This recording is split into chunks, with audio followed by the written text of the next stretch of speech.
Holy sport. You and I have come a long way. It was such humble beginnings. As we gathered in small groups, we were professionals right from the start.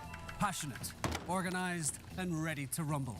We dreamed big, and surely enough, our parents supported us at every step of the way. Didn't they? Fired up by all this love, it wasn't long until we caught the scent of competition.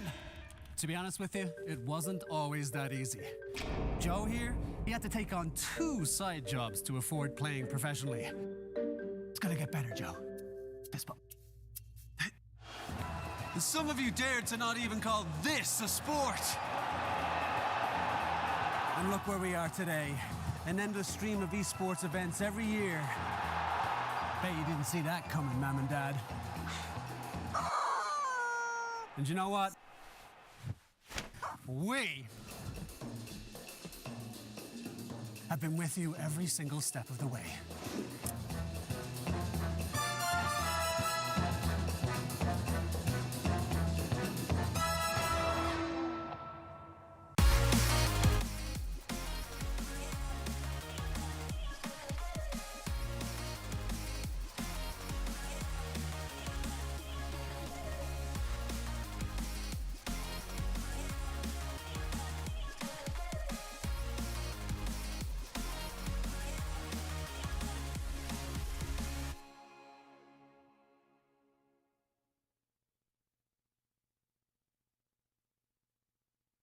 Dream of working with people you watch on screen. Exclusive esports opportunities handpicked just for you. Candidate profile to raise above competition. Let 10GG handle routines. Make a step towards your dream today.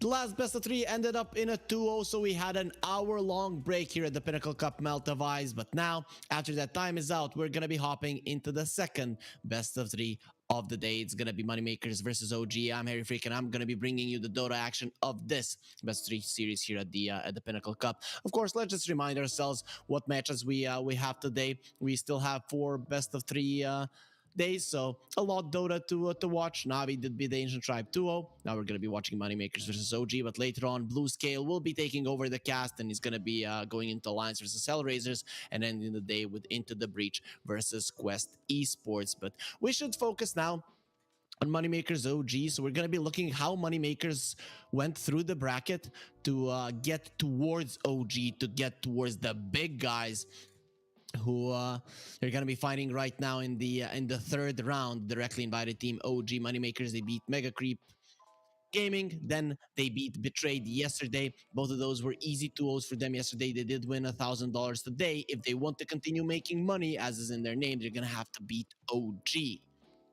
So we're going to be focusing on these 2 teams right now. OG yesterday, they did manage to qualify to the major, barely beating Oridu Thunder Esports as in our tournament, but we are gonna be still remembering which players are on these 2 teams, even though one of them are very, very famous. But Moneymakers, this is X, Y, and T. This is why these guys are so known to you guys.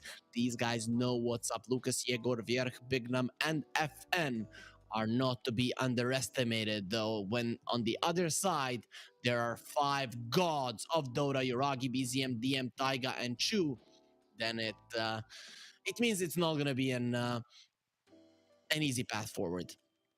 They did qualify to the major, barely. But to be honest, considering that the Western European region is so strong, uh, qualifying in any way is a big win. And OG today, they are coming in as the heavy favorites, and they're probably gonna be favorites in most of the series that they're gonna play. We'll see who the next team that they're gonna face is gonna be, but for now, they're gonna be looking towards this series.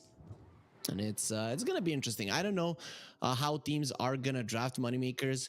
Well, I followed them throughout the Division 2 previous season. I've seen how they've drafted so far. OG have been also pretty versatile in their drafts in the Western European region. So I'm not sure even what we can expect from these two teams. What we do know currently is that OG is going to be on the dire side, and YNT will have the second pick. Considering in Western Europe, dire side has 60% win rate. I wouldn't want to be in the shoes of money makers, but still, in the draft, you can maybe get some advantages with that second pick. And with that being said, we're going to be hopping right into it because it has started. Money makers versus OG. The series now will officially commence. And we'll see how they will approach this one. What do you even ban if you're money makers? As I mentioned, I've looked through the heroes OG played throughout the DPC season.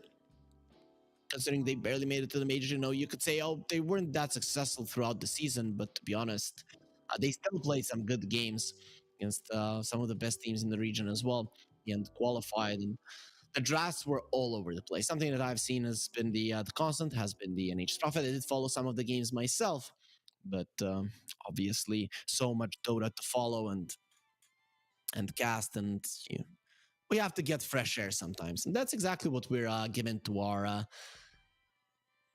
to the winners of our tournament, right? Because whoever wins the Malta Vibes, they're gonna be going to a boot camp on Malta, and they're gonna have a 5-star hotel. They're definitely gonna be enjoying themselves, the sunshine, the beach, and of course Dota to just make their stay there even productive. Though we're not gonna tell the teams how they're gonna be practicing there, what they're gonna do, how they're gonna relax and stuff like that. It is gonna be all on them to decide that one. OG definitely one of the contenders to win the entire tournament. Moneymakers, I don't think anyone thinks these guys can win, but I believe in them. I think they actually have a lot to show, and in this series we're gonna be finding out actually how much. So OG, as we mentioned, major team now. These guys have been looking good. Chu has gone into the lineup, so they did swap out their coach at position 5. It seems to not have been working out with Misha, but he's still a part of the team, and I always hear that his ideas are a big deal. Moneymakers, they open up with an Nature's Prophet Elder Titan, who has been coming back into the meta, so I'm hoping to see some magic damage burst from the Elder Titan, but right off the bat, this is a dangerous lane.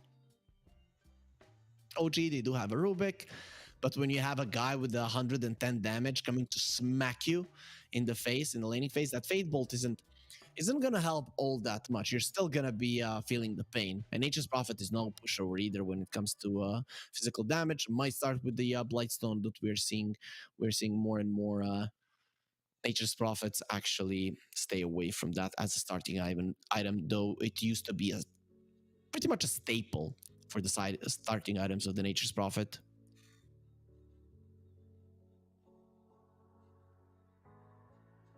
So OG, what's it gonna be? Do they pick up their offlaner right now? They seem most likely the safe laner and the position 5 of Moneymakers. They would never know. This could be the double offlane as well. Go for the bat. Okay, that's a cool one. In Eastern Europe, the region that I've casted and watched the most, Batrider just wasn't as successful, and usually in the second phase he would get banned out. But here, Western European teams not afraid to pick it first phase. OG, they're still coming in as the favorites, So I don't think they feel like they can lose. This is a team that has lifted the Aegis twice. Of course, none of those players are part of the team right now, but they are definitely advising them. But there are some former OG members in our tournament. Old G is part of it, and they're going to be playing tomorrow versus Cybercats. I think I'm going to be casting that one as well, but we'll get the info about tomorrow's games at the end of the day, which is going to be late into the night when Blue Scale does take over. Every single series that I've casted so far in the Pinnacle Cup has been a 2-0. On paper, this one should be a 2-0 for OG as well, but we're all hoping that that Moneymakers can push a game 3 at least. And yeah, I've gotten confirmation that I will be on Old G tomorrow, so that's actually quite cool. If you guys haven't seen their logo, it does look pretty good. The Old G logo, actually quite nice. They are banning out heroes that are good against the Batrider right now. The Queen of Pain, the Puck lane well against the Batrider. Are solid against him in the later portions of the game as well. Slark, of course, at every point of it, laning stage wise, later portions of the game wise, is always going to do well. Disruptor makes it to the second round without being banned out. That's interesting, to be honest, because he has been like the top pick of both Eastern and Western Europe.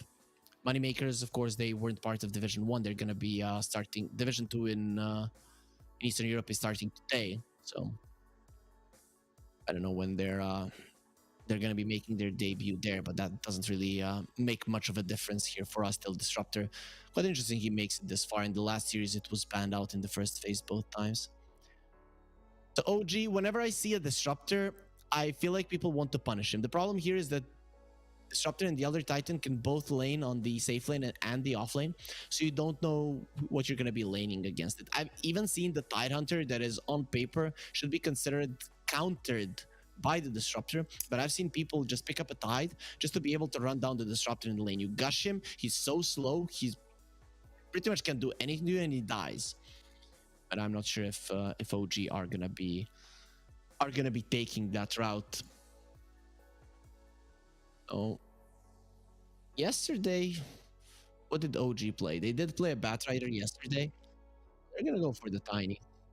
That's not something that they played yesterday. When's their last time that they played the Tiny OG? I can't find it for now. Hasn't been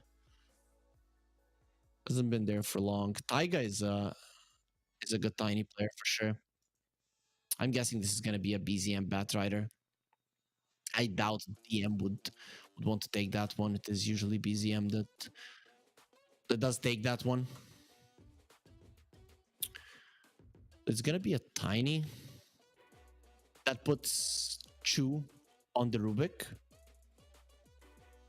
I guess a mini Rubik as well. So for now, OG, they're gonna be keeping it open here. Now, when I see an Enigma, we know that it's gonna be a position for Tiny. Tiny is the best hero to lane with an Enigma. You get a hero that does have units, so this Elder Titan is gonna be a big problem in the lane unless Moneymakers want to lane it in the off lane as a 4 or a 3, which I doubt from what I've been seeing so far in the tournament. And when people have picked up the Elder Titan, it was most often a support. As Zeus does come out, that's a hero that lanes relatively well versus a Bat. If you don't make a mistake, a Heavenly Jump is actually quite nice. He starts running towards you, even if he pushes you back with the Flame Break. You jump out, you slow him down, and the Batrider cannot go forward. The tower will be doing way too much damage. Of course, with the wave, he can dive you, but that's an okay pick. It's an okay pick for the lane. And until the Batrider gets the Blink and the Tiny as well, it's very hard. It's going to be very hard to find him. Moneymakers, they have global presence. They have outpush. So OG, I think you counter it this game. Enigma, of course, is going to control the bottom part of the map by pushing the tower and then staying in that area, and you win this game by speed, right? You don't allow Moneymakers to outmaneuver you, to outpush the waves. You need to control the bottom wave with your Enigma, and then just transition from bottom to top with your Tiny Batrider and the Rubik getting kills and killing Moneymakers. If you slow the game down completely as OG at some point, the lanes are always going to be going your way. And the global presence of Moneymakers is not to be underestimated. But OG's lanes already, Enigma, Tiny, even with the Elder Titan being potentially pretty good in that lane, Tiny Enigma is just so strong. right? And if you play it properly, which for OG we're all expecting that exactly that to happen, then moneymakers, they're gonna be in trouble. The Naga Siren gets banned out, the Morphling as well, meaning that they think that this Nature's Prophet is gonna be going into the offlane. VR has played the Nature's Prophet in the past, but so has Lucas. So we'll see. Moneymakers, what do they don't want to play against? They ban out the AM. Uragi can be a big nuisance on that one. And when you have a Nature's Prophet's use, you don't really do anything about that one. They might ban out the Spectre if they feel like that's an issue as well. It could be a problem for them. Disruptor sometimes can be a nuisance for the Spectre, but you go in, you get a glimpse back, and you can come to the other illusions as well.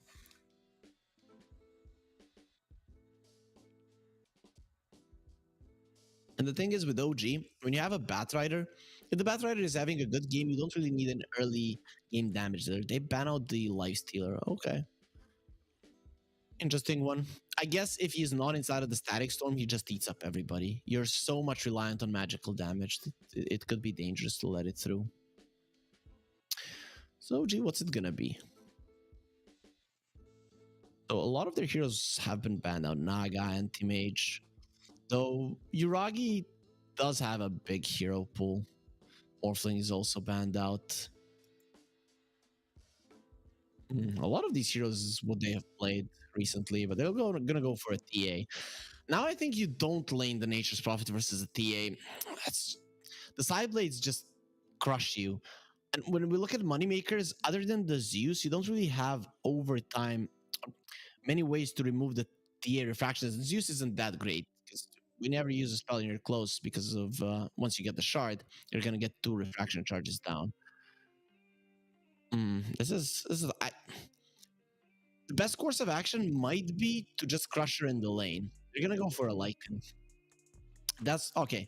So what moneymakers are doing with this pick is they are focusing on their lineup rather than looking at what OG are picking. But you're playing a Lycan into a Black Hole, you're playing a Lycan into Avalanche. Those are the things that do slow you down, that make you kind of not want to commit.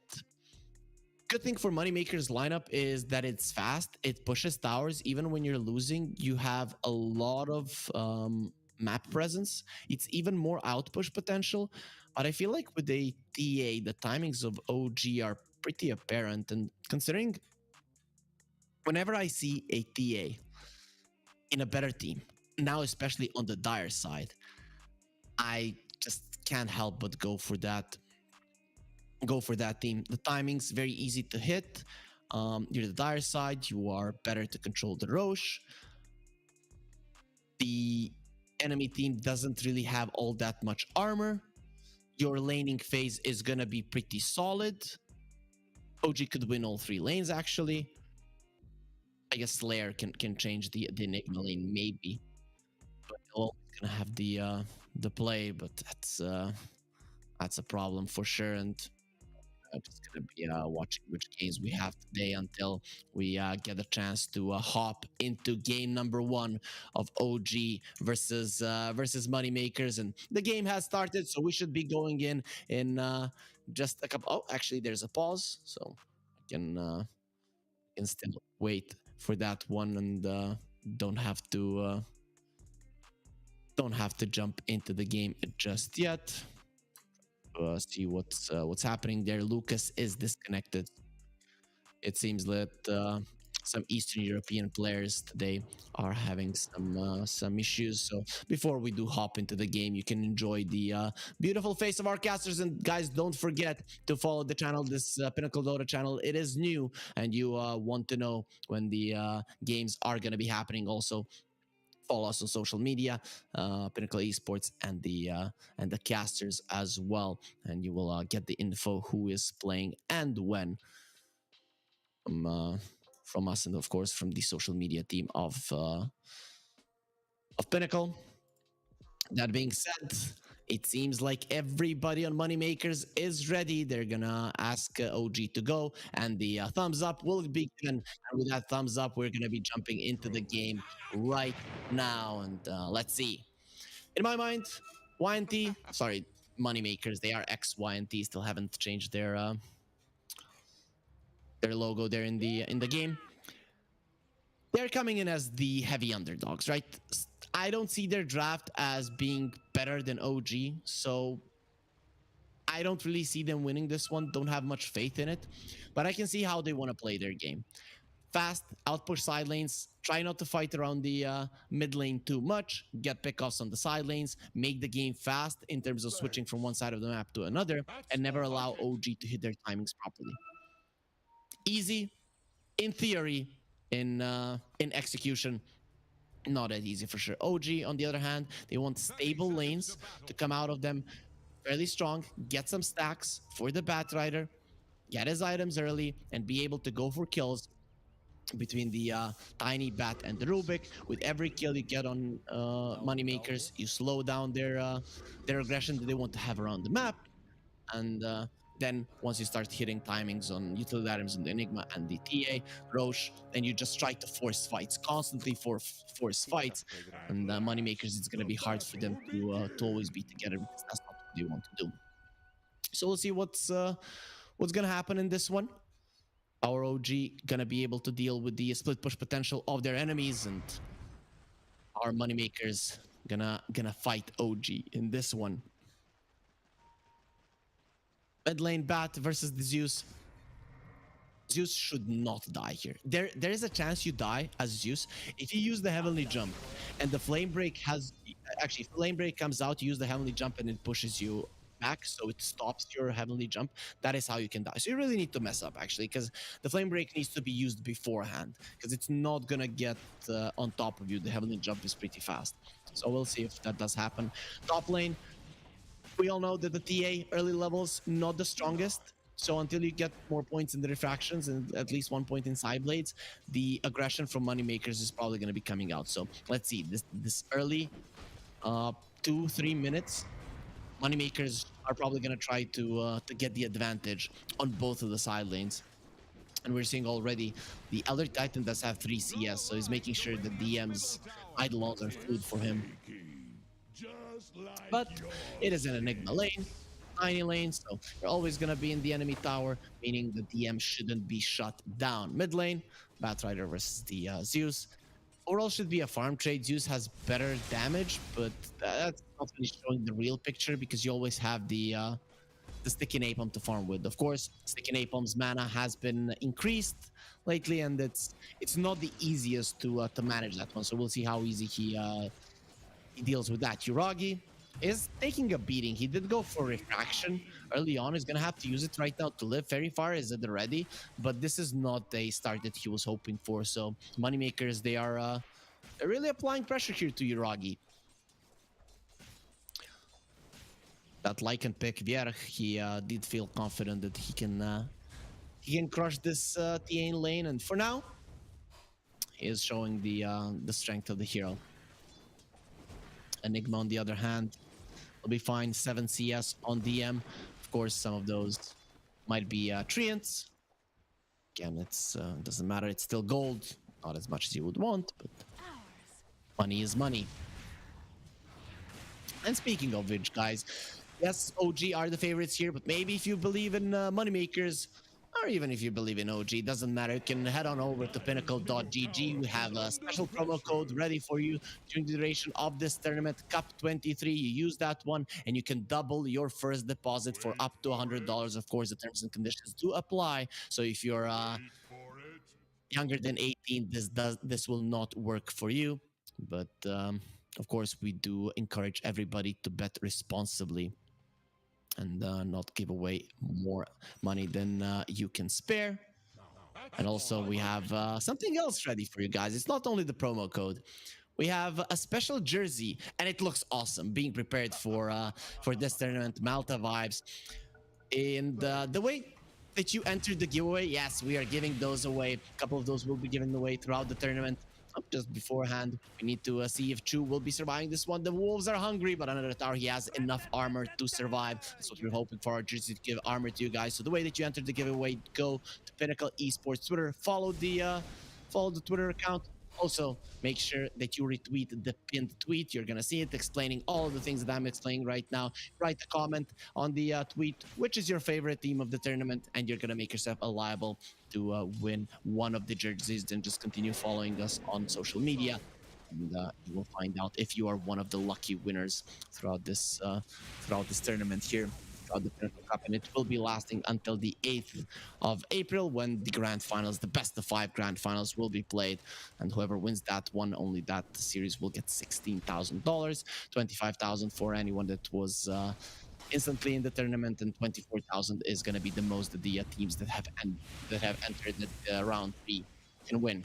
Bignum has the glimpse. That means the Chu is looking very much dead. The Wolves will get spawned, and finally, Bjerg will land himself a kill. But look at Yuragi. He's not going to let this one slide. Tries to get a return one, but will not be happening. The Wolves, they bite a little bit too hard, and Yuragi doesn't want to be a part of that one any longer. So the first blood will go towards Moneymakers.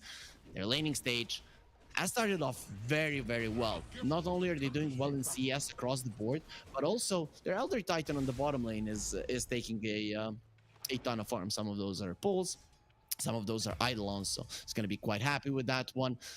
Bignum, he doesn't want to live in this world any longer, but his death is going to be quite nice because he's going to be coming back to the lane, full mana, full HP, ready to continue assisting Bjerg. Maybe he TPs to the mid lane to refill the bottle. That could be an option as well. He's pinging the mid lane, considering that Bjerg is in a good position in terms of lane. It does make sense. So Yegor is gonna get himself a little bit of a help, but BZM, he might need some help here. Glimpse is at the ready. BZM, he has to run, and he's gonna be brought back. No kinetic field, meaning that Moneymakers are not gonna have enough lockdown. They're not gonna have enough damage to get the kill, but guess who will? OG on the bottom lane. They bring down Slayer. So finally, the Tiny Enigma come into play. This is the lane I was talking about. If there's a partner that the Enigma loves laning with, it's the Tiny. And considering that Taiga is big on Enigma as well, he knows how to play with the hero. Ragi gonna be found.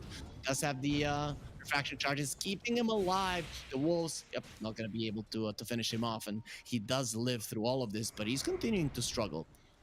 In terms of CS, he's fine, I guess. Same as Lucas. Taiga, you have 0 armor, so this hurts. Slap. Ooh, actually, Slayer, he takes pity on Taiga. Okay, no 0 armor. He did start off with the Ring of Protection. Ragi, low again.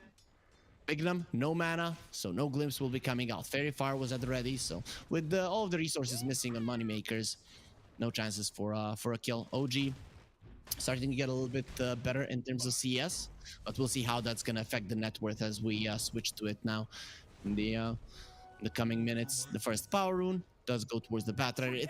It's always very hard to contest those runes with the Zeus. Let's say you use the Heavenly Grace, it can very easily die. For now, the Batrider is not giving up his ulti. He is saving a skill point though. Guys, if you're not good at calculating, 3 + 2 + 1 and stuff like that, if the talent tree is glowing, that means that you have a point to spend, or the player has a point to spend out there. Taiga, Avalanche gonna be used. No toss back will be coming through, and now coming into the 7th minute, we are gonna be switching over to the net worth 50 CS on the Enigma. 3,500 net worth already. Though Bjerg isn't doing much worse either. He has his Helm of the Dominator already 7 minutes in, so that is gonna be a huge timing for him. Player in trouble. He does get his spirit back, so the armor will increase significantly, but the Avalanche and the Malefice, the magical damage will be more than enough to get the kill. Chu all alone in the top lane. He was left here, and there is nobody coming to help him. Actually, BZM, he TPs in. He doesn't have the lasso. Actually, doesn't have the mana for the lasso. Even with all of the sticks being used, Zeus did pop his ulti, maybe unnecessarily. They do get themselves the kill. Is there gonna be any kind of return? Taiga does want Bignum. TP at the ready, goes for it, and the crease blocking Taiga in. No tosses will be coming through, meaning that Moneymakers, they get out without losing anything. So OG TPing heroes to the top lane. This is looking beautiful for moneymakers. Dire's middle tower is So far, so good. Should be happy with their performance. Nature's Prophet going for a Midas. Lucas is having a bad game, but if you compare him to Uragi, well, then he's having a blast. Now he's gonna have his ulti, blasting everybody on the map, taking even more farm, whereas the TA is still, without any items, one of the fastest, if not the fastest farming hero in Dota. So he should be able to get back into this one. Once you get level 6, you want to return to the lane, but we'll see if the against the Lycan though, it's a little bit more difficult. He has the shapeshift, so doesn't really care about the traps at all. Only one having a good game currently from the cores of OG is DM. The Batrider, he's having an okay time, and him and the Tiny are smoking, looking towards Lucas. Seems like the Batrider and the Tiny in the big jungle there, they're gonna be finding the Nature's Prophet. Lucas in a good position to be saved here. Actually, no one is TPing in. They're just gonna let him die. The lasso being used, he's taking a lot of damage, and at a glimpse, it's gonna be enough to turn things around. OG now, they're surrounded inside of the kinetic field. Toss for the Tiny, get away from my mid laner. He wants to save BZM, but there is no safety for the Batrider. You went deep, you got the kill, but you will be punished for it. You still force out some TPs, so I'm gonna guess OG are not gonna be too mad about it. And both of the offlaners do secure the towers. It's fine. So now they're gonna be trying to overtake the enemy jungles.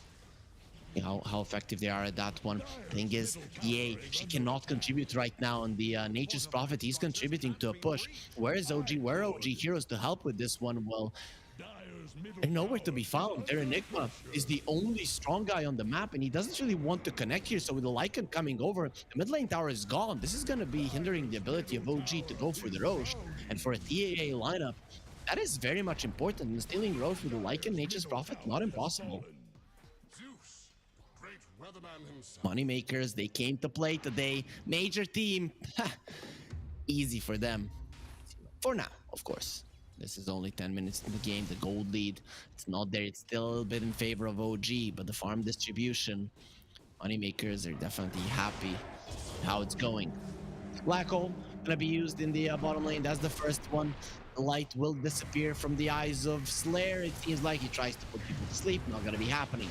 But now they're trying to turn this one around, and considering you have a disruptor, it's actually quite easy to do. The storms, the lightnings will finish off the Enigma. Be a first static storm usage as well, but a much bigger kill for OG on the top lane while this was happening. The shapeshift was used, but the Lycan did survive. So OG, they're not too happy with how things are going. Without BZM being present, their damage output just isn't that high. This Lycan is gonna have the helm of the Overlord. When you look at OG, none of them will be able to deal with that one. Yeah, Uragi wants to instantly go for a death, so he's like, yeah, I need the damage. He can't go for the Dragon Lance. Just goes to show how weak he feels. BZM drums at the ready. He's gonna be going for the Witchblade build. Lucas looks pretty dead again. Will be hunted down this time around. Moneymakers, they don't seem to be in the vicinity to punish OG for this one, but OG are staying, overstaying. It seems like with the Lycan coming from the side, no shapeshift at the ready. Is dangerous territory here. BZM is waiting for someone to make a mistake, but he's gonna have to save Chu here. Glimpse gonna be used. Is gonna be doing even more damage to him, but for now he's alive, and Chu seems to be surviving here. So you invade the enemy triangle, you kill their carry, you get out, no responses come through. OG, they're just moving slightly faster. This is the thing. Moneymakers, early mid game. This is where you're gonna show just how strong you are as a team, and moving into the mid game.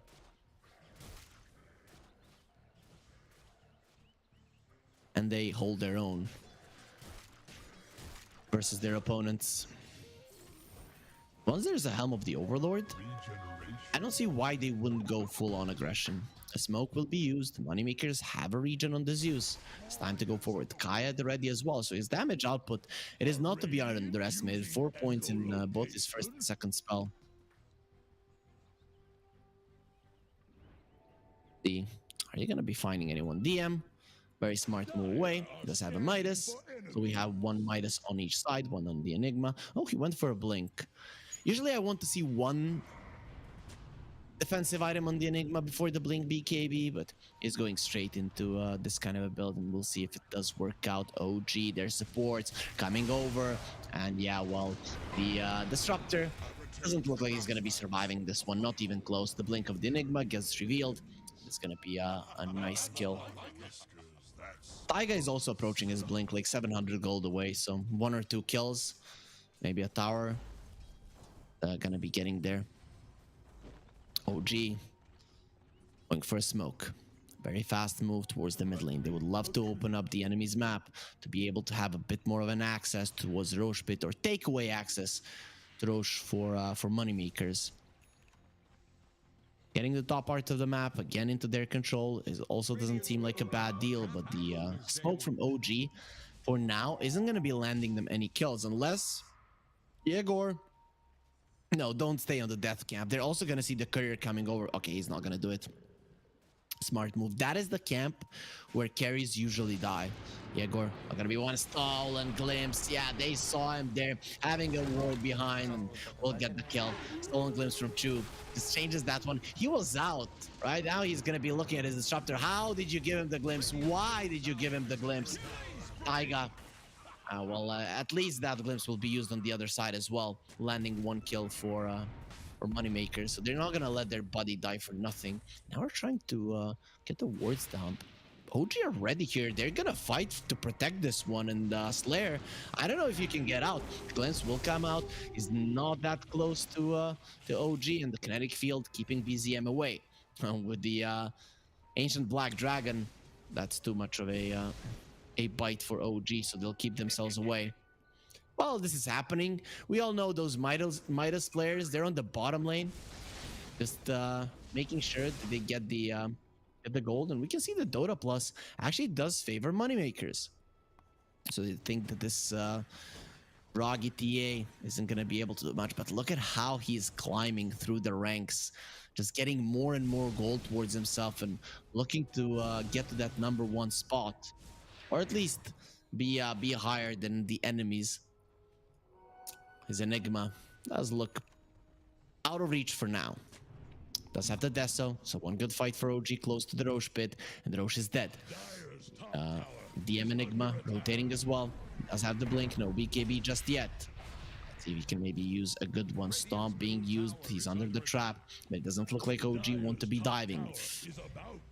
If moneymakers make a mistake, they might get dove here, but for now the idea is take the mid lane tower down, and moneymakers are gonna allow OG to do it. Nice approach. Response from moneymakers is some damage onto, actually a lot of damage on the top tower. You have to wait there, BZM, you show yourself, you're gonna be sent away. Oh, no, they want to kill him. They want to kill BZM, and they're going to be able to. He wasn't expecting this one. The Thunder God's Wrath, they have more than enough damage to finish him off. Yerk doesn't even need his shapeshift. Now, supports are coming over. Tiny is going to be sent back. He does blink in. Does as much damage to Bignum as he can before he goes back from whence he came. But moneymakers, they're going to take this tower down. This is huge. A tier 2 dropping 17 minutes into the game. That's actually so big. OG might have taken the mid lane tower. Okay, they're gonna take the Zeus. He doesn't look like he's gonna be living through this Avatos combo. Just want to get it over with as fast as possible. Taiga, he has experienced the glimpse already once using the smoke. He doesn't want to die. He's not gonna allow Bignum to do anything about that one. So OG, they save themselves, but without the black hole, this opens up the Roche for moneymakers. And OG, what are you about to do? Thunder God's Wrath, no Wrath of Nature, Shapeshift is at the ready. We've already seen the power of the Ancient Black Dragon, what happens when he's super fast. Moneymakers, they're kind of hesitant about this. Chu is in the vicinity as well, but Viergi is not hesitant. He has, gonna be going for the ulti. Avatar's combo was used. Slayer takes some damage. They're trying to finish him off, and with a couple of hits from Yuragi, it's not gonna be enough. He stopped for a second there. DM, he's gonna be smacked down. He might have a blink going for a BKB, but no defensive items, no extra armor. Means that he's food for the Lycan. That is gonna be expiring fairly soon. Gonna be losing his wolf form, and Taiga does jump in. Drosh is still quite healthy. Avalanche on the toss. Lucas loses half of his HP, but Taiga is in no man's land. He should be taken down now and will not be allowed to live. Yes, Glitter does come through, doesn't really do anything. Drosh losing more and more HP. Uragi does come over. He's starting to do damage to the Ancient Black Dragon, and look at the spills going on Bjerke as well. Does have the blink. Uragi gets himself away. Another round of refractions. The Static Storm being used. They want to isolate him from the Roche. Bjerke is getting low, but he's gonna survive, or is he? The lift from the Rubik is gonna be Aegis onto Lucas, but Bjerke is low. It doesn't matter. OG are losing heroes. They are lower. Moneymakers, they haven't lost a single hero through that fight. Beautifully approached the Roche pit, and in the end, they are the ones to claim the Aegis and get out with none of their heroes losing their lives. The big kill, of course, there is going to be Uragi, who has been climbing his way through the ranks, getting closer to top of the network chart. But after that fight, the Lycan and the Nature's Prophet are going to be overtaking everyone. Scratch that. DM, he's back to his old habits of farming on the bottom lane, so he's not going to let that slide that easily. BKB almost ready on the Enigma. BZM working towards his. Lucas is gonna have one in 1500 gold, and the Lycan wants an AC. So Zeus is gonna be going for that Senjin Kaya into a Bloodstone build, wants to be tanky. That's fine. The problem with the Zeus is that you have low armor, but that's where the AC kicks in, right? You get that bonus armor from the Lycan, from the AC, from the Helm of the Overlord, and you actually have decent enough armor. If the TA is not only on you, just smacking you down all the time, you're probably gonna live. And also you pop your Bloodstone, use the ulti, and you're just full HP. Zeus does have a shard as well. That's when we got to mention Bignum getting low, and again they did lose the Rubik as well. Now it's gonna be EA caught. Where do you run? You run nowhere because you're dead. Lucas, he still has the Aegis, so even if he dies through this lasso, OG are not gonna be happy with how the fight went. BZM doesn't have a tier 2. What happened? It's 20 minutes in, and I have nowhere to hide. No problem, my friend. You can hide in your fountain, because that's where moneymakers are gonna send you. And DM, well, he thought he was safe in the bottom lane. It's fine, guys. At least I'm pushing the bottom. Oh, wait. Moneymakers, they are everywhere, and OG, so that they cannot match this the pace. But during the draft, OG needs to play super fast with this lineup and hit their timings. They have played somewhat fast with it, but their timings have been missed. After I'd say a detrimental laning stage for Uragi, the only thing he could do is farm, and now dying around the Roche pit, not getting the first Aegis towards the TA. A lot of things going wrong for OG. Still, Black Hole, BKB at the ready. 80% win probability for moneymakers at this point. OG might start being afraid for their life here in the Pinnacle Cup. This is going to be their debut in the tournament, and you don't want to get eliminated immediately. Of course, this is the best of 3 series. Even if they lose this one, it's not over. Definitely not in the healthiest of spots. You lost your tier 2, so pushing out the waves is going to be even harder right now. So that fast-paced gaming I was talking about from OG, now it's harder to pull off. Their supports are literally food for the Lycan, especially once Yegor does give vision. So they're gonna have to find ways to survive through this one. The Ghost Scepters, the Force Staves, the Glimmer Capes, all of that must come in handy, and we'll see what Chu and Taiga decide to go for. How are the supports of Moneymakers looking? So drums on the Elder Titan and drums on the Disruptor. Okay, so they couldn't really decide who's gonna be the drummer in the band. I guess we're all gonna be playing those. Ulti of the Zeus does come out. They know exactly where OG are, and that's why they're running in Bignum. Think about going to the high ground. He's gonna allow the Granite Golem to poke there first. G, they dodge this. They're gonna be happy. Aegis is not there any longer. It was taken earlier. It would have been expiring in 40 seconds either way. But if you look at moneymakers, whenever I see YNT, I think of Sigma YNT. But the thing that they're going for right now is the outer towers. So mid and the top lane completely cleared out by moneymakers. And now the bottom tier 1 and 2 are the only ones standing. OG, they would want to get this tier 2 down before moneymakers overtake the bottom part of the map, and they are doing exactly that. This is a big timing that they're going to be happy to hit. If this tower had stayed alive and the moneymakers do manage to push out that wave and control the bottom part of the map, OG wouldn't have opened the map in a way that they want. Now the split push potential on the bottom lane always exists because their tier 2 is dead. They don't find anyone. Smoke from moneymakers, gonna be super successful. Taiga kills the courier.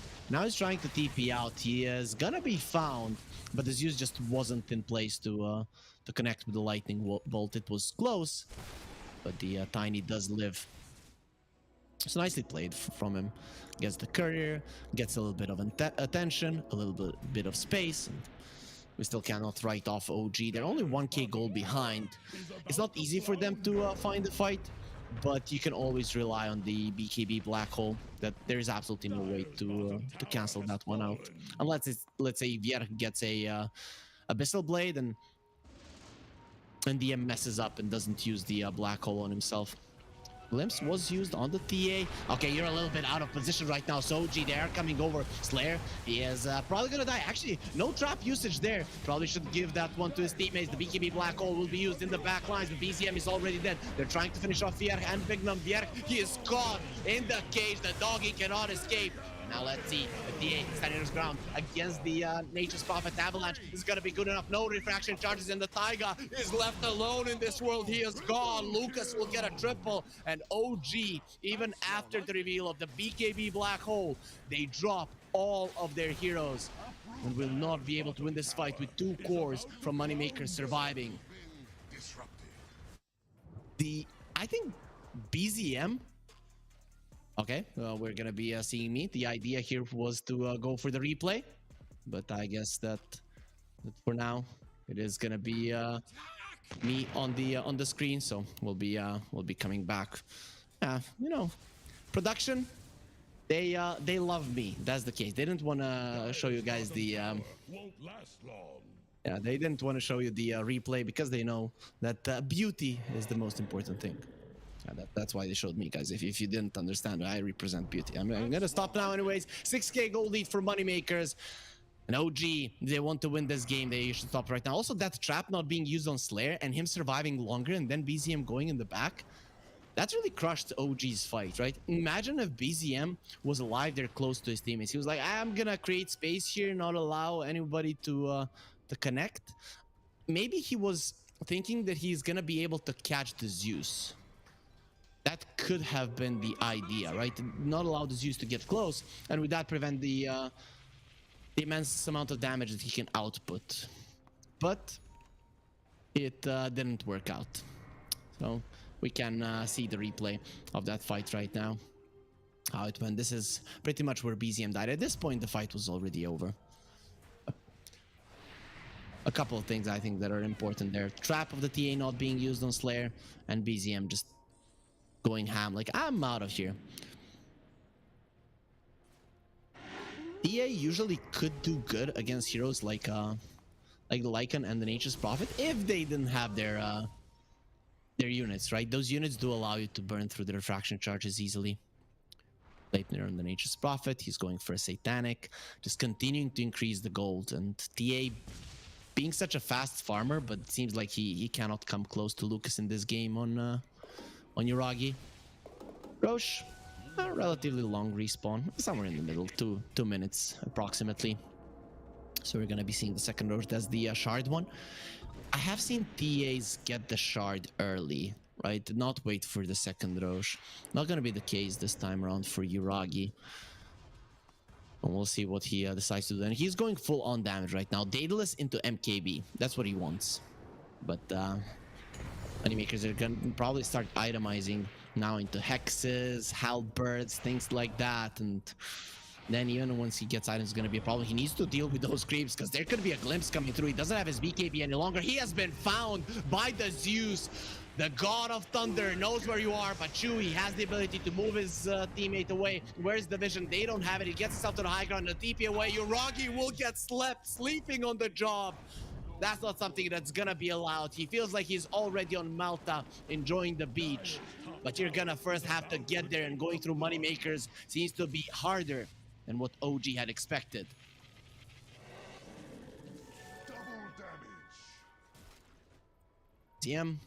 Now it's time for OG to split push and hope that an unforced error will be coming out from moneymakers. You need a big black hole in this one. You need them to make a mistake, but they are not making any. They're just getting kill after kill, and the next one will be Taiga. Nowhere to run. It's so easy to find people when you have a Zeus, when you have the Nimbus. The vision game for moneymakers so easy at this point. All of the lanes easily pushed out with the Wrath of Nature. Then you have the Zeus to just show you where every single one of your enemies is. The DD on the Nature's Prophets will be expiring, but this Roche is gone. Second Roche is like the biggest timing for the TA. Not only for the shard, but this is the part of the game. Somewhere between minutes 22 and 30 is usually when the TAs get it.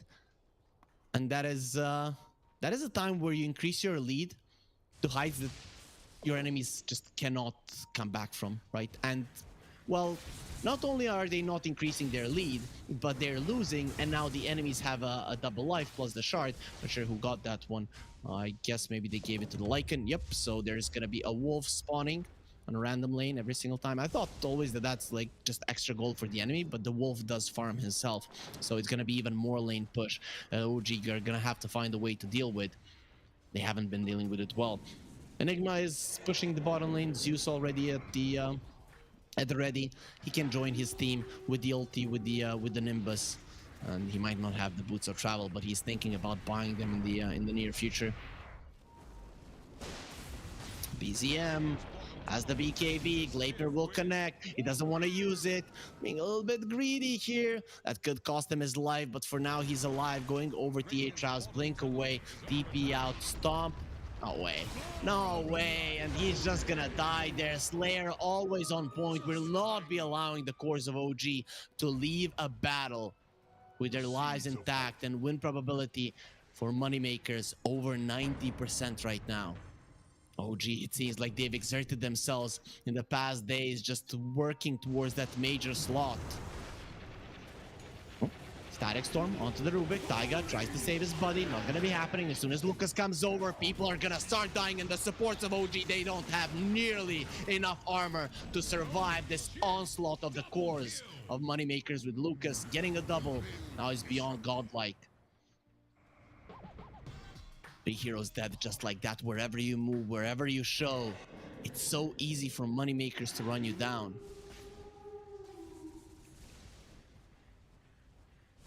24-13. OG. Their chance to win this game is decreasing. TA, the Daedalus, is gonna change a lot. He will be able to burst people down quite easily. But Lycan now working towards the Hex. That is a big one. The Ghost Scepters are gonna start coming out as well. There is no chance for luxury items for OG at this point, so thinking about Hexes, thinking about Nullifiers, that's not gonna be happening. You still need your core items. Batrider glimpsed, he doesn't use the BKB, he might have to do it right now if he wants to live. Now even at this point, loses his life. Okay, they know exactly where the TA is, caught with the Gleipnir, but the blink out. Refraction charges do last long enough for him to get himself away. They're being very patient with those BKB charges, but the Batriders is down to 7. DA down to 8, and the Enigma as well. DM. It did pop his BKB. It's not gonna change anything. But one thing I haven't talked about is also the Earth Splitter that can cancel your TP as well, even during the BKB. Avalanche toss. They found Vieira. He pops the ulti. The BKB No, we were just kidding. We didn't want you. He tries to put the leash on the dog, but this one is rabid, too strong. And Chu, he gets lane in the base as well. Taiga nowhere to run. He's gonna be throwing rubble, sand into the eyes of his opponents. Is that enough to live? Well, no, because he's gonna be glimpsed back, and now Yuragi, the lone survivor, he's trying to get away, but Vierki's not stopping. Nice BKB, I'm just gonna gobble you up. And Nature's Prophet says, let him live, let him suffer. Being alone in the world is not a nice place to be. So that sprouts from Lucas, definitely saving Yuragi for the time being. He needed a friend, and he had one from the side of Moneymakers because all of his were dead. That is a manly approach from Lucas. Gleitner does come out just for good measure. Doesn't really need to go for a kill. It is going to be the Raxes they're looking to get. 18,000 gold lead, 17, sorry, at the moment for them. And they want more. They want this to end right now. They know, they feel that they have beaten OG here in game number 1. The Glyph is still going to be keeping OG in the game. They have the black hole, but after that one is used, if they don't get a convincing fight, I think it's time for a GG out. Yeah, that black hole. He has the shard as well. So the Malefice is going to be spawning even more Eidolons. Yeah, you bring more children into a world where everyone is getting slaughtered. That's not really nice for OG. Hopefully those Eidolons have somewhat of a normal life. YNT, they're in the smoke. Their Aegis is going to be expiring. Okay, that illusion. Not even that is gonna die. Now they know what's up. OG, it's time to run. You don't have your lasso any longer. Ulti from this use does come out. A lot of them were still in the smoke as well, but the DM was not. It's gonna be lifted up by the Rubik, tossed away. Run, DM, run, and he will be able to. But yep, the savior who's gonna be saving him. The TA is gonna be slept. The Air Splitter is coming over. They're gonna destroy Yuragi. He does not exist any longer. And with him, it seems like the chances of OG to win this map are being destroyed as well. The Rubik does buy back the Yuragi, still doesn't want to do it, but he might have to. The backdoor protection, it doesn't protect from anything. They're just crushing those. Okay, no longer there. The top lane is pushing in. So Moneymakers, their pushing potential is so high. Lucas is level 25, but he's not gonna be using that TP at all. He's just gonna stay where he is and murder you as much as he can. He can TP to the bottom lane, push that one out if you want to be safe, but it is not necessary. OG, what they're doing right now is trying to create chaos so that Moneymakers make a mistake, but they're not doing it. They're just playing very clean, very collected. They know that they've beaten OG, 1% win probability, and that is Valve being generous. Like, OG, this team has come back from worse, but it was a completely different lineup. See, in my mind, this game, it is over. Next show should be up in a minute and a half to 4.5 minutes. We'll see how early he will spawn. 31-13. They got smacked here, OG, from start to finish. At every point in the game, they were losing. There was a time after the laning phase ended where the Bat and the Enigma had a solid one, but Yuragi got so destroyed. Taiga wants to take the outpost, not going to be allowed. The God of Thunder on it. Leitner keeping it in place. Oh, they're gonna be having to isolate themselves properly. DM does get the black hole off. Now TP's away. Oh, you're gone. You did kill Lucas. You did get that that big streak off of him, but it's gonna come at a cost. OG, they're now dropping like flies. Where's the Rubik? He's trying to live. He's trying to escape. The Malefice, ooh, they destroyed the Zeus. And look at Lucas going forward. You're gonna have to fight. You're gonna have to fight until death. And the game was paused and unpaused. I don't know, it was lag coming out from OG. Well, they would hope to stay in this game a little bit longer. The pause would allow it, but Moneymakers will not.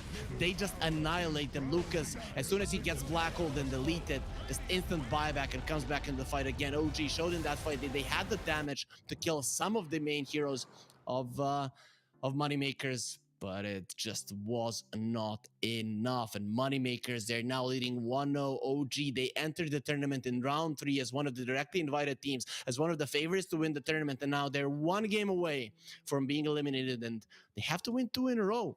Moneymakers showing that they're no pushover, showing that these guys are not playing around. And OG, wouldn't want to be in their skin. Yesterday, they barely made it to the major, but this Division 2 Eastern European team, it seems like if you would let them go to the major, they do well there. Of course, might not mean anything. That was a good game from Moneymakers. OG went for a draft that seems like they're not 100% confident with. I know they're confident with some of the heroes, but sometimes going for a TA lineup, if you haven't played it for a long time, and I went through some of their games, it seemed like they didn't.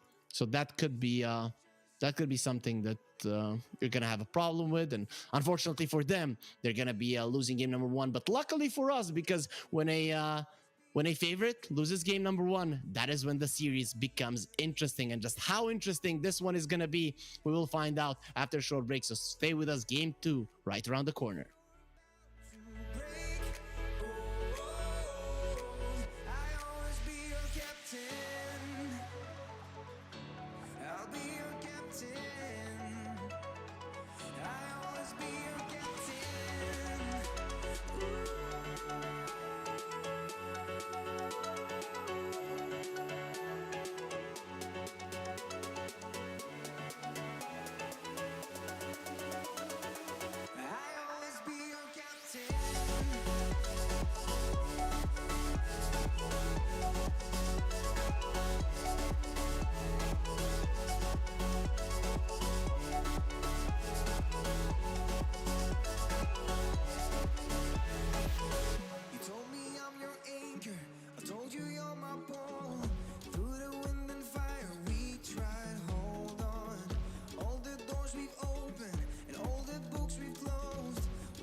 Oh, Esport. You and I have come a long way. It was such humble beginnings. As we gathered in small groups, we were professionals right from the start. Passionate, organized, and ready to rumble. We dreamed big, and surely enough, our parents supported us at every step of the way. Didn't they? Fired up by all this love, it wasn't long until we caught the scent of competition. To be honest with you, it wasn't always that easy. Joe here, he had to take on 2 side jobs to afford playing professionally. It's gonna get better, Joe. Fist bump. Some of you dared to not even call this a sport. And look where we are today. An endless stream of esports events every year. Bet you didn't see that coming, Mom and Dad. And you know what? We have been with you every single step of the way.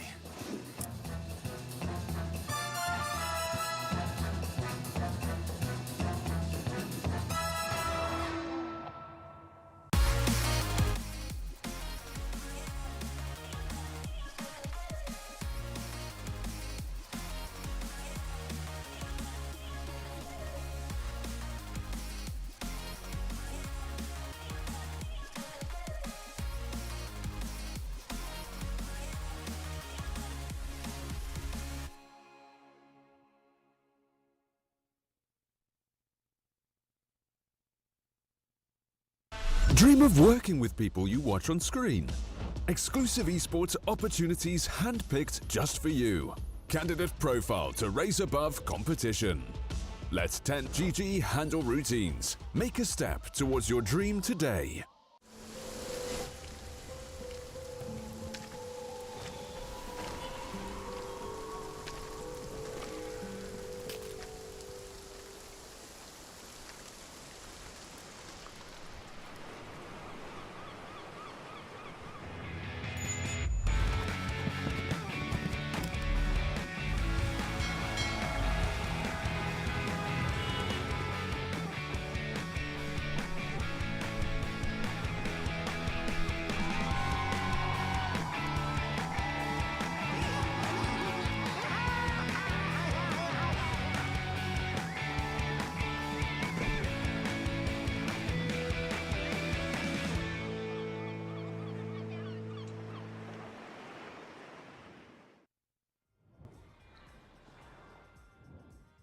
We promised a short break here at the Malta Vibes on Pinnacle Cup, and a short break we did deliver. This tournament also is brought to you by Gaming Malta, so they're a home of gaming excellence. So if you want to check out what they're all about, go to gamingmalta.org, and you're gonna be finding out more there. I'm Harry Freak, and we're gonna be focusing on Dota right now when we went through all the formalities. And Dota is unexpected. A team that yesterday qualified to a major now loses to Moneymakers, who were fourth. I think they were the 4th team in the Eastern European Division 2. Yeah, I'm pretty sure it, because this is X, Y, and T. So they are they're showing what they're made of. And OG going for the TA didn't work out in the laning phase. I also read in the chat, I don't know how accurate this is, but I think it is. from what I've seen, that the Enigma hasn't worked out for OG throughout the entire season. So they wanted to make it happen now. It didn't work out, so they're going to have to change something in the draft of game number 2, which is starting right now. And there it is. We're going to be hopping right into it. OG, again on the dire side. Moneymakers, they are going to be happy with the second pick again.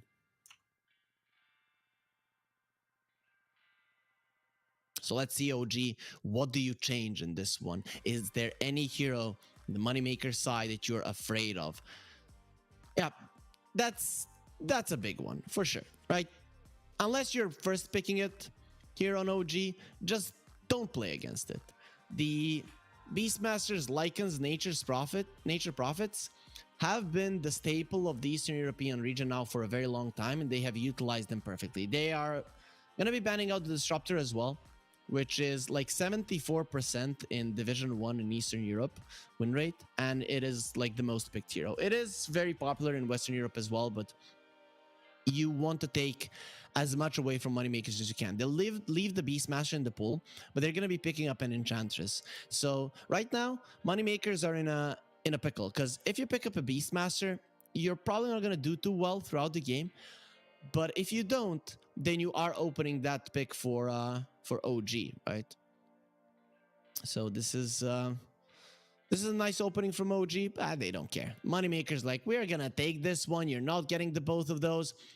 And Beastmaster Rubik, this is the lane that has been looking good in the Eastern European region for a while. I never liked the Beastmaster Rubik lane all that much when people were going for boars, but now when you're maxing out the axes and just going for a constant spam of the two spells, the Fade Bolt and the axes, it really is hard to lane against that with anything. I have seen people just go straight up Terrorblade into a Beastmaster and just run him off the lane. So any illusion hero could do well. That is why you pick up a Rubik, a Snapfire, or something along those lines when you go for heroes like this, because you want some extra magic damage to be able to clear out the early illusions.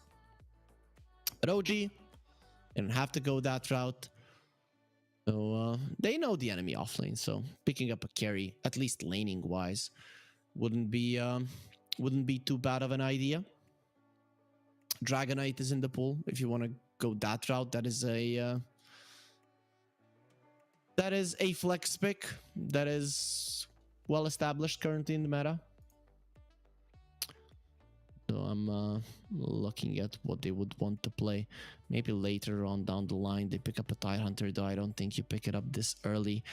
Something that does come to mind is a Primal Beast, though I don't think so. And they go for a Slark.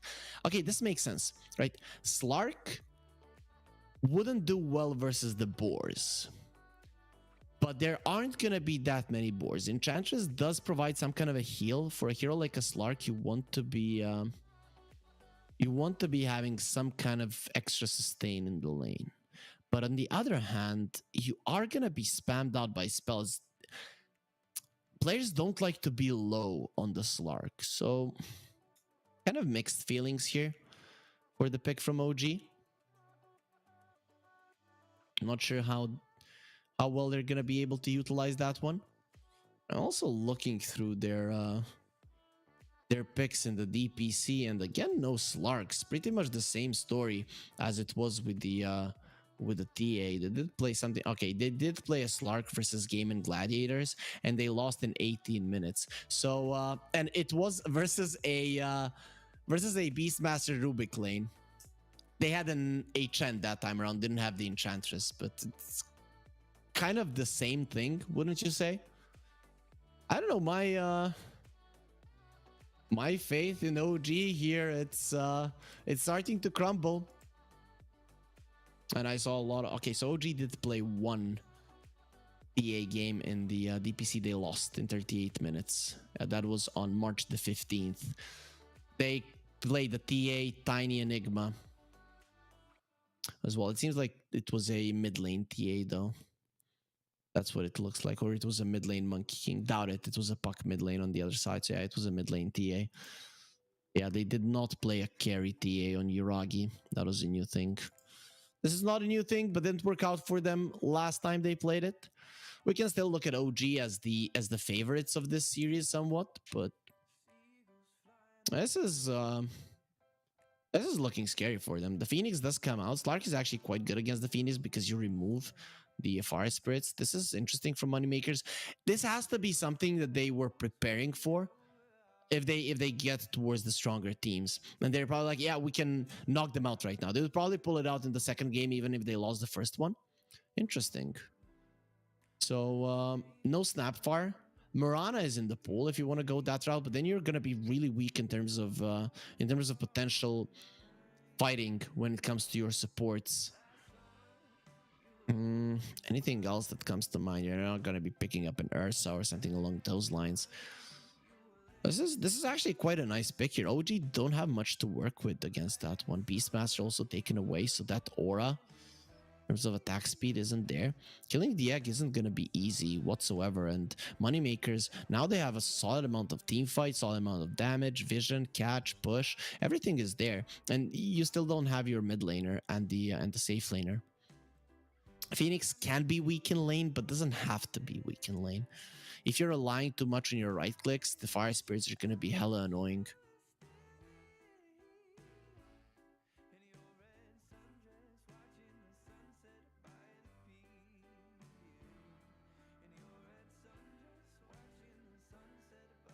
Let's see. OG. What will they get? They go for the Dark Willow.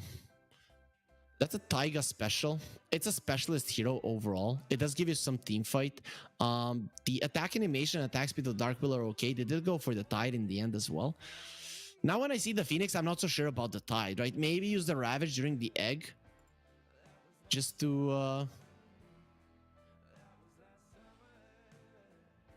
just to secure that the egg does drop, but yeah, overall it's an okay Tide game, right? The only thing that you're afraid of here is the Sunray, and of course the Rubik stealing your Ravage, right? Okay, now you're afraid of the Ursa as well. This is a pretty good Ursa game. Dark Willow, she doesn't like her spells being purged off. You can purge off both the Cursed Crown and the Bramble Maze. Slark can be an Ursa counter, but there are parts of the game when the Slark just won't be able to do anything. And I always like to see a hero that can bring down an enchantress so that she cannot just be annoying in your jungle, right? Use the overpower, you cut her down pretty fast. The other heroes of Moneymakers don't really contribute to that much to it, but I guess the mid laner will be some kind of a magic damage dealer for Moneymakers. So they see a puck ban. No brainer there. Get rid of the Storm. Moneymakers, they do have the last pick, so they won't be able to respond to the Storm properly. I guess something like a Zeus ban would be okay for Moneymakers as well. OG, they have the Slark for vision, but if it's daytime, they're definitely not in a greatest spot. Is there anything OG are afraid of here? What did Moneymakers play in the Pinnacle Cup so far? So they played the Zeus, they played the Lesh,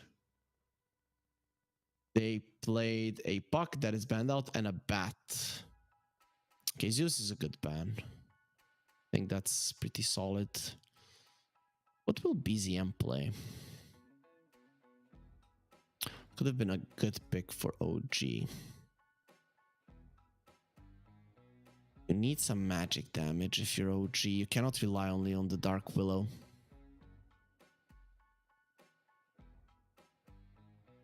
So Moneymakers, what's it gonna be? They get rid of the Pango. That's a really good ban. Would actually make a lot of sense. I guess though you have the Roar for the Rolling Thunder, and the Ursa BKB Basher can kill you. But before that does happen, you can constantly use the speed of the hero to go around the map, and BZM is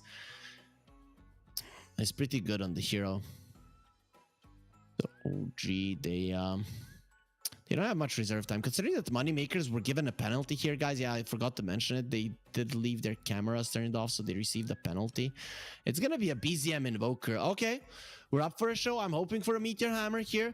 Are there good setups for a Sunstrike? Not really. Though it depends who you're laning up against. If you're laning against someone that is going to crush you in terms of CS, you might have to go for the Exort. Something like a tiny mid comes to mind for moneymakers. I know that Yegor has played something like that in the past, though Yegor has been known to be somewhat greedy as well from time to time. I feel like Tiny would be great. Any Blink initiation seems pretty decent for moneymakers, and I'm not sure about the Dragonite. Could work. You have a Phoenix to heal you up with the Sunray. I wouldn't mind it either. Actually, there's a couple of heroes here moneymakers could go for, but they go for a DP, so it is going to be a pushing hero like the Dragonite, but just a little bit more in terms of damage and burst. Okay, we are going to be showing the players and how they feel about their draft, so you can read from their emotions if you think they're happy or not. But I think moneymakers again have a really good lineup. OG, they're gonna have their work cut out for them. To be honest, you don't have the greatest catch for the Slark. If you lift him up and he doesn't respond with anything, the roar will kill him. But this Slark is not going to be an easy one to kill. The thing is, do OG ever hit their stride, right? I guess you have the Enchantress. But even in the last game, they had the potential to have good lanes, and moneymakers still did really good for themselves. I'm scared for OG here. They are on heroes they're quite comfortable on. BZM on the Invoker, Taiga on the Dark Willow. Chu definitely knows what he's doing on the Enchantress. But moneymaker's lineup seems very easy to know what to do with. Oh, I'm gonna use the Exorcism, push this tower. Oh, I'm gonna enter the Roche Pit, finish him off. Oh, now I have control of the of your big jungle, and I have good vision with the Beastmaster. So not gonna be an easy game for OG. They're still the favorites, right? You can't really write them off, because moneymakers did come into the series as the underdogs, but OG, they could get eliminated with a 2-0 here. But of course, we cannot predict the future, and we're gonna get into the game to find out who actually is gonna be coming out as the winner of this one. There's not gonna be any pauses, so we are gonna be getting ourselves in it there. BZM will be going for the Exort. Not a lot of things to set up for the Sunstrike, but he's gonna believe in himself. That is the most important thing, guys. You have to believe in yourself. And oh, look at that! Both of the supports of moneymakers have their 30 level on the heroes. To get the 30 level on the hero, you need to play that hero every hour of every day for 1.5 years. No special prizes for those of you that know where that quote is taken from. But speaking of special prizes, we do have a jersey that we're giving away during this tournament. So if you want to enter the giveaway, go to the Pinnacle Esports Twitter, follow it, retweet the pin tweet, leave a comment inside of that one, and you will become liable to win one of the jerseys that we're going to be giving away until the end of our tournament. That is going to be on the 8th of April, when the grand finals, the best of 5, will be taking place. Of course, the terms and conditions do apply, so you have to be older, or 18 or older. Here, OG, they see moneymakers, the night vision of the Slark giving them vision, and now they're gonna go in with the Gush. That's the minus armor, and the Sunstrike will connect. BZM gets the first blood. You cannot hope for a better start than that one. Of course, moneymakers do secure themselves 3 runes, and now they're gonna be saying good luck. OG, they seem to be rubbed a wrong way. They're losing that one, losing the previous one. So Rubik is one of the heroes that can stand his ground versus the Enchantress, because you remove her damage. But Bignam didn't expect for there to be multiple heroes here, so he's gonna have to give his agility away to Yuragi, who probably now has 2 permanent agility. So that's a beautiful start. OG, they couldn't have hoped for more. You get the first blood on your mid laner. We'll see if BZM does decide to go for a Midas in this game. Probably will. Though I have seen invokers just go for the drums, power treads, and then you get like a witch blade or something along those lines. We'll see what he decides to do. The Exort Invoker definitely will be able to CS better than a Quaswex would, but BP is no pushover either, so we'll see how that lane goes overall. It does come down to skill. CS is better. I don't see any of them killing each other in that lane without any support rotations. Speaking of support rotations, OG are probably better in that regard, right? The Enchantress coming with creeps. Dark Willow also pretty good at rotating, whereas Rubik is solid, but the Phoenix, unless you overdive and then think you're going to be getting a kill, he prevents it with the Fire Spirits and then baits you in. Not easy to keep you in place and kill you. Bjerg, brushing the Slark. You play against the Slark by taking his HP away. It's the same as the Slark and the Ursa. Monkey King, those types of heroes. If you're full, you can just go ham, do whatever you like. Taiga from the Shadow Realm, doing some damage to Slayer. DM, ooh, that hurts.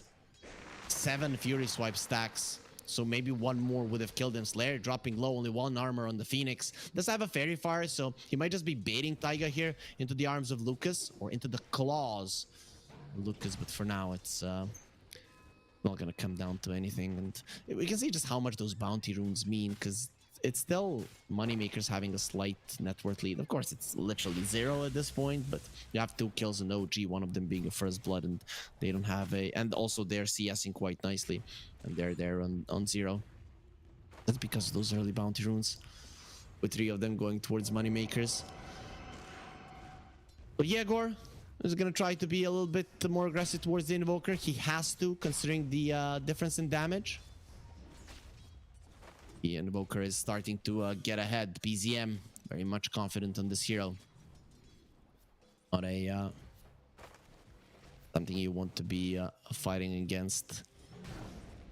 But Moneymakers, if they want to go through the Pinnacle Cup more, they want to beat this team, they're going to have to... at least attempt to beat this Invoker. Of course, if they lose this game, you still have the decider to play. So far, only 2 kills on the map. No big thing there.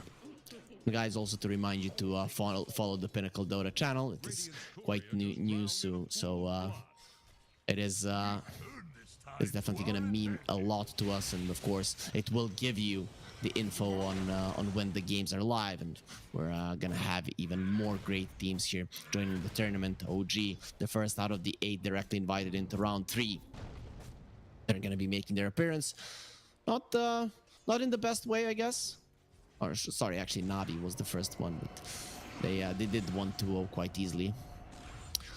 BZM pushed back, moves a little bit into Quas, gets his HP back, and now he's the one pressuring Yegor. Taiga is low. Slayer is gone. He is lower, let's put it that way, and he will be taken out of the skies, which means that Taiga will be the only one flying on the map currently. I'm just looking at the heroes, and I've just found out actually the DP levitates as well. Yeah, sorry, Exalted is my observer, and he likes to make fun here a little bit. Vierg is in a ton of trouble, but he'll be surviving here, having the boots, understands how important this is. But meanwhile, Yegor will be ran down in the mid lane, so does lose his life, and Vierg will go down as well as Lucas. Every single core of Moneymakers is dead. OG are mad. They are mad as hell. They're like, okay, these guys, we need to crush them. We need to crush them so much. They got very much mad after that game number 1. Also, the fans of OG didn't really hold back with their words in the chat, and OG reading that one, they're not gonna be disappointing anyone ever again. At least that's what they hope to do. That's what they're doing now in the first 5 minutes of this game, against Moneymakers. Bignum about coming for BZM, who is pretty low. He does have the raindrop being delivered right now. 7 stick charges. Diego running in. This should be quite apparent. BZM, I think, is living through this one, and you seem to be a bit too deep. The Sunstrike is coming through, and Bignum, well, he is gonna get sunburned there. Hopefully, the team that we sent to Malta, because we are sending the winners to the Malta boot camp with the 5-star hotel. Hopefully, they are not gonna get sunburned here. But Bignum, I think he has learned his lesson. So if Moneymakers get there, he's definitely gonna be sharing his knowledge with the rest of his teammates. 7-0 start, or 0-7 start. Moneymakers, they're losing in terms of CS, they're losing in terms of kills. They are losing, period. in this game, and they might have this strong lineup in the early mid-game, but you need to get there somewhat healthy. If OG win all 3 lanes and continue snowballing, you might not get a chance to play the game, and it seems like that's what OG are trying to do. The way that you completely crush the Beastmasters, if you take this tower down, and with this first catapult wave there diving, the Sunstrike is not going to connect. Vierg, he'll be able to dodge that one. Yuragi still going forward, does have the pounce, doesn't want to use it aggressively, understandably so. And look at the tower is dropping low. I need to get into poetry, guys. Yuragi, he got his level 6, turns around with the Shadow Dance, and Bignum is now gonna get jumped on. Yuragi showing off some good moves, but now he has to run. Who's gonna be TPing in? It's gonna be Yegor, but he's way too slow to be able to respond in any way, and the Slark will get himself into the shadows, will be fine, and now the tips are gonna be coming through OG. They're not holding back their punches when it comes to Dota, and when it comes to mental warfare as well. They're trying to give some emotional damage towards OG and towards Moneymakers. It seems to be working a little bit, though. Immediately Chu, his tips, well, they're gonna get punished with his death. He's gonna be more than happy with that one. Ravage comes out, the Sunstrike connects, Lucas very much dead. The Anchor Smash will be the thing that secures the kill. Slayer has the Icarus dive, so his life is not in jeopardy currently. And he's gonna be cooled off a little bit. The Flaming Bird is gonna get spat on. For now, Slayer is gonna be just fine. That's the first exorcism, though. You kill a support, and that support is back to the world of the living, and now they've got you with the cold snap. Well, Yegor is looking very much dead. No more Spirit Siphons. He has used the last one. Will be taking down Taiga. Will be the one that gets the credit for the kill. Moneymakers, they're being decimated in this one. Player, run, you only have 1 armor. There's gonna be a hit from the shadows. It's not gonna be good enough. He did have the raindrop there, so that does help with the magic damage inflicted. Also, guys, what's gonna help you with using our odds? Okay, we're gonna have to hold that thought because Yuragi's getting low, doesn't have the mana for the ulti. He is not dead because he's stronger than everybody. Now he's gonna be running into the trees. Bignum, if you stay there for longer, this Lark can turn around and kill you as well. He's thinking about it. Yuragi's just gonna wait a couple of seconds. There's the pounce at the ready. Bignum, you better run, but you cannot. You have been pounced on and leashed, and now he wants to slay you. A couple of more hits are gonna do the trick. I think he needs 1 more, not needed, because the Dark Pact will be the thing that secures it.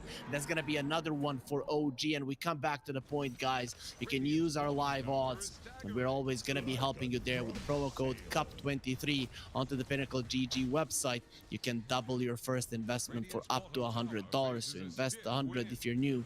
You're gonna be getting 200. Play with, of course, the terms and conditions do apply. So be sure to bet responsibly, and it works only if you're 18 plus. 5,000 gold lead for OG. 11-1. Perfect score here for OG. If you guys have watched Kurokono Basket, you know that 111-11 is the perfect score to chase for. Sunstrike, yep, it works even against Flaming Birds. DM is gonna get his spirit sucked out of him, so the big sea monster is gonna be going down here. He's trying to deny himself to the creeps. Not gonna be happening. The Kraken Shell, that doesn't allow him to take any damage. The roar from the Beastmaster will be used onto the Slark. He doesn't want to be slain. We'll be using that one. And finally, Moneymakers are going to be getting some nice kills around the map and on the bottom lane. Immediately, BZM, though, in the mid lane is pushing in. He's going for the old school Invoker build, Midas, into the Boots of Travel. Nice tornado there, of course. Wex only level 1, but he has Quas 4 points, so they're gonna be at least inside of that short tornado a little bit longer in terms of duration in the air. For a second, I felt like I thought I heard a pause. Sunstrike, not gonna be connecting. Yegor, I think you've overestimated yourself. That was a solid Sunstrike, by the way. It wasn't BZM just using it in a bad way. Egg, beautifully placed. No way he survives this one. Yeah, that high ground is not gonna work. Not enough hits, not enough misses are gonna come through, but that was actually beautifully done by Slayer. Actually, now I remember Sioma the Slayer's Phoenixes. Even 4 or 5 years back, maybe even more. He used to be a god on this hero, and we now see why they picked it for him. That really did look amazing, but you just can't get excited enough for it when it seems like the game is in complete shambles for the team that is making good plays. The Ursa is trying to get his Battle Fury. He's around 1,500 gold away. He's gonna need a bit more time to get that one. The problem is that Moneymakers are not controlling enough of a map. Even once he gets the Battle Fury, where is he gonna farm? With the Beastmaster, you need to open up the map. You need the top tower to die for this hero to make sense, and they just haven't been able to do it. And look at OG just invading everywhere. The Sunstrike does come out, doesn't do anything because the hero is already dead, and Yegor will have to get himself away from these ancients. So the big ancient creeps are going to be going towards OG. They're getting everything. Even the wild axes are not going to be securing those for Moneymakers. Not living up to their name in this game in particular. OG making a lot more money, and Yuragi wants to continue the trend here, bringing the tower down, threatening with the roar. Yuragi just comes forward. He has been stunned, but it's already inside of the Shadowlands, and the help is coming. He turns around and just removes it easily with a Dark Pact. Yegor, he wants to be fast with the Exorcism, but he's not going to be able to get on top of the Slark. The Gush will keep him at bay, and OG, they probably want to re-engage here. Yegor, he thinks he's all strong here with all of his sisters, with all of his ghosts around, but there's going to be one more, and that's gonna be coming out from the main hero. So Yegor is gone. Yuragi, he gets the kill on both of the guys that were trying to take his life, and that bullet him in game number 1. This is the OG that everybody was expecting coming into the series. This is the OG that their fans were hoping to see, but this is also the OG that Moneymakers were not hoping to see, but they will have to face them here. And they might have beat them one game, but now you're gonna have to beat them at their best. Doesn't seem like they have what it takes at this point. Vier has been caught inside of a bramble. He didn't know where to go. He's gonna walk into another one, meaning that he's panicking. The Ursa is mad that his Beastmaster is dead. Run, little piggy. Run from the bear. Lucas, he doesn't have his ulti any longer, and with the battle move, taking so much damage. The egg, is it onto the high ground? No, it's not, but it's still gonna be taken down. That's a bonus one, a double kill for Yuragi. This time around, he is godlike. He's not suffering. He is bringing suffering to the enemies in this game number 2. 14 minutes in, the gold lead is 9k. I don't want to say it's insurmountable, the gold lead itself, but they've taken all of the tier 1s. You're up against 2 pushers that haven't done any significant damage to towers. This game, it looks over. Exalted, our observer, that's his name. No, it's not that he has exalted reputation, but actually he's quite good. He is showing us everything there, and that's a really good point. And I would agree with Dota Plus. This is an almost impossible game. Look at Yuragi coming over. He is invis. He does have that Shadow Blade, so they're definitely playing old school Dota here. Invoker, Midas, and the Boots of Travel, and a Shadow Blade Slark. Not something that we see too often in Dota currently, but it's working out wonders for Yuragi and for the rest of OG, who are continuing to slay Moneymakers over and over again.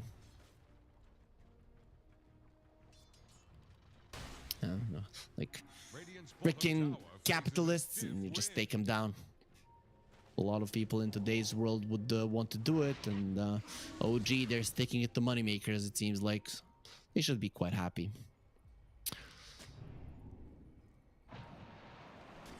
Moneymakers, they have won $1,000 so far in this tournament. If they win this series, they're gonna be getting another $1,000. OG, considering they just joined, they have won nothing thus far, but if they win this one, they're gonna be getting their first 1,000. Probably hoping for more to come. And Roche gonna be taken down. Moneymakers, they don't want to do anything about it. They probably can't do anything about it. No BKBs on their side. Running into a Ravage would just be death for all of them. Invoker will have a BKB in no time, and I'm guessing that they do give this one to the Slark. He's going for Radiance next. Probably going to be disassembling that one into a Nullifier later on, but who knows? The radius is not that bad of a item. Shadow Blade being used. The smoke from Moneymakers. It's time to run. No, they took the Aegis. We have to get away. You're not going anywhere. And the one being tamed now is the Beastmaster himself. Taste of his own medicine will be administered from the Slark. And Yuragi continuing. He sees the Ursa. Night vision. It is there. Jumping in. Lucas, where do you want to go? The Ravage will not allow him to TP away. Of course, it's not going to last long because of the status resistance. But his life won't be lasting long either. With Yuragi shanking him to death. Big claws versus small shanks from a prison. Yeah, we all know. Hard life, it does make you stronger, and Slark has had a hard life for sure.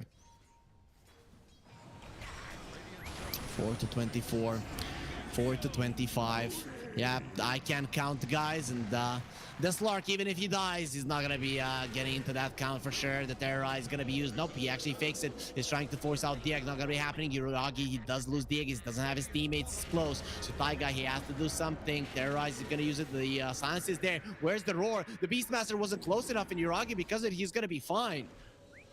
Moneymakers, they've gotten the Aegis, but they've lost the tier 2 in the process. And Yegor coming up the high ground, he's gonna have to think twice about that when Yuragi can still turn himself around. He's gonna go into Invis. He's being spotted here. He sees the Shadow Dance isn't working, but now he's gonna be going into the ulti, and the Sunstrike should finish this one off. Actually, Lucas, he takes half the damage there, jumps at the last second. I don't know if that was intentional, but he does save his buddy. Either way, Taiga, you really want to be there inside of the Shadow Realm. It still feels super hot because of the Sun Ray, but he will survive. Either way, the Piggy is not gonna get burned. It's not gonna get cooked. Sunstrike dodging death barely. Ragi comes over. Ursa lifted up into the air. He doesn't have his ulti. He doesn't have his life. Icarus died from the Phoenix. It does slow them down a little bit, but now everybody from Moneymakers has to get themselves away. Their triangle will get rewarded, and OG assert dominance on the map yet again. 4 to 26. Seems like a counting simulator, right? 24, 25, 26. But that's just the kills that OG are getting minute after minute, second after second, minute after minute. Getting it in Slayer.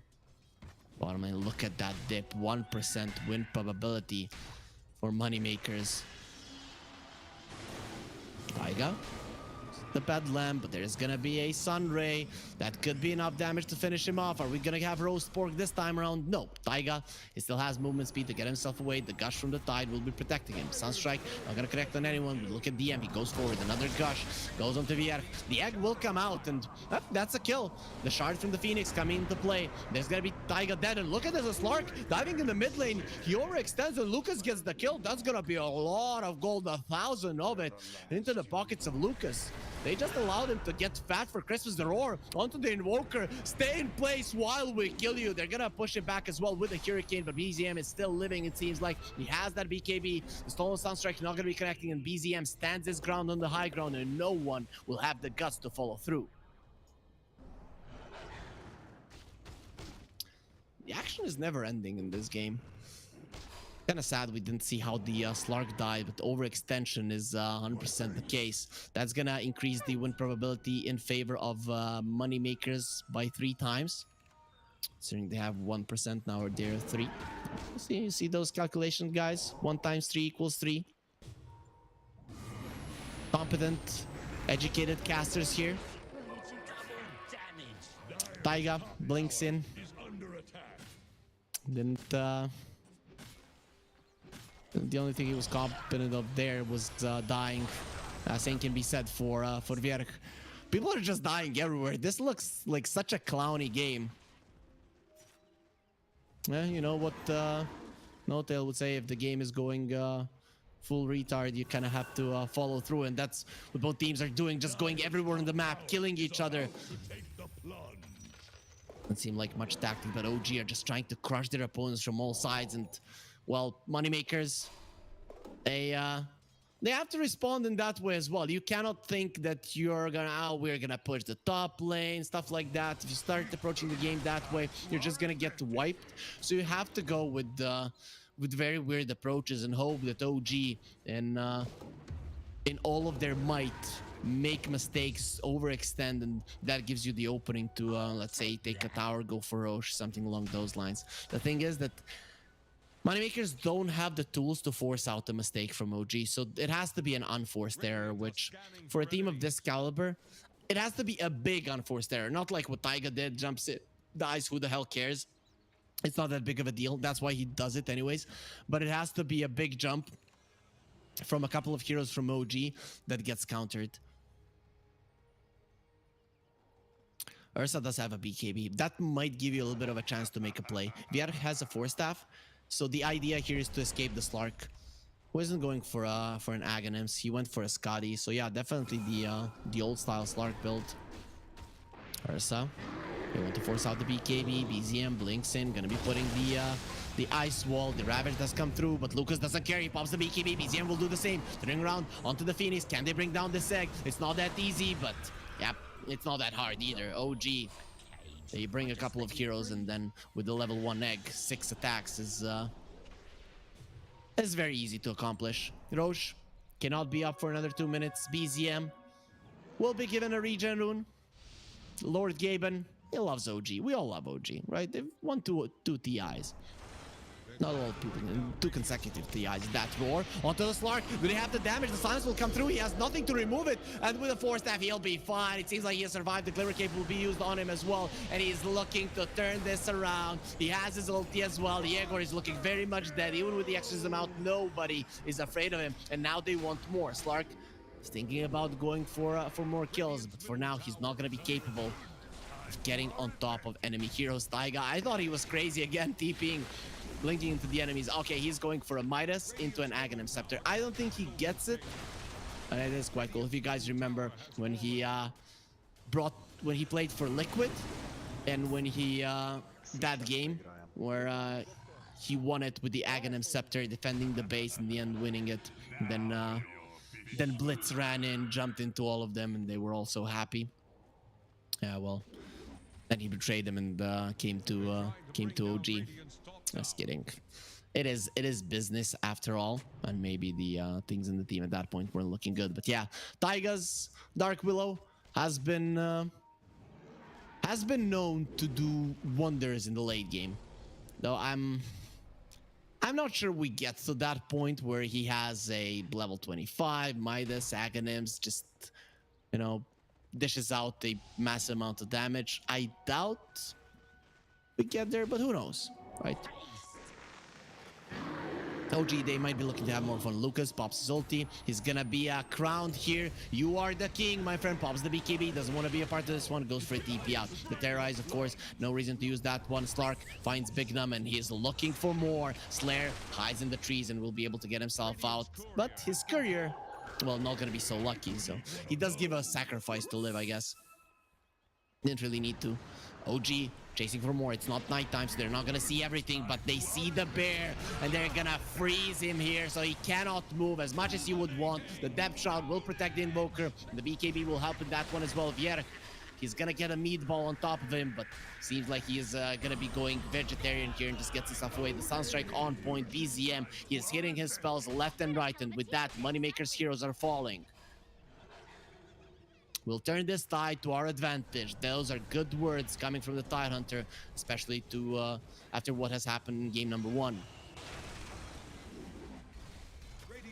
We all know OG always had a good speaker, someone who would give them words of encouragement. Unfortunately, in this tournament, he's playing in a different team, Old G, and we'll see if those two do get to fight each other. The Tendrils of the Deep will be stolen. Big Num, he couldn't get the Ravage this game, but I guess this is okay as well. He's thinking about a shard.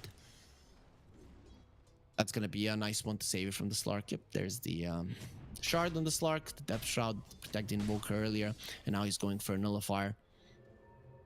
So Radiance not on the menu. I guess if he wanted Radiance, he would have taken it the second item and then disassembled it into an LFR this far into the game. You can just go straight up for that one.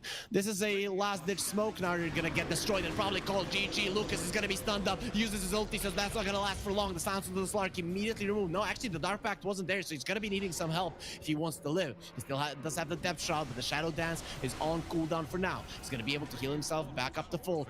No Ravage for 60. For 136, he just used it, but yeah, they don't need it. The egg will get used, and considering that you have nothing to stop them from hitting that one, no AoE stuns, it's gonna be an easy one. They call GG. After this fight is over, it is gonna be over for Moneymakers in this game number 2. But they still have a decider to show their true strength. But it seems like the ones pulling the punches in game number 1 were OG and Moneymakers. Now they did face them in full force.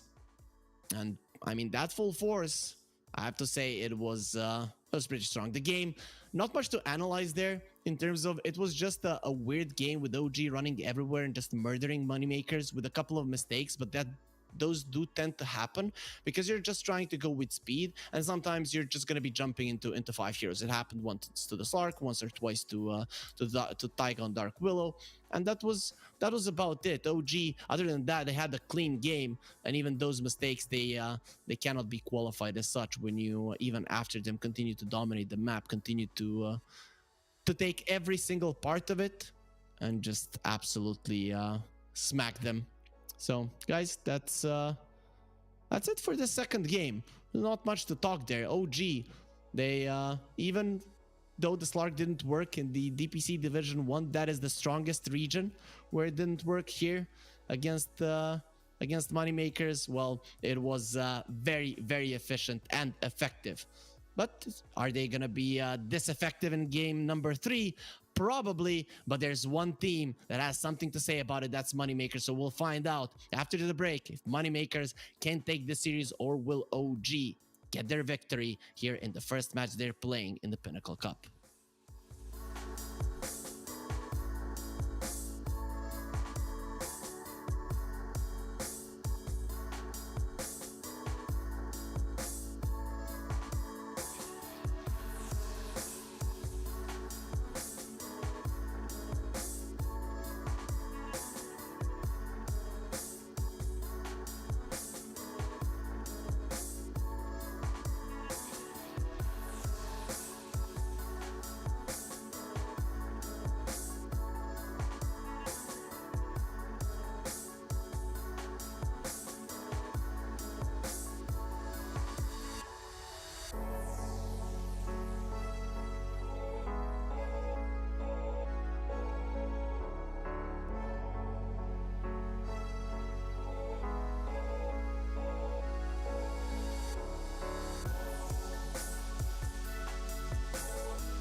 Oh, Esport.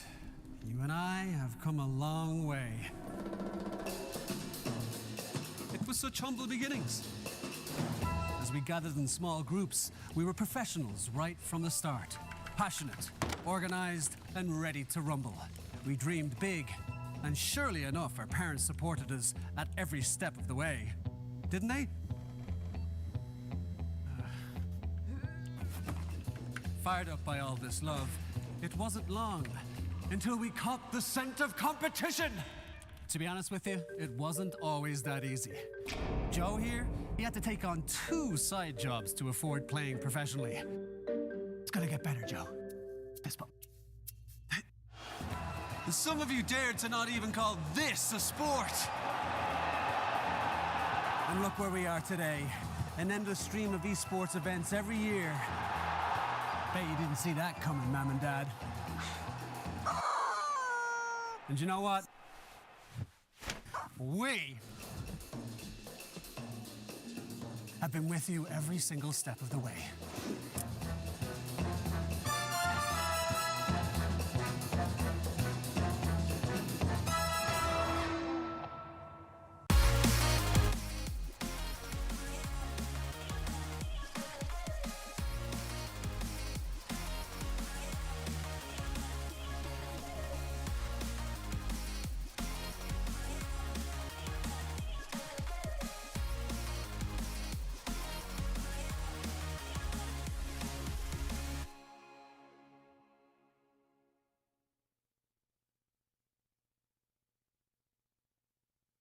Dream of working with people you watch on screen. Exclusive esports opportunities handpicked just for you. Candidate profile to raise above competition. Let 10GG handle routines. Make a step towards your dream today.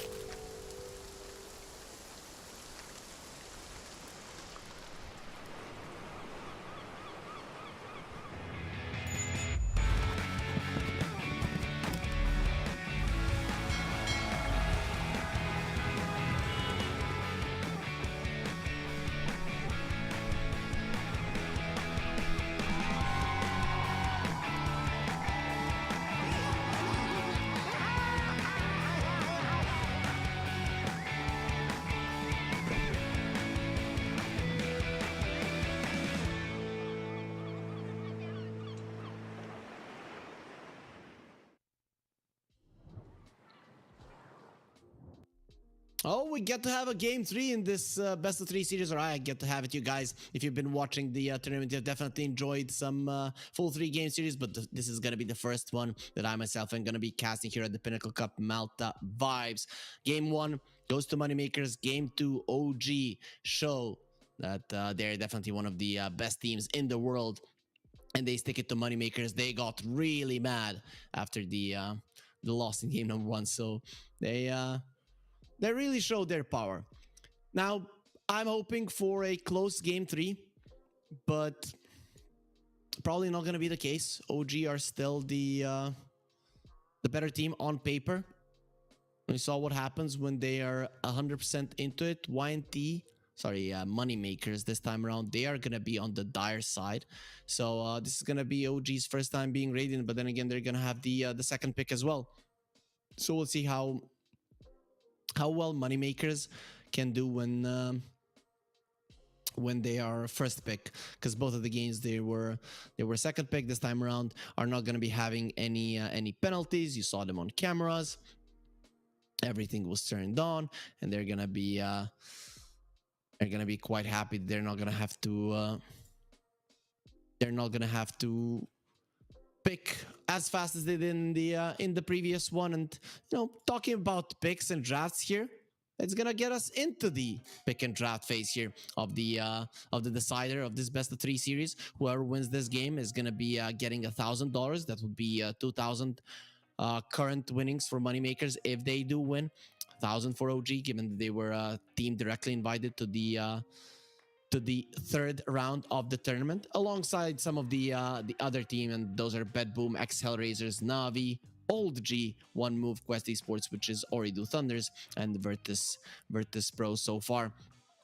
Only Navi have played their game against the Ancient Tribe earlier in the day. They did win. We're gonna have 2 more of these games today, and of course 4 more tomorrow to find out who are gonna be our quarter finalists. If OG and OG are to meet, that's gonna be in the semifinals. So hopefully that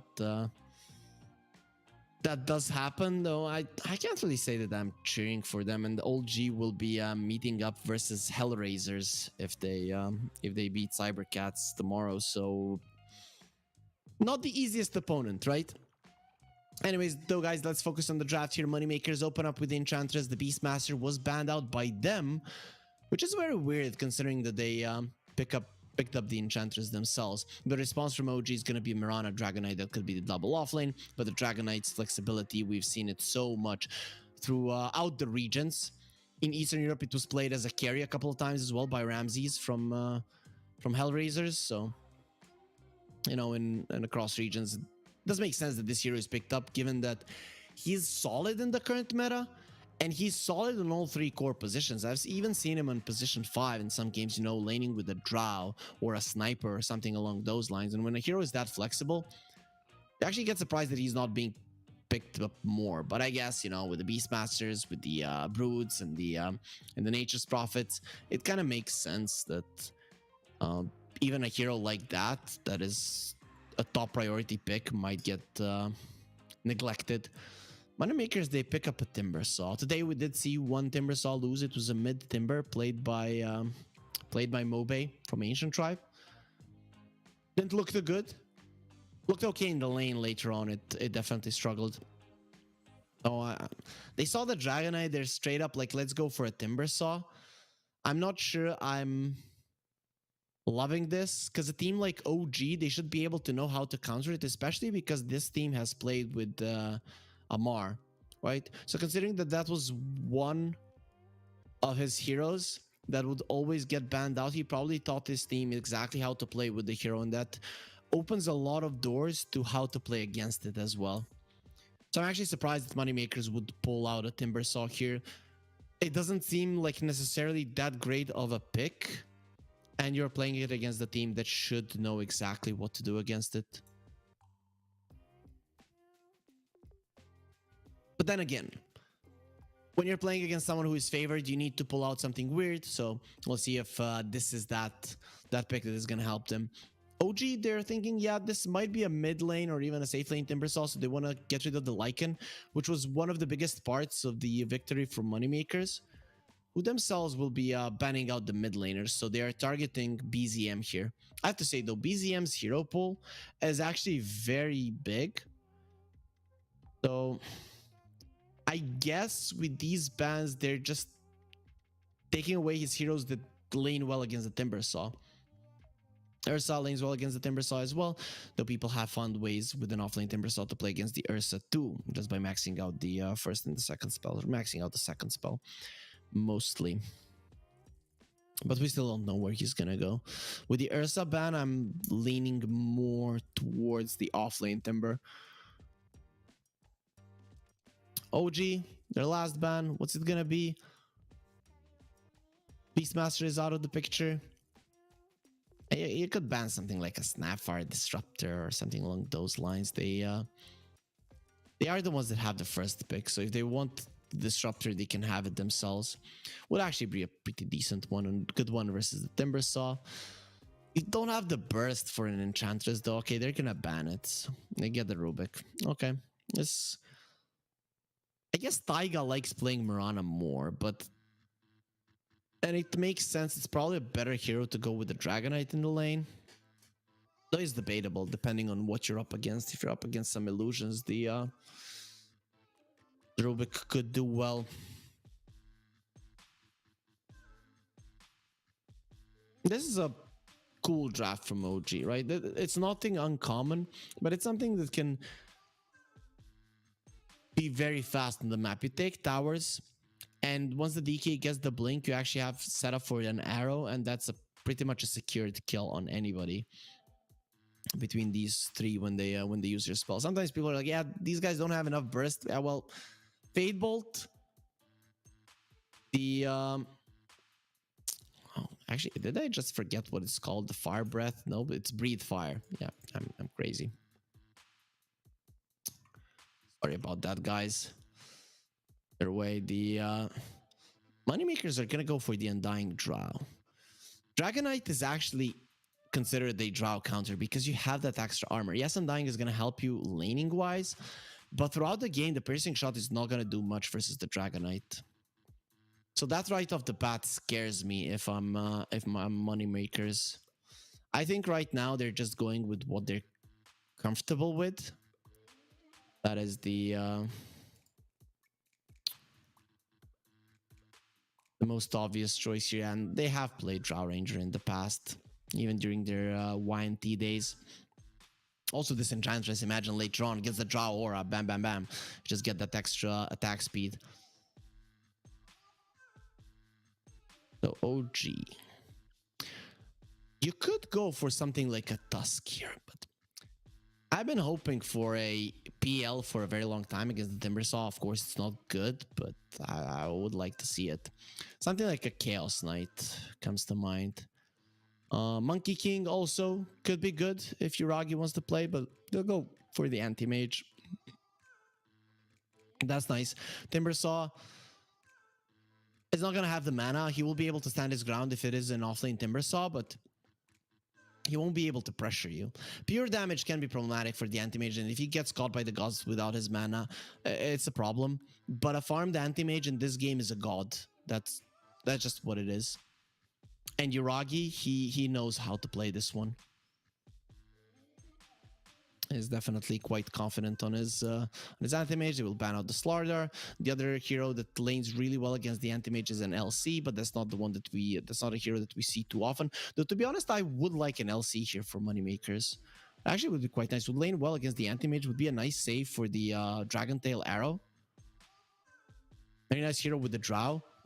Pure counter to the Anti-Mage at any time in the game. They have no saves for you. It would be a cool pick. I doubt they go for it, but one can hope. And it would allow you later on in the game to actually just put the Drow in front, right? They go on her, they stun her, immediate press the attack, force staff out, and then you fight. And that's kind of the way that you want to fight with Drow Ranger, is that you are standing first, and then once they go for you, your team responds, you move yourself a little bit back, and you just continue getting those arrows out. They're going to ban out the Centaur. The Riki does come out. Probably going to be a mid Riki. I've seen Melojule play it. Did look cool. He went for a Meteor Hammer. I'm curious to see what Yegor is going to do. Is it going to be a straight up diffusal, or is he going to get a Meteor Hammer as well? Get a shard later on too. So the build was, when I saw Melojule play it, it was they lost that game, but it was actually very close. It was Meteor Hammer, Diffusal, Shard. That's what he went for, and then Manta, of course, and that's where the game ended, I think. So you could send the Dragonite into the mid lane. He's going to do well against the Riki, doesn't care. He's just going to smack him.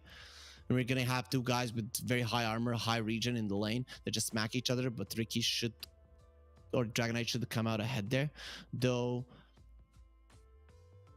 is the Primal Beast in the pool? Primal Beast is in the pool. That could be a good pick for OG.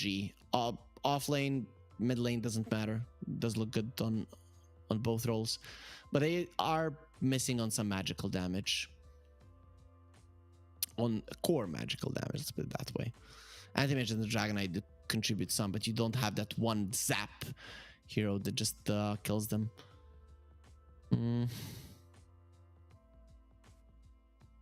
There's so many options here. Very hard to actually predict what OG wants. We're just gonna have to wait it out to see where they're gonna be taking this draft. It's gonna be a Zeus, yeah. So they go for the magic damage, and also vision for the Riki. Not only vision for the Riki, but the vision for the Drow as well. The way that the Drow works is that you have, if you if you do not have any save, you have to keep yourself hidden before the fight starts. If they know where you are every single time before the fight engages, they will be able to position correctly to be able to catch you. We're seeing how the players feel about their drafts. You know, if you guys are good with people and can read emotions, then you can definitely get some info out of their faces. But in my mind, OG, they're playing an easier lineup to execute. They're playing pretty straightforward heroes that they know how to utilize. They are definitely the better team. I think they showcased it in game number 2 quite visibly. Moneymakers, even after the game number 1 victory, I think they've just opened up the wrath of OG, and they might just be happy with that 1 game win, but we'll find out. You know, I'm kind of they have no stuns. They have 0 stuns. Moneymakers, they're up against the anti-mage, you have 0 stuns. So if you don't use your smoke screen perfectly, he's just gone every single time, and he's actually pretty solid in this game. He doesn't have that hero with a lot of mana. He's gonna be able to blow up. Timbersaw can count, but it's just a beautiful anti-mage game overall. With that being said, we still need to find out if OG have what it takes to win this one, or if Moneymakers can win another game against them. We're gonna be hopping into it right now. There it is. The game has started. OG already in a smoke, in a warding mission. Maybe even Battleground just took our battle chest. My god. maybe even going for a kill mission. I like that one. Use mana, get kill. Dota is easy, actually. Dota is very easy until you start playing it. It's very easy to watch it. It's very easy to point out other people's mistakes. When it comes to playing it, that's when things get a little bit tricky, but not by much. OG coming over, but Moneymakers are ready. So not sure that you want to be here, OG. And Chu, he'll get the war down, but it's gonna come at a price of his own life. So who gets that one? Ricky, let's go. Yegor gets the first blood, and last time around it was OG that got the first blood on their mid laner. We know how that game ended. So Moneymakers, they are gonna be making a buck here, bringing down Chu. And if you guys want to make a buck, you can go over to pinnacle.gg, use the promo code CUP23. And during the duration of this tournament, you can double your first investment for up to $100. Of course, the terms and conditions do apply, so you have to be 18 plus to be able to participate in that one. And we are going to be seeing a pause come out from BZM. It seems like they are lagging a little bit, and we saw that Zeus and those muscles, he wants to show them off. But there's one thing that you would want to dress on you if you had a body like that, and that is the jersey that we're giving away here at the Pinnacle Cup. So you go to Pinnacle Esports, you have a pinned tweet there, you retweet it, you like it, you comment on it, tell us what your favorite team is, and you're gonna become liable to win one of the jerseys. Of course, again, you have to be 18 plus. Unfortunately, if you're younger than that, you are not gonna be able to enter the giveaway. And then just continue following our social media throughout the tournament to find out if you are one of the lucky winners. And speaking about following, definitely give a follow there to our casters, me here, freaking my colleagues as well on Twitter as well, and give a follow to our Twitch channel. It is new. You want to know when the games are happening, and we have some big teams here in this tournament. Hellraisers, OG, Old G, all of those teams definitely deserve your attention and are gonna be giving you the right entertainment, and that's what we're here for, entertaining ourselves. Dota is the game that you want to entertain you. You feel super happy going to play it, and then you kind of get miserable. But when you're watching other people do it and get miserable themselves, that is when it's really enjoyable, right? So we'll see who's going to be a miserable in this game. Is it going to be OG or Moneymakers, or are we actually going to have a really cool game on our hands? Well, we'll see. Dota Plus, it does favor the draft of Moneymakers. Why? I guess because they got the first blood. Yeah, it's not the draft. It just favors them because of the first blood. We're seeing J there on the screen. So you can get a couple of those in the chat, guys, if you want.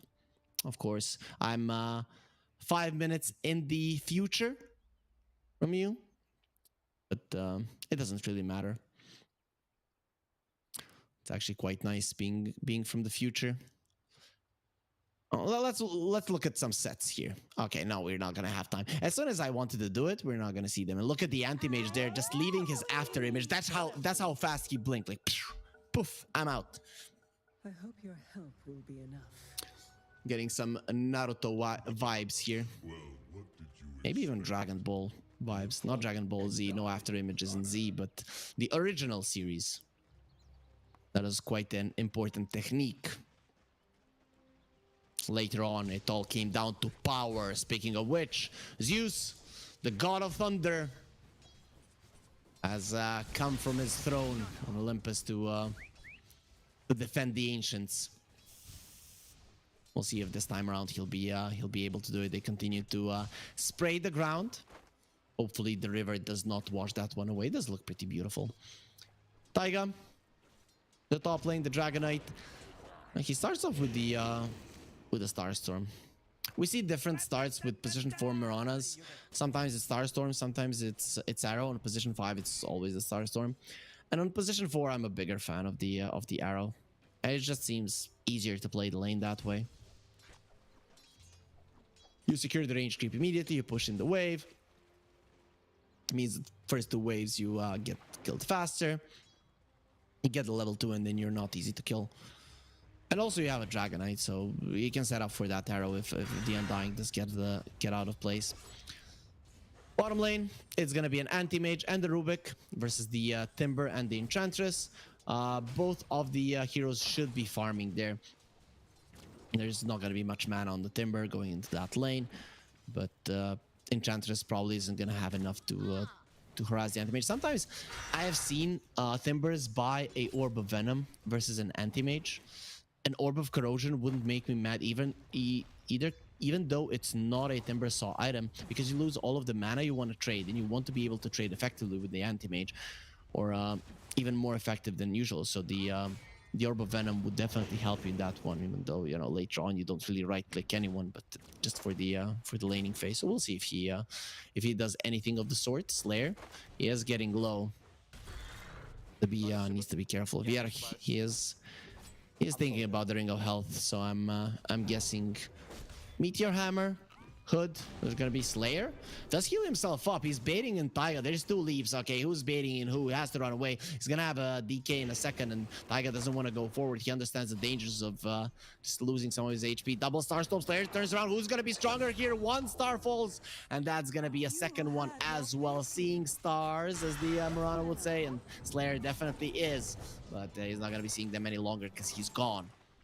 Iragi postures aggressively, takes a couple of hits, makes sure that he saves Chu. As Taiga, he didn't only kill Slayer, he finished off his courier as well. Oh, mid lane, there's a big difference in CS. OG starting to get ahead a little bit here. But the Drow is farming well, and that's pretty important. Of course, as the lane progresses, the Undying is just gonna be less and less effective. Look at Vierk. No mana, just going forward. He knows the reactive armor charges are allowing him to trade better with the AM. But Yuragi has the money for the Ring of Health, and he's gonna take the path to buy it. Does give moneymakers a little bit of a free time here in the bottom lane for the Timber Saw. Bignum, slow down. Doesn't have any mana, so the damage being dealt isn't really that high. Should be able to live. Has 9 stick charges, and they were trying to force those out. Bignum not gonna be taking the bait. He does get the Centaur, so Yuragi is now in trouble. 5 seconds until the blink, and Vierk without the mana he can't do much. But now he's gonna get it. The Mango is eaten, and the Whirling Dash just does so much damage. He cut down like 3 or 4 trees with that one, so the bonus damage more than enough for Yuragi to go down. Yep, he thought he could be aggressive in that lane, but he was wrong, and Moneymakers showing up quite strong there. No arrow just yet on Taiga. He might not even get it on level 3. We'll see what he decides. Against the Undying, you're always gonna have stick charges, so you could go with 1-1-1, but a level 2 Starstorm is just such a huge increase in damage. Yegor He is going for the Meteor Hammer, jumping in on BZM, who is just standing his ground. Let's go, you versus me. Yegor, he takes him up on that one, but he is being smacked quite a lot here. Some stick charges are gonna be there. Nice glyph being used by BZM. Doesn't want to use all of his mana. Yegor dropping low, and it's not gonna be enough damage. Uses the Fairy Fire just in time to survive through that last mana from the Zeus. Zeus, once he hits level 6, unless he gets the Power Rune, he's not gonna have mana for his ulti. So that's kind of a bummer for them. Hiragi goes for Bignum. Bignum is fine. Now he wants to take Vierx. Look at that Alpha Wolf, how much more damage it allows Vierx to do. But of course, that Whirling Death was the biggest output of it. Zeus, let's get the Arcane Boots. So his mana now is gonna be replenished just enough. He's probably hoping for one of his supports to die as well to refill his bottle, but neither Taiga nor Chu are close to their deaths. Yuragi, on the other hand, is very close to his. He wants a Vanguard. He's probably going to be getting it. He needs another 100 gold. Ooh, the impetus. He has been broken. Yuragi, blink onto the high ground. This means he's not going to be touching creeps for a very long time. And Bignum, he does have the Cobalt form, and look at how fast he's prancing on. But Yuragi will get himself away in time. Bignum rotating to the mid lane. BZM, though, he is invis. And seems like you just weren't fast enough. Even with the speed aura. This time around, OG are not crushing it as much. They are still in the lead, but most of that comes from the Zeus just having a hell of a good time. We're gonna be switching to net worth soon to see how it's looking there. Yegor is level 6. He's approaching that Meteor Hammer. We'll have it in no time, and then this Riki could be a nuisance if Moneymakers can do anything without the stuns. Yuragi comes back to the lane, only to be bullied once again. Timbersaw, level 5. Anti-Mage, level 3. One would say the lane isn't going well. It's not going well for the other carry either. Nope, it's actually going perfect. Lucas gets the silence off and turns around. Taiga is gonna have the leap. Is he going for this one? He sees Lucas double leap at the ready. Can he get there in time? One leap to the side. He wants one more. He wants to find him. How deep are you ready to go? Lucas, just one more. Nope, you go into tier 2, you die. Lucas is gonna be quite happy with the experience given to him. That ulti from the Zeus, it just baits them in, but it does give enough damage towards the bottom lane here for OG, and the Thunder God uses the ulti, kills the uses his spells, kills the Timbersaw, and then they finish off the Enchantress as well. Nice rotation coming out from BZM, understanding that his buddy in the bottom lane needs help. Minimal damage will be taken by the mid lane tower so far for the from the Meteor Hammer. Nothing big there, so we can turn to net worth right now. Our observer is going to do just that. There it is. The mid laners from both teams are doing well. Of course, BZM doing much better than anybody on the map. 700 gold ahead of the Riki. And that anti-mage, you know, was getting bullied earlier. It's actually doing fine. Better than the Drow. He went for the power treads. Might decide to leave the Vanguard this time around. Soul Ring on the Timber every single time he gets that, he's gonna be going for a Soul Ring into Whirling Death just to annoy Yuragi even further. But you have to be afraid, once Yuragi gets his level 6, the Mana Void can do a solid chunk of damage, and then Zeus rotates again. You're a pretty easy target. BZM does have the regen here. He's making sure Yegor takes as much damage as possible. Yegor jumps forward. Have to be very careful. He has the Thunderbolt, and that's gonna be giving him vision for the time being. The Warpine Raider from the side. That raid isn't gonna be too successful. Just drops, but we'll be getting the seed shot before he does.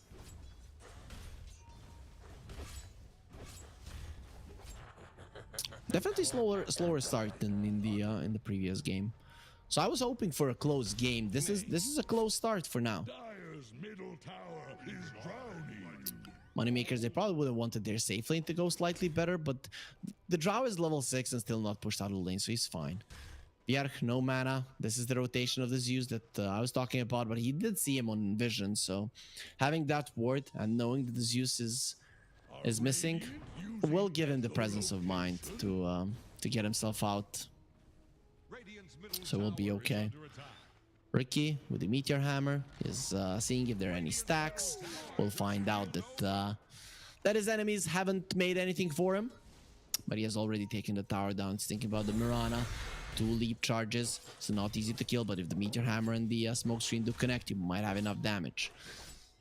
Speaking of damage, Yuragi takes some and does none to the timber saw.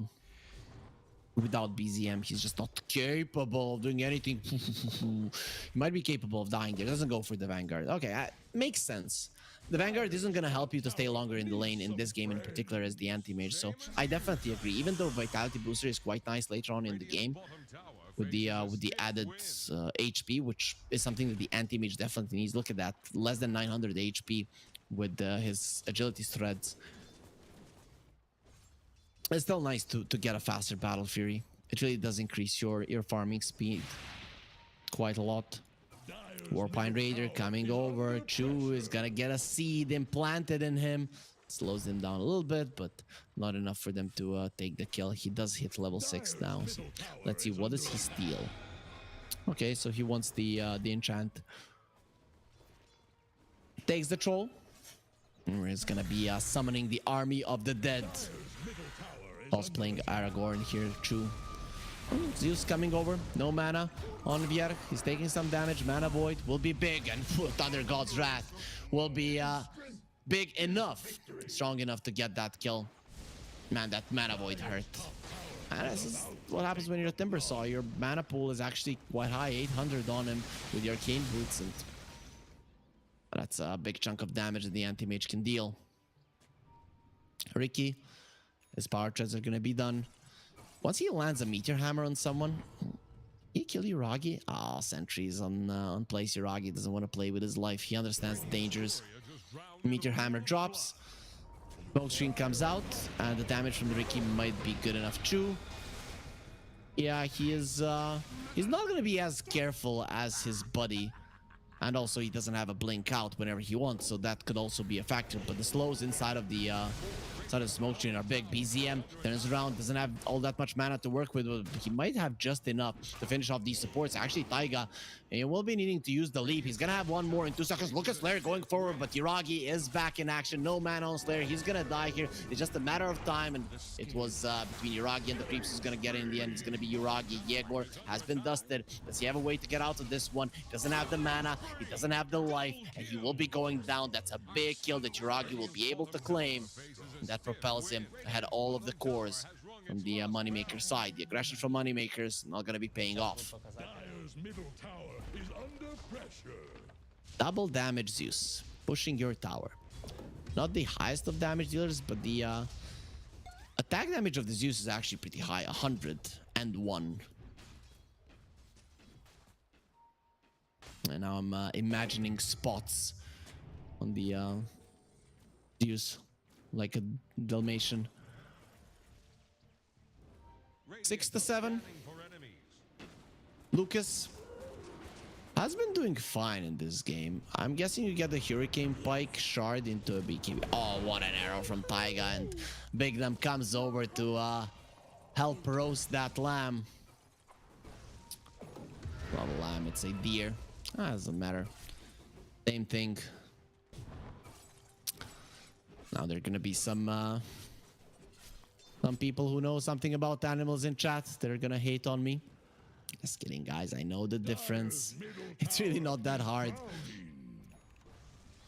The roast lamb just came to mind. Seems like I'm getting hungry here, but no matter. After this game, I'm gonna be getting my rest and getting some food. That's what DM wants.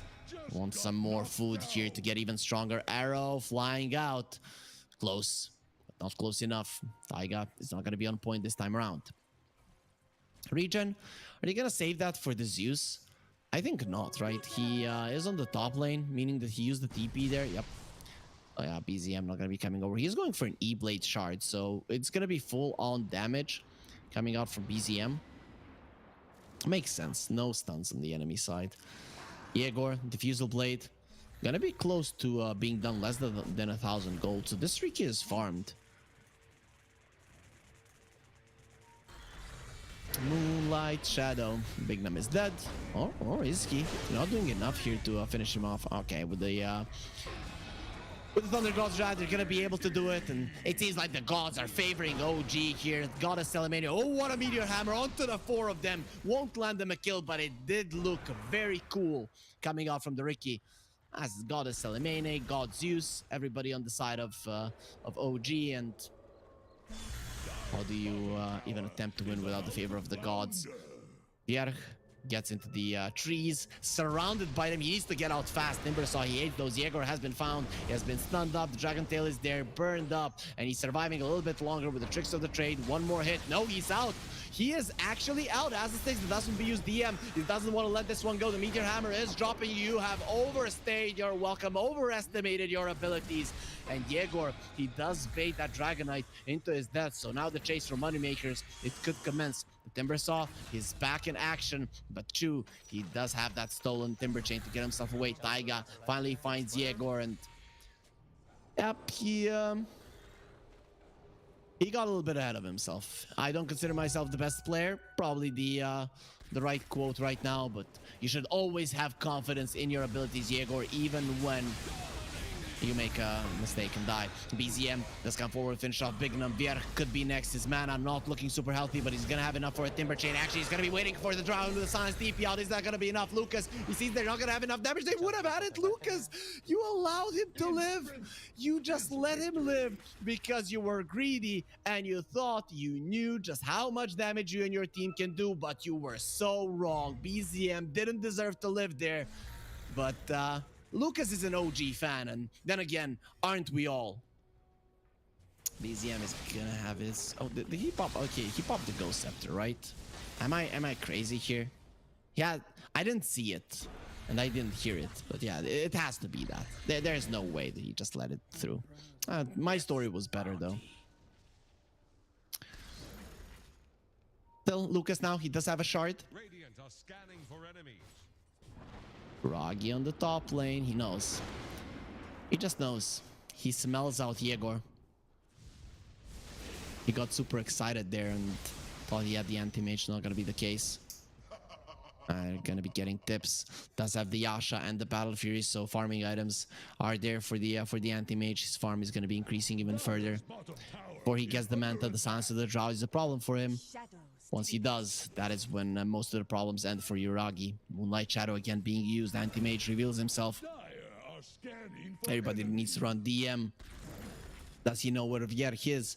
Even if he does, he's a little bit too far away now.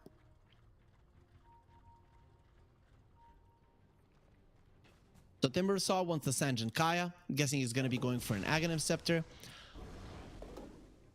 Pure burst damage. It's actually quite nice in this game against both the Dragonite and the Anti-Mage. Anti-Mage not susceptible to magical damage. Dragonite not susceptible to physical. He's probably gonna have a BKB sometime soon. Okay, sometime soon. He is only gonna have the money for the Ogre Axe so far, but either way, that could be big. And to be honest, this lineup of Moneymakers, they have to kill you fast, considering you don't have any stuns. So if you don't kill them inside of the smoke screen, once they leave, nothing is keeping them in place. I mean, they can have a stun if they enchant a Centaur. That's it. But they're enchanting a Hellbear Smasher. They're going for a tower here. That's the last tier 1 that is alive on the side of OG. Thinking about rotating to the top lane, but they understand there are 5 heroes of Moneymakers there. So they're gonna skip on the fighting for now. The bottom tower was taken as well, so it is a fair trade between the teams. A ceasefire for now. Just destruction of enemy assets. EZM. Oh, he doesn't cancel that one. He saw Yegor for a second. Does have the Bleed Arrow. Perfect! On point into the back of the Ricky. Now that back is gonna be broken by BZM.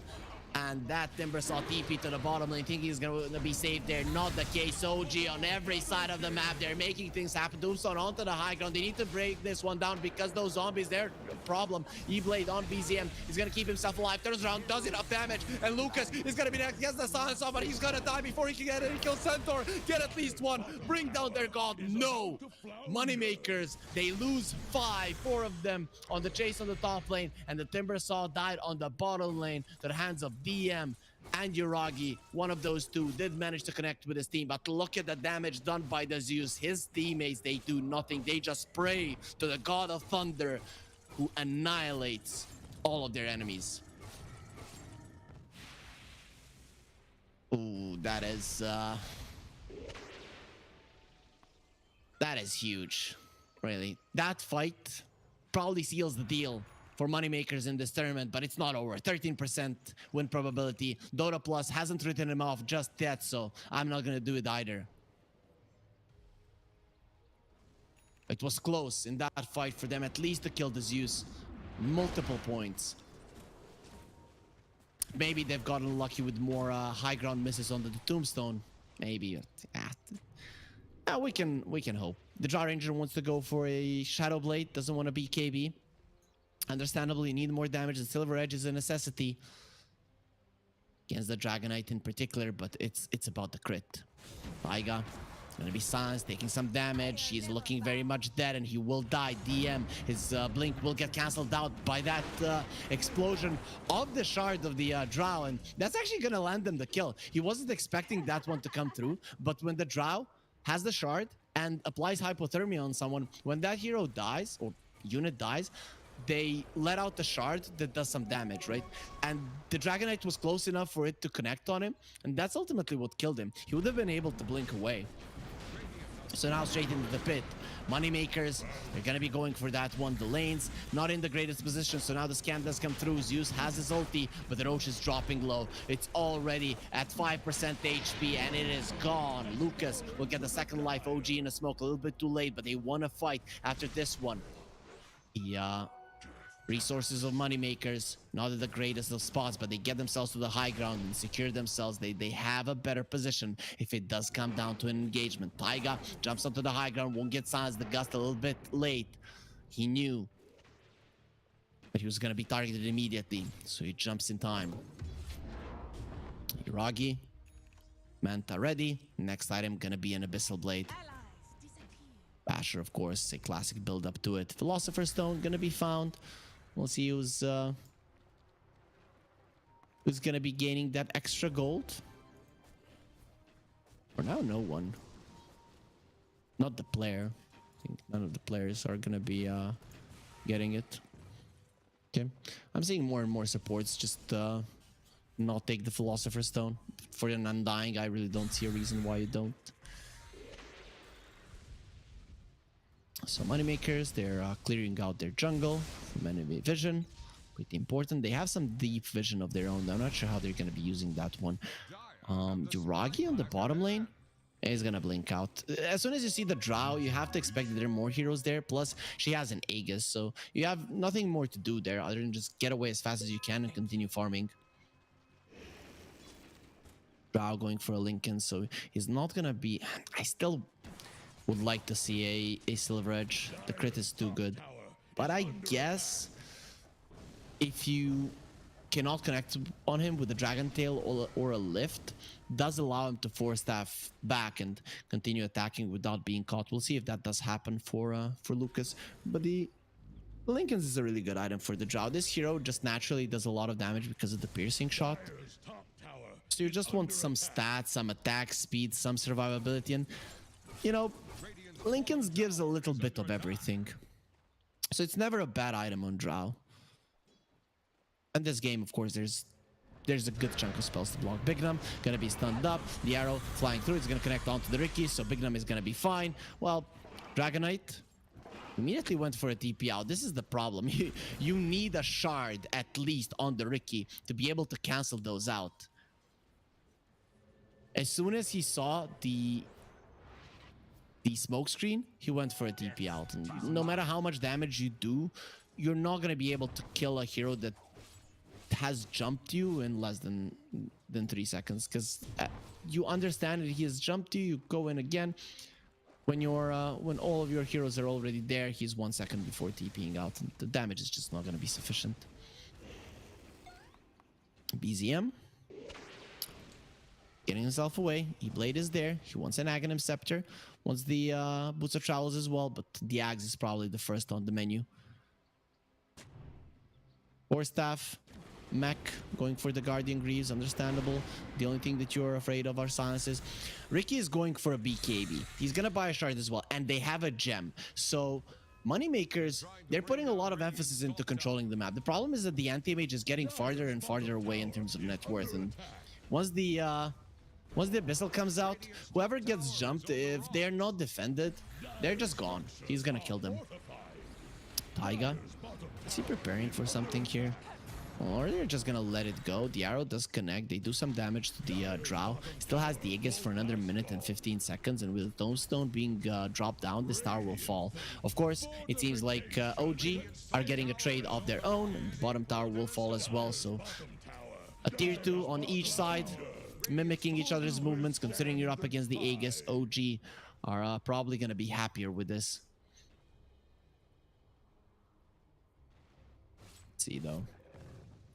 Moneymakers still in it. They might be in an 8k gold deficit, but it's looking much better than in the previous game. Worse than in the first game, but better than in the previous. And Lucas does finish off his Lincoln Sphere. He's still going to be going for a Shadow Blade, probably into the Silver Edge, so I like it. He is now going to start focusing a little bit more on the damage output.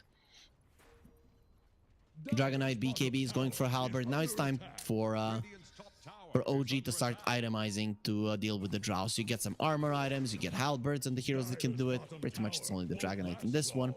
And once you have that 5-second disarm or a Lincoln's Breaker, it doesn't really matter. The Dragon Knight will be a much bigger nuisance to the Drow. So OG thinking about poking the high ground in the bottom lane. The Aegis will expire. They have good catch. DM pops his ulti. That's gonna be solid amounts of damage here on the tier 3 if Moneymakers do not respond. First of all, they're gonna take this tier 2 in the mid lane, but their tier 3 is almost at half HP. This did lose 1,000 of its HP. They have a ward there in the base. Coming forward, the Drow, if he comes close, he can easily die. Lincoln Sphere is probably going to be keeping him alive. He understands there could be a ward there, so he's going to keep himself away. Goes with the multi-shot, but the tower is gone. Arrow, range creep, sacrifices itself, jumps in front of it, no, and just takes it off. But his sacrifice will be valiant. Image, Abyssal Blade at the ready, counterspell gonna be used. He can remove the dust there, but he has been slapped. The arrow flying through, it's gonna connect onto the Ricky. He's looking very much dead because of this one, and goodbye Ricky, he is gone. That means that Yuragi is unstoppable. There's nothing you can do to stop him from going forward. He knows that he's unkillable. Abyssal Blade onto the Enchantress, can touch this, doesn't work for the anti-mage. She is gonna touch this Enchantress until she is dead. That's gonna be a wicked kill streak, wicked 6 streak for Yuragi. He really did get mad after that game number 1. His TA got absolutely decimated, but his Slark was amazing. And Anti-Mage just as much. He's only died once in this game. So now it's time for a push. There is one more glyph on Moneymaker's side. The Yuragi. You can see that from the piercing shots, he can take a solid chunk of damage. Just gonna have to be somewhat careful. Multi-shot, nice dodge there, focusing on the range racks for now. The Drow Ranger not to be underestimated. That right-click damage can hurt even the tankiest of heroes, and anti-mage isn't that. So we're looking at the buybacks. You know, everybody has one, but not everybody has the money. So I don't think that Moneymakers are gonna be saving for buyback though. Ricky, if he can buy a BKB, he will. Enchantress, if she can buy the pipe, she will. BKB on the Timber Saw as well. Lucas might always wait for the full item, but once he has the money for the full Shadow Blade, he will buy out too. Those are some big items coming out. DM has the BKB, not the easiest to kill. Here comes the Meteor Hammer. They need to follow up stun. There it is. Nicely done. Is this gonna be enough? BKB gonna be used. He tries to run away, gets the stun onto the Ricky, and DM, he is still alive. Multi-shot, not gonna be long enough, and he gets himself out of range, and then gets himself out of harm's way. Does cost him a BKB charge, and that is a stolen smoke screen. That's your biggest lockdown spell, and now it's on the other side. That was an 8-second BKB from the Dragonite. And you could say the smoke wasn't for nothing, but considering that the Anti-Mage was using all of this time to farm and get closer to his next item, which is going to be an AC, well, man, it's not worth it. And AC on the Anti-Mage in this game, AC versus a Drow Ranger is one of the best items. Enchantress, I kind of hoped Bignum might be going for like a Moon Shard, Dragon Lance, make that Force Staff into a Hurricane Pike so that you can use the Drow Aura and both of you do massive amounts of damage. You stand your ground and fight, but he did decide to go for more of a utility build on the Enchantress. Not sure how well that's going to work out for him. The Timber went for a BKB, didn't go for the Aghanim Scepter. Next item, thinking about a Hex, and finally they would have some kind of a lockdown. Yegor is going to be scouted. Ragi, definitely fine. He jumps in, but Ricky is already out. Blink strikes away. Mage Illusion has been stolen. So thank you for farming this much for us. Of course, this illusion is not that strong, so it will be taken down. It's not like it's a Darkseer illusion that just completely destroys everybody. But it's just a Manta illusion being stolen by the Enchantress, and Moneymakers just go for a smoke. So where do they want to go? They are claiming the top part of the map that they already have good vision on. They've used a scan into the pit, so they know that somebody is there, but that's actually just Taiga throwing out arrows. Ricky is gonna try to get over that one. Meteor Hammer will drop. The Guardian Greaves are at the ready, and that's gonna be enough for him to survive. Ooh. Taiga, very happy to live there. He had one more leap charge, didn't want to use it, and Lucas just gets himself out. He didn't finish off the multi-shot, the whole thing. Nice attempt from Moneymakers, but the itemization from Taiga does keep him alive. And when you're this far ahead, it's really not hard to itemize. BZM, Aghanim Scepter, E-Blade, Burst Potential, Immense. He's thinking about the Hex, he's thinking about a Octarine Core. We'll see which one it will be. Dragonite almost has his Halberd, just 20 more gold, and that's gonna be done. Everybody is super farmed. Even Rubik has a Force Staff, so you have counters for the only spell that you're somewhat afraid of. Ricky did go for the Smokescreen cooldown talent, and that's a necessity because you need to be throwing those out all the time.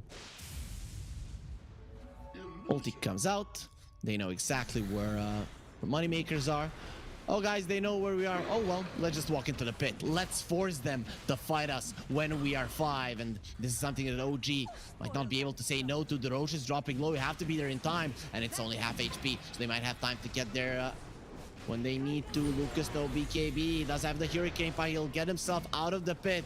And now it's the Timber side taking the damage, but inside of the smoke screen, the Anti-Mage needs to run away. Now turning around onto the Ricky. The Ricky seems dead, and he's gone. Without that one, he cannot fight Verk. He will get an Aegis, but is that enough strength to be able to continue fighting? They're just running away from him. They don't care. They care about the Drow. Forced after the side, TPing away. Lucas will not be getting out. The Mana Void will be the thing that secures the kill. And now with the stolen Chakram, look at how much damage Shu is doing.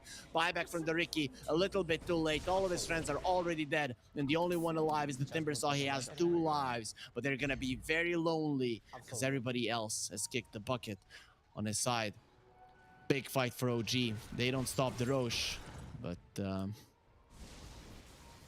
they do make Moneymakers pay for it. Dire's middle tower is under attack. Yerch is working towards that Hex still. He has been scanned up. Needs to get out of here immediately, and he has been found. The Nimbus is there. The arrow is flying in. The creeps are gonna be getting in the way, protecting Vierk. They're already done that to the Drow Ranger, but it doesn't matter even without the arrow connecting. Is still gonna be going down. There is gonna be a stun waiting for you, and all of your mana, all of your HP will be taken down. This time around, no creeps will intercept the arrow, and he's gonna be stunned up long enough for Chu to secure the kill like a true, real Rubik player. Every kill is yours. Dire's middle tower is under pressure. Dire's middle tower has Boy, I fallen. miss Yapsor in the Dota scene, playing his heroes in a greedy way. Dire's middle tower Hopefully, is I under knew pressure. there were some health issues. Hopefully, all of those get Dire's bottom fixed up so under attack. that he can come back in his real former glory when he's playing a Rubik and taking every single kill. And then, of course, showing what he can do with that one. The last glyph, there's not going to be any refreshes here. Ricky, he doesn't have a buyback, he's gone. The burst potential from OG, it's too high. And without Ricky, how do you fight? The anti-mage comes in and says, they don't, they just die. There is going to be a buyback from the Undying, trying to fight here. And here comes the Timber Saw. He has a flamethrower. That is not gonna be a living for long. You still need to use that one responsibly. And the Drow Ranger doesn't connect the silence onto the activate. It's an ultra kill. Yuragi says, give me the rampage. And nope, DM. He doesn't allow it. Don't get ahead of yourself. Be humble. And Yuragi there, he tries to destroy his items because his rampage was taken, but he's not gonna be allowed to do so because OG have already won the game. Those are the types of things that you can get kicked for. Well, DM, I'd be very scared if I were you. Of course, that's not gonna be the case, but obviously, Iragi is gonna be sad. Every carry player, they love to get those rampages, and this would be the first series of the tournament for OG, and they get the rampage on their carry, but it's just not gonna be allowed. DM. He used to be a mid player, so he wants some for himself. But anyways, let's see how the brackets are looking now for OG.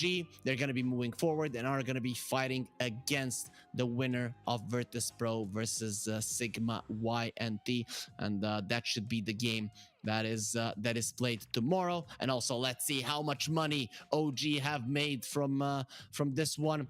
That's gonna be $1,000 for them in this round. This is round number 3. The next round is worth $2,000, so they can ramp up that money and just hear the cha-ching sound. Moneymakers, they have earned $1,000, but they're out of this one. So they did make money. They're moneymakers. Does make sense.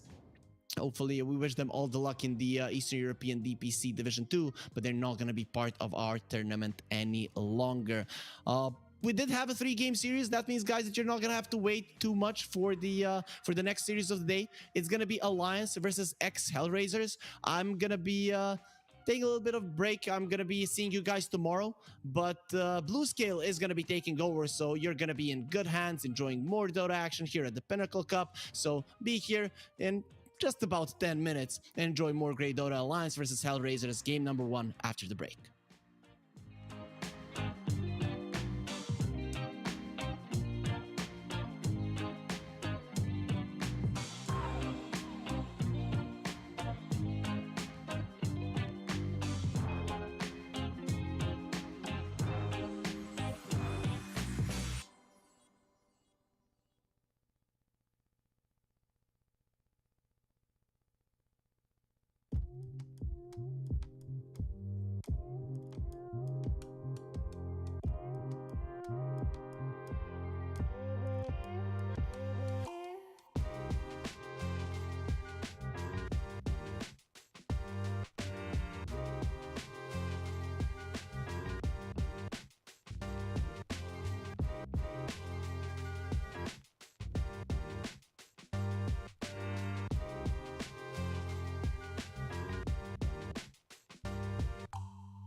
แต่กูยังมีแรงว่าหัว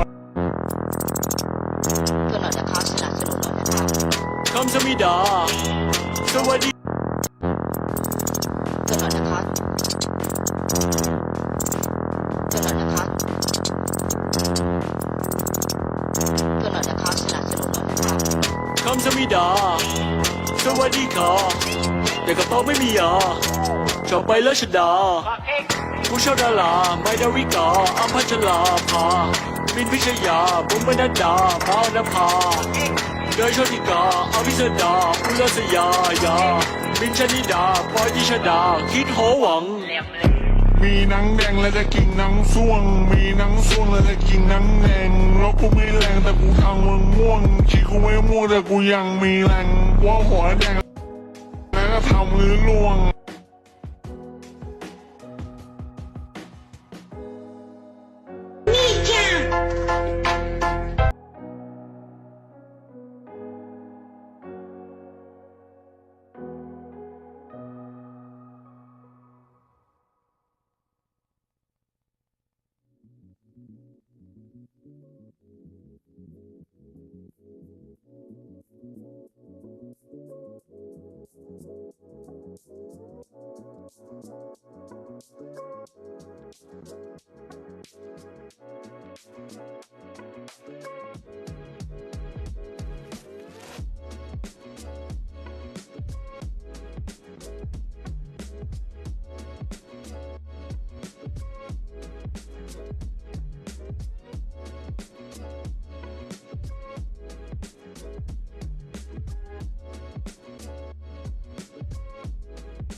Oh, Esport.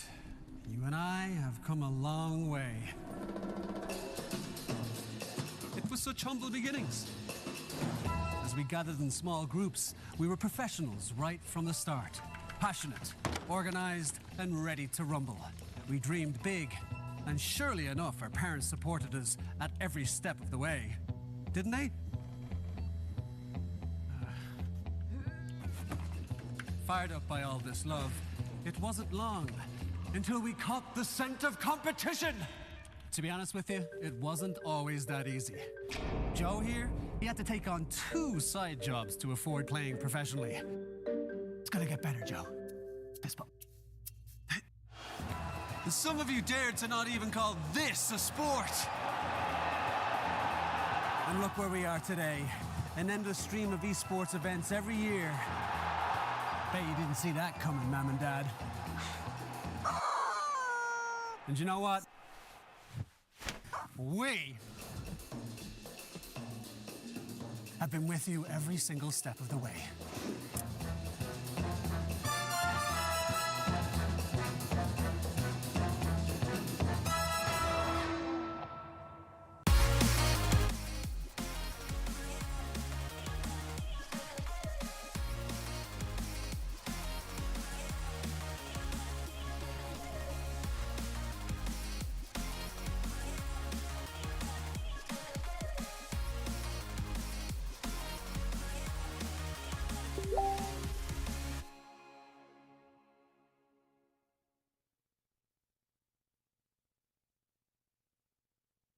Dream of working with people you watch on screen. Exclusive esports opportunities handpicked just for you. Candidate profile to raise above competition. Let 10GG handle routines. Make a step towards your dream today.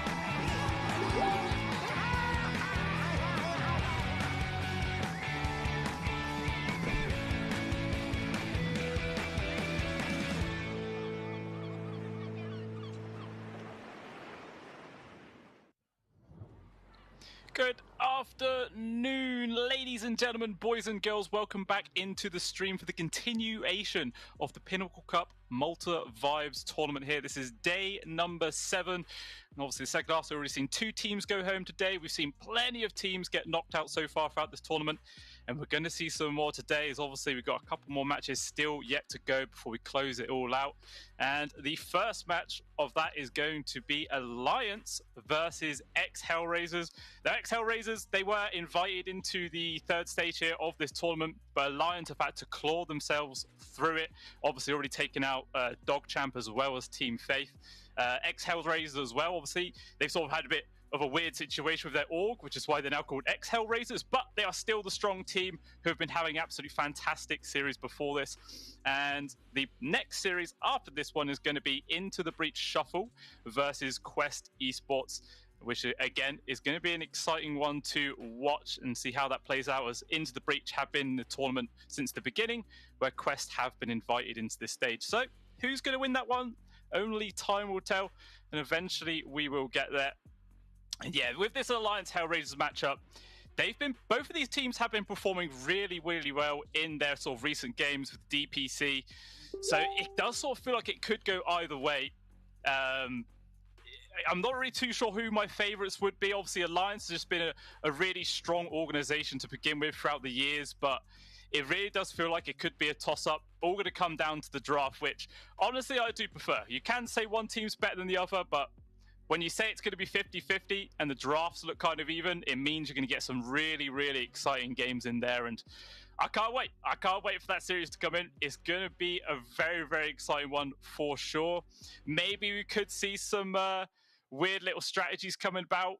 I mean, the only real difference I could say is that Hellraisers have been picking a fair amount of techies. Like, throughout the entirety of 7.32 patch, techies is actually their most played hero at the top. They've been spamming the hell out of it. It's not something you see other teams doing all too often. So hopefully they bring something exciting. It's going to be entertaining to watch for sure. And yeah, it's going to be great. Still got a few more minutes for the game to begin. We can have a quick look at the roster situation for these 2 teams right now. Here's one for Alliance. Obviously, everyone knows S4, everyone knows Hanskin, Chuan as well, Charlie, Polo, very well-structured team. Has been sort of shuffled around a little bit with a couple of players coming in and out, but regardless, these guys have been playing with each other for a fair bit of time, so they feel comfortable. They've got some strategies coming in their sleeve, hopefully, and yeah, I'm expecting some big things from these guys. It's going to be an exciting one for sure. Have a quick look at the Hellraisers one as well. Obviously, everyone knows Ramsey's back from his VP days. Always a strong player in that carry role. So I'm going to expect him to be doing quite a lot of work as well. Obviously, Solo also coming in from those days. So it's like a little reunion between these two on this team. Obviously, you've got Kiyotaka as well on the mid, Miero for the off lane, as well as Antares on the support. Obviously, both 3 very strong players themselves. And yeah, like I was saying, their previous games throughout the DPC have been super, super strong. So these guys definitely showing themselves to be a strong contester here in this tournament. But what we're waiting for is to see whether if they have earned that right to be invited into the 3rd round here of the Malta Vibes tournament. Only time will tell, as we are moving into the draft. These guys are ready to go, and let's see what they're going to be bringing to the table here. Obviously, starting off with an Earthshaker banker up there from Hellraisers. I imagine we're going to see a lot of the standard bans, though. You know, despite the fact that these two teams might have their own individual flair, you're probably going to see things like a Rubik ban, Brood Mothers, Nature's Prophet. If it's not banned, it's probably going to get picked up. You know, there's not too much sort of, you know, ways of taking about this meta. It's very clear cookie cutter style. And it all comes down to whether people want to, you know, stick with the meta or try and do their own things. It can be risky doing your own stuff, but high risk, high reward, you know. Sometimes you get the call to do something really crazy. Sometimes it works. Most of the time not. But then the standard disruptor ban there. Always a strong position 5 to take away. And to be honest, this already feels like the slowest start to the opening bans I've seen for quite a while. You know, normally these opening 4 are just like bam, bam, bam, bam, done straight into the first picks. But, you know, obviously going to slow down. Going to try and actually, you know, try and counter the enemy's sort of style of play. And there is going to be the IO ban as well there coming out from Hellraisers. Obviously, IO has only sort of recently, I say recently, you know, been a couple of weeks. But the hero before this like last patch never really saw it. IO wasn't getting picked all too much, but it has been slowly creeping their way back into the standard meta. But we're not going to see it this time. Obviously already been taken out. And we'll see if Alliance are also just going to drop a ban to, you know, just more on supports, because that seems to be all that's getting focused up here. See if they're going to want to take away that Rubik or not, because I feel like if they don't ban it, it's probably going to get picked up here. And they do decide to take away the Nature's Prophet. Obviously, still a very strong hero. Got to take that out. Actually, yeah, I completely forgot. There was no Brood Mother ban, so immediately Hellraisers pick up this very, very strong hero. Arguably one of the most contested heroes of this entire patch. You know, as soon as they get the 6, really, there's nothing anyone could do to try and lane up against it, unless Alliance are going to focus pretty much the entirety of their draft to try and, you know, hinder this Brood Mother's game and make sure they get their carry as safe as possible. But it is quite difficult. We'll see what Alliance are going to respond with. Obviously, the Rubik, like I was saying, is just going to be a standard pick. It's not awful versus the Brood. I mean, the Fade Bolt to some degree can deal with the Spiderlings, but after a few jumps, the damage basically does nothing. So it's not the best, but, you know, it's some AoE at the very least. Can just get run up by the spider though, but we'll see if that's really gonna matter. We shall see. They're actually deciding to use quite a lot of reserve time here, Alliance, for this first pick, and the decision is going to be the Mirana, swiftly followed up by the Naga Siren. So again, there's already sort of an opening combo coming out here from Alliance. You use the Naga net, sets up for those Mirana arrows every single time, and it's a very strong ganking duo. But most of the time, the Naga Siren is a very greedy sort of position 1 style hero. So it's very, very rare that you really see these guys roam around together looking for kills, unless Alliance are going to do something like chuck the Naga Siren into an off lane. Have seen some teams do that before in the past, but you know, they're probably going to use this more of like a sort of mid to late game orientated ganking setup situation. Hellraisers do decide to go for that standard old Rubik. You know, there are a couple of good spells to steal here. The Mirana's Arrow obviously being a top one, as well as the Song of the Siren from the Naga. If you can steal that away and quickly use it, like just after Naga has used hers, then you pretty much deny the entire fight setup that Alliance will try and, you know, sort of bring to the table. So it could be a fair amount of pressure there for the old Rubik to, you know, actually get that spell off at the right time. Make sure it doesn't get caught out for it to begin with.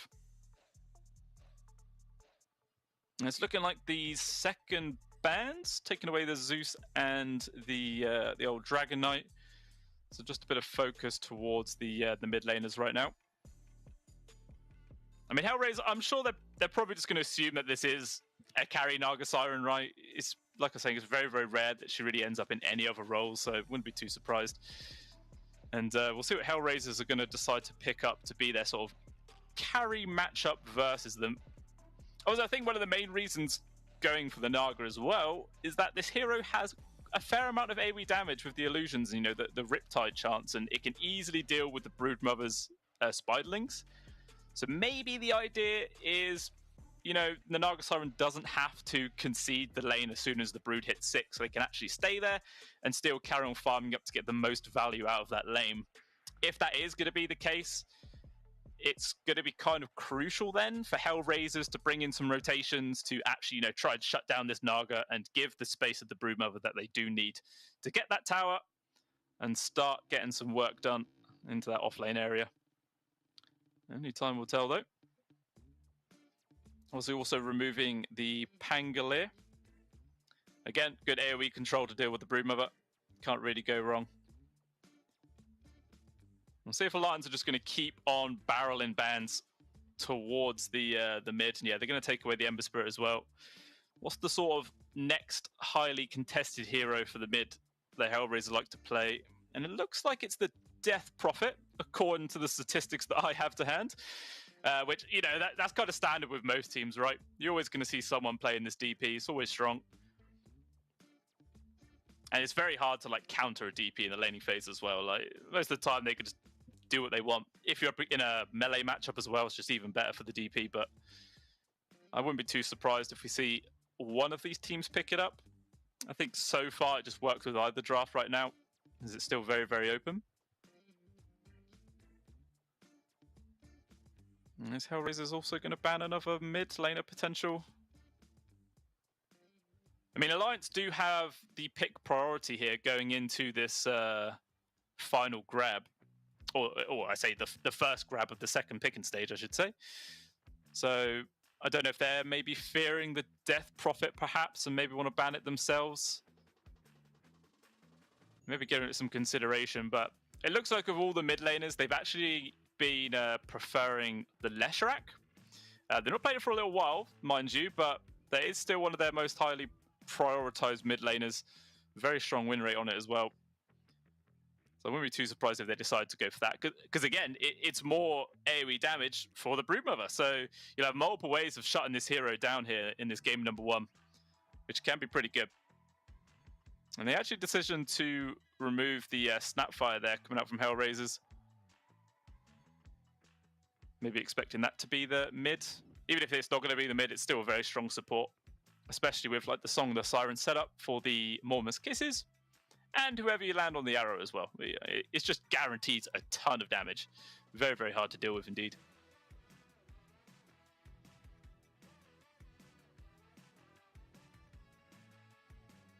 And still just a minute to work with here for Alliance. Let's see which one it is they're going to go for. Like I was saying, maybe if they... Well, I don't know. It's kind of hard to tell right now because they've already sort of got some answers to the Brood, but I think more AoE damage is always valuable, so I wouldn't be too surprised if they do go for the Lesh. They take away the Puck. Obviously a very annoying elusive hero indeed. Someone that the Leshrac probably would struggle against to begin with. And, okay, they're actually going to decide to go for the Tusk instead. So still quite a bit of flexibility on this hero at this stage in the draft. Could just be the position 5 support, or could decide to chuck it into the mid lane if they're feeling that the matchup is going to be relatively decent for him. It's going to be completely dependent though on what Hellraisers end up going for. And Jakiro plus a Storm Spirit are actually the heroes of choices here. Okay, so now Alliance know they're going to be playing versus a Storm mid. Maybe they could decide to put the Tusk into that mid lane of them, because until the Storm hits level 6, it's very, very difficult to survive in those sort of awkward, like, pressuring attacks that a Tusk can do. Block them in with the shards and guarantees a lot of hits. Sure, the Storm can try and stand their ground with the Remnants, but I don't know. I feel like the Tusk might have an alright time. Be able to get some good farm online and maybe get a relatively quick Blink Dagger to try and catch the Storm in the later parts of the fights as well. And maybe that is what they are, you know, sort of considering right now, weighing up their options. And okay, no, they go for the Death Prophet. So pretty sure it's going to be a Tusk 5 then, DP into the mid. There is still the possibility they could put like Death Prophet in the off lane, Tusk mid. But yeah, I feel like it's going to be the DP in the mid lane with the Tusk as the support, because Death Prophet versus the Storm, for similar reasons as the Tusk, until the Storm gets their ultimate, it's very hard to deal with the continuous Spirit Siphon harassment. And yeah, going to make it kind of awkward to get that farm on the go. But just the final picks to come out here from both squads. Definitely a carry left to pick up here for Hellraisers. Meanwhile, Alliance, you know, very likely to be their carry, as I was saying earlier, but there is the possibility, not offlaner, sorry, but there is the possibility that this Naga could just be the position 3 to, you know, do those ganks with the Mrana. It's not as common, but it is on the table. But I still feel like they're happy just to run the Naga versus the Brood as the carry, in which case looking to try and get some decent controlling offlaner. Hellraisers removing the Enigma, and yeah, for good reason. It would bring some really nasty combinations with the Song of the Siren into the Black Cult. Maybe they might think about banning something like a Tide, perhaps? You know, a bit of extra initiation control to follow up from the Song, or even set up for like a Song for the rest of the team to come in, maybe? I mean, there's not much reserve time to work with here for Hellraisers. We'll see what hero they're fearing the most. And it's actually going to be the Centaur Warrunner.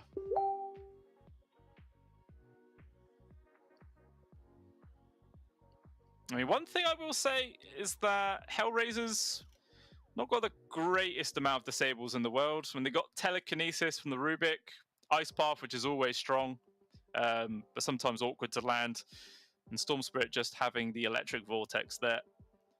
Alliance, obviously they've got the Arrow, the Net, the Snowball, and the Punch. So, you know, it feels kind of even at this stage. Not a huge amount, but not, you know, severely lacking from either squad. And Alliance didn't say, but they did actually decide to remove both the Drow Ranger and Terrorblade. So yeah, just purely focusing over towards that position 1 of Ramses. Limiting his hero pool as much as possible. And let's see what hero they're going to have to go with. And it's actually going to be the Anti-Mage. Obviously, if you guys were watching the previous series versus Moneymakers and OG, you did just see an Anti-Mage be used to brutal effect. And it did manage to win, so Hellraiser's going to try and do the same thing here.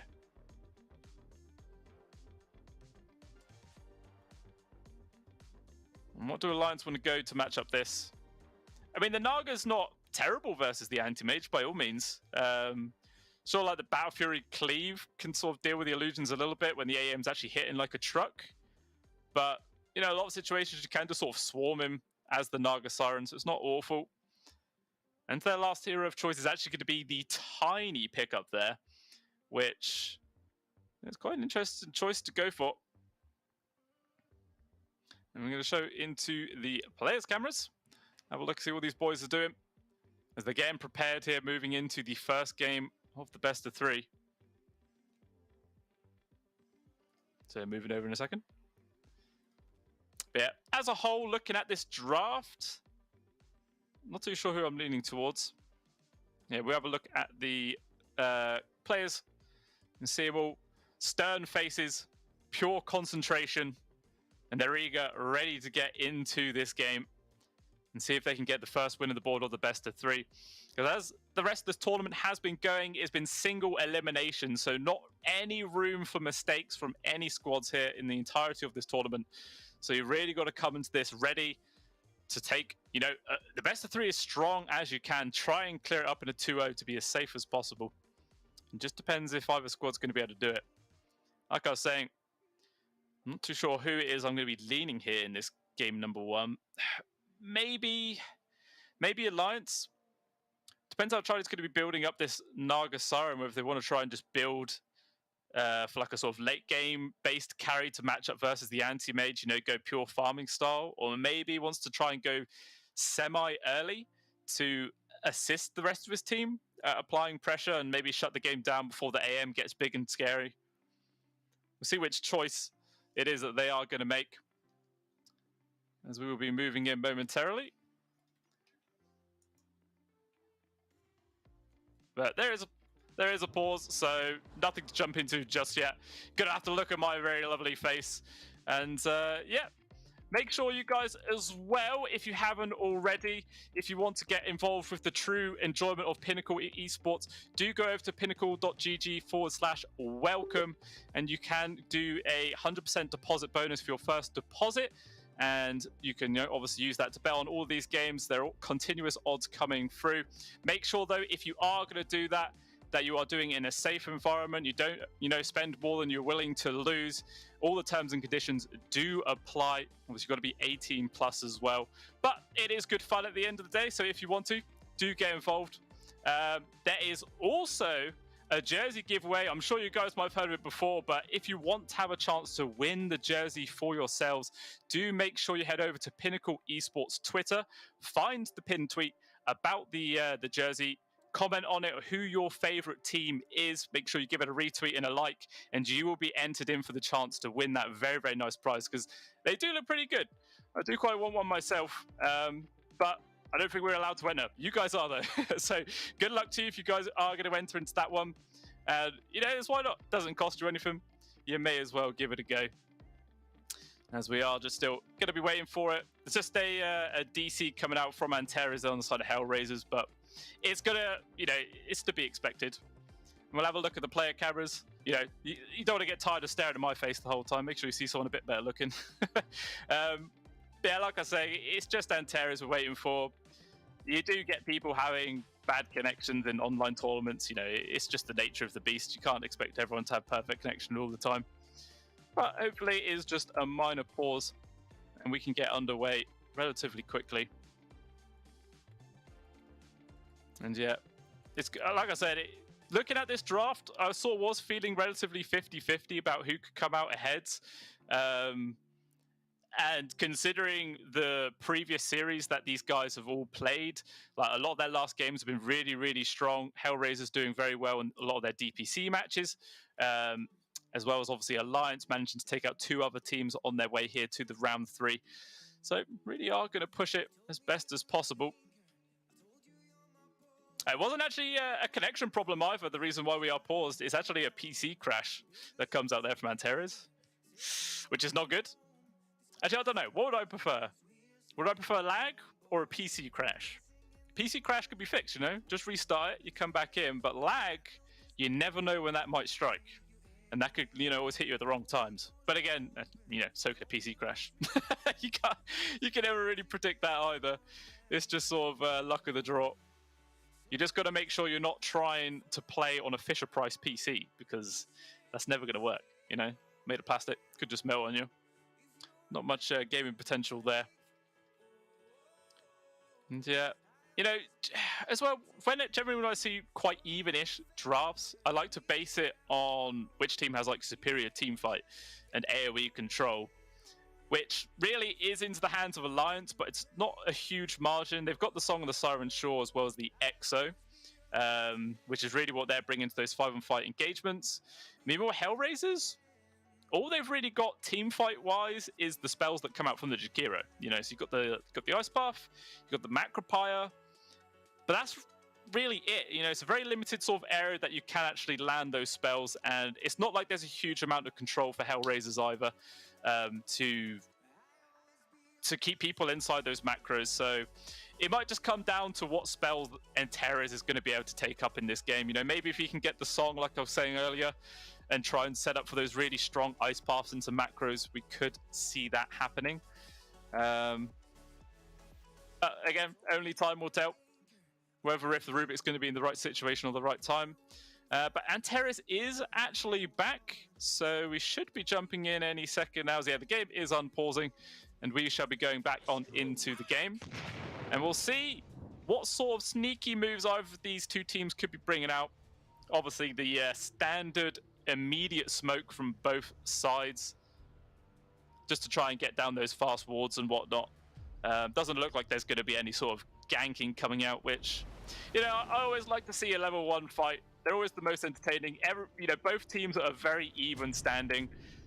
No one can say we lost that engagement because they were 10,000 gold ahead. No, all comes down to positioning in those sort of fights, and feels a lot more skill based. We'll see if who's going to get the 2-for-2 split on the bounties, or maybe if one team can get an early advantage. Looks like maybe Hansken and Charlie are going to try and contest for this bottom bounty room, but obviously Miero is chilling as the old brood. I don't think... I think Charlie, they're just going to see who wins the right-clicking war. Who manages to find that bounty room faster. Jumping in just 20 seconds. Even Hansken, yeah, going to try and contest this bottom one as Kiyotaka, as well as Antares, waiting on the other side. He's going to come ahead here in the 10 seconds. Up top, might be a little fight going to happen here. It's Alliance. Pondler coming out. Has got the wraparound on towards Ramsey, who's now already queued up his mana breaks. We can't easily retreat. Meanwhile, down at the bot, they do scare away to grab down the bounty room, but still, Ramses is just being chased away right now. Pondler able to grab up the bounty, so 3 have gone towards Alliance, gaining a good advantage there in terms of regen, but it looks like Ramses will be able to get himself away. But still, at the end of the day, it's a lot of damage done to the AM. Could have forced him to use a lot of those tangos early on. We'll see just the Kiyotaka as well as Chuam, who's able to come out ahead in these early parts of the laning phase.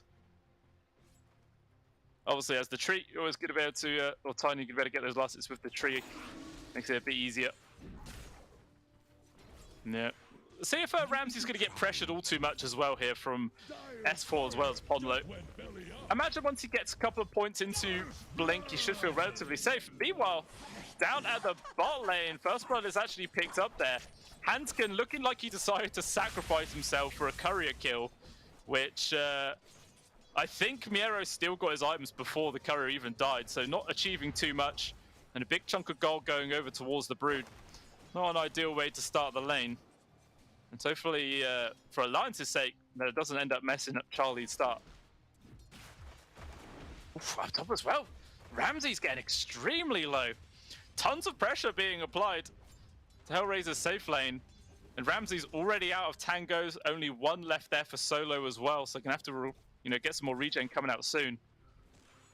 Looks like Alliance is going to try and pounce on him as soon as possible, making sure Ramses can't get near these creeps. Try and do a couple of wax passes, does retreat. Solo getting whacked around a couple of times, but not having much mana, can't stand their ground. Meanwhile, that was going on at the bot lane. The Mirana does die again, and this time Hansken dropping with TP on cooldown for 30 seconds. So has to just run himself back to the lane, which is going to make it very, very difficult now for Charlie in this 1 versus 2 situation. Could definitely get bullied out quite a lot, and he is sort of suffering in CS, only 5-1, but he's still relatively equal to the side of Miero, or with these 5-4 there on the Brood. Having those 2 kills definitely making it a bit better for him. Well, it's continuous trades happening between Solo as well as Ponlo. Trying to do what they can. Another dual breath coming in. Ramsey's thinking about maybe jumping on towards the tusk. Going to be able to get the kill. Not before they do manage to get the grab. Snowball stun also landing onto Ramsey, so Ponlo going to be able to hide himself in these trees. And actually does escape with his life there. Very, very close. As it stands, free kill onto the Chikiro, and Ramsey's pressured yet again. Just can barely stand his ground, but more action happening at the ball. Hansken extremely low. At least this time, he actually survives. Only with 30 HP, but he keeps himself going.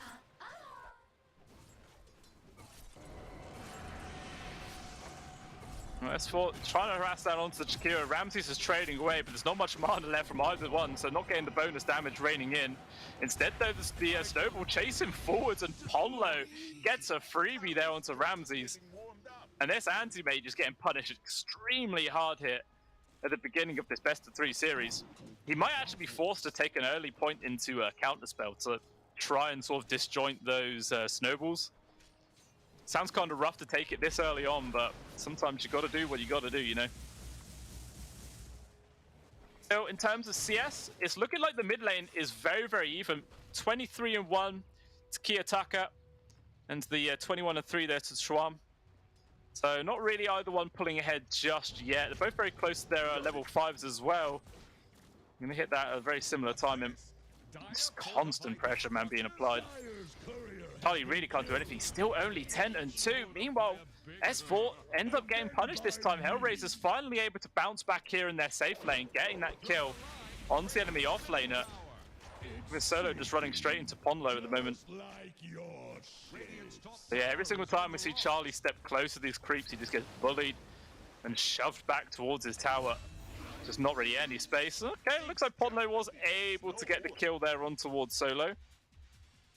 I think he, I don't think the Death Prophet was even involved with that. Podlo just taking him down on his own. Doesn't need no help. Support versus support, easy matchup. Okay, he did get a Crypt Storm in. He got something. A little bit of credit. But yeah, it's still... I mean, Ramses isn't doing too bad in terms of CS, 16-4. Obviously, it's not quite ideal, but it could be a lot worse, you know.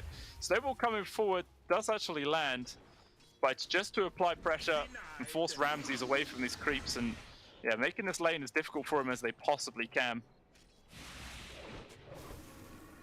Charlie, just going to get a ran at right now.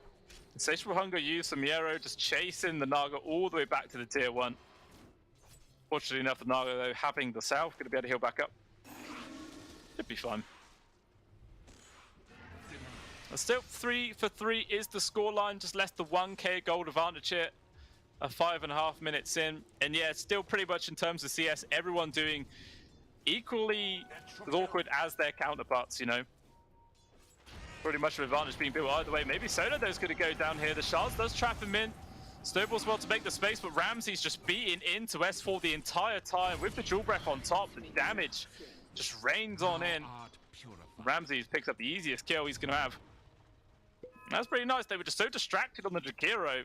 But yeah, just Ramsey's freely beating away. Gets that extra bit of gold. Got 6-minute runes, going to be spawning here. Longs it forwards, guarantee the kill onto Hanskin. Unfortunately for Kiyotaka, the rune does spawn bottom, so Schwan is able to pick up that at the very least. But in honesty, I don't think the storm matters too much. Getting that pickup. Actually uses the glyph on the creep wave to keep him alive, trying to do some extra damage if he can. And where Kiyotaka only having 1 bottle charged, yeah, will be forced now to probably run back to base. Might decide to hang around to see if he can get some of those creeps, but is in a dangerous position. Actually, it looks like Ponlo's rotated into the mids. Kiyotaka, is he alive? Yeah, he is. Just about. Avalanche Nova connects onto him. The Storm is A-okay. Very close, though. Very, very close indeed. You see Hanskin just putting down some vision, trying to control the area for his team. Meanwhile, up top, Ramsey's now sort of being left on his own as Solo went towards the mid to help out. But, you know, just a couple of right clicks draining away so much mana, and with the Vanguard, he feels relatively safe. But, you know, he's not safe. Solo dived underneath the tier 1, but he is going to be fine. Instead, the zip going forwards, but good toss back there from Schwam, making the space there. So he will be fine. But still, it has been some decent damage to this tier 1. Already down to a quarter HP. 7 minutes in. Now all the support's moving away, so Charlie and Miero just sort of left in this 1v1 situation right now, which I think Charlie is perfectly happy with. Even when I was saying the Broodmother gets the 6, I don't think it's going to threaten the Naga too much with, yeah, multiple points into Riptide. Not bothering with the net this early on.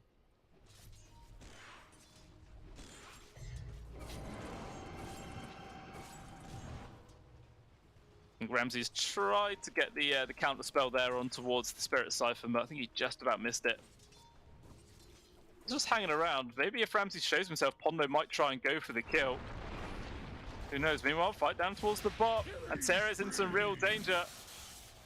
Just gonna get harassed away there, but he will be able to retreat as Kiyotaka making the space. Schwan just constantly chucking all the spells and towards this Tiny's face. There is a Chikura here as well. Maybe they're just trying to slow him down, get him in range of the Ice Buff, which will just about get the connection. Still, he's a tanky boy. They're going to try their best. Kiyotaka out of mana, but so Schwan is out of life. They bring him down, and Terra is actually just about getting picked off there, but the right click through the trees. Hanskin will drop to the dots of Solo. Ends up being a 2-for-1 trade. Ends up being quite nice for Hellraisers. As well as while all that was going on, Ramses was actually able to get a kill onto S4, despite the fact he was in a 1 versus 2 situation. So, yeah, this Anti-Mage definitely having a fantastic start. You don't normally see an AM having that strong of a start in a game, especially when he is getting, you know, 1v2'd. Which is why I always like seeing the Vanguard play. Like, it used to be so prolific in the meta years ago, and then it dropped off, you know, people deciding to rush Battle Furies instead, but going back to the old Vanguard style just makes it so tanky. Yeah, it allows you to stand your ground in a lot of these early fight situations. So Exo, though, has been popped from S4. Want to try and bully down this tier 1, forcing Ramses to retreat. But there is a Chikiro nearby. Might see a few more people get rotated from Hellraisers. He actually put a ward underneath an observer that was already placed there from Alliance, so that will get taken away momentarily. So trying to do as much damage as he possibly can. Exo in core duration. Solo gonna run to both of them. The Ice Path misses, but Kiyotaka getting involved. There is gonna be the snowball. Good amount of disjointed, and Kiyotaka taking a long time to the Mana Void. Doing some decent damage, but still not enough. There was a lot of mana left available for S4. And now with the Exo running out, there's one more swarm, not actually able to bring Solo down, and Ponlo as well. Early levels, so the cooldowns are extremely long, but maybe Schwantz is going to dive on in. The tree toss doesn't land onto Chikiro. Ramses just doesn't have the mana to actually TP away, so he's kind of stuck. Well, the scan, it actually connects. They realize he's still here, but they actually decide to fall back rather than hunting after him. Maybe thinking that there was more people nearby than there actually was. So a little bit of luck there for Ramses not to get ganked on. As it stands, though, in terms of actual net worth, him and the Naga Siren of Charlie feeling pretty damn equal. Only 90 gold separating the two of them, as happily just farming up away. And it's very rare to see brood mothers being pushed out of the lane themselves rather than being the other way around. Obviously, you know, they are still nearby old Miero, just hitting neutrals at the same time. But Charlie really not afraid of him whatsoever. Just find all the extra farm he can. And Solo going to come forward. Probably going to be a lot of extra wards being placed in the general area, trying to remove this sort of farming area. Meanwhile, in the mid lane, they actually get a pick off on towards Kiyotaka and the space to take away the tier 1 tower as well. Big value found, even a perfectly placed shard. And Teres, he's like, okay, I think I'm just dead. No way to survive that one. At the very least, that's going to be information that this high ground ward is here. And maybe that'll get not banned out, sorry, get dewarded momentarily. But yeah, the ward did its job. Got them killed, got them the space to get the tower, as well as the storm, obviously. And just for, like, Spirit Siphon's not really that scary for the AM. Could just land a couple of right clicks, just blink away, break the second. It feels very comfortable, just keep doing what he's doing. I'm going to be able to get the Battlefield line at a very, very good time. Meanwhile, in the mids, there is Ice Path plus Macro landing onto Schwan. The shards actually sort of awkwardly block it. I think there's a stolen one there coming in from Antares. And that actually does guarantee the kill. And the Tusk going to be the +1 here. No chance of surviving that situation. So a nice couple of kills getting grabbed for Hellraisers. Looks like they're going to try and use this space to apply pressure to the mid-tier 1.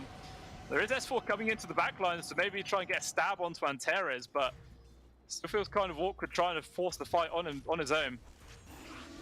As a mech available, is that really enough? It's going to need the assistance of both the Tusk and the Tiny, who are now respawning.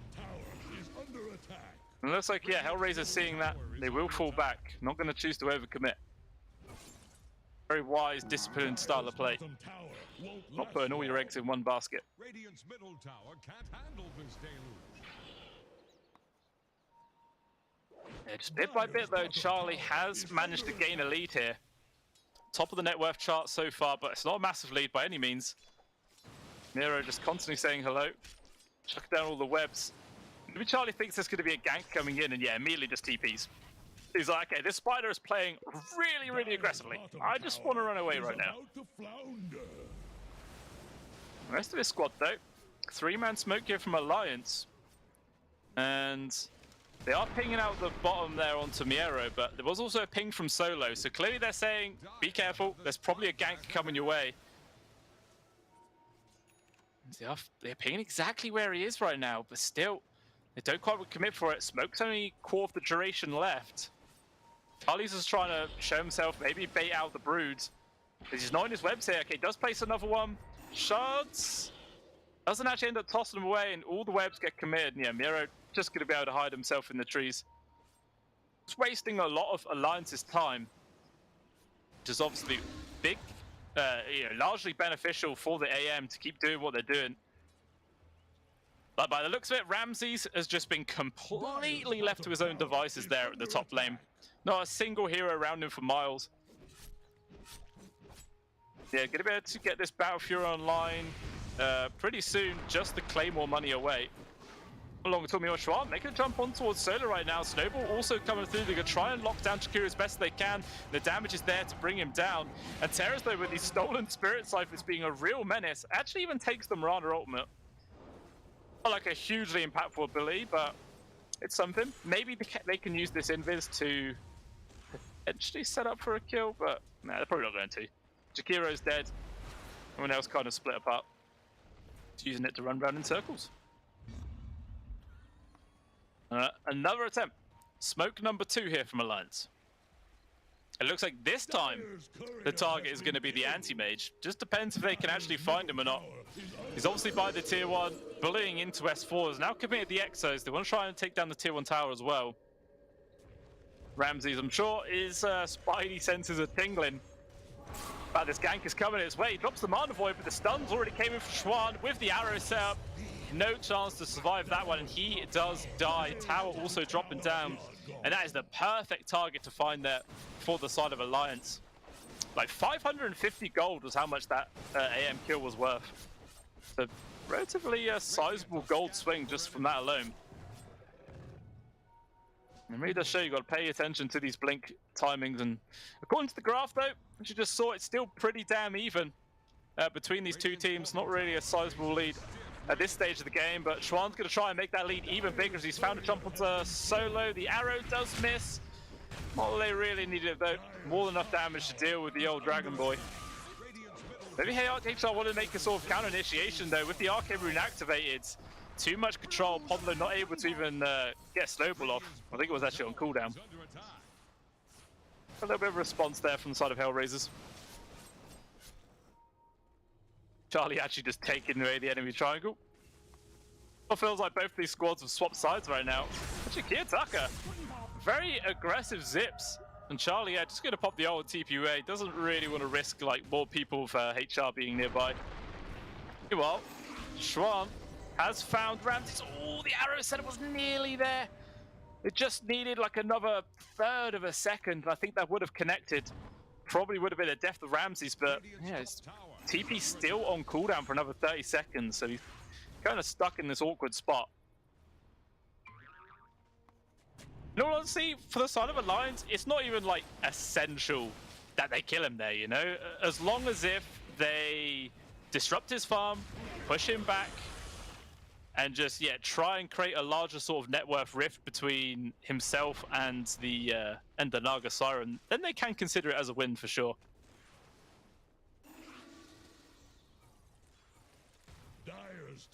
Taking strong control of the Dire jungle. Vieira going to be shoving in towards the tier 2. Should probably be able to bring it down with this Spiderling army, unless Alliance want to try and defend it. But they have no glyph available. Okay, he actually decides to pull on back. Not going to fully commit for now. Yeah, Alliance are just always looking for kills right now. This little 3-man unit, Schwan, Ponlo, as well as Hanskin, just roaming around, seeing if anybody on the side of Hellraisers, you know, can get caught out position. End up setting for a free kill. He will use the Miranda ulti. Walking underneath this observer ward, there was a sentry, so they do see a couple of them coming. The information is there. Zip force from Kiyotaka actually. It's all disrupted with the macro as well as the ice path. Cutting Schwan off. He's into real danger. Trying to bring down Shakira as best he possibly can, but still the spider is just laying into him with the Mana Void coming through, but there's still full mana, so it does absolutely nothing. It's just the trader support so far. They do get the grab at least onto Antares, so a slight advantage here for Alliance. Can they find anybody else? They want to get the grab onto Miero. Blink Dagger still on cooldown for 5 seconds. Will just TP away in the trees. It's a long TP as well, but fortunately enough, will not get caught out. A very clunky, sort of awkward fight. Hellraisers saw them coming, but it was actually still Alliance pulling ahead. A buyback as well, actually, onto the Jakiro, so bit of salt in the wound right there, as it doesn't really account for anything. But still, it's just a very, very even game. Less than 1k gold advantage at 19 minutes in. Only 400 gold separating the two carries at this stage. It's extremely even. Stupendous. Obviously, the AM's Battle Fury only been online for a couple of minutes now, so it's not had like a huge amount of uptime. So maybe with this item completed, slowly but surely he could start outpacing the Naga Siren. But you know, it's similar to with Charlie, those illusions get stronger. They can cut waves a lot faster. He's trying to go for a solo kill onto Solo. The involvement of Kiyotaka trying to make some space. War's Punch holding him in place. The damage is actually enough there from the Naga. They actually bring him down. The cleanup crew comes through to get the grab on towards Solo as well. Understands, really nice little move there from Alliance. Unfortunately, I think Kiyotaka got caught by the save your buddy syndrome, you know. It's like, I'll help you. I'll help you out, buddy. And unfortunately, the Tusk was there, perfectly changed his stuns, and that's all she wrote. Radiant's middle tower is under attack. Still 20 minutes in, Outpost now able to get taken away. So a bit of extra map control there for the side of Hellraiser, this bottom part, but oh, I think that was a accidental pause. Oh no, lag. Hopefully this is a relatively short pause duration. Like I was saying earlier, guys, when we saw the first DC Frontiers online tournament, you know, it's gonna happen. We saw a little replay though of that last fight. Yeah, Kiyotaka just zipped straight through the middle, which I think just confused the hell out of Alliance. Like you see all three of them just split off in different directions, and Schwan nearly gets brought down there, but still he's able to survive. The Mana Void doing literally nothing at all. And then it is just the two supports, and very fortunately enough for the Brood, they didn't have any more disables to catch them. And yeah, Ponlo's already back. So we should be underway momentarily. But yeah, it looks like Alliance are going to try and go for a Roche kill right now. If we have a look at the Dire Vision, if we can see that on the Observer, you can see the fact that there is not a single ward here for the side of Hellraise. There is no info to work with, completely in the dark. And yeah, it's going to be a free Aegis for sure going to the side of Alliance.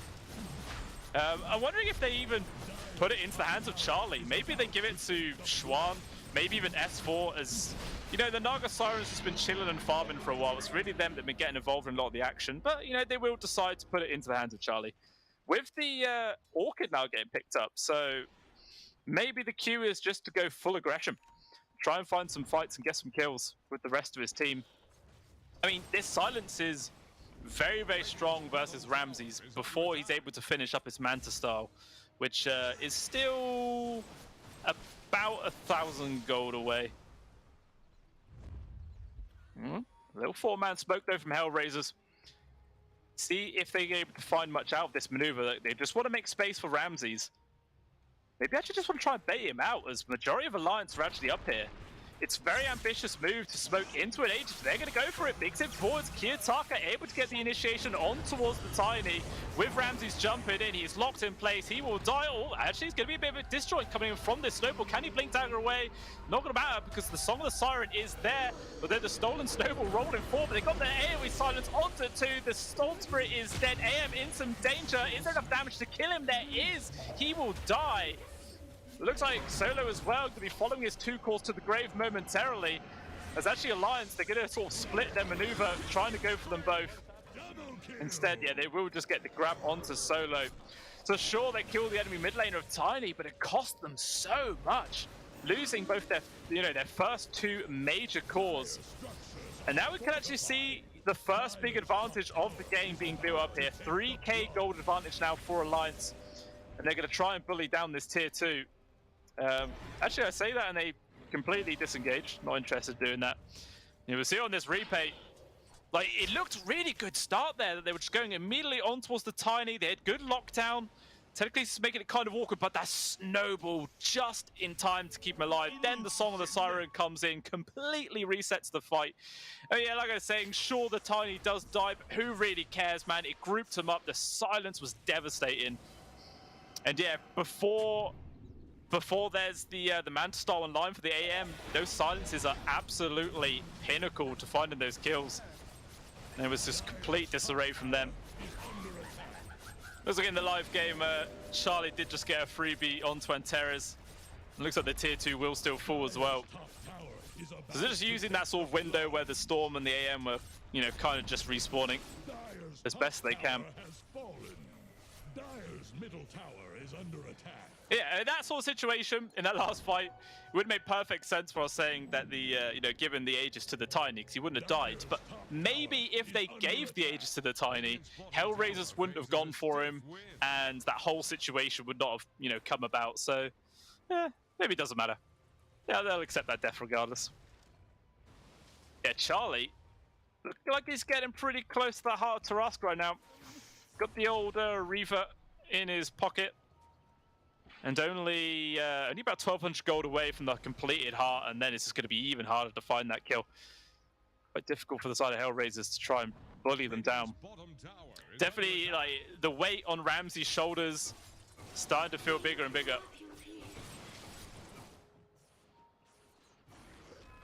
Second move coming out from Alliance there. Hunting after either the Broodmother or the Storm Spirit, whoever lingers around. I think Kiyotaka is going to be their primary target. Immediate jump forwards from Apollo with the follow-up control. Looks like they will manage to find that kill. Miero just able to TP away there from the high ground. So he is going to be fine.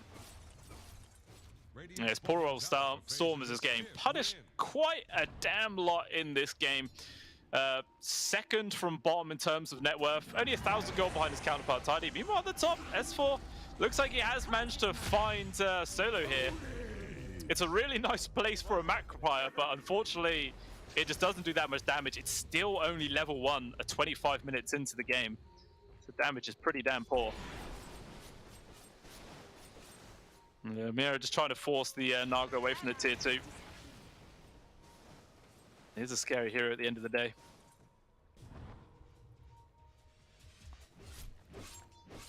Taking good control of the triangle area. I think they assume Miero somehow was up on those trees, or on the high ground, sorry.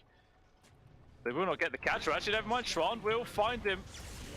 They've got the arrows set up, low control. Zip forwards there from Kiyotaka, trying to keep him alive. It's not going to make much difference. He will still fall. Rams also get involved. Side's going to be there. Gets purged away from the Man-Star. Mana Void could get popped to do some decent AoE damage, but the Song of the Siren is in. But regardless, there was enough AoE damage to still manage to find the kill. Arrow coming through will actually connect onto the real AM. It's perfectly placed. Did enough damage to kill him before the stun wears out. He's still alive for now. A follow-up silence. Instead, it's actually the Storm Spirit who ends up dying first. And everyone from Hellraisers splits off in different directions. It looks like Antares is going to be the one to get caught right now. Juka driving into the trees. And another arrow will manage to find him.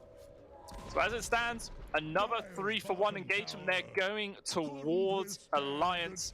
Taking down 2 cores, losing their mid laner. But again, Schwan, he's meant to be dying here. Like, he's getting the initiation. Sure, it cost him his life, but he's doing the work. I don't know if he's even able to, like, had a chance to use this axe. Unless he's literally just completed it, which he might very well have done. Dire's bottom tower is under attack. As it stands, another tier 2 falls. Only 1 left there in the mid lane for Hellraisers.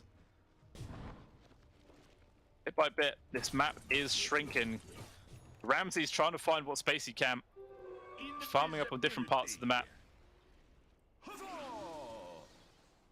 That should help. Now, unfortunately, this Storm Spirit hasn't really been able to find too much. Also, going for the Hound and Midas style build, it's a bit greedier, which I guess, you've got an AM in the game and there's a Nagasar in the other part of the team. So maybe his thinking was like, this game's going to go really late.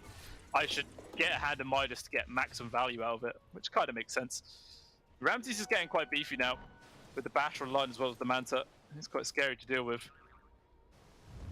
Dire's middle tower I do see a smoke move here. Ramses immediately pops it because, creeps are more valuable than a smoke. Every single time. Looks like they're not really on the same page right now. They're all kind of split. Looks like Antero is actually using the smoke to try and get some deep vision there in the mid. Meanwhile, the rest of the squad pushing forwards. Kiyotaka gets a whiff of the fact that Chuan is chilling by the tier 1. They're trying to stay up for him. Observe Ward is down, but without any sentries, they can't actually see him because the Moonlight Shadow was used. Okay, they actually see the Tiny revealed himself. Zip forwards, the Ice Buff gets the denial to the TP, immediate burn damage, but there is going to be the Snowball. Try and destroy this, keep the Tiny alive for as long as they can, but it doesn't matter. No mana, no HP, and they both just end up losing their lives for that one. So very, very nice moves there from Hellraisers. Getting those kills onto both of the cores as well.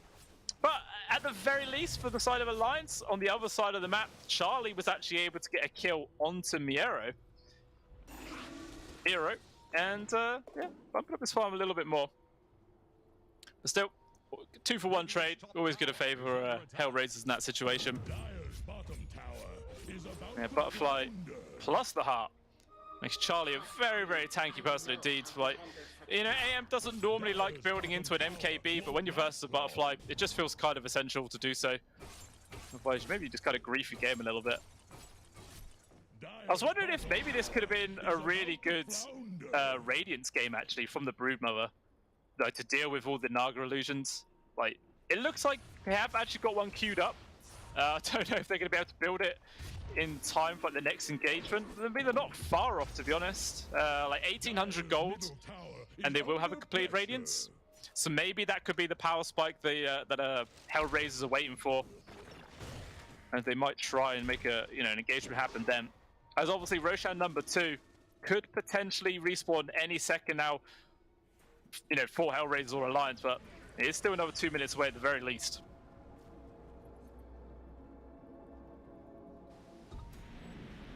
Alliance just making sure they're keeping as much control of this sort of dire jungle as they can, because they know Roshan could be up very, very soon.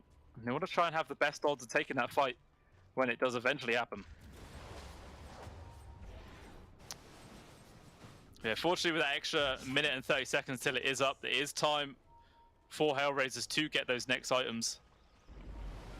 Which definitely be much, much needed. Looks like at Ramses though, I think that scan did get a connection onto him, so they realize he's somewhat in the area, but does manage to get the blink away. He is fine. Charlie, little did he know, if he just popped the Song of the Siren then, there would have been a grab onto the anti-mage. Fortunately, without map packs, you just never know. Like, you could screw him over, or you could just completely waste your ult. And we've seen multiple times that the Song of the Siren has been very, very useful for the side of Alliance, so they don't really want to waste that ability if they can. Bloodfall now also online for Charlie. Bit of extra DPS. Whoever they do catch, most likely going to die. Dire's top tower is about to take the plunge. But Charlie, up on the high ground already here at the top, trying to force some TPs back for the side of Hellraisers. They're actually coming in, long tip forwards there from the Storm Spirits, just trying to kill the creeps right now. Even the Exo getting dropped, so Alliance actually want to fully commit for this fight. There's no glyph available to stop this. Cryptstorm getting stolen away, another missing Packle spell, but the zip forwards, a lot of control on towards S4. Polo getting immediately caught inside the ice path, but still is able to destroy to keep S4 alive, and instead Solo is going to be the first casualty. No buyback available, so 4 versus 5 situation for 40 seconds. Actually, Ramses is still in the mid farming up, so it looks like the decision is just to sacrifice this entire set of barracks. Very hard to try and fight. Actually, instead, zip forwards again, trying to get the grab on towards the Tiny right now as Ramses here, the Mana Void, putting an end to him. Stolen Song of the Siren as well from the Rubik. They're not even needing it right now as Ramses just running people down. And the Alliance just in complete retreat right now. Kiyotaka trying to get the grab onto Handskin. Needs a little bit more now for a Vortex. Hold him in place, and Ramses with a few right clicks gets the kill.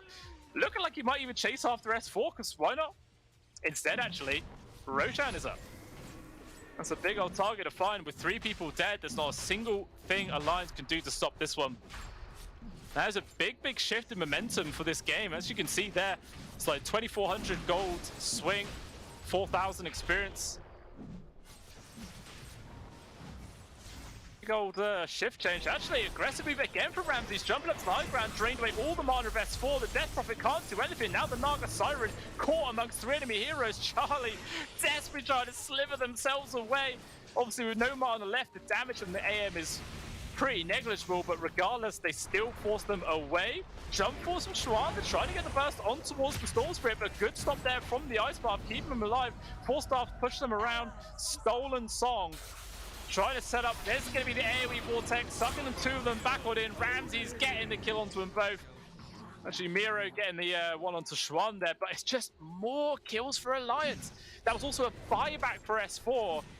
These last couple of minutes have been an absolute disaster for them, and they've really got to make sure that it doesn't get much worse. But they're going to try and commit to stop this this Roshan kill. There is going to be the song with the BKB from Ramses. Make sure that he can keep on hitting away. No man left again for the DP. Got the Exo back up in 7 seconds.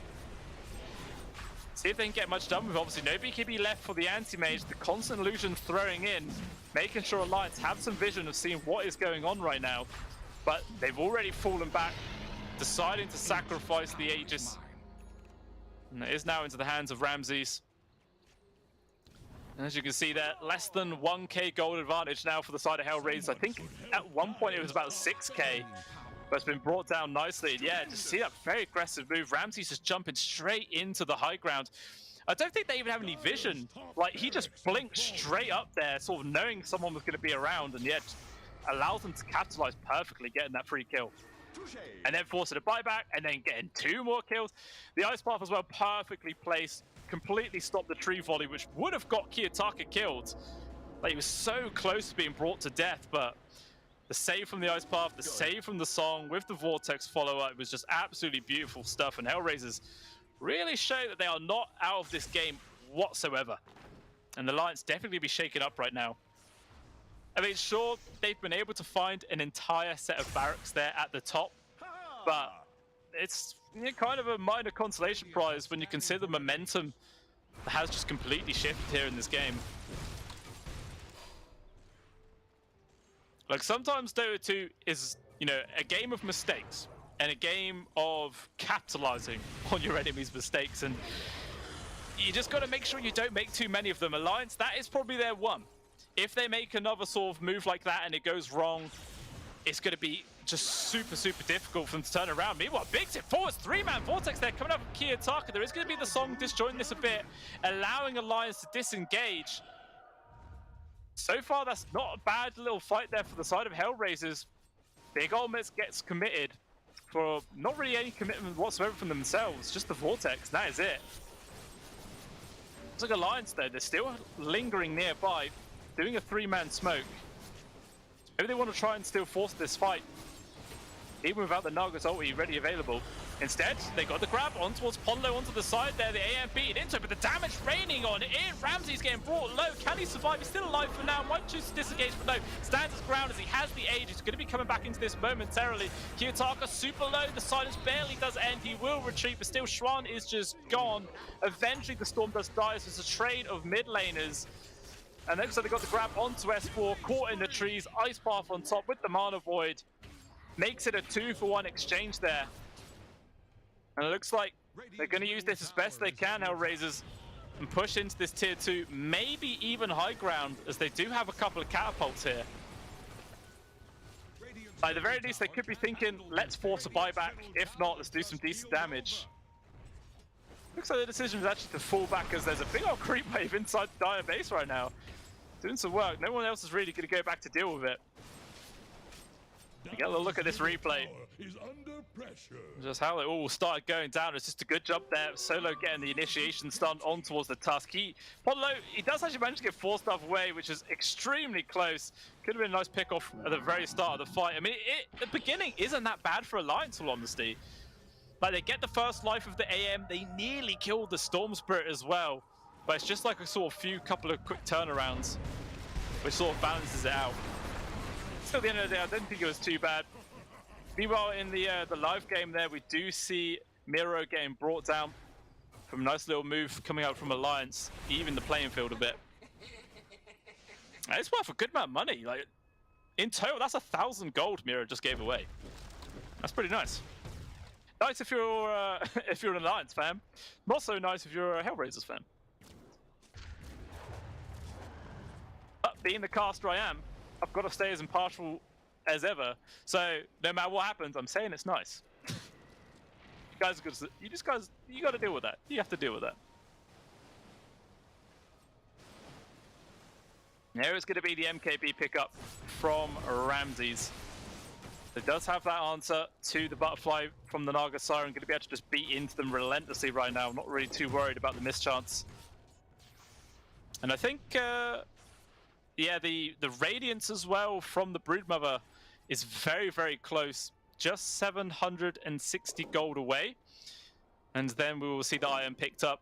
I don't think Mira's even going to bother saving up for a buyback. Like, you may as well just get the item. Give yourselves the best odds possible going into those sort of team fight situations.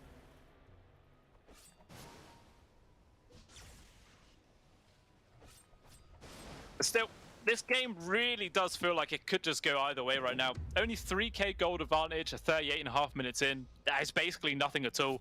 And yeah, look at the win probability as well. Nearly dead even. Just a very slight advantage for Hellraisers. Gaben has no idea what's going to happen. He says flip a coin. And that's what's going to happen. It's probably the best way of deciding. Doesn't make himself look stupid either. As BKB now also picked up from Kiyotaka. Going to be able to avoid so much of the stun controls that Alliance have been able to do. Because it does also avoid those multiple silences as well, which again have been a big cause about why the Storm Spirits get picked off so many times. Yeah, there we do see the Radiance. So I feel like if Alliance, not Alliance, sorry, if Hellraisers wanted to make a move, now would probably be a good time. As we see Ramsey's got the Skadi queued up next, and he's not even that far away, to be honest. Just about 1,000 gold, and he'll have that 6th item picked up. I mean, technically he is already 6th slide, but as an AM, you can sort of get away with getting rid of your boots, you know? Not quite as essential. Oh, Charlie. Song of the Siren does get connection to 2, but where is the follow-up? Everyone's kind of split right now, but still Hellraisers is lingering nearby. Looks like they want to try and take the fight. Ramsey's jumping forwards. All the leap charges in the world. Hanskin's like, get me the hell out of here. I do not want to stay around. And yeah, the big call from Alliance is just to retreat. Don't take that fight, because it would have been a very awkward initiation. And that takes good discipline, because a lot of situations, teams will say, you know, we've used the Song of the Siren. We have to fight. We have to get something out of this. But, you know, it is good just to have that mentality of, we've not lost anything yet. This is already a bad start. Just go. Don't give them anything else. And, yeah, good little play from them. Not to get pressured too hard. Ali also now completed a Cypher Vice, I believe, which now has just been delivered from the courier. So a bit of extra control, you know, initiation onto the anti-mage if they can, you know, grab him before he manages to pop his BKB. Definitely have means of finding kills in this game. Sort of the continuous game of cat and mouse right now. Well, Charlie, maybe in danger. Everyone from Hellraisers has found him. They got the grab onto target. Is there going to be much of a save? There's going to be the snowball. Trying to destroy this one now. Immediate BKB gets popped from both of them. Focus it down on towards the anti-mage. He's scythed up. The tree volley coming through, but everyone's already moved. No lockdown, so not much damage either. Instead, they just start immediately focusing on towards the Tiny. He just gets disintegrated. Too much control. The Song of the Siren not really doing too much. Kiyotaka still able to hit away. And Vortex is on cooldown, so he will manage to retreat. Well, it looks like Polo not going to be so fortunate, I think, as he will get eventually ran down.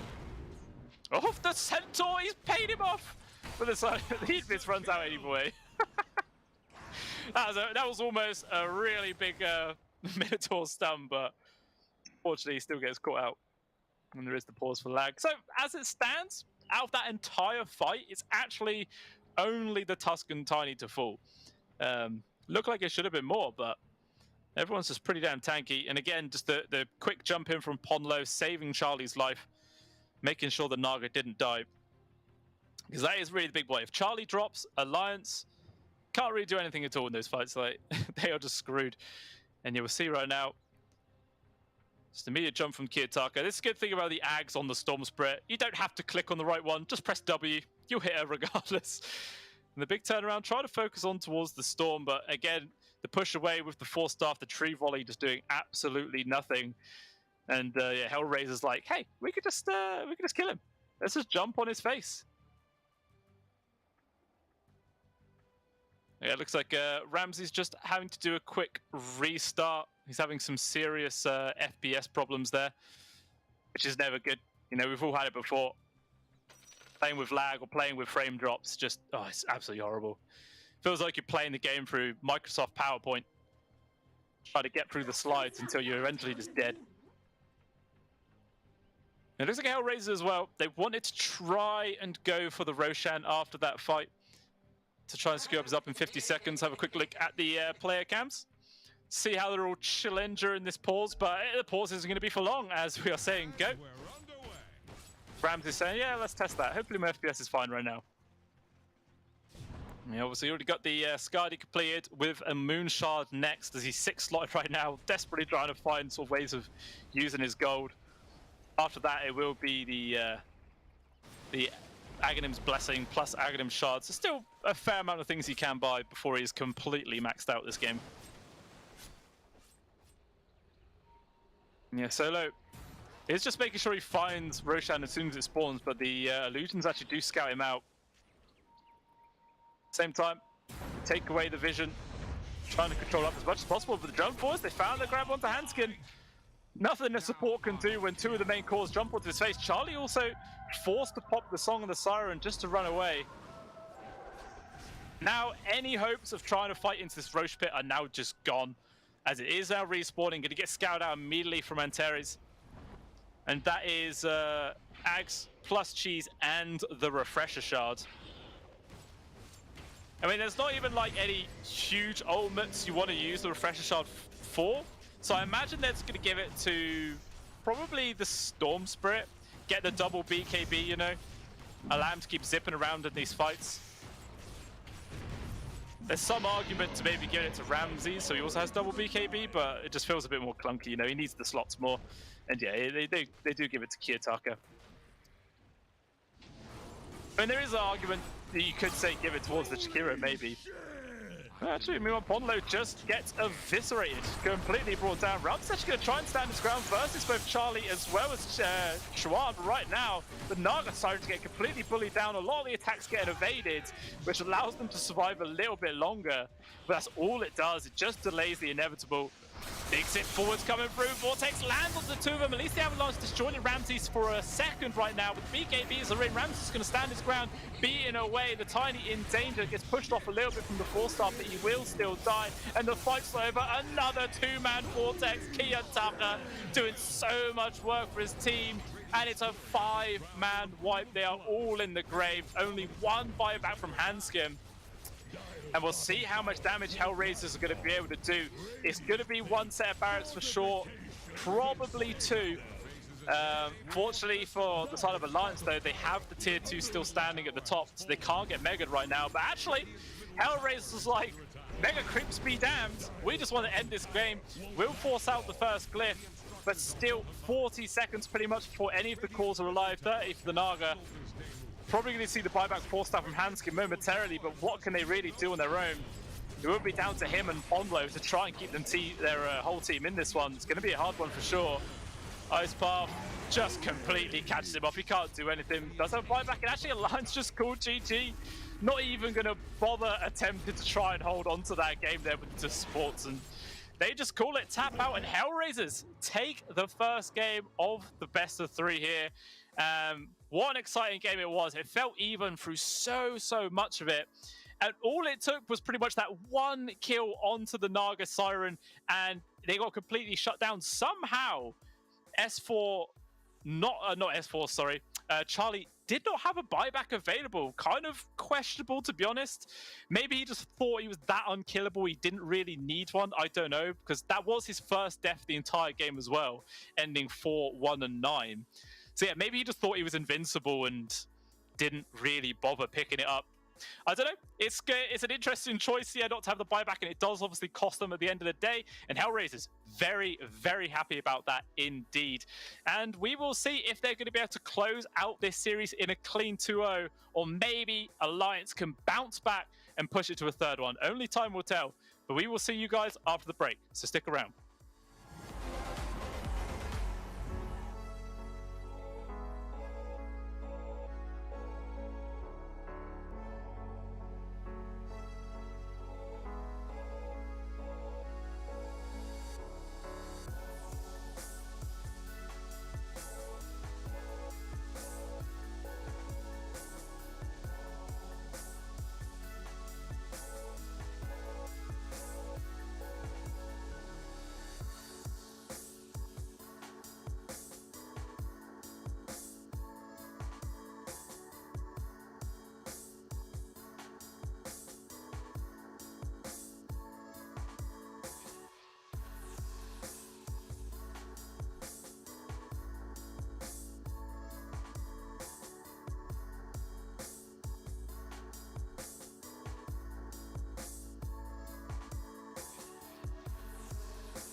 Oh, Esport.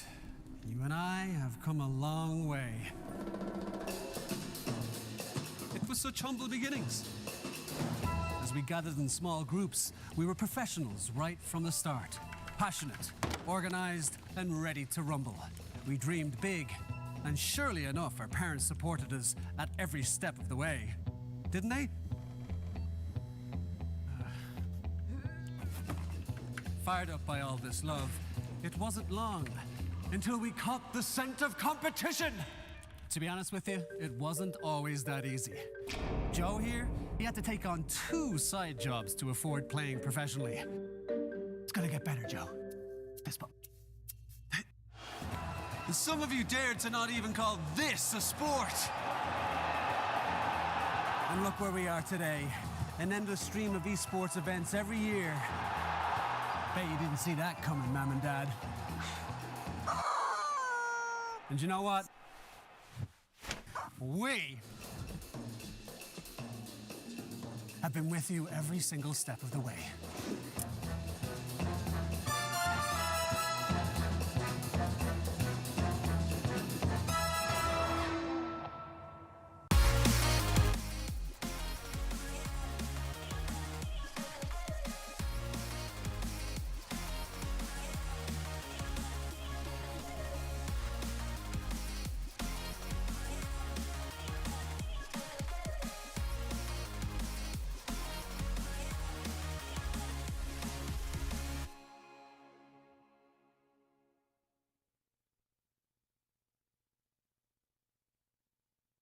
Dream of working with people you watch on screen.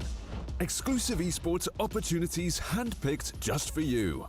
Candidate profile to raise above competition. Let 10GG handle routines. Make a step towards your dream today.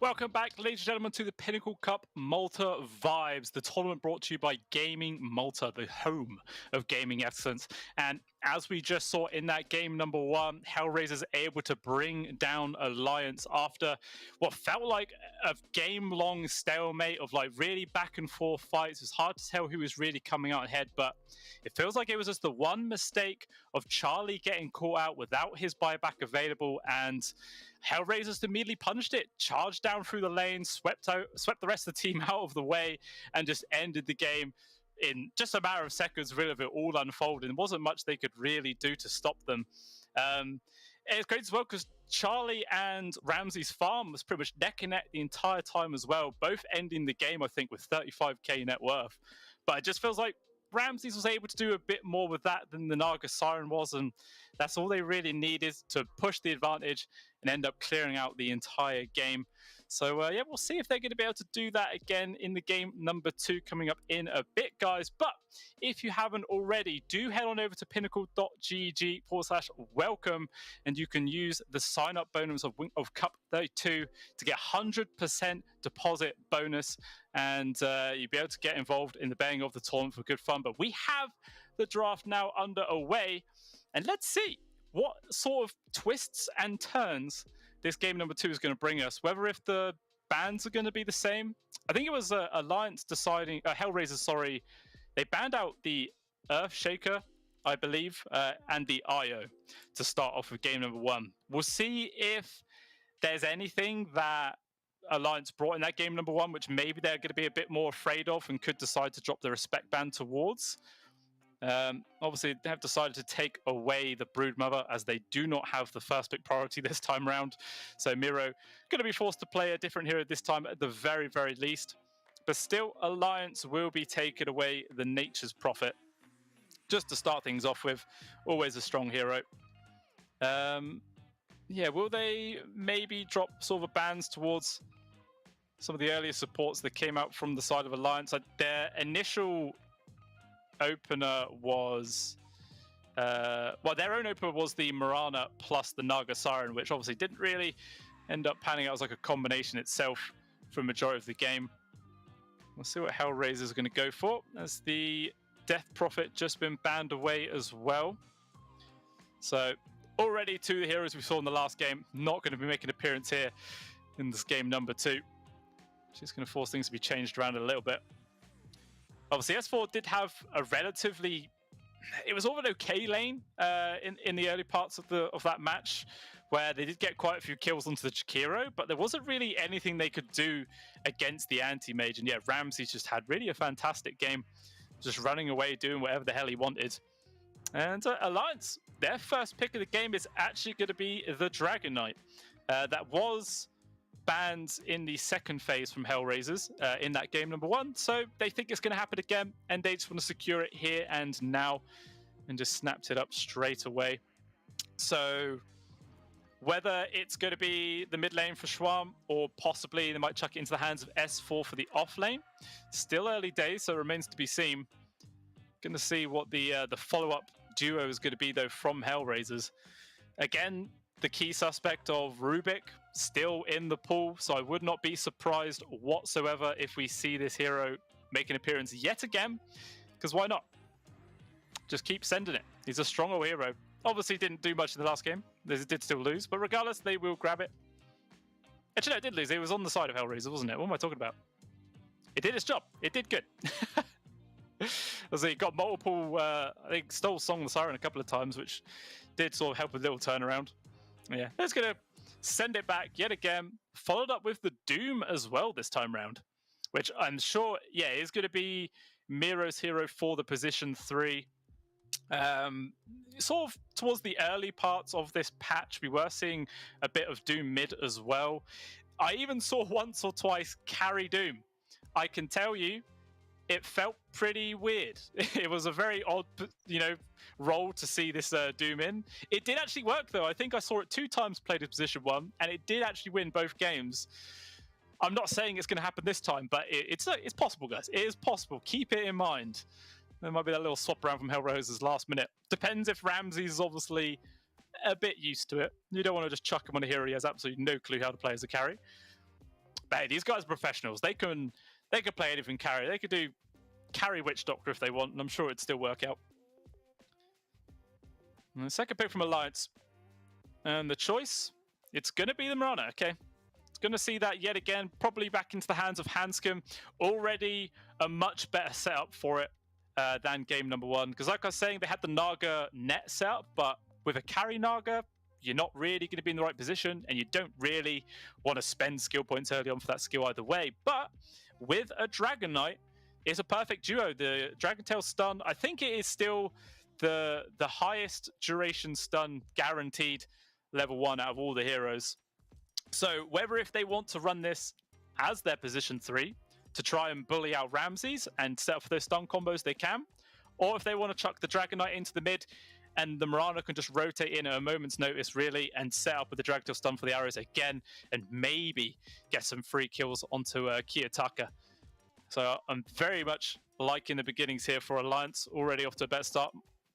Obviously, Doom is always... He's just a strong hero, though, right? There's very few times that the other team can pick a draft that makes the Doom feel bad. We'll see what it is they're going to go for. As Alliance have taken away both the Disruptor as well as the Tinker there. Hellraisers removed the Anti-Mage. So already they've actually banned 2 games that they played themselves in that first series, but yeah, why the hell not? Just get rid of them. Better be safe than sorry, you know?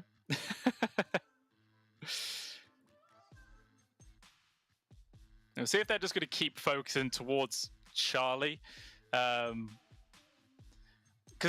I mean, yeah, Charlie, the carry is guaranteed to be one of the heroes still yet to pick. It might feel kind of awkward banning off laners and then the Dragon Knight's just the off laner, or you ban mid laners and the Dragon Knight's just the mid laner, you know. Doesn't normally feel the best to put yourselves into that sort of position. And they actually decide to remove the Centaur Warrunner. So I guess in that respect, they either are thinking that it is going to be the DK mids, or maybe at the very least by banning other offlaners, you're trying to force the DK to be the offlaner itself as you take away all the other viable options, perhaps. Something to consider. As Alliance, yeah, they also decide to take away the Chikiro. So going to be a different hero this time around for solo as well. I think it's literally just going to be Antez on the Rubik. Like, that's going to be the only same pick for the side of Hellraisers, and I wouldn't be too surprised if Hanscom and Mirana is the only same pick for themselves as well.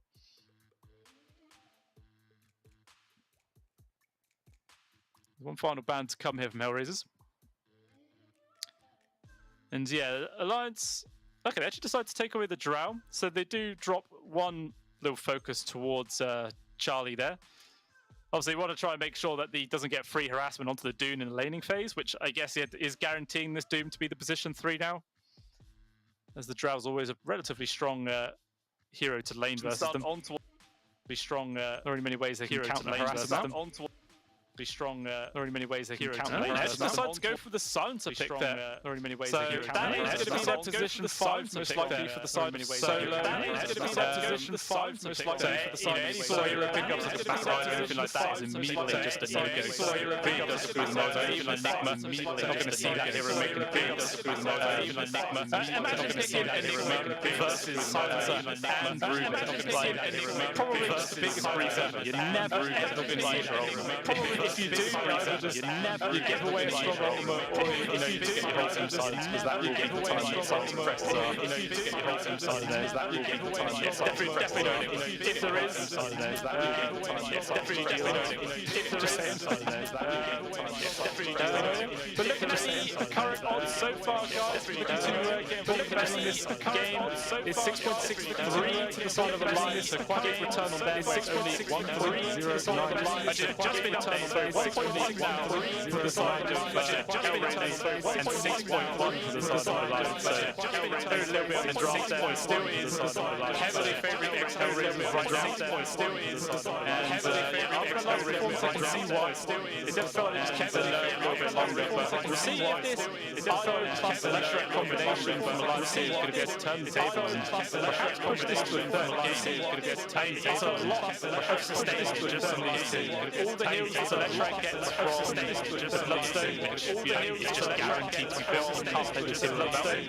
And then also the extra sustain building cast negative most likely will be the extra standard Guardian Greens. Going to make this Electric into a real monster. Going to make this Electric into a real monster by going for the Ember Spread.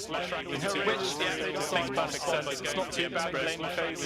You can use Flame Fist to dodge the Ember Spread. As well, you can use Flame Fist to dodge the Ember Spread. You can use Flame Fist to dodge the portion of the magic damage. That's also coming through. Flame Fist to dodge the portion of the magic damage. That's also coming through. Just one final pick from both squads.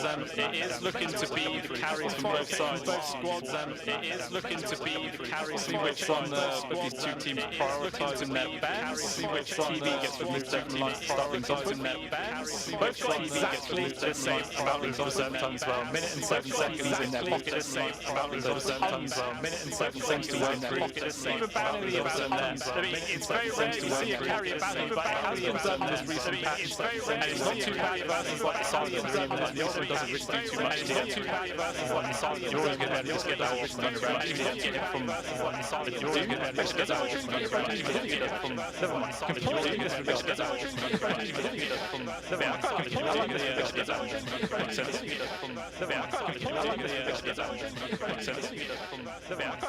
I wonder if Hellraisers are going to bother banning the Narca Siren. I wonder if Hellraisers Charlie definitely had some good fun. I wonder if Hellraisers get his hero activated good at decent timing. Get his hero activated. He doesn't do too much work with it. I mean, if you get from a dude, really too much work comes through to set up against it.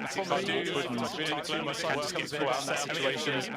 Dude wouldn't really work on banning it. Unless they think Charlie just wants to spam it. Really work on banning it. Unless they think Charlie just wants to spam it. Really work on banning it. Unless they think Charlie just wants to spam it. So I feel like Alliance. Unless they think Charlie just wants to spam it. So I feel like I think maybe an Ursa might not be too bad. Like it's very strong in the lane versus the Doom, but it just won't be too bad from like a very strong in the lane too. Can make it kind of awkward, but if you can get your rage off from like a force Doom comes in, can make it kind of awkward, but the duration is like heavily mitigated Doom comes in, run people, but the duration is like heavily mitigated Doom comes in. So you also will have the heal sustain from the IO as well, self-aligned through. So you also will have the duration of the entire team self-aligned through. So you also will have the duration of the entire team self-aligned through. So it was the Morphling and Slark as the final two banned. It was the Morphling and Slark as the final two banned. It was the 18 seconds here for Alliance to work with. What is going to be their decision? Seconds here for Alliance. They want just like a lane winner. Maybe they think of a different position. They maybe transition with the electric later on. Different position. There's a chance that they might It has been done in position 5-5 before you pass, and they could pick someone else to get mid lane. Position 5-5. They do decide to go for the older someone else to get mid lane. Position 5-5. Keep it in plain and simple. Someone who should do very nicely in the laning phase. Keep it in plain and simple. Someone who's on the line very nicely in the laning phase. What does a tell rate farm go in themselves? Very nicely in the laning phase. What does a tell rate farm go in themselves? Very nicely in the laning phase. It's paired up with a silencer, so it's paired up with some real aggression to come off Nail Raisers from Alliance. Sorry, some real too much for something to help out. Like I say, if this is too much for it is going to be off lane DK. Dragon Tail is the outside, it is going to be off lane DK. Dragon Tail is kill probably either one of them to be off lane DK. Dragon Tail might want to grab someone who kills. It provides a bit of self-protection. Might want to grab someone before Ramses to roll. It provides a bit of self-protection. Might want to grab someone before Ramses to roll. For someone who comes to mind, but they banned out themselves. Obviously, the slug for someone who comes to mind, might not mean they too bad of choice. Obviously, the slug for someone who comes to mind, might not mean they too bad of choice. Obviously, the slug for someone who comes to mind, might not mean they too bad of choice. Obviously, the slug for someone who comes regardless to try and go for like more of a durable style. Regardless to try and go for like more of a durable style. Regardless to just try and stand their ground and a durable style. Not get pressured way too much. Kind of hard to a durable bring that out there. Maybe too much. Bloodseeker could be quite nice. Bring that out there. Maybe all the left round. Bloodseeker could be quite nice. And then just sort of kite around and make the rest of the team do land onto either one as well. Sort of kite around and make the rest of the team do land onto either one as well. Bloodseeker's not too bad in this game right now. Instead, they do actually decide to go for the TA now. So yeah, that is going to be their carry for Ramses. Go for the TA. You see how this does going to be standing out for them. Going to be playing up versus the DK plus Morale combo. Playing up versus the DK plus Morale combo. I'm quite interested to see how it works out. Obviously, the refraction charges can make it a bit easy for them. I'm quite interested to see how it works out. Obviously, look at the players charges can make it. Just look at the shield. Look at the results. Obviously, look at the players charges can make it. Just look at the shield. Look at the results. Look at the players. They're running down a bit away to push themselves forward to. I believe it's the push themselves forward to. I believe it's just semi-finals. It's quarterfinals. Only one team away from that. Just semi-finals. They are definitely got their backs up against the wall. They don't have any space for errors right now. There's Doom or Dark. But they've proven themselves so far throughout this tournament. Obviously, already taking out Dom Champs as well as Team Fate. Obviously, already really well hard to get to this point with Team Fate. I want to make sure they do not go home already at this point with Team Fate. I want to make sure they do not go already at this point with Team Fate. I want to make sure they do not go already at this point with Team Fate. I want to make sure they do not go favouring. Look at this lineup. There's a lot favouring. Look at this like Death Ball coming out from Alliance. So much like the left line Death Ball coming out from Alliance. Too much time to get online whatsoever. A Shran, somebody gets the Bloodstone, he can just run to them relentlessly. Somebody gets but then it's a similar situation for Hellraiser, obviously. You know, Key Attack with the Ember Spirit is very active as well as the Doom, obviously. The TA with the Ember Spirit is very active as well as the Doom. You see TAs just wait until they get Dragonlance plus Fleet or Dragonlance plus Deathlane. Dragonlance built they want to go for, but as soon as they have those two items available, they can also get involved. As soon as they have those two items available, they can also get to game number 2 to Calrias and Alliance is now starting. 2 to Calrias and Alliance is now starting. We will see if any central first breakers come out again. We will see just a smoke from Hellraiser's butt. Just a smoke from Hellraiser's butt. Disappointing. I want to match that guy. I want to down from the actual. Disappointing. I want to match that guy. I want to down from the actual. Disappointing. I want to match that guy. Let's go and throw it all the way from nothing. Disappointing. I want to match that guy. Let's go and throw it all the way from nothing. Trying to get some vision down, split around. Let's go and throw it all the way from nothing. Trying to get some vision down. Also getting the high ground ward there, just by the dire triangle. Also getting the high ground ward. Give some information to work with right now. Also getting the who let them know, not giving some information to work with right now. They should be able to secure their own jungle one, not giving some information to work with right now. They should be able to secure their own top bounty. Perhaps if they get secure the top bounty. A lot of members of Alliance is nearby. I can see if anyone steps out. I can see if anyone steps out. Thinking that there's a ward on the right side. Unfortunately, it's actually on the left. There's a ward on the right side. If they place their sentry ward, it's actually on the nation. It will just get missed completely. If they place their sentry ward, it's actually on the nation. Lines now pushing forward into the radius. Jungle. The observer ward spawns now pushing forward into the radius. Ramsey's jungle just out. The observer ward spawns now pushing forward into the radius. Ramsey's jungle just out. Trying to get the spot one. So this trying to grab the bounty, but it's not going to work. So at the end of the day, it is just a very standard 2-for-2 split. This team really clearly had that. It is just a very standard 2-for-2 split. This team really clearly thinking to get grab onto somebody as they were moving their way through, but couldn't find anybody until they were moving their way through, but couldn't find anybody until they were moving their way through, but couldn't find anybody until they were moving their way through. And Skibble back. I had my hopes up then for a second, and I could see a try. Skibble back, but I should know that's not going to happen. I could see a try. I haven't seen that be done. I should know that's not going to happen. I haven't seen that be done. A little bit of an else right there. It seems to get hit a couple of times with S4. Fortunately enough for Ramses, the arrow couple of times by Pondo to kill the range. If that hadn't been used, the arrow couple of times by probably could have seen first range there. If that hadn't been used, the arrow couple of times probably could have seen first range. Ramses just double clicked. He went to do an Eld strike onto the range creep, but to just kind of mess it up. But hey, it does happen. We've all done it before in the past. Or something similar at the very least. Yeah, Charlie should have a pretty decent time here at the top. Gonna just trade away against Miro. Obviously with the sustain from Hanskin coming on through. Meanwhile, Ramsey's definitely a bit more pressured. Yeah, we'll see how this mid goes down though. Kiyotaka's Ember versus Chuan's Leshrak.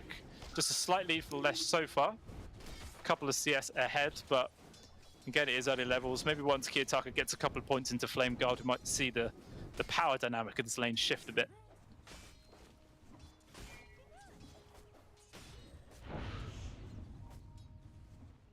Solo just doing some good pokes and prods there on towards S4.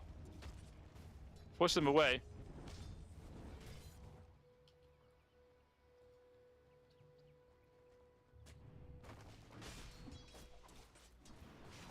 Seems to keep getting his farm up there for Ramses.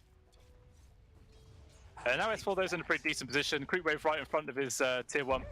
So he is going to be perfectly safe for now, not going to be too threatened whatsoever. So Charlie just going to keep on farming up. Already being contested whatsoever. Ponlo still trying to get like harass into Ramses there, but now Solo actually putting his body in front, but he's just as squishy really, so Ponlo easily able to harass them away with just a few right clicks. Still has the arrow available, but Ramsey's making sure he's not getting close to S4 whatsoever, but here is going to be it. Stun set up with the arrow coming through. I think they just managed to get away the refraction charges as well, but Ramses was able to go invis with the meld. So fortunately enough, he doesn't die, but still he's getting punished really, really hard. Last Tango just been used. You have to start getting some more regen coming out momentarily. And looks like Charlie going to be able to pick up his Ring of Health already. It helped sustain versus the Doom even more, and definitely a nice lead being built up here for Schwad. Even lands the split earth. It's good damage onto Kiyotaka. Not going to be able to get the kill, but you know who will get the kill? Up top. And Terry's managing to find Hanskin there. And the bot lane as well, everyone just constantly harassing away. Ramsey's super low. S4 quite low as well, but not really too much aggressive plays ex-Hellraisers can make. So to say, been calling them Hellraisers the entire time, but it is ex-Hellraisers now, you know, the org has been completely changed. But while talking about that, Solo in some danger, good leap from Ponlo there. Get on the other side, and now it looks like Ramsey's in danger without the help of his support. He tries to get one more creep kill, but he does just get ran down. Double kill there for Alliance's off lane. Not a great start for ex-Hellraisers. Already losing their position 1 right now. Makes it very difficult. Meanwhile, up top, Charlie's also been taking a bit of beatings. 15-0 as well. Samiro's still just ahead of him in terms of actual CS. And now they're on level 3. The sustain from Hanskin's going to make it a lot easier for the Sursa. Ramsey still just really with a 1 to his name. Obviously his courier did die earlier on, so I assume there's probably some items in that. The prize is mine. Yeah, just going to be lacking with this for quite a while right now. S4 with a lot more stats. They can use it to abuse him. As it stands actually, already a 1k gold lead being built up here for the side of Alliance. Which doesn't sound like much, but to be honest, when you're this early in the game, it's a fair amount. Meanwhile, Ramsey is as well Solo trying to actually get a bit aggressive themselves for the first time. Backing it on to S4. Doing some very, very good work, just constantly harassing him out right now as they've got a few more points on towards Solo. Trying to damage him away. Yeah, maybe the TA now should be able to start building up the CSs. It's at the bottom right now, but gonna start recovering. I mean, Charlie's in an equal position, only 22-0.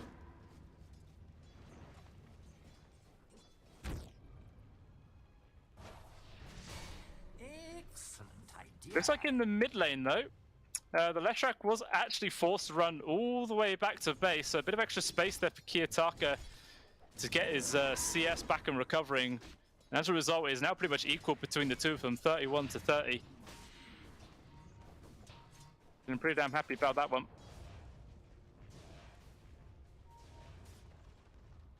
Oh.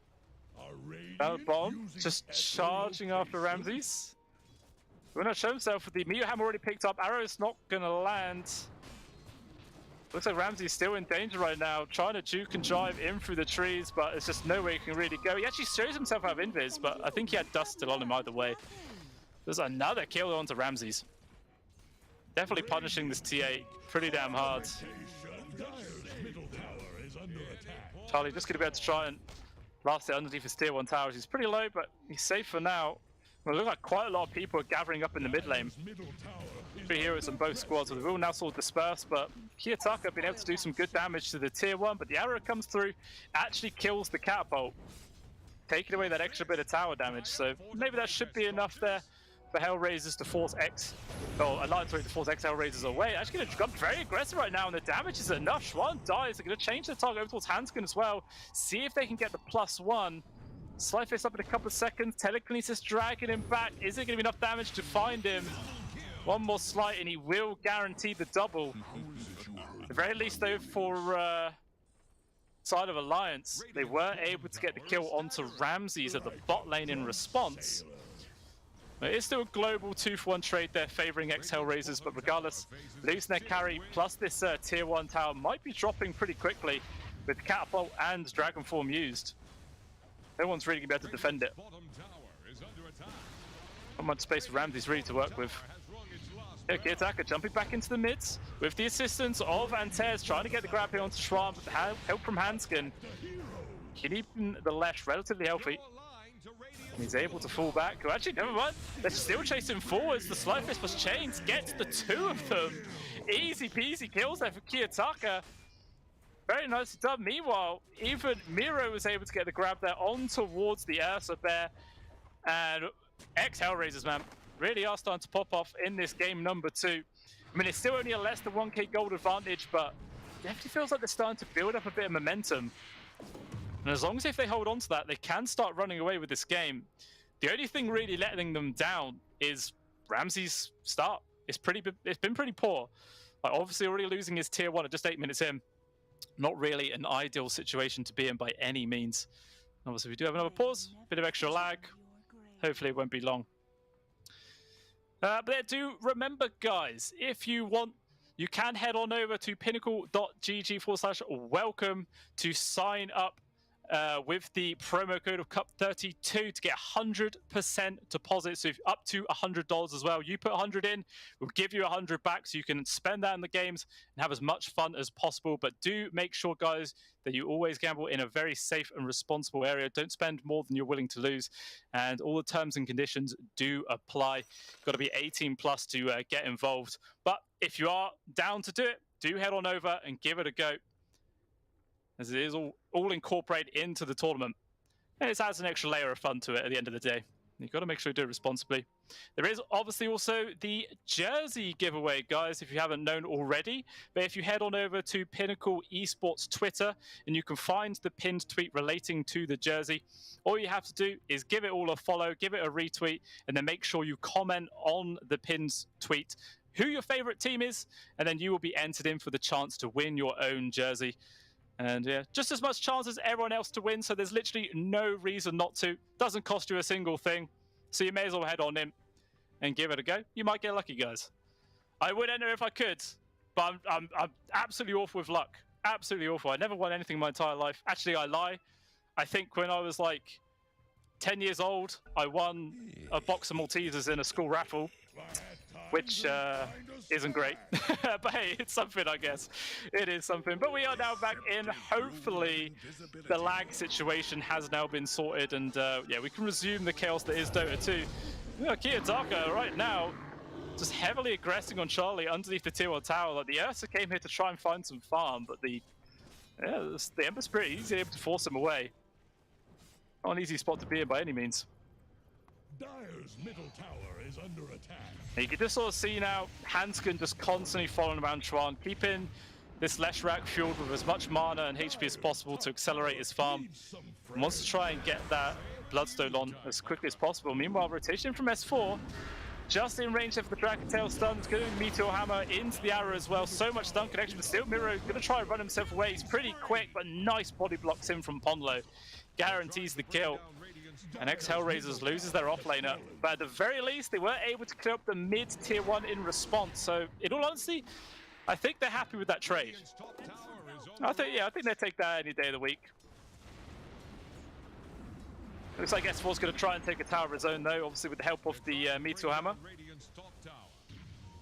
Should be able to do it with the DK form as well. You know, very big stack as well for Schwan getting farmed up. Give him a sizable goal, but it will get spotted out from Entez, followed up by Kiyotaka and Solo. The gang squadron is here to try and get the kill, the relocate. Unfortunately, not there, because Hanskin's still actually only level 6 right now. Level 5, sorry. Yeah, very nice pick off from ex-Hellraisers, taking away the enemy mid laner, delay that Bloodstone even more. And just want to try and make sure they keep momentum on their side. Like, Doom is now available again, and that's really the only spell they need to wait for. So maybe Miro can decide to join the rest of his team and you know, try and use this ability off cooldown if he can. Maybe he at least wants to take down the top tier 1 before he ends up making that rotation. Well, S4 also using his own Meteor Hammer to farm up. So I really wouldn't have thought that changing the cast time of Meteor Hammer by, like, what was it, 0.2 seconds or something like that? Oh no, they changed it by 0.5 seconds. Which, you know, I suppose is like a 25% decrease in the cast time.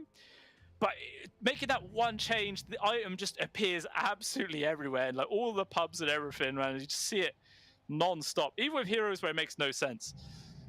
But it is just there. And I really do feel like they should bring out more skins for the IO as well.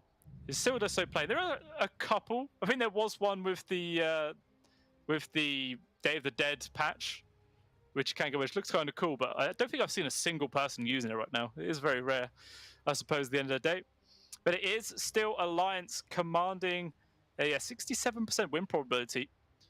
So it feels quite comfortable, despite the fact that, you know, it feels like the momentum is kind of in the side of ex-Hellraisers. But I suppose, you know, they do have a Doom, and Miro is just 3rd place right now, and this hero obviously always has an inflated net worth. At least this time, he's not gone for the Hand of Midas play, you know? So it doesn't set him back further, but still does feel like he's lagging behind just a small amount. At the very least, both of the carries are having a bad time. They both are. Only got 4Ks both to their names. But they're in full recovery right now. They've not really been ganked against, or, you know, much attention has been paid to them. They're happily able to try and recover their farm elsewhere. And recovery is obviously the name of the game for them. Really is just coming down to the offlaners and mid laners making as much space as possible. Obviously, yeah, bot's already picked up as well for Kiyotaka, the global presence. To be able to just keep himself known and always be able to join in with the rest of his team at a moment's notice. You just saw he does have a Radiance queued up. Not the most common items from an Ember Spirit, by all means. Obviously, the Mist Chance versus the Ursa is kind of nice. But apart from that, I don't know if it really makes all that much sense. Feels like you could build something else, you know? You know, we'll see. We'll see how it pans out. Obviously, these guys are the professionals, not me. Definitely not me. A quick look at the players, what they're doing whilst the pause is going on. Hopefully we don't catch anybody picking their nose, because that is always very awkward. Entertaining, though, at least, but it is kind of awkward. They're all just going to be chilling. Nicely done. You got to make sure you don't get too tense up right now. Like I was saying, Alliance definitely going to be a bit more on edge than ex-Hellraisers are, as they're only one game away now from being eliminated from the tournament. So probably see Hellraisers, ex-Hellraisers, sorry, with their heads in their hands, leaning back, feet up. Maybe get a little juice box out the fridge. Got to stay hydrated. Always on tears though. Always having problems. SKL Rubik, man. Yeah, I do love that Doom set. You know, just have the guitar, especially if you've got the taunt that goes with it. You start shredding it in front of everybody. This is the ultimate taunt. The flames rush forth. Now, I feel kind of sad. You know, the Witch Doctor taunt that he has, it's like the one in the entire game where you have to stand still for it. Everyone else could run around with theirs. This feels kind of crap, to be honest. Maybe that's why you just don't see Witch Doctors. The taunt isn't worth it. That's why no one plays it. Needs a better taunt. I can see that.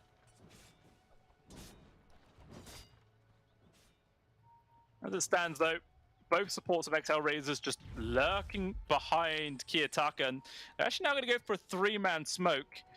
And let's see what they find. They got a vast amount of majority spread around the general area. Not quite anyone that close by in the jungle. It looks like they might bump into Ponlo here.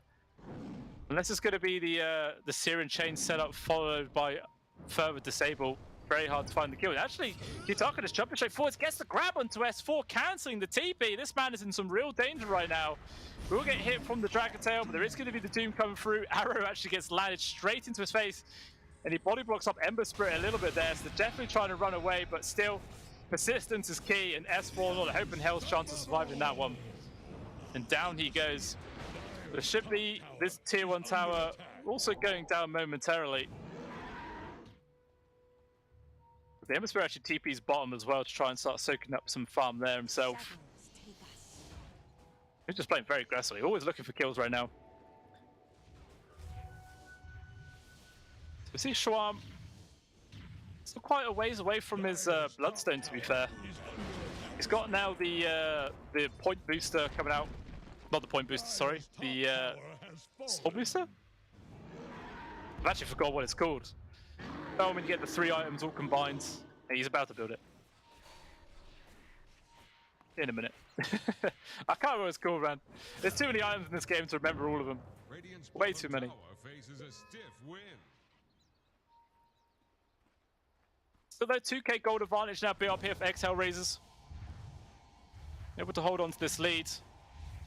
And always looking for action right now was Kiyotaka with a DD activated, just forcing away Schwan. Making a retreat and trying to delay that Bloodstone for as much as possible. Maybe they might get a grab onto Hanskin here. He does step out, but he does manage to jump away. I think Hanskin did spot that Observer Ward with the Sentry. Actually, he might have just been in the fog. Maybe the Obs didn't get spotted, but yeah, Charlotte and Hanskin, man, they know that there is everyone lurking around. And they just have to hide themselves into the trees, playing very, very cautiously. And it is just 350 gold, and Bloodstone will be online. That could just be the key to make some moves happen. Look for action, look for kills.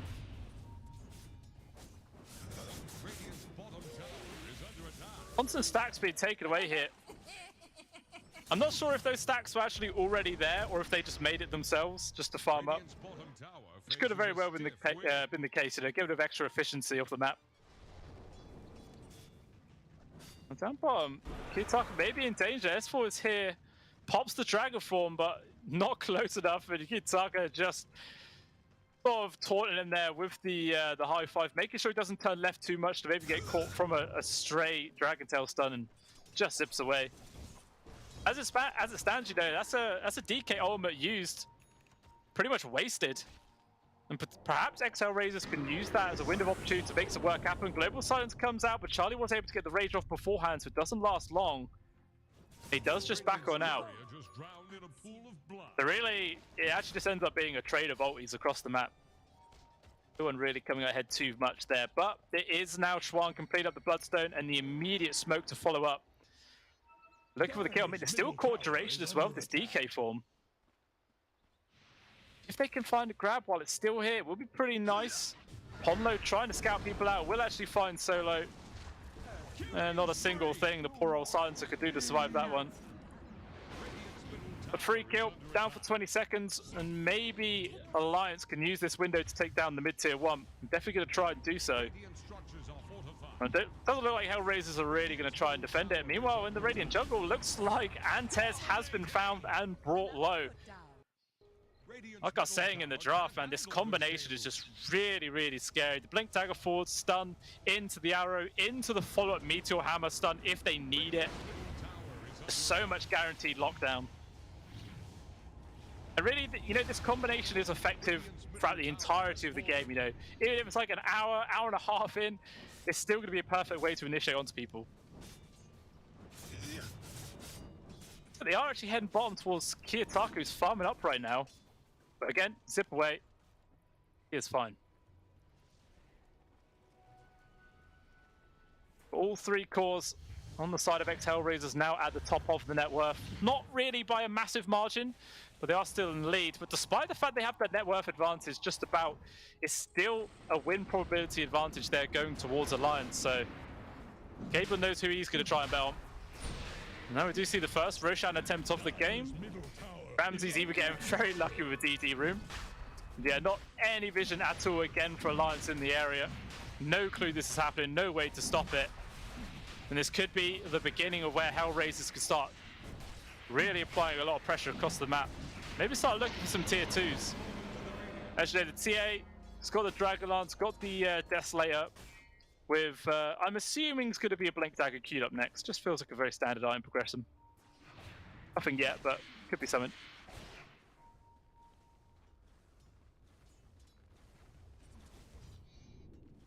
But yeah, quite a lot of people from Alliance down towards this bottom area. Maybe seeing if the Ember Spirit shows himself. They could try and find the kills. This Kiyotaka here nearby. Okay, shows himself with the Sleight of Fist. But no probing arrow is going to get chucked, and yeah, the Ember's just out. Immediately zips away. And the DK form is now back up. Wouldn't be too surprised if Alliance want to come here just to get the kill onto the tower, and yeah, they will now go for it. No response from Hellraisers to try and defend it, so it will fall down. So maybe themselves are sort of setting up in the dire jungle to maybe take a tier 2 of their own. Again, doesn't look like Alliance are really that interested in coming and defending it, so it will just be a complete trade across the map. Tier 2 for tier 2, outpost for outpost. Some damage actually being done there from S4 onto the high ground, forcing a glyph there to defend the tier 3. Then I suppose you can say that this trade just about favoring Alliance, considering how they're the team without the Aegis. So yeah, getting that trade and not really costing anything, it's not too bad for him whatsoever. Oh, we went down to the bottom. Kiyotaka in danger, but the immediate silence to come out there will provide them the safety, and they will just fall back. So to be honest, Alliance are very, very happy about that. All it cost them was a Blink Dagger usage from S4, and that is the Silence Ultimate used, gone for 2 minutes. So relatively big window of opportunity there for Alliance to make a move if they do so wish. Obviously, they're going to be playing into an Aegis, so not really the easiest sort of entry, but let's see what they do end up deciding to do. Might just use it as like a window to get their farm up still. Because obviously we do see Ramses at the top of the net worth, but it is still Charlie lingering behind. Only 1,000 gold between the two of them, but still with a lead.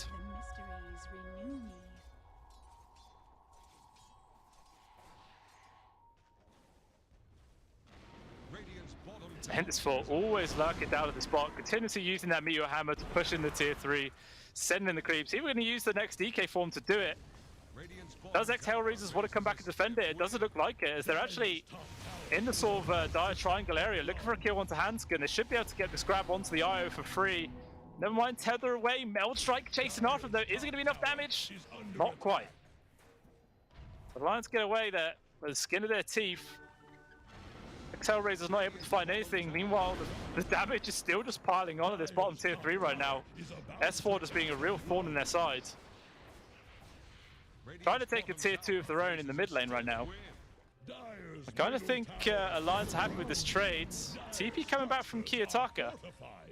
Might be careful as Ponlo. Okay, we'll get found in the trees. One jump away, the sort of wrong direction. Now going to try and retreat to zip him backwards and forwards for the aggressive jump here with all the control. Maybe Kiyotaka a bit off all the Kachu, and he just gets destroyed. Charlie getting the kill. Ponlo TP's out, so does the Doom, but Charlie will get caught. And that is the target. You did not want to die, but he was the last person to start TPing. So his duration was like 8 seconds or something like that. Not really much chance to react. Really, at the end of the day, Hellraisers, I think they're kind of happy with that. Sure, they lose their mid laner, who was worth close to like 800 gold. But yeah, it is still Alliance gaining 300 gold, sorry. But I think just the fact that the Ursa is now off the map for like 40 seconds in total, hindering his farm, allows a bigger gap for Ramses to build. Maybe we can use that. Speaking of Ramses, trying to go for free grab onto Ponlo. Nearly grabs him. Extremely close. Yeah, just showing the damage output that a TA can produce for just 20 minutes into the game. Very, very scary. And really not a million miles away from BKB. Thinking out S4 as well. They just want to try and go for this kill to DK. Relatively close to the Dire base. Really, it's just Ramsey saying hello. But yeah, you might be tanky, but when it's me hitting you, you're not that tanky. You see 5-man smoke now from Alliance. All their ultimates available. But actually, they ain't got Moonlight Shadow for 80 seconds, but they don't really need it with the smoke activated. They're on the hunt. See if anyone from Hellraisers is lingering nearby. Maybe they could try and find the kill opening. Smoke's going to break. Doesn't leave high ground ward, so it does get detected. The stun gets dodged there for quick blink dagger. Global Silence is out. S4, those right clicks just annihilate him. The DK is dead before the fight really even began. Charlie jumping very aggressive himself, at least trying to bring down Mirror if possible. Meanwhile, Ramses gets focused. The Aegis not available anymore, so he is just gone. Maybe Charlie can get the extra grab on towards this Doom, but still, Kiyotaka doing all the work in the world. Like, we don't need our carry. Juan trying to TP out, but the telekinesis is there, dragging it back in. It's going to be 5 kills coming on in. Ultra picked up there for Kiyotaka. And what a fantastic fight it was for Hellraisers. Sure, they do lose their carry, but it doesn't matter whatsoever when you take a fight like that. 2,400 gold into their advantage, another close to 5,000 experience swing as well. Gonna feel confident for sure. And it does just show, you may kill the enemy TA, but this Ember Spirit is just as deadly. Going for this Radiance build, he also had a DD rune whilst that fight was going on. Just if he didn't need any more damage, give him a little bit extra. Now 8k gold lead here for the side of Hellraisers, and Alliance are going to be panicking right now. On the ropes. We see a recap here. Just the initiation not going their way. The dodge with the blink dagger. S4 just gets destroyed and result. Everyone from Alliance is trying to retreat right now, but the BKB gets committed. And Charlie's like, I'm going in, boys. You may as well come follow me. And he commits his team to this fight, which at this point, it doesn't look too bad getting the kill onto the TA, but they're just not quite registered how much work Kiyotaka actually does. And yeah, Charlie without his ultimate activated is just way too squishy. And Charlie thinking that maybe he could have got away, but the telekinesis just off of cooldown for Rentez guarantees the full wipe. Yeah, we definitely see Hellraisers in the driver's seat here. On the highway, in a sports car, flying along the road. It just depends if Alliance are going to throw themselves under the wheels and get crushed, or maybe they can bounce back. The smoke move, we'll see the courier there from the Mirana, so they realize that there's some people in the general vicinity. Jump forward onto Strider, gets hit from the Doom as well. Into real danger, the burn damage is a lot with the Global Silence. S4 just straight up TP's out, he is not hanging around. And eventually the Lesh will die. Hanskun, that is a colossal ranged tether there. Will actually probably give him the space to retreat. Ponlo TPing out from the high ground. And the poor Olayo, without any boots, he's so damn slow. And yeah, Kiyotaka, he will find the kill. Another easy couple of pickups there for Hellraisers. And now just 1 minute as well before second Roshan is up. And they can build an even larger advantage here going into the game.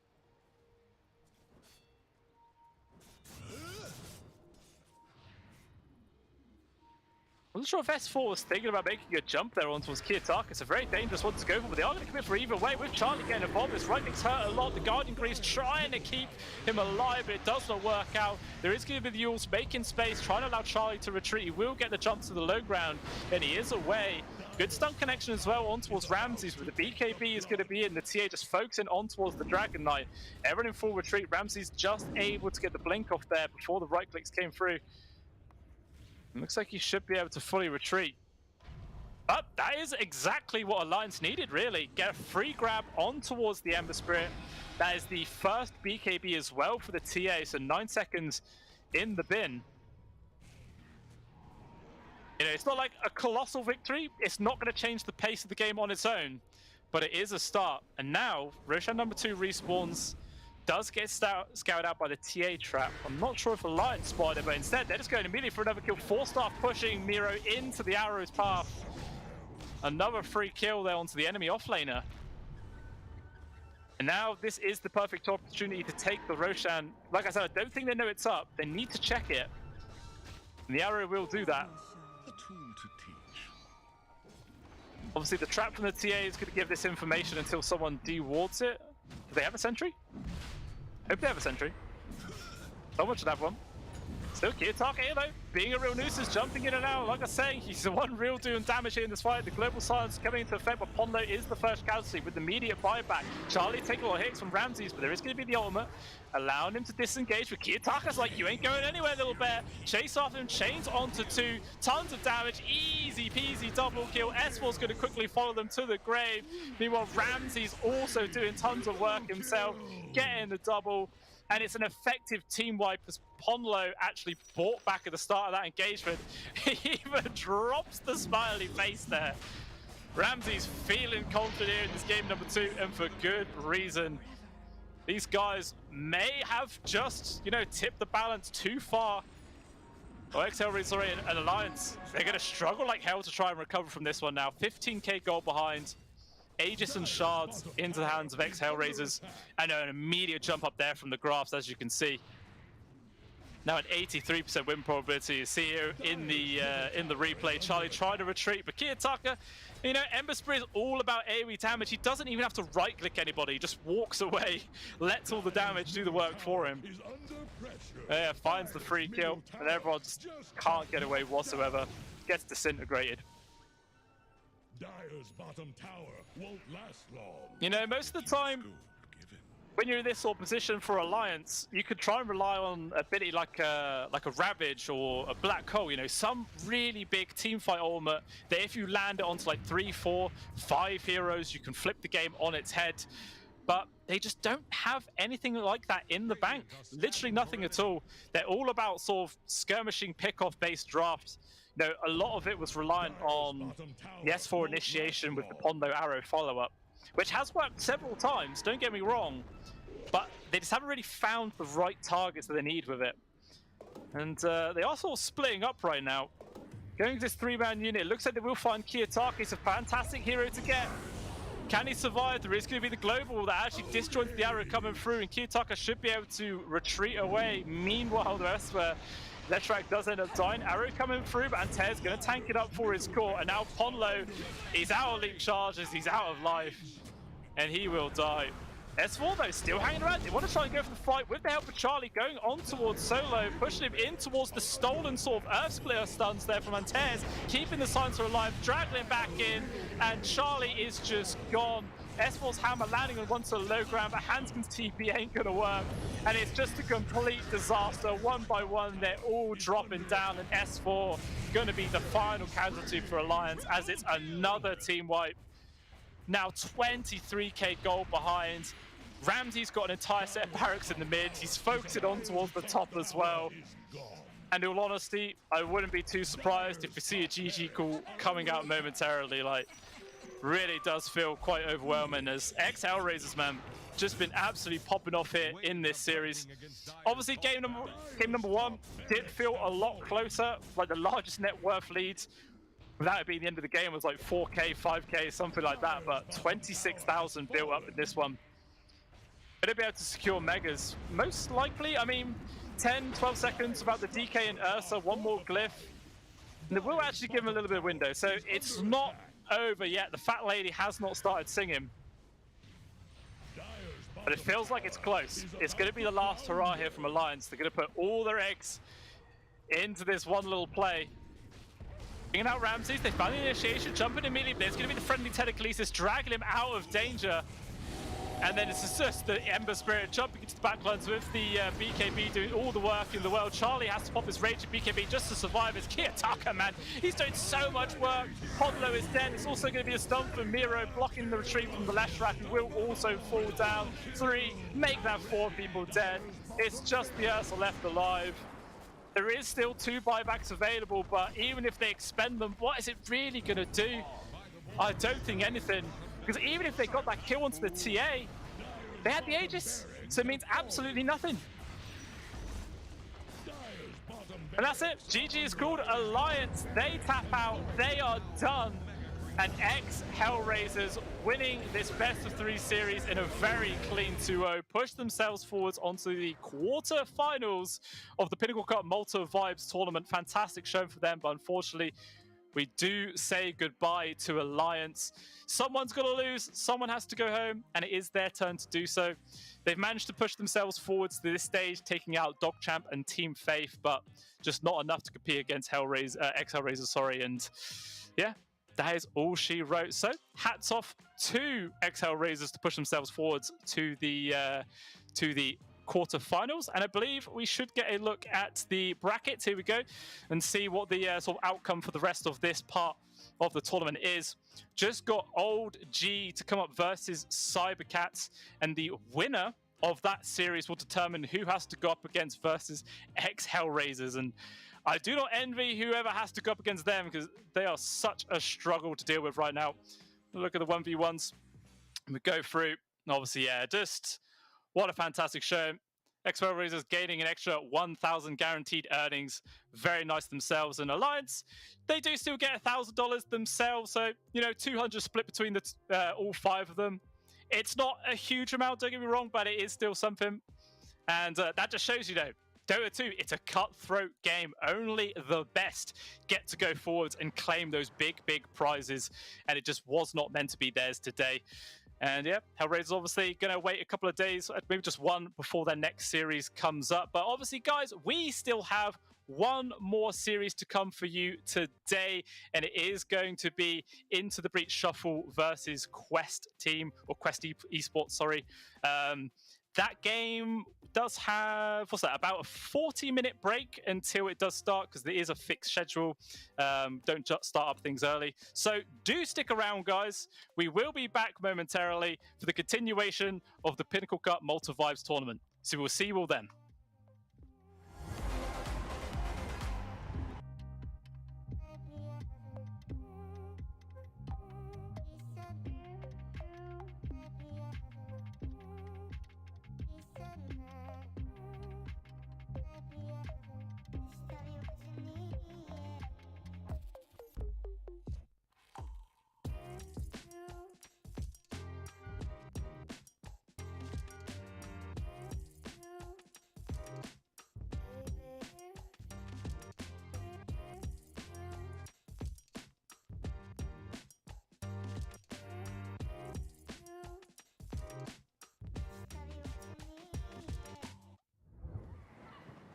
Oh, Esport. You and I have come a long way. It was such humble beginnings.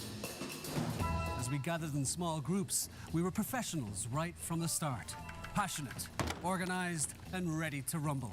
We dreamed big, and surely enough, our parents supported us at every step of the way. Didn't they? Fired up by all this love, it wasn't long until we caught the scent of competition. To be honest with you, it wasn't always that easy. Joe here, he had to take on 2 side jobs to afford playing professionally. It's gonna get better, Joe. Fist bump.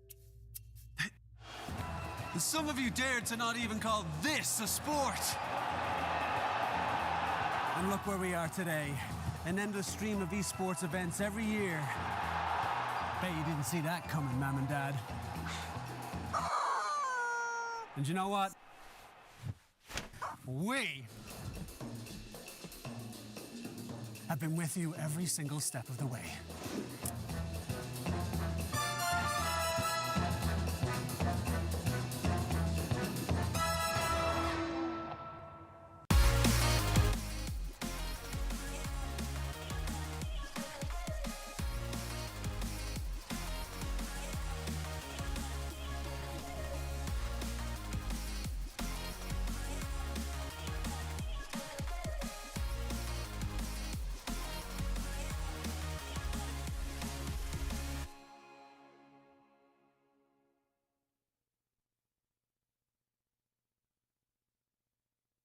Dream of working with people you watch on screen. Exclusive esports opportunities handpicked just for you. Candidate profile to raise above competition. Let 10GG handle routines. Make a step towards your dream today.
Oh, Esport. You and I have come a long way. It was such humble beginnings. As we gathered in small groups, we were professionals right from the start. Passionate, organized, and ready to rumble. We dreamed big, and surely enough, our parents supported us at every step of the way. Didn't they? Fired up by all this love, it wasn't long until we caught the scent of competition. To be honest with you, it wasn't always that easy. Joe here, he had to take on 2 side jobs to afford playing professionally. It's gonna get better, Joe. Some of you dared to not even call this a sport. And look where we are today. An endless stream of esports events every year. Bet you didn't see that coming, Mom and Dad. And you know what? We have been with you every single step of the way.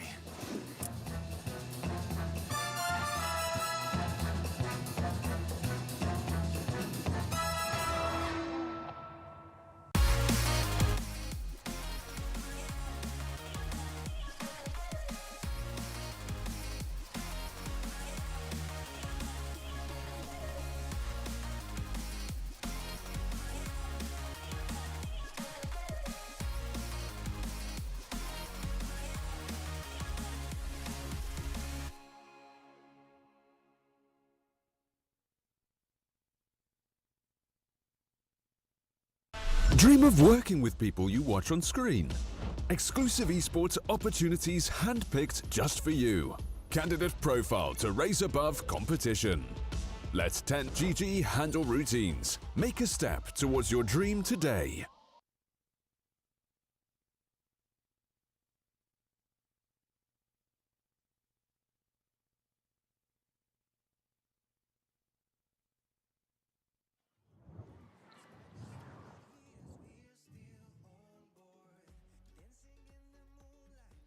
Welcome back on in, ladies and gentlemen, to the Pinnacle Cup Malta Vibes Tournament. We've got the final series of the day coming up for you momentarily between Into the Breach Shuffle as well as Quest Esports. And this is obviously the 7th day as well of the tournament.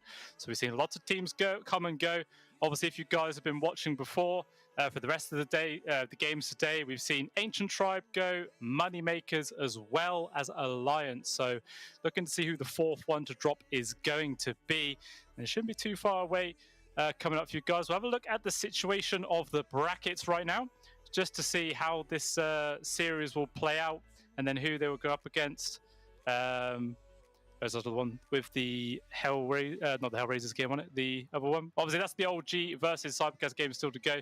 Then there's the Virtus Pro versus Sigma YNT to go up versus OG still.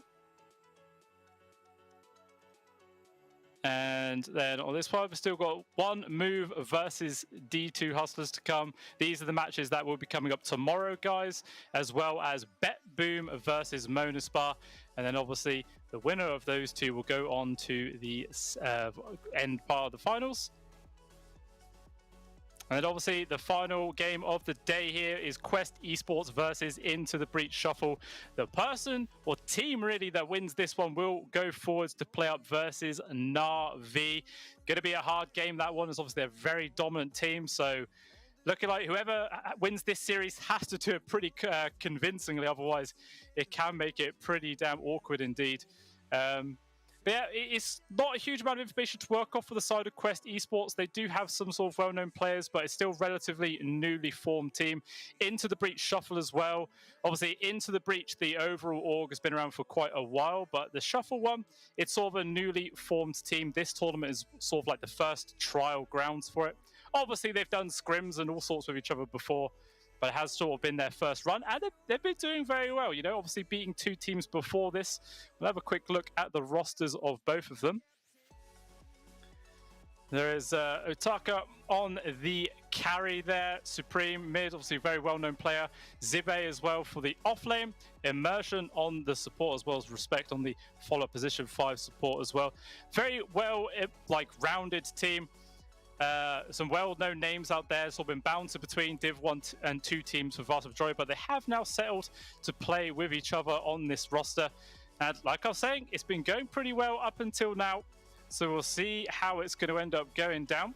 We'll have a look at Quest Esports roster as well. Obviously, Noob going to be playing on as the carry, Omar running for the mid, Kaori onto the off lane, Victor on support, and Mind Control being the stand-in for the position 5. TA2000 couldn't actually end up making this game, so he will be coming in to see this. The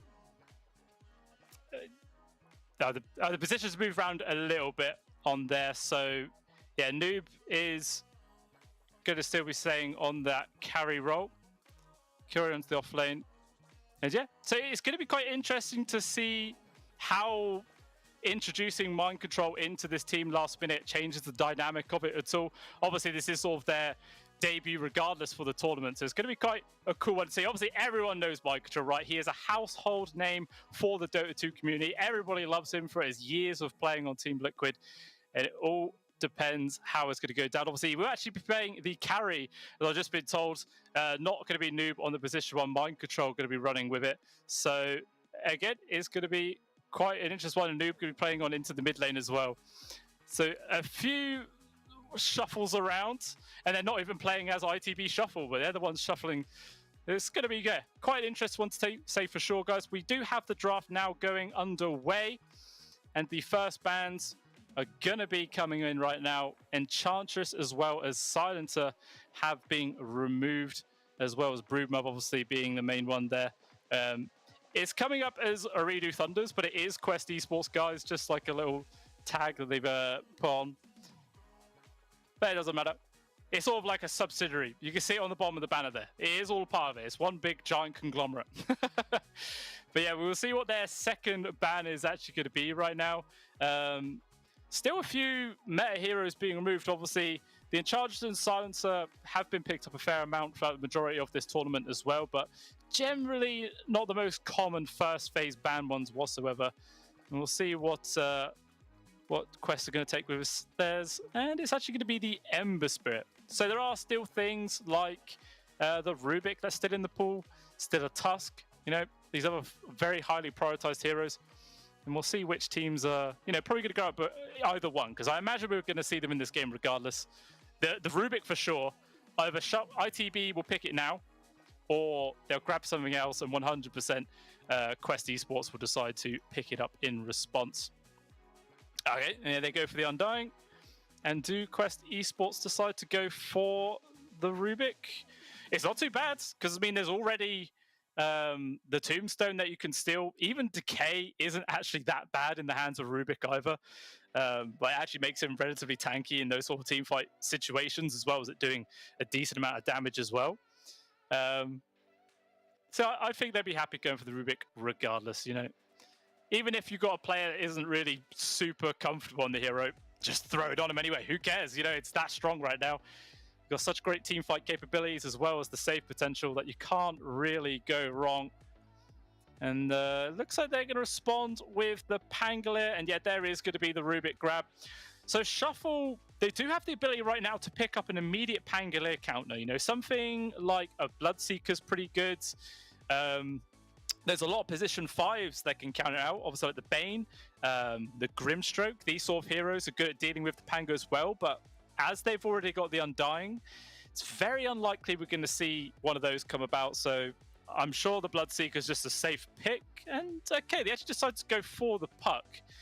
So if this is the mid lane matchup, the Puck's going to have a relatively decent time. You can phase shift dodge out the Swashbuckle all the time. And try and slowly win the harass war there. You can silence as well as Dream Coil to cancel out the Rolling Thunder cast animation. So it's not too bad, in all honesty. We'll see if Quest Esports are actually going to bother banning out the Bloodseeker themselves, or maybe they'll feel comfortable just letting it go through. We shall see.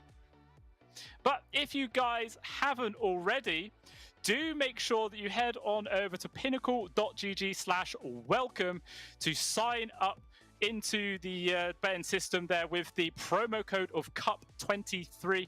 It will allow you to get 100% deposit up to $100, so you can effectively double your money to begin with. Anything added after that is just going to be normal. But do make sure that if you are going to get involved in that, you do it responsibly in a safe area. All the terms and conditions do apply, and you must be 18 plus at a minimum to actually get involved. But by all means, if that sounds like fun to you guys, sounds like fun to me, do make sure you head on over and get involved. There is also the jersey giveaway that is still going to be going about right now. If you guys haven't done it so already, head on over to Pinnacle Esports Twitter, find the pin post relating to the jersey giveaway. Make sure you like the tweet, give it a retweet as well, and comment who your favorite team is to be entered in for the chance to win that really, really nice jersey. There's still 5 more days, I believe, of the tournament still to go, so plenty of time to get involved. Make sure you get your name entered. It costs you absolutely nothing, guys, so by all means throw yourselves into the mix. It's definitely worthwhile. Adds a bit of extra fun to it all as well, which is what we're here for. We are here for fun.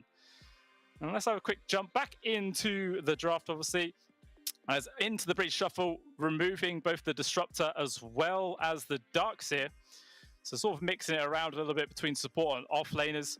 Meanwhile, Quest Esports removing the Drow Ranger, so dropping a bit of focus there towards the carry on the side of Shuffle. We'll see if they're going to keep dropping that or not. Maybe they might try and spread it around and maybe ban out some of the offlaners as well. Obviously not a single point banning mids, as there is going to be the puck. And it's very hard to also try and counter out a puck as well. Sometimes grabbing a silencer for themselves is a fantastic way of just making sure you can't keep jumping around. It allows you to get those grabs in the relatively early parts of the game. And sometimes, you know, that hero pick alone can force the puck to build into a Yule Scepter, which isn't really the most ideal item most of the time for a puck to sit, you know, per se, but it can be not bad, you know, it can be pretty good, especially if you do have that Silence Purge. So we'll see if at all Quest are going to be interested in doing that. I was looking to commit their final ban here of the second stage. Obviously, Lycan already been taken out. So dropping a bit towards Zibe there. And they're going to do another one towards him, perhaps. Try and limit out his hero pool a tad more.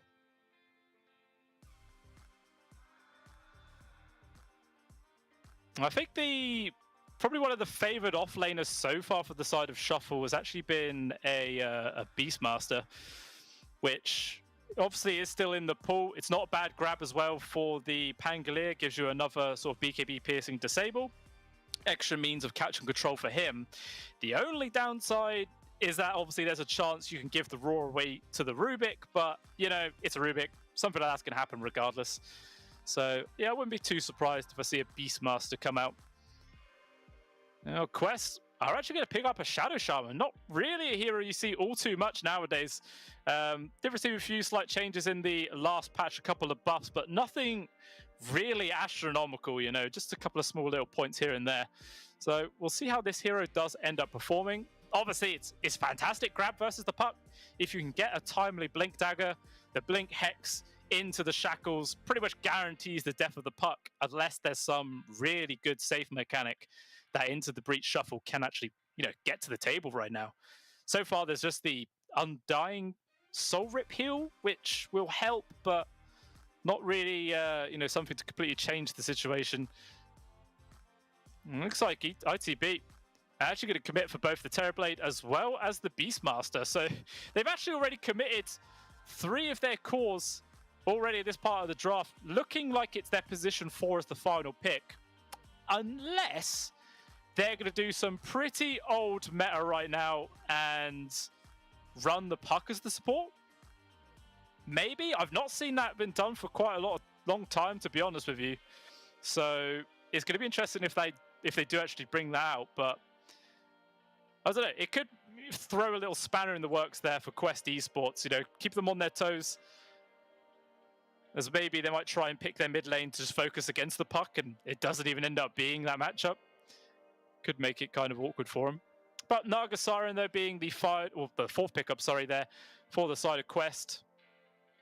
which pretty much is guaranteed to be their carry into the hands of Mind Control, because as we were saying earlier, guys, Mind Control is not his stereotypical offlaner for this game, coming in as the carry instead. So going to be an interesting little swap around of playstyles for him. Obviously, he is a very seasoned veteran and professional. This guy can do absolutely anything he likes, and no one will complain. No one at all. And if they dare complain, the community will be up in arms. There'll be pitchforks and torches outside their windows. There'll be a classic witch hunt. But I'm sure no one will. But still, looking at these final bans, Quest looking for an offlaner right now by the looks, and ITB, yeah, you would assume it is a position 4. You really would, unless, of course, like I was saying, they're going to do some weird swap around, but it's just not looking very likely. I imagine they will just keep the puck as their mid.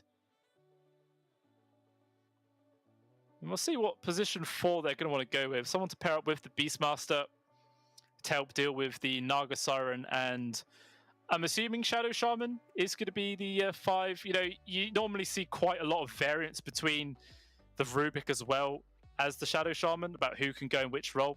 They can be moved around depending on the current situation. So, but I think it's more likely to be the Shaman 5, you know.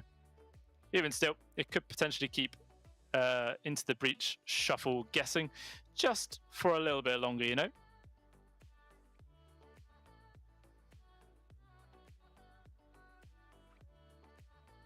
So still got a couple of bans yet to come on out.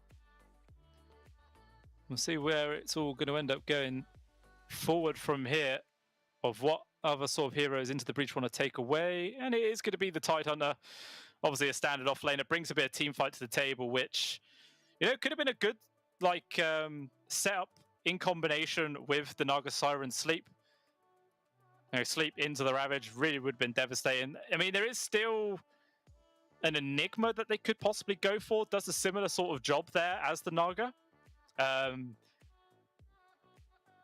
I mean, there's a couple of cancels for it so far from Shuffle. There's the BKB piercing one from the Beastmaster and the Silence and Dream Core from the Puck.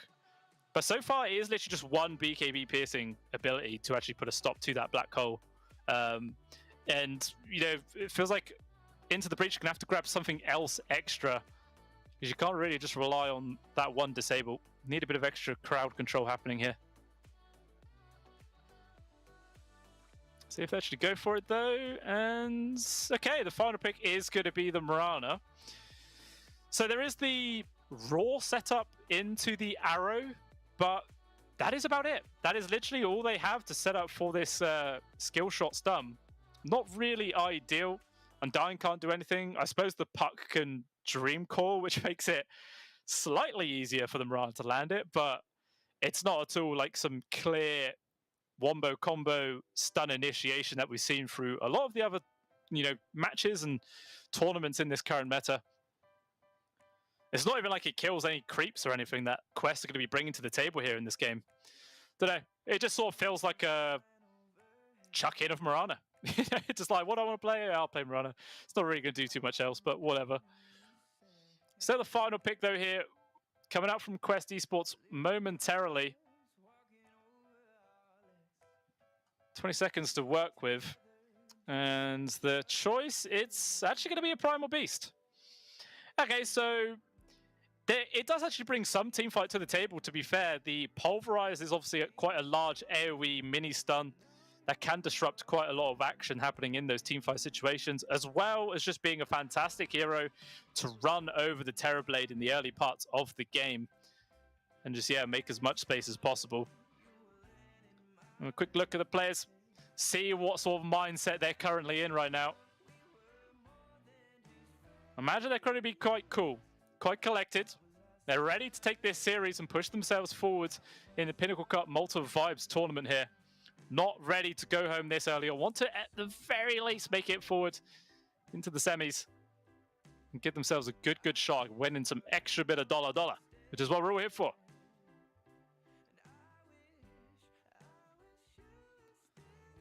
And just got the cameras from Into the Breach, which is fine. Obviously, my control couldn't have his ready available, such late notice. Which is sad. We all love to see MC's face, but it doesn't matter. Into the Breach looked just as good. Maybe.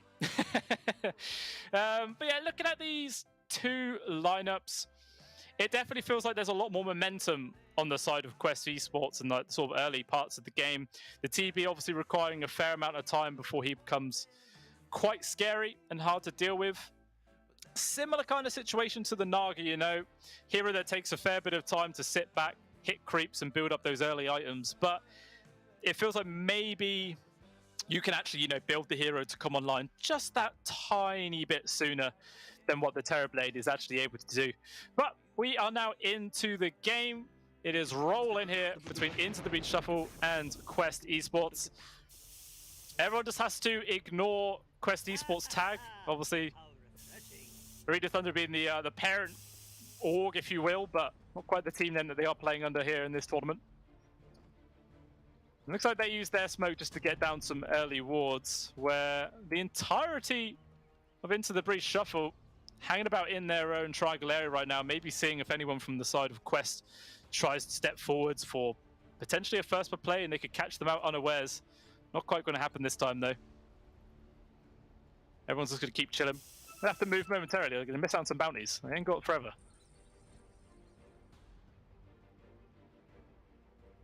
I feel like there's going to be quite a few eyes on old MC on his Naga Siren. Definitely an interesting swap round here last minute. But hey, these things happen. That's why stand-ins are always going to be ready and available. You never know what the sort of situations people are playing with at home. It's always good having that backup. And MC, what a backup to have as well. What an absolutely fantastic hero. Down in the bot area, looks like Wuta was maybe thinking about trying to make a sort of move on towards 3 members of ITB, but quickly decides against it. At the very least, it is still a 3-for-1 bounty exchange going towards Quest Esports, so not a bad start from them. I mean, if you think about it, the 1 bounty rune is technically a 400 gold swing, because it's 40 between your whole team, which makes 200 in total, but it's also 200 less for the other team. So yeah, 400 gold immediately shifts around just from that 1 pickup. Obviously being spread around so much doesn't sound that impactful, but it's something, you know. It's a point to note. We'll see how well MC's going to be able to do versus Zibba here. Obviously already sending the illusions just to try and harass him back as best he can. Make as much space. Meanwhile, Respect doing undying things and just constantly running with the Ks going along. Making it really annoying for Omar to get this pull off. Meanwhile, Wuta trying to sort of get some harassment there with the trample coming through, but those right clicks are really, really potent. Can't quite ignore them. So it looks like both lanes are just going to get sort of put behind the tier 1 towers. At least Respect's going to be able to soak up some of the experience. Oh, there's the courier of Omar. I think he actually just got... None of the creep spotted it. Just very lucky there for the Rubik. His items didn't get immediately taken away from him. Yeah, literally, Respect is in a 1 versus 2 right now. But he's got 8 decay stacks on him. And he's actually quite happy just to stand his ground versus the 2. Trying to secure any denies and last hits that he can. Getting some extra value out of this little maneuver.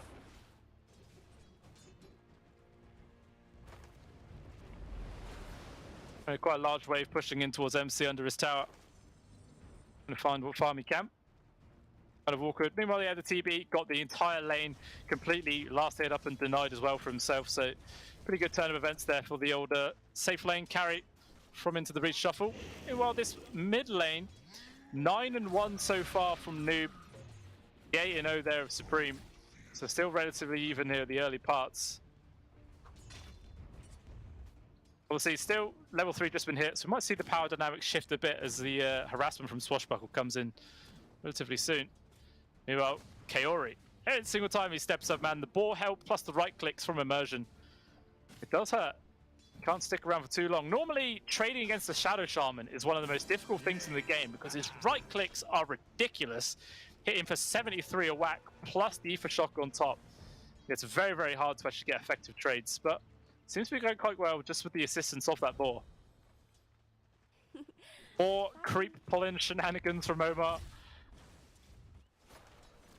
He's trying to get the connection here onto the creep wave. Wuta with the blocks. We'll be able to get it at the very least. Yeah, Zippe with the creep wave in a pretty nice position. Pretty close to his own tier 1 tower. The arrow a little bit off the mark there, but regardless, did give time for MC to get a few right clicks in, do some damage, and yeah, Wuta getting punished quite a bit at this bot lane. You can see why Omar is so desperate to get these drags behind the tier 1 tower. Every single time he steps up and the metamorphosis is available, Omar, or Otaker, sorry, just pummels into him. It's really, really hard to stand their ground in that situation. But look at his CS! He's only 4-1 right now.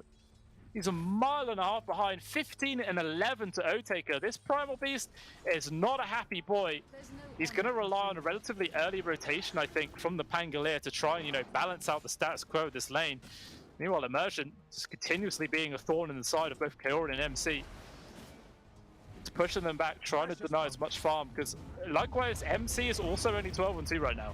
Not really ideal, but they find an opportunity to get kill onto Respect, maybe with the trample.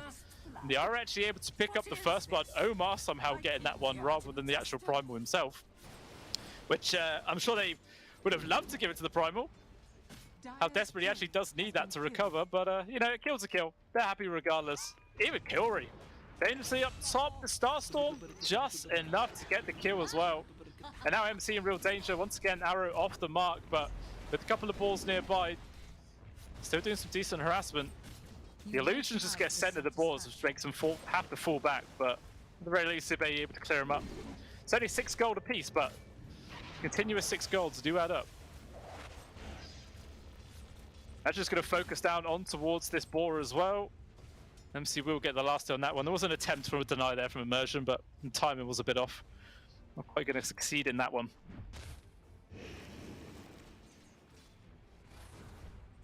Yeah, we are trying to use this window where the TB doesn't have meta as best as he can to get some CS.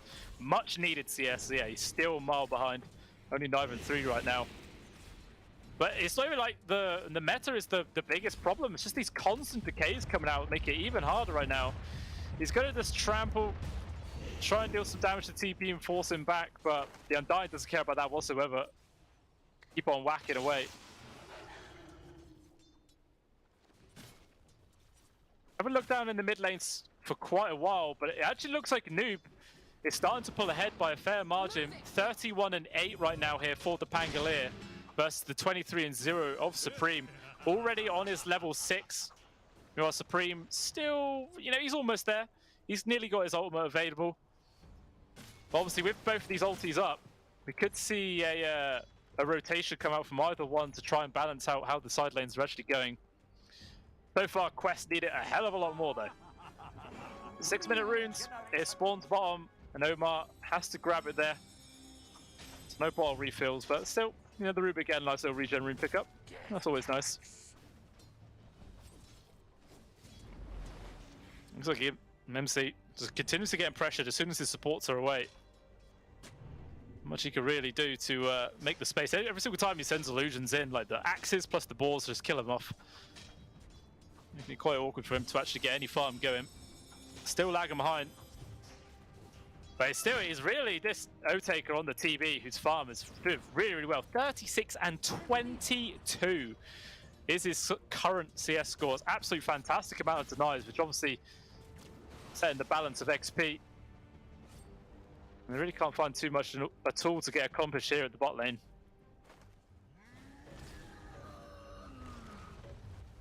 Yeah, Wuta only just got his level 4. Meanwhile, Otaker is just a quarter away to his own level 6. Obviously, a Terrorblade not really, caring about the ultimate pickup all that much. Most of the time, you will see them hold on to the point. But all respect, charge forwards coming through with the trample. It's good damage. Is it enough? Yes, it is. Respect does actually end up falling down. Quest Esports able to get something accomplished here in this lane. I mean, that's actually the second kill they've been able to find on towards the Undying.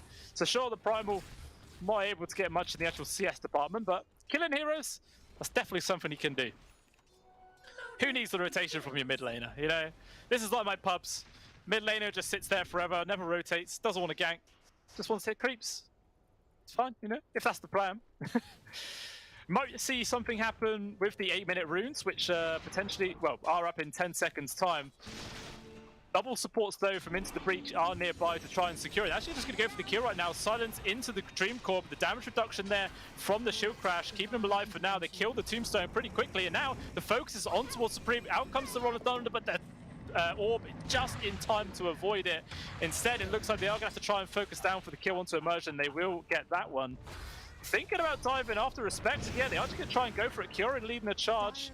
Noob wants to get into the tower, but it's doing a decent amount of damage. Now Supreme getting involved. They probably bit off more they can choose, and Mar does end up dropping. Supreme, though, doesn't have much mana to work with, but he does have the Illusion Rune bold. Even still, it will really just be a trait of support to the end of the day. Quest getting punished for that sort of over-aggression to try and get that +1. All that really does is allow Immersion to TP mid and fill up the bowl. Supreme getting a whole extra bit of regen coming through as a result. So with the Rubik, you know, it balances itself out.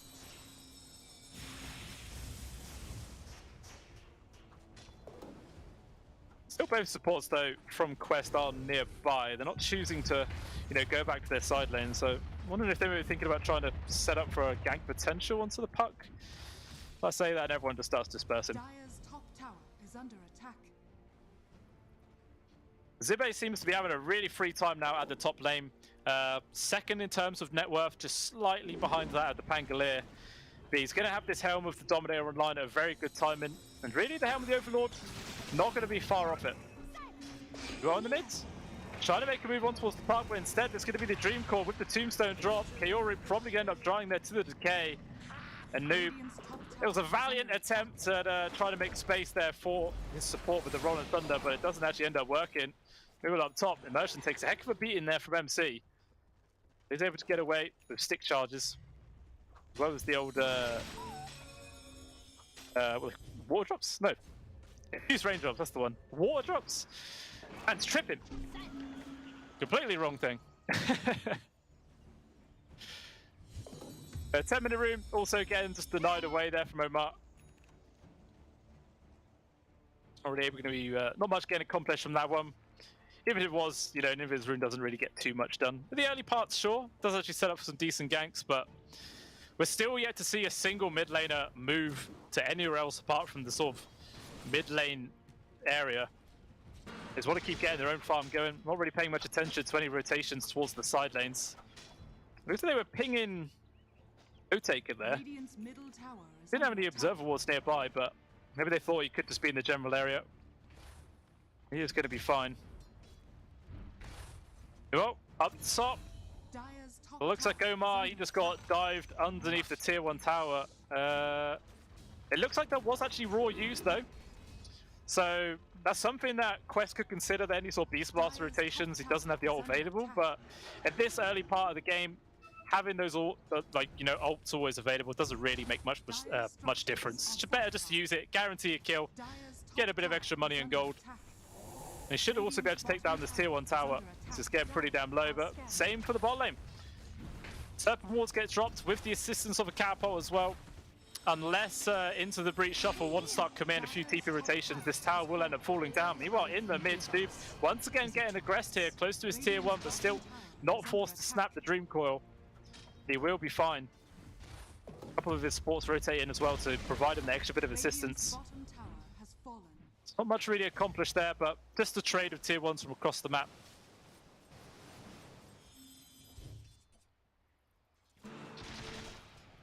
Been playing pretty aggressive there inside the Dire jungle area. Gonna get caught off. Kiori hiding around. Gonna be able to get the first initial hex, but he doesn't actually jackal fast enough. But even still, technically he's just trying to toss him back in range. It's not quite far enough of a cast range. So he's going to be able to get away. Instead, it's Omar that actually ends up getting sacrificed as a result. Zibe just chasing after MC right now. Doesn't have an ultimate available, so he can't really accomplish too much. Meanwhile, Supreme just forced the ultimate usage away there from Noob. But after all of that, it's just the Rubik who actually ends up dying. But yeah, Zibe just being a real thorn in the side here for Mind Control. Continuously running at him, not allowing him to find any space to get his farm on the go. I mean, even with all that sort of focus towards him, there's still not that much gold distance between him and the TB. Meanwhile, though, with the involvement of Waiter, does manage to get the grab onto a Supreme, so that's a fantastic kill to get. You know, we was like, you never ganked my lane, you never really helped me out, but I'll gank yours, buddy. Don't you worry. That's what I'm here to do. He's a team player. Yeah, killing the puck is always going to be super valuable, but we do have a pause of immersion, which I'm assuming is going to be a lag issue. But yeah, look at the graph, still pretty damn even, says Gaben, and I mean, it's still just a less than 1k gold advantage, so I definitely agree. Not really either squad able to pull ahead just yet, but fortunate enough, there was a very, very quick pause time.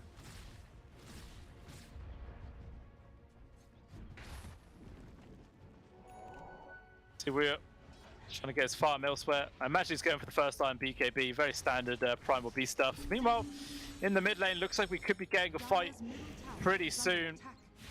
4 heroes have into the breach shuffle here, coming in to try and aggress it. Their observer ward did get killed behind the tower, so they did lose their vision.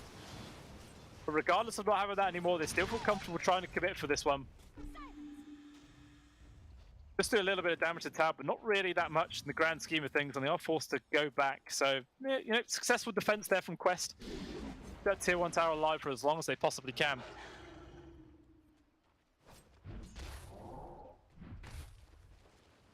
It's still just Zibe, comfortably at the top of the net worth. Taking complete control of the enemy jungle. And actually, he literally leaves the jungle just as Quest decides to move into it to try and go for a gank. They will actually run into the little zoo. Obviously, no Beastmaster themselves. Illusory Orb stolen away. Always a nice spell to have actually there for the Rubik. Oh, no taker. Has actually just walked straight into the open arms of Curie. They commit the Serpent Walls with the Rolling Thunder, dropping everything in the kitchen sink onto this man. They just wanted him dead, and they do achieve that. And what a fantastic kill to get as well. ITB off the map for 30 seconds. Going to be a larger window now for the Naga Siren to get our own farm going and start building a bit of a rift between the two of them. But it looks like the puck, though, after some sort of retaliation kill, going after Kiori. Actually, Immersion, though, ends up getting the kill there, but these wards will all get farmed up. Actually, there's a lot of gold there for Supreme.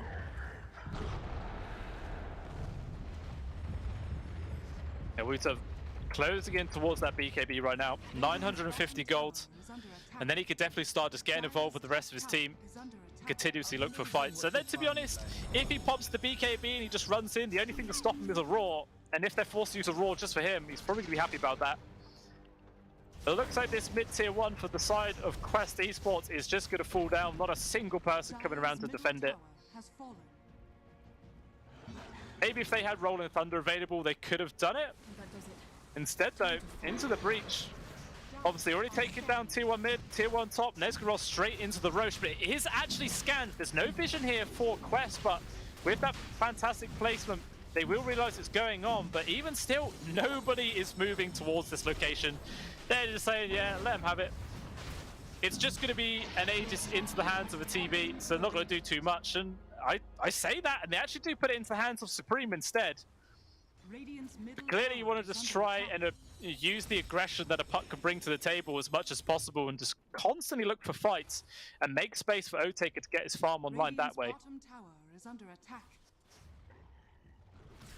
On paper, it looks pretty good. Meanwhile, though, Kiori is actually pinging out the TB. No one nearby, though, to try and go for that kill, so he's not going to get it, as he was actually spotted out by this high ground observer ward. Spokes there. It looks like Kiori, he is just dead. 4 heroes on the case, not a hope in hell's chance to survive in this one. But, you know, he did tank the gank. Eventually kept one of his cores alive as they were sort of heading in the direction of the Primal Beast, so, yeah. Space created. It's always the chat line you got to spam whenever you die as a support. It's just space created, guys, that's all it is.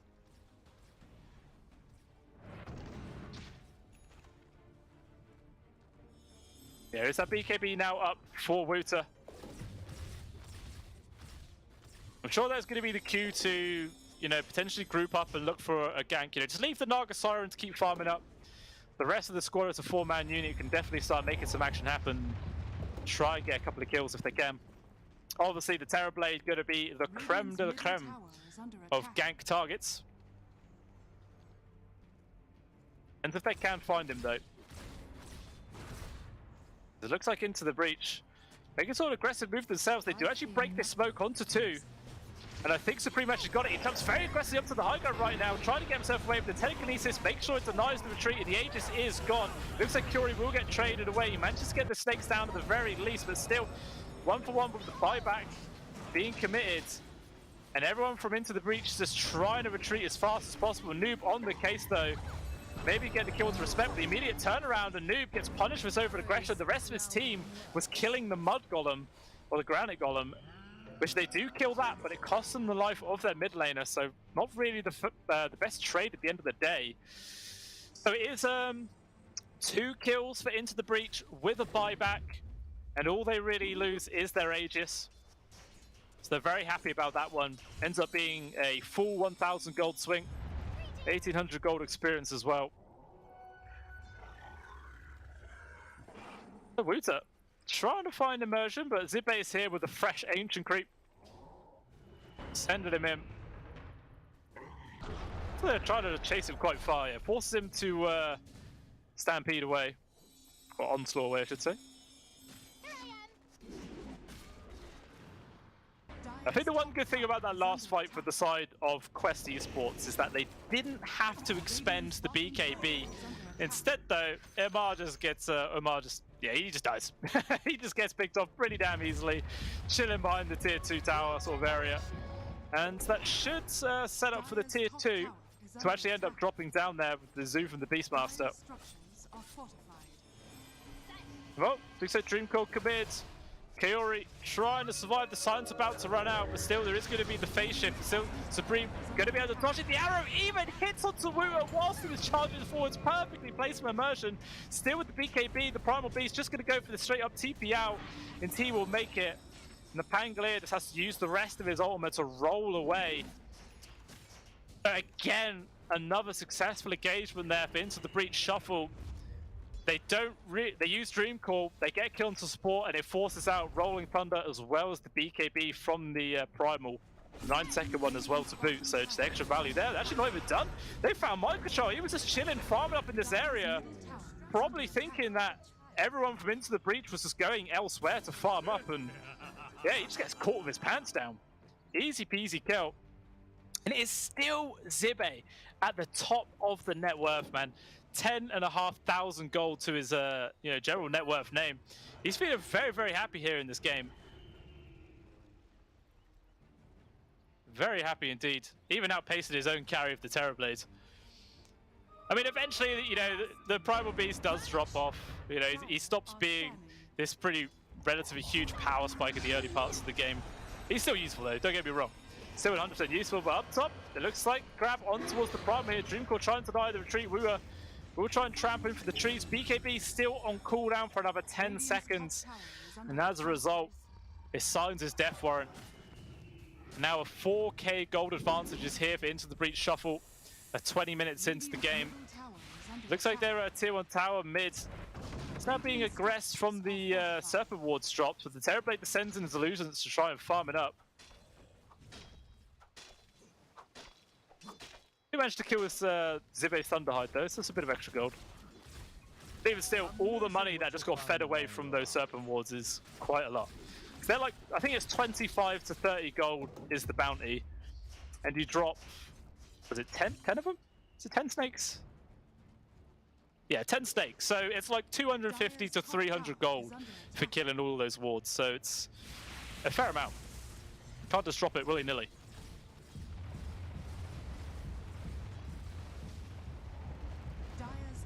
Looks like we do see a smoke play. Was that 2 smokes? I don't know if our eyes were tripping, there was 2 smokes, but there was actually underneath an observer ward, so the information is there from Into the Breach. This move is coming. Smoke gets broken from the puck as well, from the high ground. Just backs on out. Rolling Thunder has been committed from Noob. A little bit premature, he didn't have like a blink dagger to get immediately involved, so now the element supplies is completely gone. The ultimate been wasted as well. Tier 1 does get denied, at least from the TV. Oh, silence. Let's get purged away. Yeah, Noob obviously going for the defusal into the Aghanim Scepter build rather than like the standard blink dagger you see from a lot of Pangoliers. Choosing to go for like this higher damage style build. I mean, getting the Ags this early definitely helps, dealing with like all the illusions and creeps. We see Kaori die for another time. It looks like MC in danger, but with the Song of the Siren used, Mar TPing in, but I don't think he can really stand his ground. The Dream Call now does end, but it doesn't look like Into the Breach really that interested at trying to chase after it.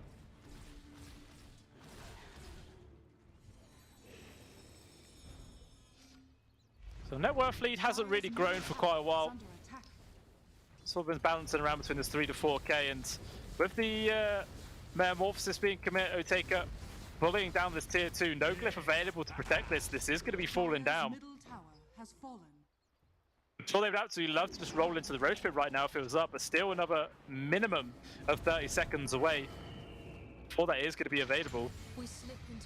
Oh, BK for Wheel commits. Gonna try and charge forwards, but counter immediately.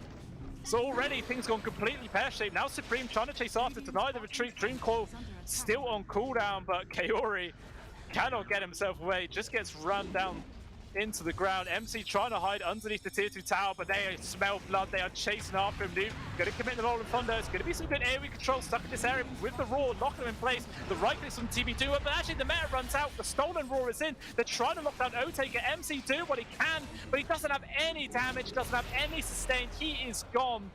And everyone else from Quest Esports in full retreat. I say that, and Noob actually gets caught miles out position there. Looked like he was trying to finish off Supreme. All he ends up achieving is just another death on the board. 2 people dead there for Quest Esports. We don't get anything really in return. Fortunately for them, they do not have... Well, Roshan, sorry, is not up. Look at that, very close to Primal dying as well. Got away with the skin of his teeth.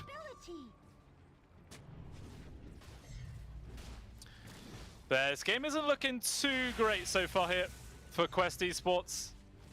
Like MC, sure, his farm isn't terrible. He's only like 1400 gold behind the Terrorblade, but hasn't really been able to achieve too much with this. Just got like the Manta and Orchid malevolence to their name.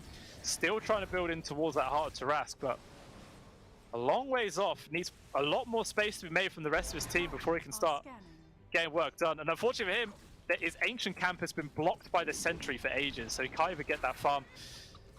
Meanwhile, Kaori is being aggressed a little bit. He's trying to hide in the trees, and he will be alright for now. Primal though, gonna charge forwards, just lands onto TB Illusion, but actually does get the spot on towards the Primal, jump towards very aggressively with the Stolen Roar, locking him down. Zibe being caught and is dead. Very nice kill to find there for the side of Quest. He was worth nearly, well, he was worth 1,000 gold just for that one grab alone. Did they kill his creeps as well? Or did his creeps get away? I think his creeps got away. Very nice pick off indeed. But still, Wuta aggressive forwards, trying to go for a TP out, but the damage from the TP just rains in, destroys him in seconds. Nice Dream Coil, also gets the catch onto 2. Noob breaks it to try and run away. Kaori not going to be so fortunate, as the Shadow Shaman does die. And everyone from Quest Esports just dispersing in different directions. MC, not quite sure which one the real one is, so Supreme can't just fully commit. As it stands, 2 people dying, and Roshan now respawning with the meta that still has about a third of its duration left. And once again, no vision whatsoever for Quest Esports in their general areas. This will be going to them for free on the side of Into the Breach Shuffle. The Illusions does scout out a bit. Is that going to be enough? Roshan's still on half HP. This isn't the quickest thing in the world, and it looks like they are heading over. So if they want to take this fight, they got to hurry. Jump forwards though from Zibe. He's got the raw land on towards MC, set up for the arrow. Nothing he could do. Omar just gets ran down by Supreme as well as the creeps. Even gets a gem of True Sight stolen away from Omar just for extra value. And yeah, they attempted some sort of roach contest. Instead, they give away 2 kills. They give away a gem. They give away a free ward, and there's still going to be Aegis and Shard going into the hands of Oteka. Ashibi just takes the Shard as well. The Shards? The Shards, people? Okay, it's been completely ignored. Meanwhile, fight happening inside the Radiant Jungle right now. It looks like Noob has been caught. Arrow lands right on top of his face. And the Pango just gets torn to pieces. just extra insult to injury here. This Quest Esports just crumbling at the seams right now. 12k goal behind, 22 for 6. And really are struggling to find any way back into this game. Like, MC's Naga Siren needs space, and it needs a lot more space. But this Aghanim Shard, it's still in the pit. No one picked it up, so there is a free item sat there for whoever just casually looks in, grabs a freebie. It does happen. There was the, I think it was like the fire breath from the ancient black dragon, like on top of it, so it was very hard to actually see where it was, so I'll let him off. I'll let him off. We got Kaori. Just managed to TP away at the bot. He's fine.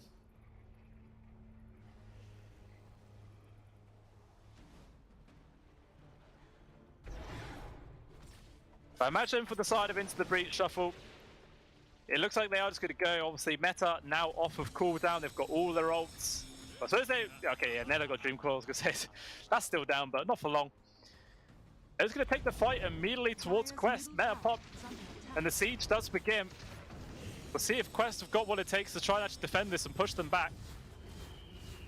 We're just sending the illusions in for Motaker to get the vision, the attacks from the far on the low ground. Easily able to get the job done. Glyph finally does get used. All it's really going to do is delay the inevitable. But the push will continue. If they're only going to survive like one more hit. Tombstone drop now onto the high ground. So clearly Into the Breach, staking the fact that this is where we're going to hold. You're not going to push us from this. And if you do push us away, it's going to cost you a lot. Using the second glyph to try and keep the range barracks alive. In a few more seconds. Okay, Song of the Siren coming out. They're trying to set up for something. We're actually focusing immediately onto the Tombstone. Objective secured. Now in comes the Rolling Thunder, but it doesn't even matter. Otaker managed to swap the BKB. He doesn't have meta anymore, so his damage output isn't going to be too great. Well, the rest of the squad just playing around with the illusions. Everyone else on the side of Into the Breach is completely fallen back. And they get away unscathed. They don't lose a single thing. Sure, the 9-second BKB gets committed from the Terrorblades. So do the BKBs on the side of Quest. Actually, no, the BKB didn't get popped from the Primal at the very least, but it doesn't matter. It's all a complete disaster. Although Supreme, underneath an Observer Ward, trying his best to juke and drive. Charge going to come through from Wusa. They actually get the grab before he even completes the jump towards the orb. It's good lockdown with the shackles. That's a dead puck. Huge chunk of gold as well. 1200 there, 6 kill streak going over towards Amar. And they do also recover their gem. So going to be able to start getting the vision back on the game. Start controlling up the map. Meanwhile, Noob dies again. He just gets caught. Very unfortunate. But yeah, as you guys just saw in the graph, was a slight little dip down, but it is still Into the Breach commanding an 87% win probability. It's a hard sort of number to fight against. He's obviously going to be very reliant on the farm of MC. And I think he's got the Heart of Tarask. Yeah, okay, there's the recipe just been delivered. So Heart is now online, which does make him a bit tankier at the end of the day, but it doesn't really do anything for his actual damage output. But I don't know, it feels like survivability is a main concern for them. Whoever gets caught generally just dies before anyone can respond. And yeah, the Heart of Tarask definitely will help. Will it help a lot? It remains to be seen. Only time will tell. But now, Meta back off cooldown for Otaker. Still got 30 seconds on the Aegis, not really that long at all. So they might just chill, get some more farm on the go, and then make a move after that. Well, I get immediately proven wrong as they go for a 4-man smoke. Try and move into the dire jungle. Not a single soul nearby though for Quest. Everyone retreating out and turtling up in their base. So Shard fall victims today of the gank. But even still, it looks like Into the Breach Shuffle instead are just going to focus onto the tier 2. And just clear up another external objective, reduce the map, reduce how much space the Quest have to work with.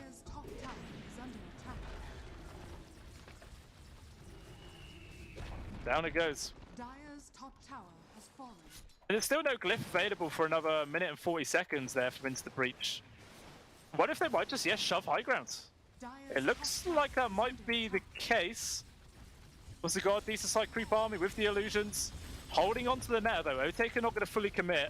Obviously, he doesn't have the reliance of the Aegis this time round, but no one from Quest is really here. It's just the Rubik. The rest of the squad has gone for a smoke maneuver and they're pushing through from the mid. Maybe they can get into the backlines here of Into the Breach. They know their Spidey senses were tingling. They decide to fall back. So they're like, hang on, guys. There is no one defending these buildings. Let's play a little bit careful. And yeah, don't get punished today. Instead, they get a free tier 3 plus a ranged barracks. So now they're going to have 2 lanes, slowly shoving themselves without any real interference required.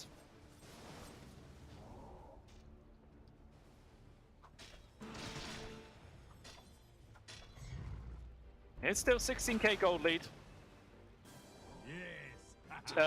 22,500 gold for Otaker, so 4,000 ahead of that of MC right now. Pretty much an entire item. As Otaker himself going in for his own butterfly, which helped deal against all of the Naga Siren illusions for sure. Dire's top barracks are under attack. I believe it also adds the misdodge for the swashbuckle, right? That's classed as like a hit. A right-click style thing. I'm pretty sure they can be evaded. Again, I could be wrong. But we shall see. Yeah, I'm sure the next target for the side of Into the Breach is going to be this bottom tier 2. At the very least before the Aegis, I would say. Right, Roshan number 3, which could be up in potentially 45 seconds. Which isn't far at all. For the side of Quest, they are hoping it's a maximum respawn time, like 3 minutes. You know, give them a bit of extra time to get their farm on the go, but clearly farm is not what they're interested in right now. Going for this 5-man smoke, heading in towards the Radiant jungle. Again, not a single soul nearby to try and actually get a gank on. So they're actually pinging out in the mid. They see a few people show themselves. They're trying to wrap around to the back. Sibe just continuously sending Hawks in this general direction though, so he sort of knows that that's like the rough location of where Quest Esports were hiding. They're like right behind them at this point. They're taking us moving up high ground. Gonna start being into the melee barracks. Like, you gotta defend, Quest. If you don't, we're gonna get another free building. Have to keep this going. Folks now break. Now immediately Into the Breach know exactly where everyone is coming from. And it doesn't even look like Quest can move themselves in right now. Still just like the illusions of what are being thrown at the buildings. They will get cleared up. The melee barracks now down to a 3rd HP. Jump forwards there from Zive. Just to poke some prods. Already getting very low, but still the Shadow Shaman will survive. Just barely though. There was one more Witchblade tick. That would have been the death of the support.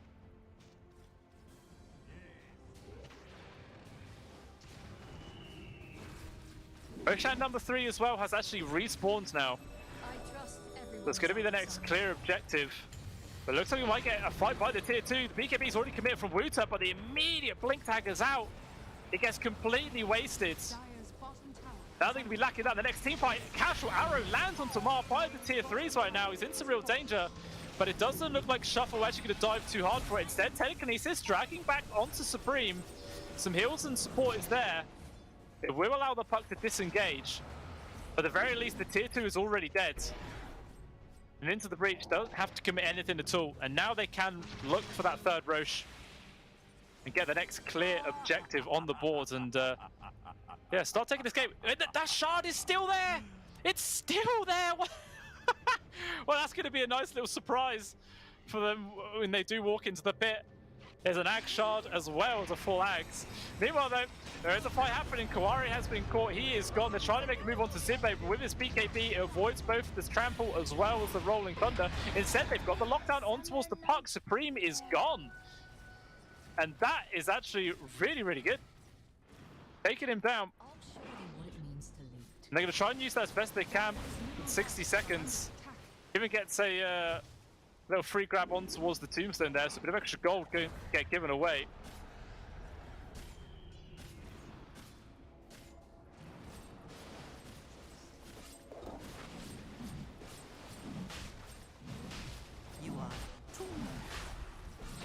It looks like they're going to try and commit for the Roshan right now, Quest, but it is sort of been read by Into the Breach Shuffles. Knows what's going on, throwing in arrows, which does actually land on towards the Primal Beast. Song of the Siren as well from MC. They just have to fully retreat. They see the Metamorphosis pop from Otake and they're like, yeah, we're not interested in that, but at the very least they got the 3 shards. But instead, turn around, they got to jump onto Immersion. The Mirana's in some real danger, still alive for now. The Roar comes out, locking down the Primal Beast, who is just gone. Supreme gain involved with the buyback, trying to lock down onto MC. The 4 staffs and everything, going for the TP. Is there a cancel? There is not for Dream Coil. Just a moment too late. And they do manage to make the escape there for the Naga Siren, but even still, it's just completely abandoned the Roche bit, but actually the rest of Shuffle were here. Or Shuffle, sorry. Quest. They were chucking in the rock. I think that was the shard that got picked up there. They gave it to the Primal Beast, but still, Roshan is going to be dead. Free Axe is going to get given over towards the TB, trying to pick everything up. Cheese did actually get grabbed at the very least, but still taking in some danger. They get the lockdown on towards the Undying as well. Respect the first casualty of this fight. And it looks like Quest's going to try and accept that for the sort of slight win that it is. Chasing after something else, blinks up to the high ground. Kaori in some real danger. Looks like the Shadow Shaman will be dropping soon. Still alive for now. One final axe, it's not even going to hit him. Very slippery customer. The puck TPing into the creep, but no one kills it. And instead, just immediately blows up the Shadow Shaman. He is gone. Amar also abandoned. Trying to survive there with the Glimmer. Not going to work as the little Shadow Wave comes out from Otaker. Buyback gets expended for the Rubik, wants to get involved back into this fight, but still, the melee barracks is gone. And it looks like Into the Breach Shuffle will just disengage. They don't need to stick around for anything else. 26k gold advantage is theirs, obviously with the Aegis into the hands of Otaker, plus the free Ags they got. Not sure who he gave the cheese over to. Is it Zibe? He must have already eaten the cheese, unless somebody else got the cheese. Not too sure. Even so, this game looks pretty damn terrible here for Quest. 25k gold behind now, and this Naga Siren just can't really get too much accomplished whatsoever. It feels like absolutely everyone from Quest need to bundle onto a single person and try and burst him down as much as possible. But then when you do that, you've sort of expended everything just for a single target, and then the rest of Shuffle can come in and do all the work as well.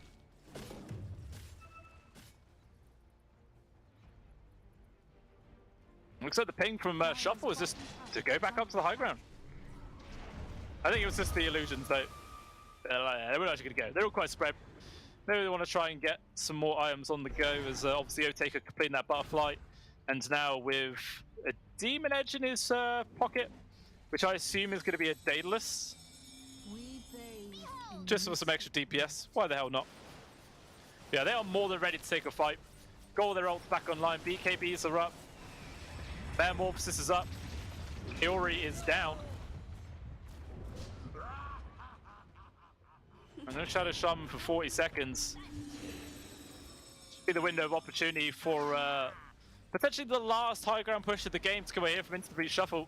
Depends how well Quest Esports are going to be able to do to defend this. There's no actual Beastmaster nearby. We're shoving the top wave instead.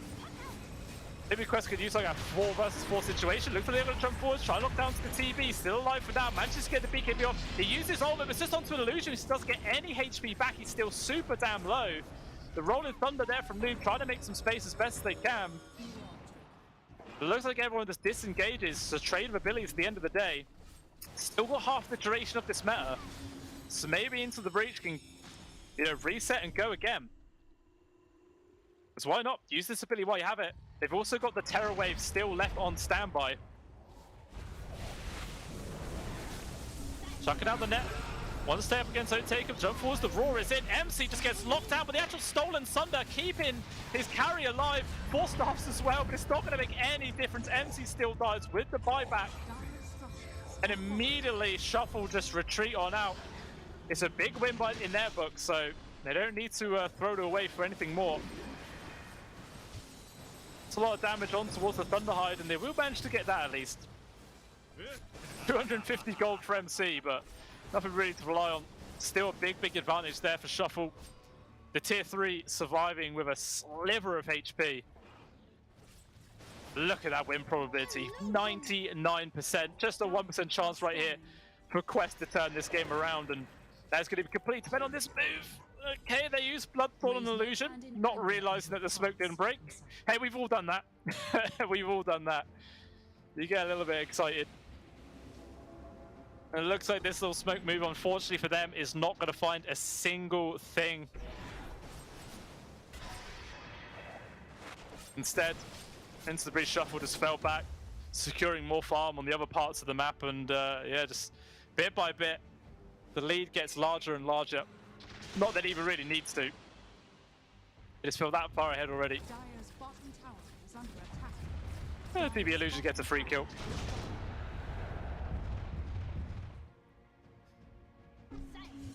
So there's only 15 seconds left of the Aegis here for Otaker. I wonder if the play is to wait for Roshan number 4 for them, and then, you know, try and go high ground with that Aegis security, or if they just say, nah, we don't need it. Let's just go for the push regardless. It looks like maybe some sort of push play is what they're going to do. They go for the 4-man smoke. Again, meta is back up. They're going to journey into the jungle, but just like last time, everyone from Quest Esports vacates the area. Not going to get picked off this time.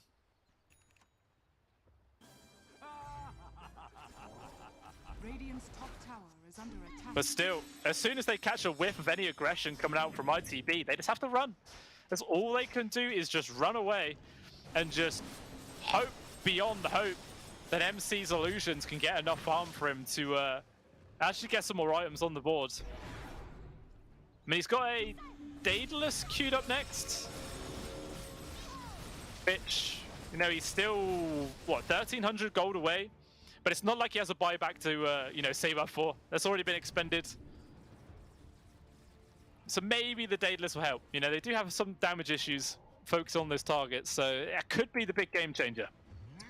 And if Into the Breach, though, are going to give them that opportunity to actually farm it up, or if they just want to end this game here and now.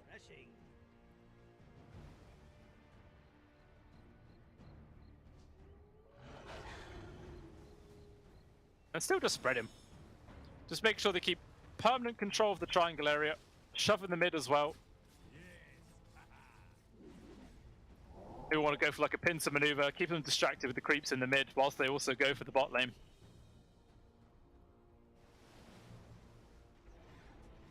Are there any sort of particular items that they Into the Breach are waiting for? Like, is there something that they really, really need?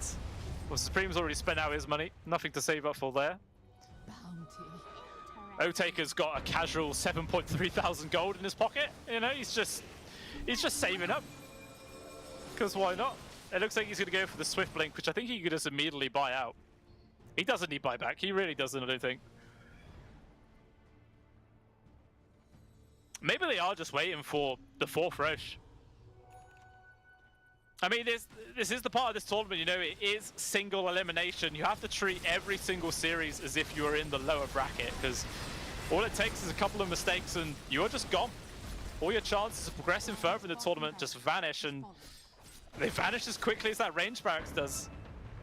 So just bit by bit, Into the Breach chipping away at the resources there of Quest Esports. Game just goes from bad to worse continuously. There's 9 seconds, and we shall see how quickly the Roche respawn is actually going to be. On disc, though, just complete out there from Noob. Definitely not allowed to keep him alive a bit longer in those fights, and whew, nearly a maximum respawn time there for the Roche. Into the Breach are going to be kind of annoyed about that. Obviously, they don't know. They're going to wait until it's up, but we'll see. The Quest Esports, they know that Roshan could be up now, and they have to move out. They cannot give away another Aegis, plus all the other resources that he will have to hand. Like, win or lose, they have to take the fight, because if they lose Roshan, they've lost the game either way. So they really do have to just throw all their eggs in there. Fingers crossed, hope for the best. Is it still 99? Yeah, win probability is still 99. There was a brief moment where it went to 98%. Very brief moment. Still just extremely favorable for Into the Breach right now. Yeah, it looks like it is just the Roshan waiting game. I wonder if we can start seeing some like memeing items coming out from either squad. And sometimes you see Pucks going in for the Dagon, something like that. But Supreme's playing far too professional to be going for a Dagon. Not gonna happen. But he's got 4K. He could buy it out. Always fun to watch. But we do see a 5-man move here from Quest. On the hunt to see if they can find anyone. Oh, Otaker. Smoke breaks there from MC. They see Zibe immediately going to try and burst it down if they can, but the jump in from Otaker with the Terrorize actually pushes them all away. Kiori is just dead. They've got the control on towards the Naga Siren as well. They're dropping like flies. Multiple buybacks getting expended, but what does it really do? Noob rolling around. The Lincoln Sphere does actually block the Roar at the very least, but still no buyback available for the Naga. How no Primal brought back for this situation. He's just going to end up falling very quickly after, down for 100 seconds. And this is 100% the opportunity where Into the Breach can just run down mid and end the game. Well, Kaori nearly even getting caught himself. Very, very close.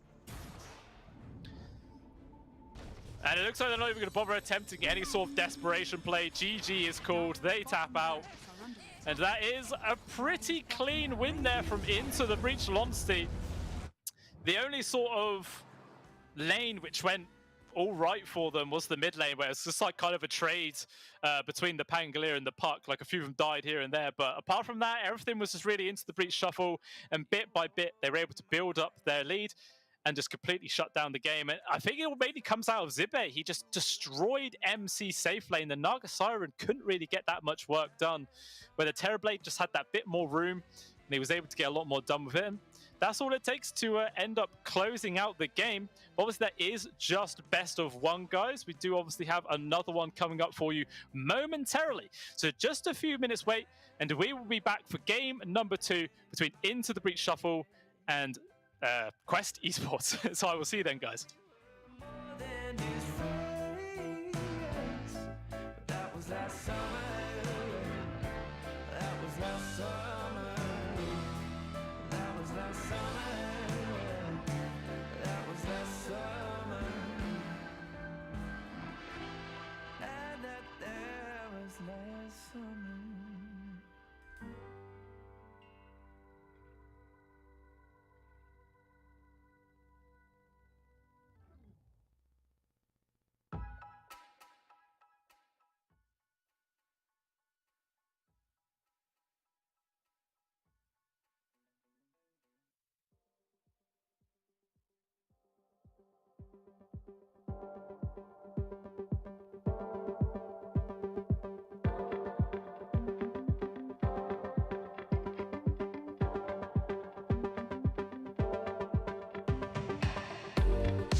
Oh, Esport. You and I have come a long way. It was such humble beginnings. As we gathered in small groups, we were professionals right from the start. Passionate, organized, and ready to rumble. We dreamed big, and surely enough, our parents supported us at every step of the way. Didn't they? Fired up by all this love, it wasn't long until we caught the scent of competition. To be honest with you, it wasn't always that easy. Joe here, he had to take on 2 side jobs to afford playing professionally. It's gonna get better, Joe. Fist bump. And some of you dared to not even call this a sport. And look where we are today. An endless stream of esports events every year. Bet you didn't see that coming, Mom and Dad. And you know what? We have been with you every single step of the way.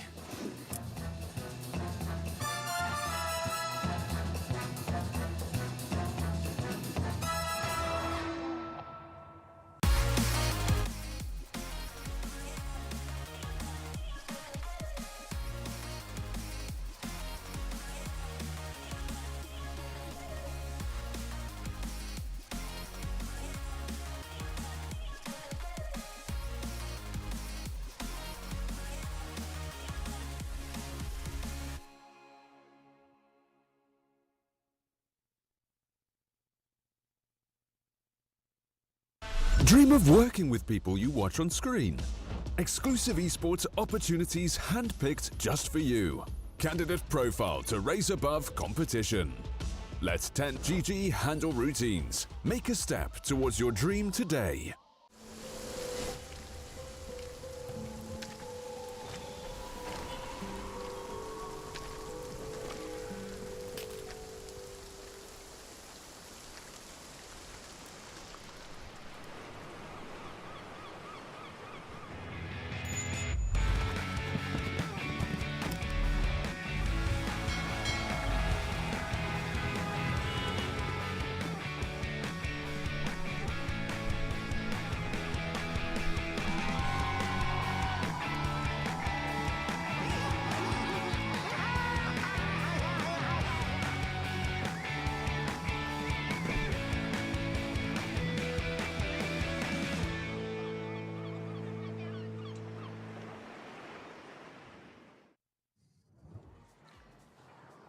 Welcome back to the Pinnacle Cup Malta Vibes, ladies and gentlemen. The tournament brought to you by Gaming Malta, home of gaming excellence. And we've got game number 2 coming up for you momentarily between Into the Breach Shuffle and Quest Esports. Obviously, if you guys were just watching, we saw Into the Breach win pretty damn convincingly. The start maybe was sort of even, but you know, you couldn't really stop the onslaught coming out from the Terror Blade. The carry Naga Siren in the hands of the MC just not quite able to stand up against the pressure that was on top of him. Wasn't really able to find much space for the farm.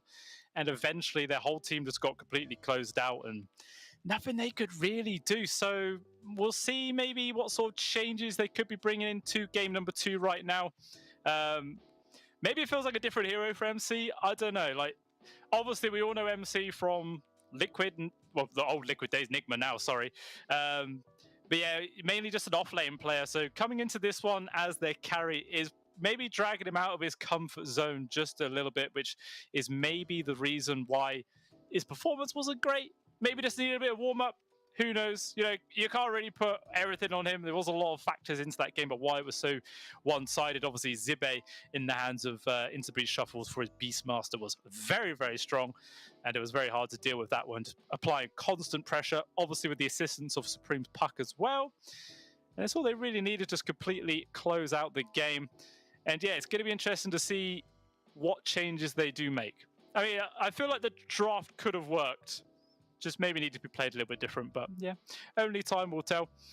Obviously, guys, if you haven't already, do make sure you head on over to pinnacle.gg/welcome to sign up into the betting system. Use the promo code CUP32 to get a bonus 100% on your deposit up to $100. You put $100 in, we give you $100 free to use throughout the tournament and all future events as well.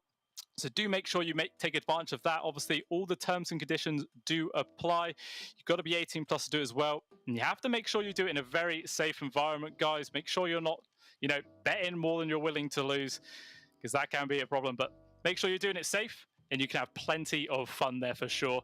There is also still the chance to win the jerseys that have yet to come out. Obviously, they're still going to be hanging around until the end of the tournament, which is another 4 or 5 days, I believe. And the way you get involved into that one, head on over to Pinnacle Esports Twitter, find the pinned post relating to the jersey giveaway. Make sure you give it a follow, a retweet, and comment on it who your favorite team is, and you have the chance to win a jersey with obviously their name on them. Everyone has this equal chance to do it, and it doesn't cost you a single thing to do, guys. So you may as well give it a go. It adds a bit of fun to it, and you could be walking back with that little jersey, which they do look cool. They look very cool. Try and get it myself if I could. It looks like we will be moving into the draft, as I believe it is now underway, and we can see what sort of changes Quest Esports could be able to bring to the table here. And maybe they can take the game off into the Breach Shuffle and push it to a third game. Only time will tell. 1 point to note is that into the Breach... Quest Esports will get a draft penalty. No, into the Breach, sorry, we'll get a draft penalty having the cameras turned off. So not quite as much time to work with there for them, only on 20 seconds. So definitely feel pressured to do quite a lot of quick drafting, which can make it kind of awkward.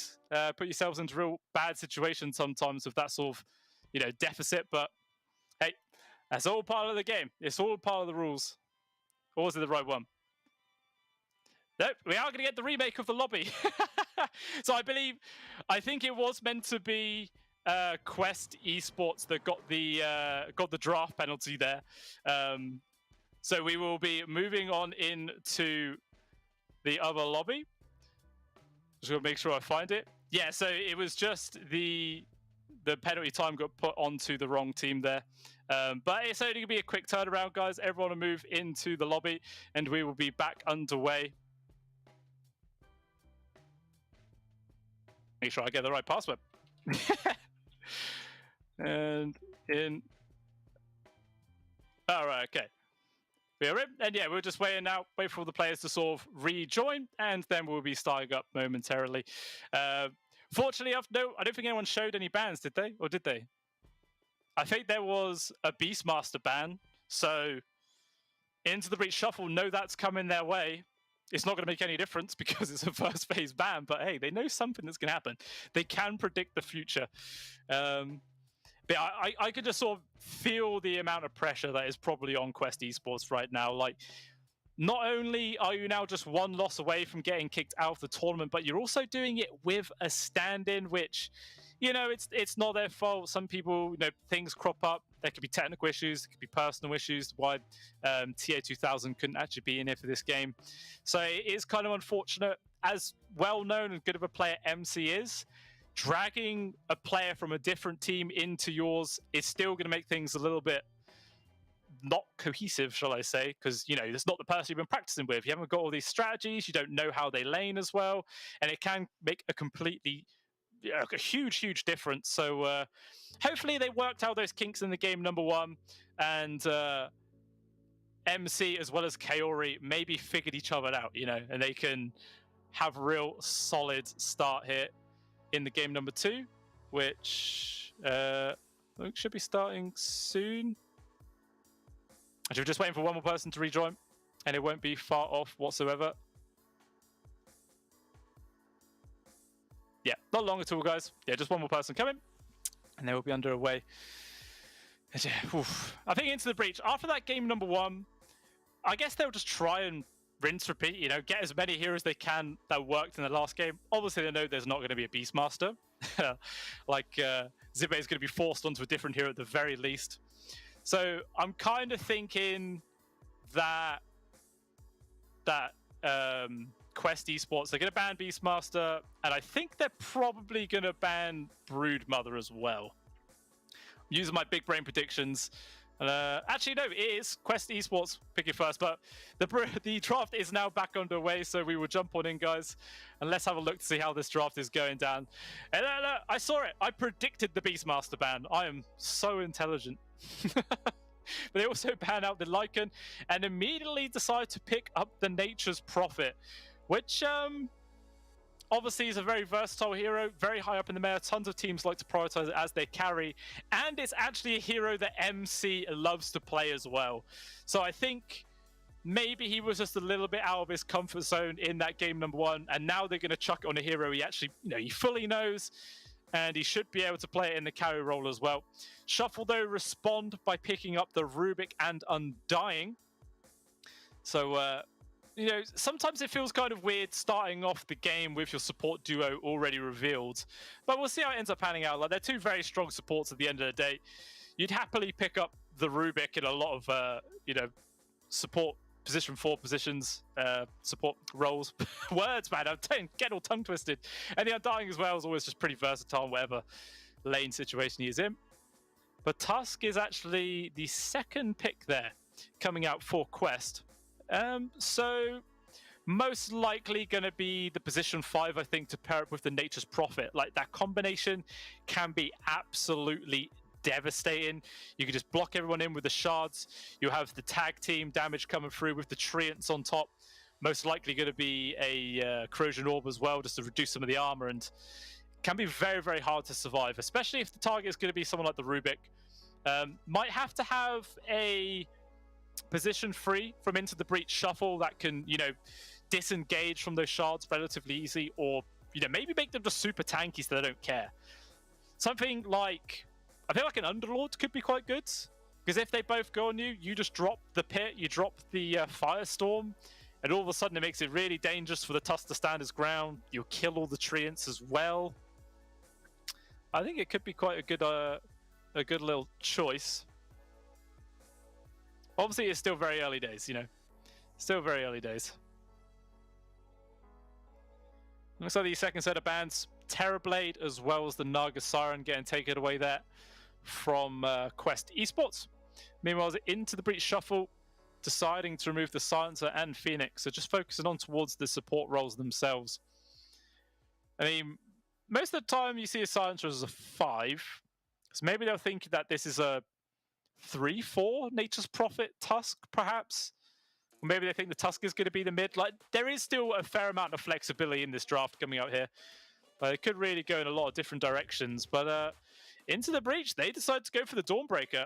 So definitely got what I was just saying for the laning phase. You can use the hammer to always jump away out of the shards, or even if you're caught by sprouts. You've got good AoE damage to kill the treants as well. I do like it. I think this is a fantastic pickup to go versus this lane pairing that Quest Esports are going to be bringing to the table here. We'll see how they do respond. And it looks like the combination is going to be a Storm Spirit plus Io. So clearly the mid lane hero there picked up with the most likely position 4, I would guess. Unless they are going to run a position 4 Tusk with the Io as the 5 for the Natures. But it doesn't really sound like that great of a combo, to be honest. Like, Nature's Io could still just get ran at by Rubik and Dawnbreaker. So I feel like they kind of have to put the Tusk in that lane. In which case, maybe they want to go for quite an aggressive off-laner to pair with this Io. Maybe something like a Chaos Knight could be quite good. But then I suppose if you're doing that, you're also putting 2 strength heroes versus an Undying. So the Decay is going to have that extra value there. I don't know. It kind of feels like Quest Esports are stuck between a rock and a hard place in this situation. Not an easy spot to get themselves out of by any means. They're going to try their best to do so, though.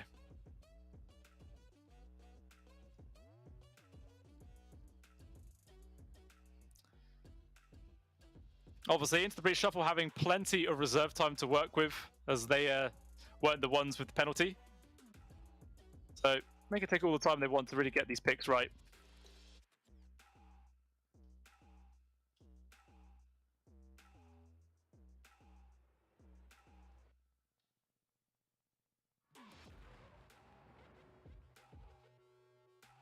AM also getting removed with this final ban, because it does look like Into the Breach Shuffle now just looking for their carry as the final pick. As the Leshrac pretty damn safely going to be running as the mid laner for themselves. And I imagine that it is going to be an off-laner pickup for the side of Quest Esports. Because like I was saying, if MC is the carry and they want to put him on a comfort hero, the Nature's Prophet is exactly that. And he can be played as a carry, you know, as the hero itself. So it just makes a lot of sense to me. Trying to think if there's some other sort of non-strength hero which pairs up really nicely with the IO in the laning phase to play quite aggressive, but nothing's really coming to mind.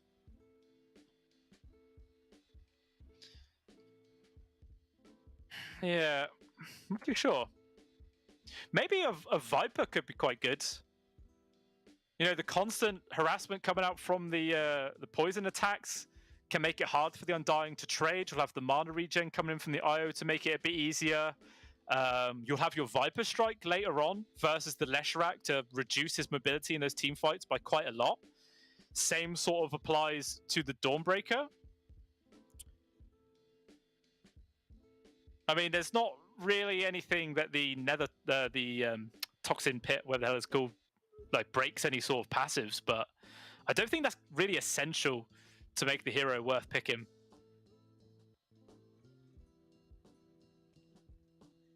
Yeah, I think Viper's solid for Quest. Whether if they've got the same read as me or not, who knows? They probably thought of something better. Only time will tell. Meanwhile, Shuffle removed both the Witch Doctor as well as the Marcy.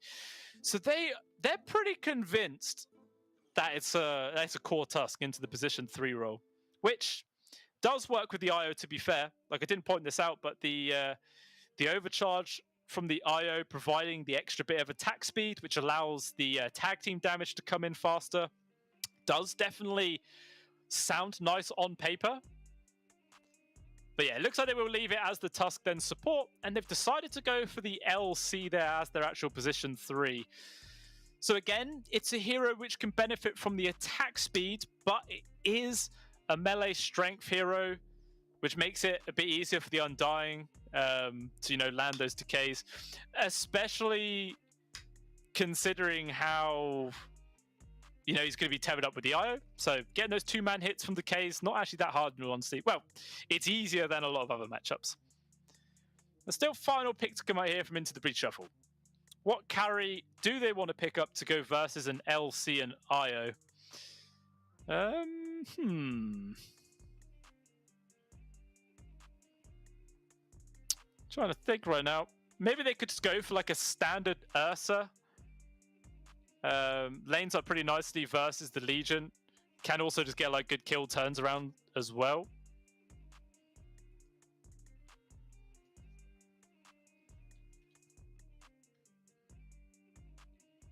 Only 10 seconds left. What is going to be their hero of choice? Yeah, I think the Ursa is a fine shout. Maybe they can go for something like a Slark, perhaps? Oh, yeah, it looks like they're actually going to go for a Drow. So, going to be able to just chuck harassment at the LC from afar and try, you know, just keep them at bay that way. But there is obviously going to be the regen coming in from the IO to assist in the lane.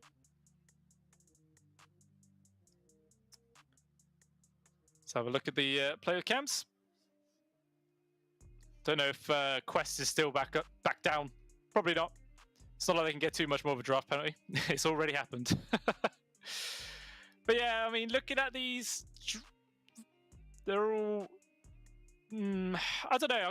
I think I am going to be leaning towards Into the Breach Shuffle here in this game.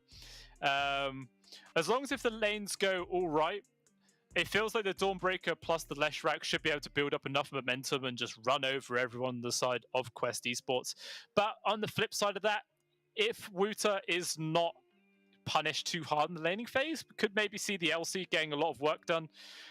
obviously the IOLC combination of the global duel allows Wuta to get those free duel wins a lot easier, get that bonus damage online as fast as possible, and really you can transition the LC into a sort of pseudo carry in a way when you do get enough damage into your hands. So I'm sure that's going to be the kind of game plan coming out from them, like using the Storm Spirit to set up for kills, and then the IO relocate in plus the Nature's Prophet.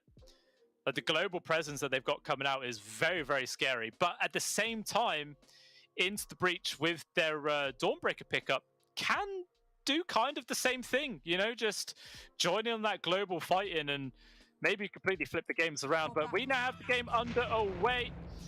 And let's see what ends up going down here in this game number 2 between Quest Esports and Into the Breach Shuffle. Looks like we might get a little bit of an engagement towards the bottom rune areas. Both teams moving as like a 4-man unit in the general vicinity. And you know what I'm like? I love a good level 1 fight. Always entertaining to watch. I'm expecting respect if this does happen to hit a 4-man decay and just start beating into him. I mean, that's a lot harder than it sounds, but he could do it. And actually, never mind. It all gets ruined. The tree it scouts it out, so yeah, we're probably not going to get the fight now. How sad. We might still do.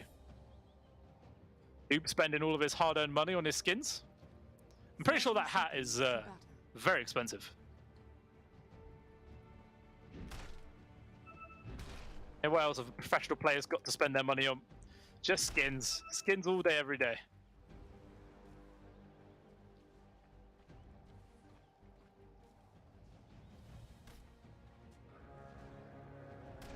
Looks like Quest are going to be able to secure these bottom 2 bounties.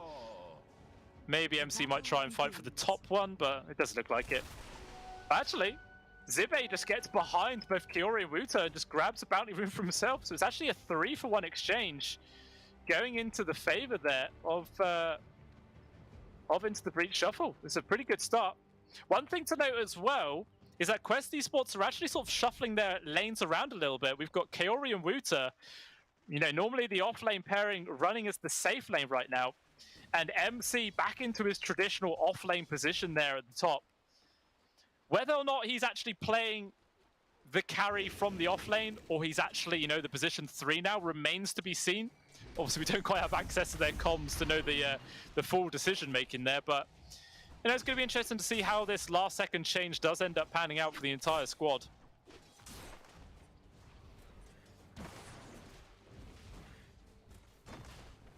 Obviously, it was to avoid, like I was saying, the Dawnbreaker matchup could be pretty damn hard for him. Now versus an Undying plus Drow Ranger, it might not be too bad. They can actually get some kills themselves. Like, they might wait till they're level 2. They'll have Tag Team plus Shards available, as well as the Nature's Cool plus Sprout. Actually, probably Teleportation, not Sprout. And yeah, definitely start looking for kills then. Only time will tell. In this mid lane as well, it should be relatively even for quite a while. Supreme actually does land the stun to guarantee the deny, which is pretty good. But yeah, 6-1 to 5-1. Doesn't get much more even. Yeah, until the Storm Spirit really hits 6, there is the chance that like level 5, the Leshrat could get aggressive and try and find a kill himself. All respect, maybe in danger, steps out of position. Tag team coming through. But he doesn't actually skid up the shards. And actually MC trying to TP out. And it takes too damn long. First blood getting picked up there for respect, and Amar just going to get ran down. The slows from the zombies plus the right clicks coming on in. One apiece there for the safe lane of Into the Breach Shuffle. And that's pretty damn awkward. Fortunately enough for the Natures, that TP back to base isn't super punishment because, he has the teleportation skill to come back. But regardless, not at all how they wanted this to go. Can't afford to make as many mistakes like that, otherwise, yeah, this game will quickly get out of hand. Well, this safe lane, so far Wuta, just like game number 1, not doing super hot in terms of CS. He's at the bottom right now. 7-1 compared to Zibe's 9-4, so just a few extra denies sort of upsetting the balance of this lane. So again, level 3 is going to be the general power spike, which I think Into the Breach probably going to be a little bit stronger at that level 3 point in this lane rather than Quest Esports are. Maybe they might try and go for a kill onto the IO once they hit that, which they're still like half the level away. Gonna need another wave to come on in. And then we could see that action start happening. I imagine we'll probably get another fight at the top before that happens. Looks like Respect actually trying to get the grab off the mark with the shards, and actually instead they're going to decide to kill the Tusk with the split shot coming through. One more right click's all they need. Respect will find it. Even going to dive underneath the tower. MC attempting another TP back. Does he make it? Just barely. Respect will just probably try and deny himself to the tower. He will give away a little bit of gold towards MC and Omar there, but regardless, denies any experience. And actually TP comes back in from MC. Otaker in some danger. I think he overstayed his welcome a little bit too long. At the same time, Wooter actually gets picked off there at the bot lane. So death comes on the board for the Legion Commander. Obviously that level 3 mark, like I was saying, very strong. And Respect using his death as best as he can, getting the refill there for his mid. Noob still on Hero charges himself, the water runes both get taken away, so he's not going to be able to fill up. Not ideal. Maybe Supreme can use that like regen advantage and try and pressure out the Storm Spirit even more.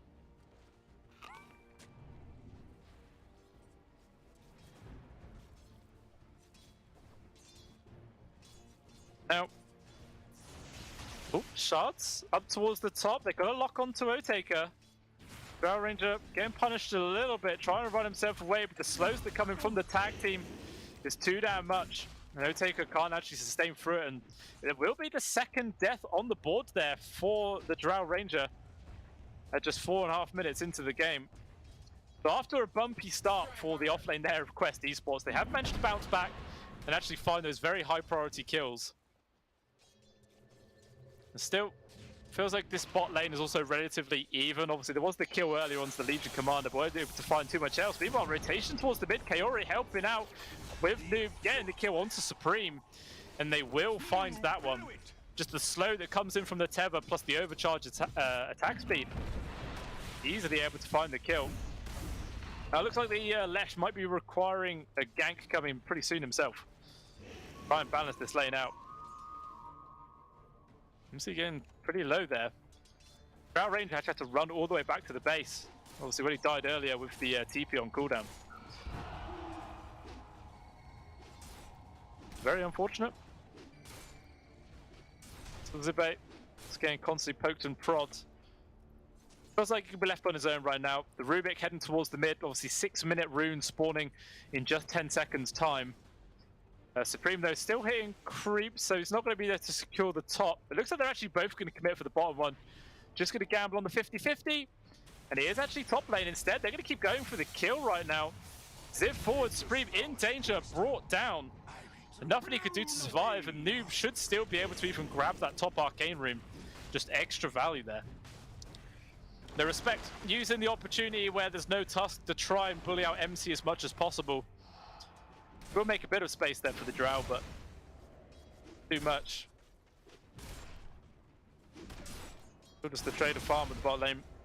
As soon as Wooter hits his 6, he's going to want the Kaori just to follow him around all the time with those relocates, which technically the IO should get first. He's actually got more XP than the LC at this stage, obviously with those 2 assists.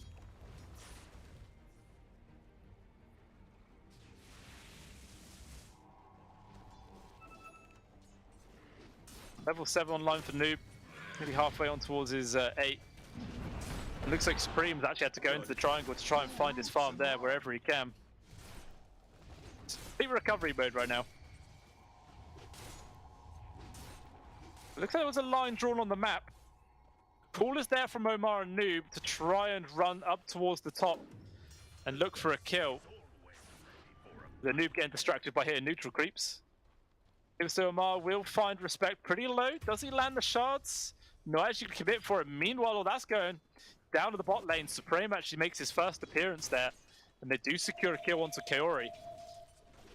Not like the most high priority kill in the world, but it is still something. But up towards the top, it looks like Otaker in some danger. In comes the Dawnbreaker roll, trying to make the space, but still the Drow is dead.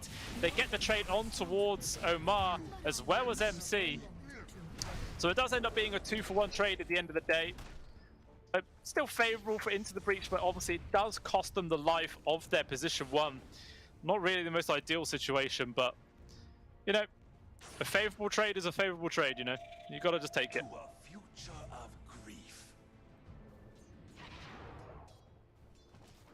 It looks like Wouter as well.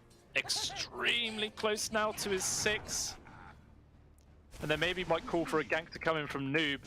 But it looks like they're actually going to go for the gank of their own. Zipping immediately on towards Supreme. The left track being caught yet again. No chance to react. Just another kill for Noob. Now 4 on the board.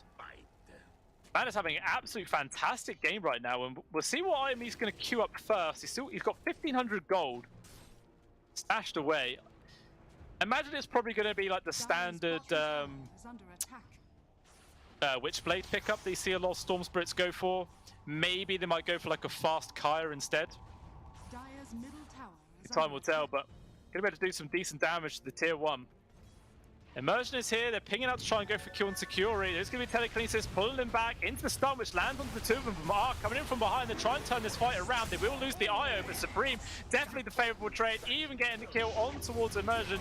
And there is going to be the duel. Do they have enough damage to get the bonus or not? It's not going to be in time. And actually, they get the trade on towards Amar, as well as Noob drop it down. Zibe coming in for the cleanup. And now Wouter is like, what the hell just happened? And he has to run himself away.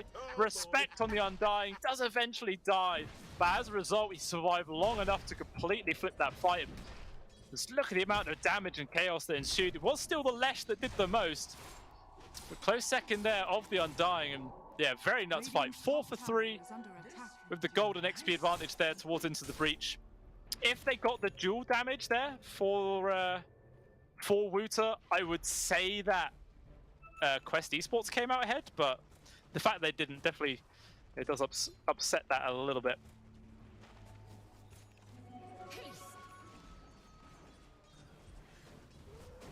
There was also Meteor Hammer just picked up there for Zibe. I don't know if the Starbreaker stun duration is really long enough for the full hammer. I don't believe it is. I'm just using it for like more AoE control with the push strat coming on through. Meanwhile, 3-man smoke from Quest on the hunt for somebody. Oh, and they're going to find Otaker. It's the perfect target. Can he survive? Oh, the TP's coming in. It's going to be the Dawnbreaker with the heals coming through. But actually, his ultimate gets cancelled, so he can't come in to fully help his team. He got jeweled up from the bot lane there. Nicely played from the Legion to make that space for the team. It looks like Respect will just get bullied down through the trees. Actually surviving for now. Decay lands onto 2. He's got 28 bonus strength. He's very tanky. Make that 32s. They're going to try and go for the extra grab onto Amar. They will bring him down, but even still with that happening, it's still a kill onto the enemy carry. Definitely happy with that. Actually, the relocate comes back through. Kaori just gets annihilated. Nicely timed Meteor Hammer there from Zibe. Maybe that was the whole point of this pickup. Just for when the IO relocates back to where they were. He just times it to perfection and sets up the kills that way. It's a cool idea. It's very cool.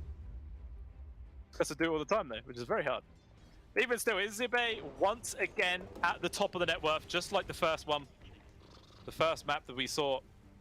But, you know, quickly followed by the 3 cores on the side of Quest Esports. Actually up back at the top lane, it looks like Zibe in danger and dead. 5 kill streak as well. Going over towards Amar, a ton of gold. Dire's top tower is under attack. It's still a 1k gold advantage for the entirety of Quest Esports right now.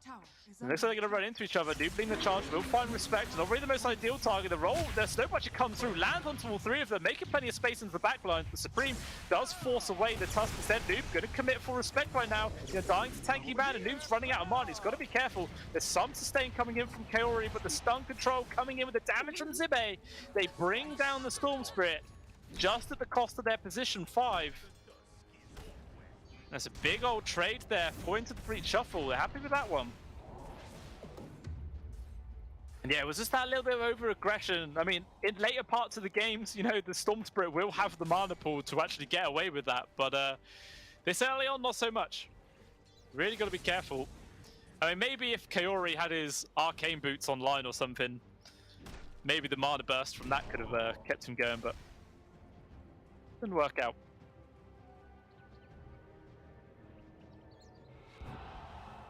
So we were 13 minutes in, level 9, but yet to find a single duel victory. There's not really been many opportunities presented to him to actually get it. But we're not seeing the full global presence being used yet so far from Quest. Technically it's a snare from Merchant with the stolen Walrus Punch.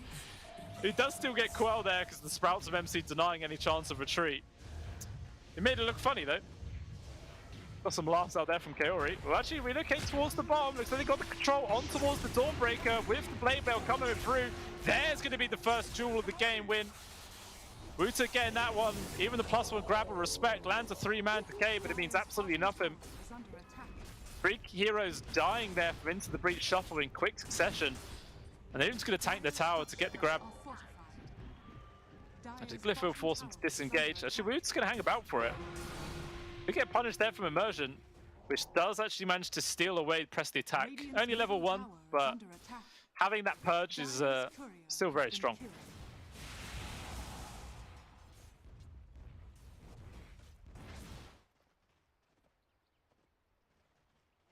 We just see Noob and Kaori continuously roaming around with each other, trying to set up for any sort of kills. I don't know, I know the combo of the Io and Storm makes sense. You know, you give the Storm Spirit a lot of mana to play with, like sustain him a ton in those fights. But it still kind of feels like the Io should be hanging with the Legion Commander to allow them to get involved into the fights all the time. Makes kind of sense to me in that regard, but clearly they're choosing to prioritize the aggression that the Storm Spirit's able to pump out a bit more. I mean, it seems to be working so far. Got it. There is Bloodstone though now complete up for the Lesh. So Supreme with that extra bit of sustain. And looking to try and use that if they can. I mean, it's not been revealed yet there for Quest Esports, but the moment will come. And it looks like it might be now. Supreme showed himself on the wave. Actually, it doesn't look like Noob's going to decide to jump on top of it. You know, look, he was itching to just immediately try and go for that kill. We'll just shoot backwards, realizing there's probably someone behind him. There's no way Supreme would be playing that aggressively if he didn't have a team sat right behind. Even that way is here, jump forwards, they've got the control on towards the Lesh round. The ultimate comes in for the Dawnbreaker, but it doesn't make too much difference. They still lose the Lesh. Immersion also dropping down. Amar into real danger, but at least they do get that counter kill. Respect just gets completely abandoned, but still some mana left for Noob. Instead going to focus towards the Tombstone, going to be able to finish it off, but still Noob chasing forwards to get the grab onto Zippe, desperately trying to run himself away, but the chase is more than enough. Ends up being a triple for Noob. 4 kills for 1. All Quest Esports lose is the support tusk, and they get absolutely everything else. Just the Drow who survives firing up elsewhere. And now this game looks like it's really favored for Quest Esports. 5k gold advantage at 16.5 minutes in. Just so much momentum built up into their side right now. But it feels like the Lesh needs a BKB, and he needs it very soon, because it's just so easy for everyone to jump on top of him. Obviously, it's not going to save you versus the duel, but still there's a lot of magic damage that comes in from the Storm Spirit with the control that comes on top of that as well. We'll see on the replay there, just the immediate jump. Like, the Dawnbreaker roll attempted to make a difference, but it just doesn't. And it's just into the breach, desperately trying to get anything they can out of that fight, but more than enough sustain there. The Radiant squad easily able to keep themselves free. I'm not quite sure what the Meteor Hammer play was about. Maybe he thought he was just dead regardless and tried to get some sort of cute stun. I don't know. Meanwhile, live, Kaori has actually been caught there with his TP. Does get a tether off to Wuta actually, so it looks like he will be able to survive. Extremely close. Power of the Io, man. Well, it looks like Quest will just be in full retreat right now. Going to settle to go for the kill onto the tier 1 tower instead. Be able to finish that one with relative ease. There's not really too much that Quest want to bother trying to defend it. They'll just let it go. You know, it survived long enough. though, he's starting to build up these dual victories, now on 36 bonus damage. I have a chance to get another run now as everyone's running at him. Actually, Kaori just gets deleted, trying to go for the TP out. Is there any stun? There isn't. The armor from the Dawnbreaker attempting to do it, but just perfect game sense to come out there from the LC to realize that the telekinesis was used. Without that, it's not really anything else. Cast range of Splurf is too long. Meanwhile, the rest of Quest beating onto this tier 2 jump was over. Maybe they thought Supreme was nearby. He was. He had the invis. Maybe they weren't expecting that one. He's got the initial stun, but no follow-up disable. And the Storm Turret just zips away. Looks like they will have to sacrifice Omar, or can he actually get himself away from this one? Man, he's a slippery customer. Just gets away with ease.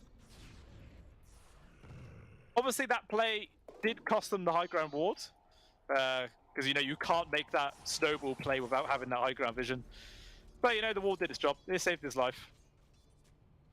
Mission accomplished. Dire's top tower is under attack. Still, it is just O-Taker at the bottom of farm of all the cores right now. We've not seen this Drow Ranger get involved for a while.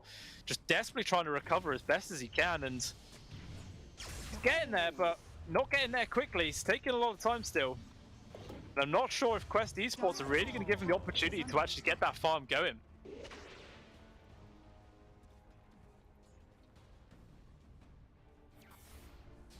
Showing himself by this tier 2.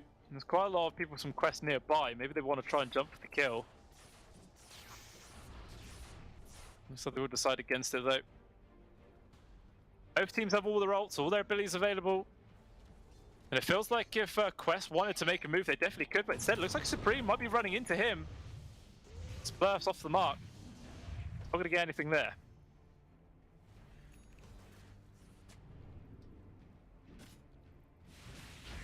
Samar getting away the sentry. Will spot the fact that there's an obs. Wants to try and commit for it right now, but he's going to get hit from O-Taker in response. It's like, well, that was a gamble. Unfortunately for him, it does not pay off. He might be able to get the blink tagger immediately afterwards, though, if he's quick on the fingers, and he will. Jumps up towards the north side. TP from Immersion to try and get the cutoff. This is 2 down quick. Amar going to TP, but there's the K. Finds him in the trees. Very nicely done there from Respect. And that was actually him taking the level 10 talent of plus 50 decay damage. If he didn't take that, I don't think that would have been enough to get the kill. You know, normally most people just default to the 15-second tombstone cooldown, but yeah, heads up play to go for the damage instead. Definitely pays off this time. But it looks like he might be in danger though. Yeah, Noob and Curie here. The scan does find him. Able to get the Ulm off. Ulma coming in though from the Dawnbreaker. Stun's not going to land onto anyone, but still they're in full retreat right now. Out comes the Starbreaker stun. Land onto Curie with this Meteor Hammer. Does get a connection. And the poor old IO just gets ran down. But that was 5 people actually from Into the Breach coming up. All they get for it is just a position 5 kill. Meanwhile, down at the bot lane, Supreme was there to try and stop the push. Instead, he just gets picked off. 3rd dual victory, I believe, on the line there for Uta. And mind control, more space to keep hitting onto the tier 2. And it looks like this tier 2 is actually going to go down. Had just plenty of space in this game. He went up towards the top. Umar seeing O-Taker underneath this observer ward, but ooh, not quite going to get the grab there onto 1 instead. In comes the IO relocate.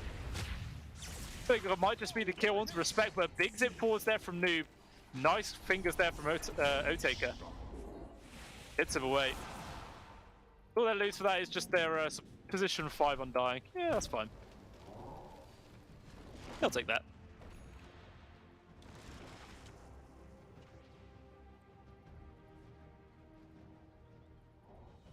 Still, 7k gold advantage is the lead here for Quest Esports.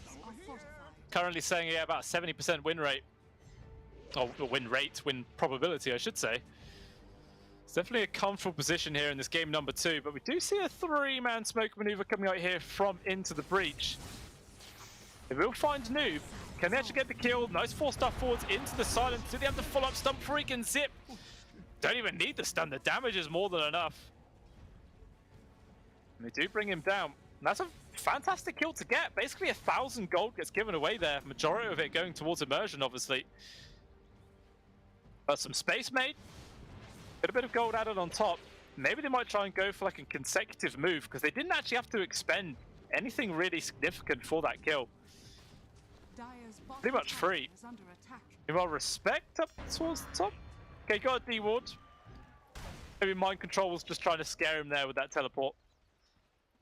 Respect knew he wasn't going to commit that one. No way. Yeah, this LC very close now to the BKB. Actually, I think he has it completed. Yeah, BKB coming out on the courier with Blade Mail and Blink Dagger available. So this LC is pretty damn strong. But yeah, LC. We'll see what further grabs they can get, as they're now going to go for a 3-man smoke. And it looks like they're going to wrap into the Dire jungle and then maybe push down towards the mid lane. Might end up bumping into either Respect or Rotaker. They just have to settle to get some vision. Meanwhile, looks like Into the Breach Shuffle making a smoke maneuver off their own. Looks like they're actually going to break right now as Kaori is there. They see it immediately. The jump is on towards the Leshrac. In comes the Dawnbreaker on. He's surviving right now. Keeps alive for a while, but still not enough. Instead, the lockdown on towards Noob. The Storm Spirit is still alive. Going to be able to keep juking and driving. Will be able to retreat. So far, a 2-for-1. Otaker desperately trying to retreat, but it's not going to work. MC's damage is more than enough. And poor old Zibe completely abandoned by Immersion. Nothing they could do, and it ends up being a triple kill there for Mind Control. Bumps up the lead by up to 8k now. 2,500 gold swing. 4,000 or 5,000 experience, plus Roshan to go on top of that. And you can see that win probability just jumping immediately skywards. As now the game has just been even harder now for them to turn around. We see on the replay, there was a lot of heals, like so close to Leshrac surviving. If he was kept up till after the duel finished, could have seen the Bloodstone activation, and maybe that could have been a good fight there from Shuffle, but just was not on the cards for him. And they just get bullied down.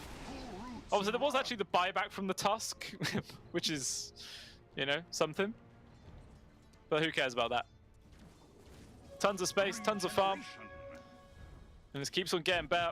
All 3 cores on the side of Quest Esports at the top of the net worth right now. Quite firmly in the lead. Still, the Drow is actually the bottom farmed core. Full 6k gold behind Mind Control. It's just absolute colossal. Big step forwards there from Noob. Trying to get the grab baby on towards Supreme right now. The Leshrac is caught with the jewel. Nowhere to retreat. Zibe at least going to be able to get the Aegis kill on towards the Storm Spirit. And he should be able to retreat, but it's just another death there for the Leshrac. That's now 8 for him. He just can't really chain anything else together. Like, he's got the Bloodstone and he's got Kyra and Sanj, but for 26 minutes in, definitely feels like he needs a bit more than that to survive. I mean, he's got Blink and Shiva's Guard queued up both. We'll see which one he's actually going to prioritize, though.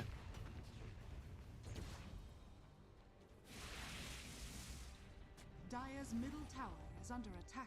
Yeah, it looks like the item of choice from Otaker is a Lincoln Sphere, which obviously is going to be good protection versus the Jewel from the LC, which will probably save their life quite a lot. But it's very, you know, it's obviously a defensive item. You don't get much DPS value out of that one, so definitely going to mitigate the actual amount of DPS that Into the Breach Shuffle are going to be able to pump out in these fights. There's also, you know, a fair few other things that can, you know, use up the Lincoln Sphere charge. There's the Snowball that can come through as well. There's the Electric Vortex from the Storm Spirit. I think even Glepnir from Mind Control actually procs it as well. So it might not be like the biggest impact item, but as long as it protects him from like 1 or 2 jewels in the duration of this game, it definitely will be worthwhile. You can see just how scared they are. Their entire jungle taken over from Quest Esports. Not really able to find any avenues to get any farm. Like Otaker just having to like clean up anything that gets close to his high ground. He just doesn't feel comfortable going for anything else. But yeah, Quest just get absolute maximum value off of this map. MC is an absolute beast right now. Got Assault Cuirass plus the Glepnir and the BKB. Feel like an absolute tank, but see if he can tank through this one. There's a rule coming through. Going to try and set up for the stun with the stolen vortex. There is going to be a little bit of space from Omar, but it's not enough. They both just drop.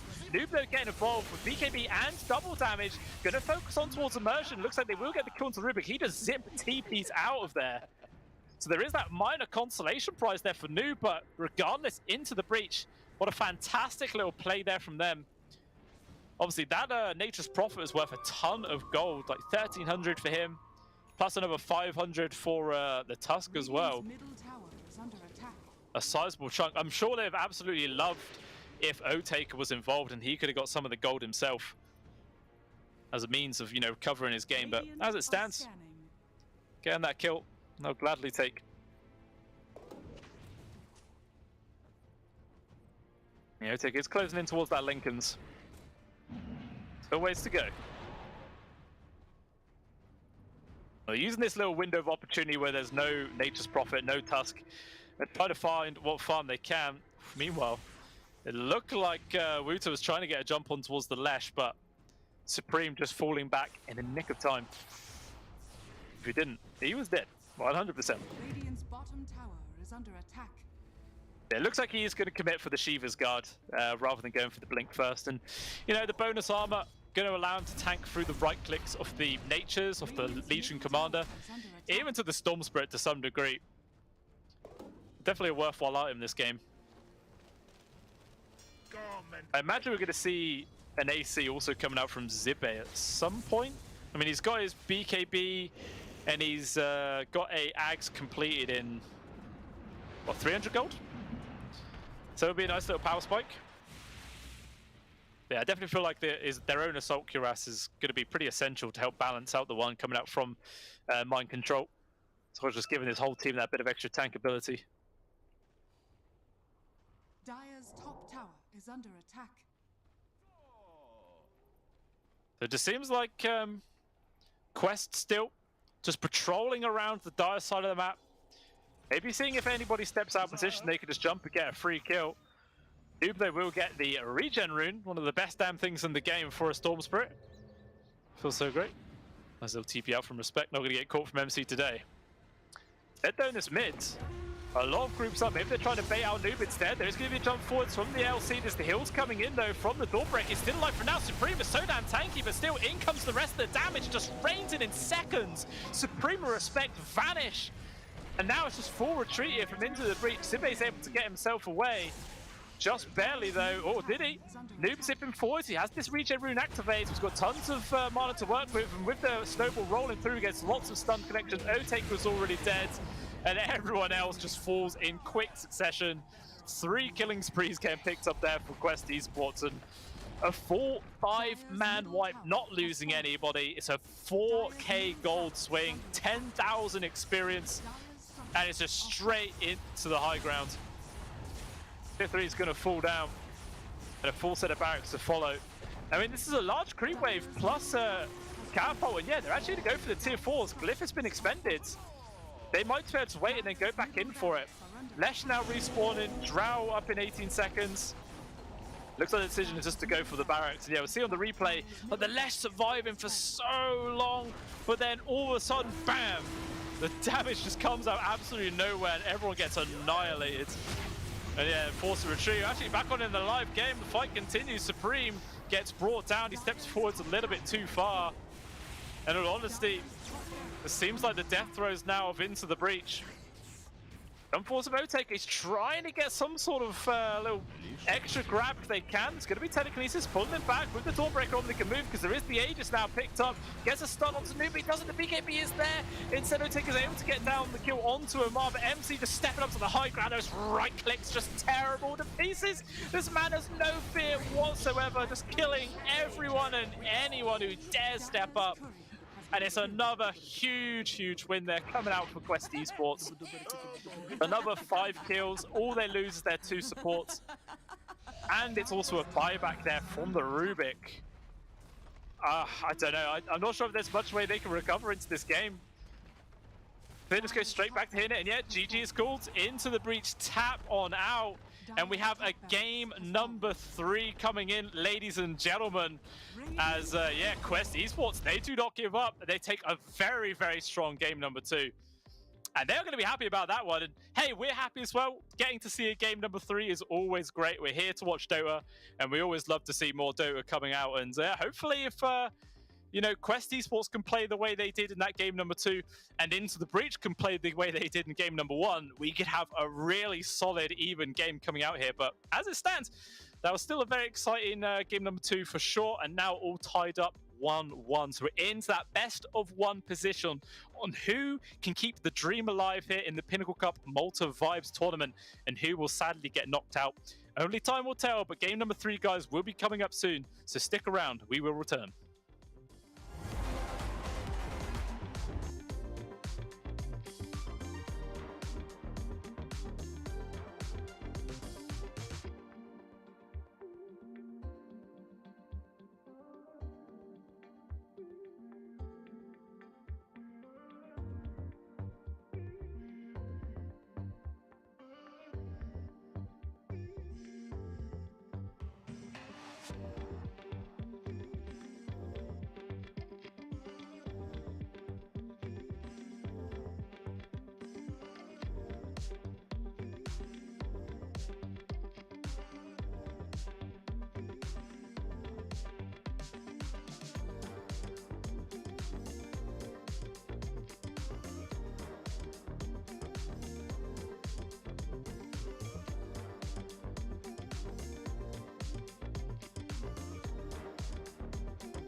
roll through the wind and fire. We try to hold on.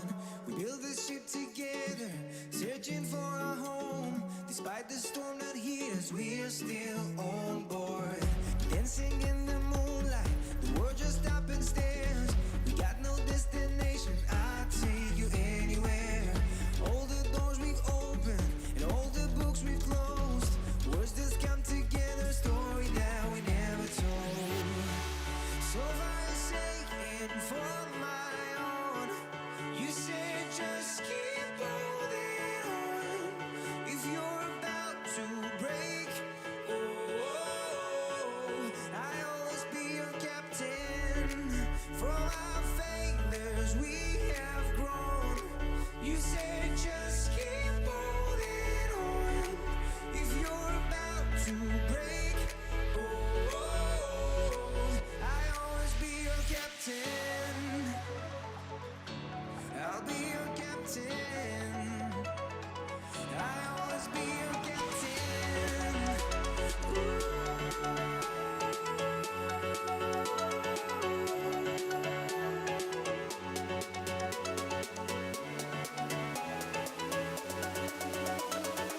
I'll always be your captain.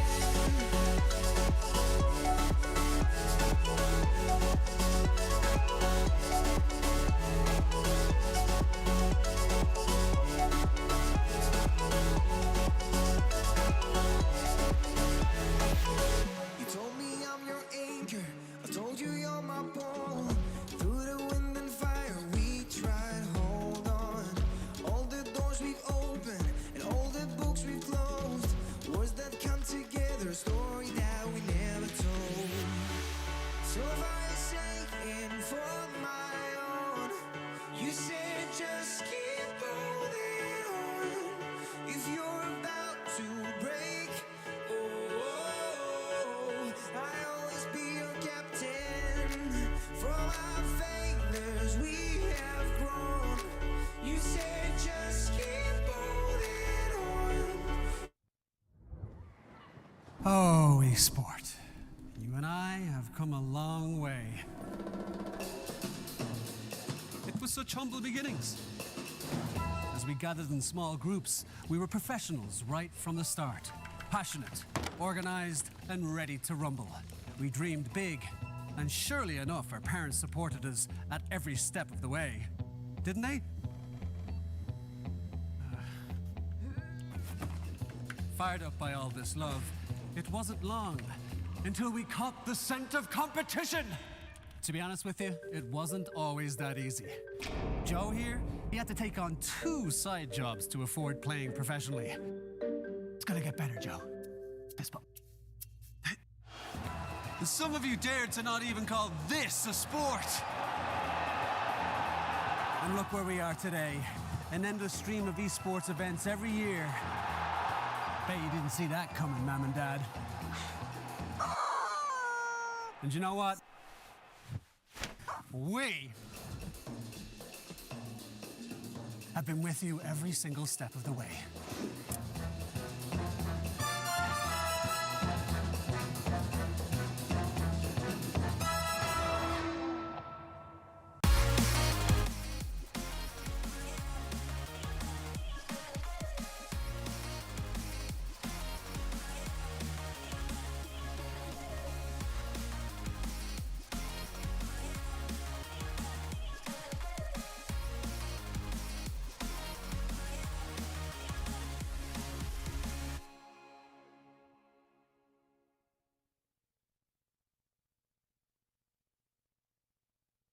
Dream of working with people you watch on screen. Exclusive esports opportunities handpicked just for you. Candidate profile to raise above competition. Let 10GG handle routines. Make a step towards your dream today.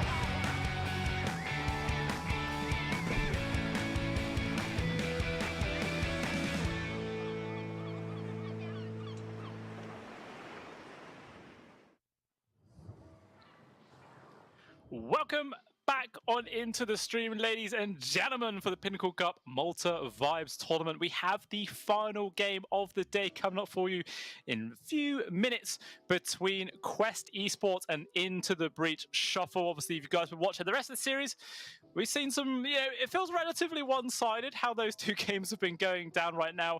Obviously, the big change in that game number 2 was Mind Control getting his pretty favored Nature's Prophet pickup, which I'm assuming he's not going to get again in this game number 3.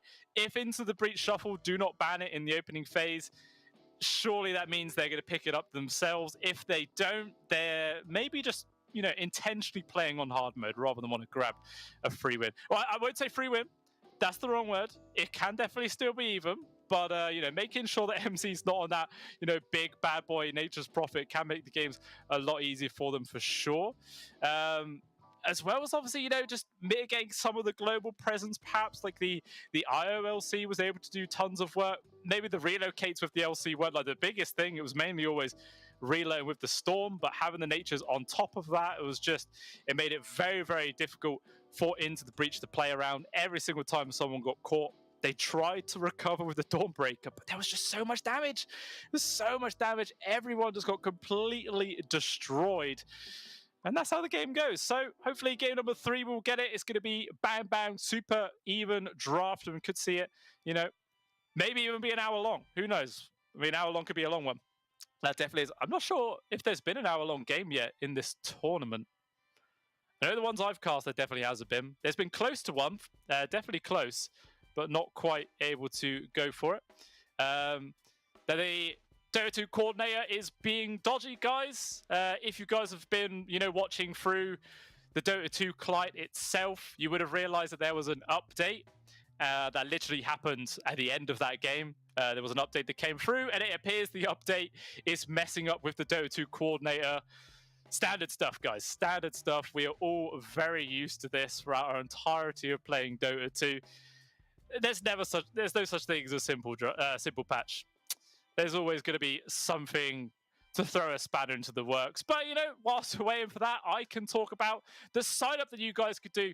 If you head on over to pinnacle.gg/welcome, you can sign up using the promo code 23 to get 100% deposit bonus up to $100. Any sort of amount you chuck up there, we will double up for you.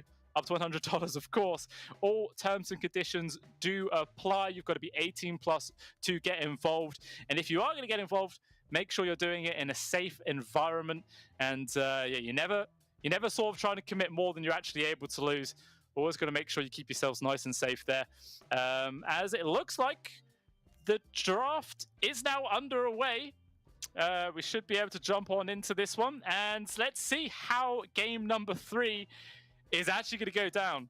Thankfully, the coordinator problem did not persist for too long. Because, that can be extremely annoying. Very, very annoying indeed. And Into the Breach, there it is. They've banned out the Nature's Prophet. And for good reason. It really makes perfect sense just to remove that hero right now. As well as obviously the Silencer, Broodmother getting removed from Quest Esports. Do they also ban the Beastmaster? Zibe was obviously an absolute demon in that game number 1 with the hero. Was able to just completely shut down Mind Control's safe lane. Might be worth a ban, to be honest. Like, just remove that from the pool. And then maybe force him onto a different hero yet again. I mean, obviously, there still could be the potential Dawnbreaker, which, in all honesty, I feel like Zibe had a fine time on the Dawnbreaker. Just really the Leshrac and the Drow that got crushed in that game number 2. But their actual hero of choice to ban is an Undying, which, Respect was able to do pretty damn well within that previous game. Like turning around a big fight in the mid lane, which actually, even the playing field for him. If they had lost that fight, they probably would have ended up GG calling a full 5 minutes sooner. But, it's a worthwhile ban for sure. We'll see what Shuffle are going to first pick right now. Whether if they are thinking just to pick up the Beastmaster now, instead they are going to go for the Rubik. Very safe first pick to go with. You can't really counter a Rubik. And he's always going to be strong. Maybe now then Quest Esports might be considering picking the Beastmaster themselves, maybe. I'm sure it's going to be on their minds whether they do actually want to go for that or not. And they generally have had quite a lot of versatility throughout these fights, and yeah, okay, they do decide to grab it themselves. And meant to be seen if they're going to maybe grab the position 4 to pair up with it now. Maybe they might just go for a, you know, their 5. And just try and spread it out a bit. In which case, we could very well see Into the Breach Shuffle responding by picking up a Crystal Maiden. You know, always a very, very annoying hero to go up versus a Beastmaster, just continuously kill away at the balls every single time they show themselves. And it's a good way of actually building up a dominant lead at the start. Even the Enchantress, you know, does pretty much exactly the same thing. So I wouldn't be too surprised. It all depends on which one Respect really wants to play. As I didn't touch on it, but the Disruptor pickup's always pretty damn solid as well. Could never really go wrong with this guy. And okay, they actually respond by going for the Lycan. So we might have a little Zoo versus Zoo game going on here. Both of these guys, you know, are natural helm of the Overlord builders. So, you know, we could see in team fights, Beastmaster dominates the Lycan's ancient creep and the Lycan dominates his creep back, or the other way around. I feel like whoever uses their item first is the one that gets screwed over. So maybe they just don't use it against each other at all. I don't know, it seems really weird to me. It seems very weird, but it could be a cool thing. Yeah, it'll be interesting. We do have some odds in here for you though, guys.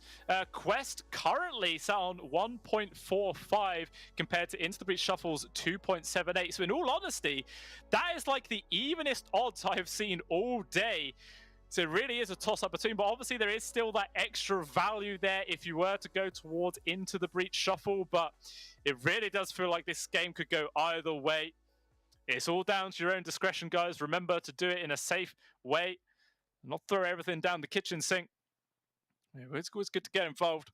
Also, there is the jersey giveaway still to mention, guys. That is still going to be up for grabs for another 4 or 5 days.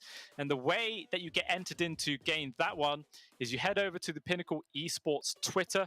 You find the pinned tweet relating to the jersey. You make sure you give it a like. Make sure you give it a retweet. And then comment on that original tweet which team is your favorite, and then you will be entered in for the chance to win a jersey with that team name on it. And yeah, there's no reason not to get involved. It's always just a bit of extra fun at the end of the day with absolutely no downside whatsoever. And also, if you have been enjoying the Pinnacle Cup Malta Vibes tournament so far, do remember to drop a follow onto our actual Twitch channel as well, so you can stay up to date on when we are going live for any future games, as well as any future tournaments that we do end up running as well. So make sure you drop a follow. Again, costs you absolutely nothing. But still, let's have a look how the second phase bans have actually been proceeding right now. Shuffle removing Night Stalker, Naga Siren, and the Pangolier. So a little bit of a spread there between off-laner carries and mids right now. Really are covering all of their bases from Shuffle. Meanwhile, Quest, they do take away the Enchantress. Like I'm saying earlier, a strong hero to go up versus the Beastmaster. There is still the Crystal Maiden in the pool, but it all depends if they really care about that. Turns out no, as they ban out the Ember Spirit instead, and immediately go for the Phoenix pickup.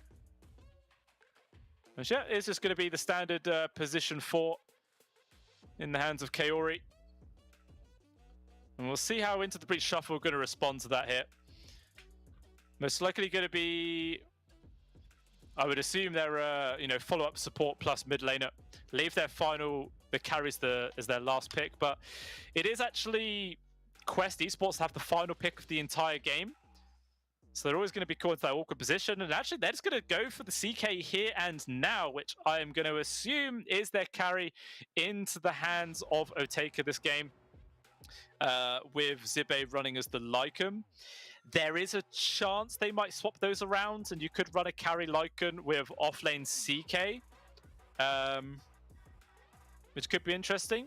It might depend whether if Shuffle want to play Rubik Lycan versus Beastmaster Phoenix, you know. But actually, they grabbed them, Rana, so they're going to have the arrow to be able to kill the balls every time. So it looks like they're actually going to try and run them rather than as their 5 to go with the CK and try and win a lane that way, as well as obviously having the good combination of Reality Rift pull into the CK stun with the follow-up arrow as well. It can be a lot of damage that rains on him. And yeah, could maybe see quite a lot of action happening into the breach safe lane slash Quest Esports off lane. Gonna be something to keep our eyes on. Now tuning into their reserve time now here from Quest.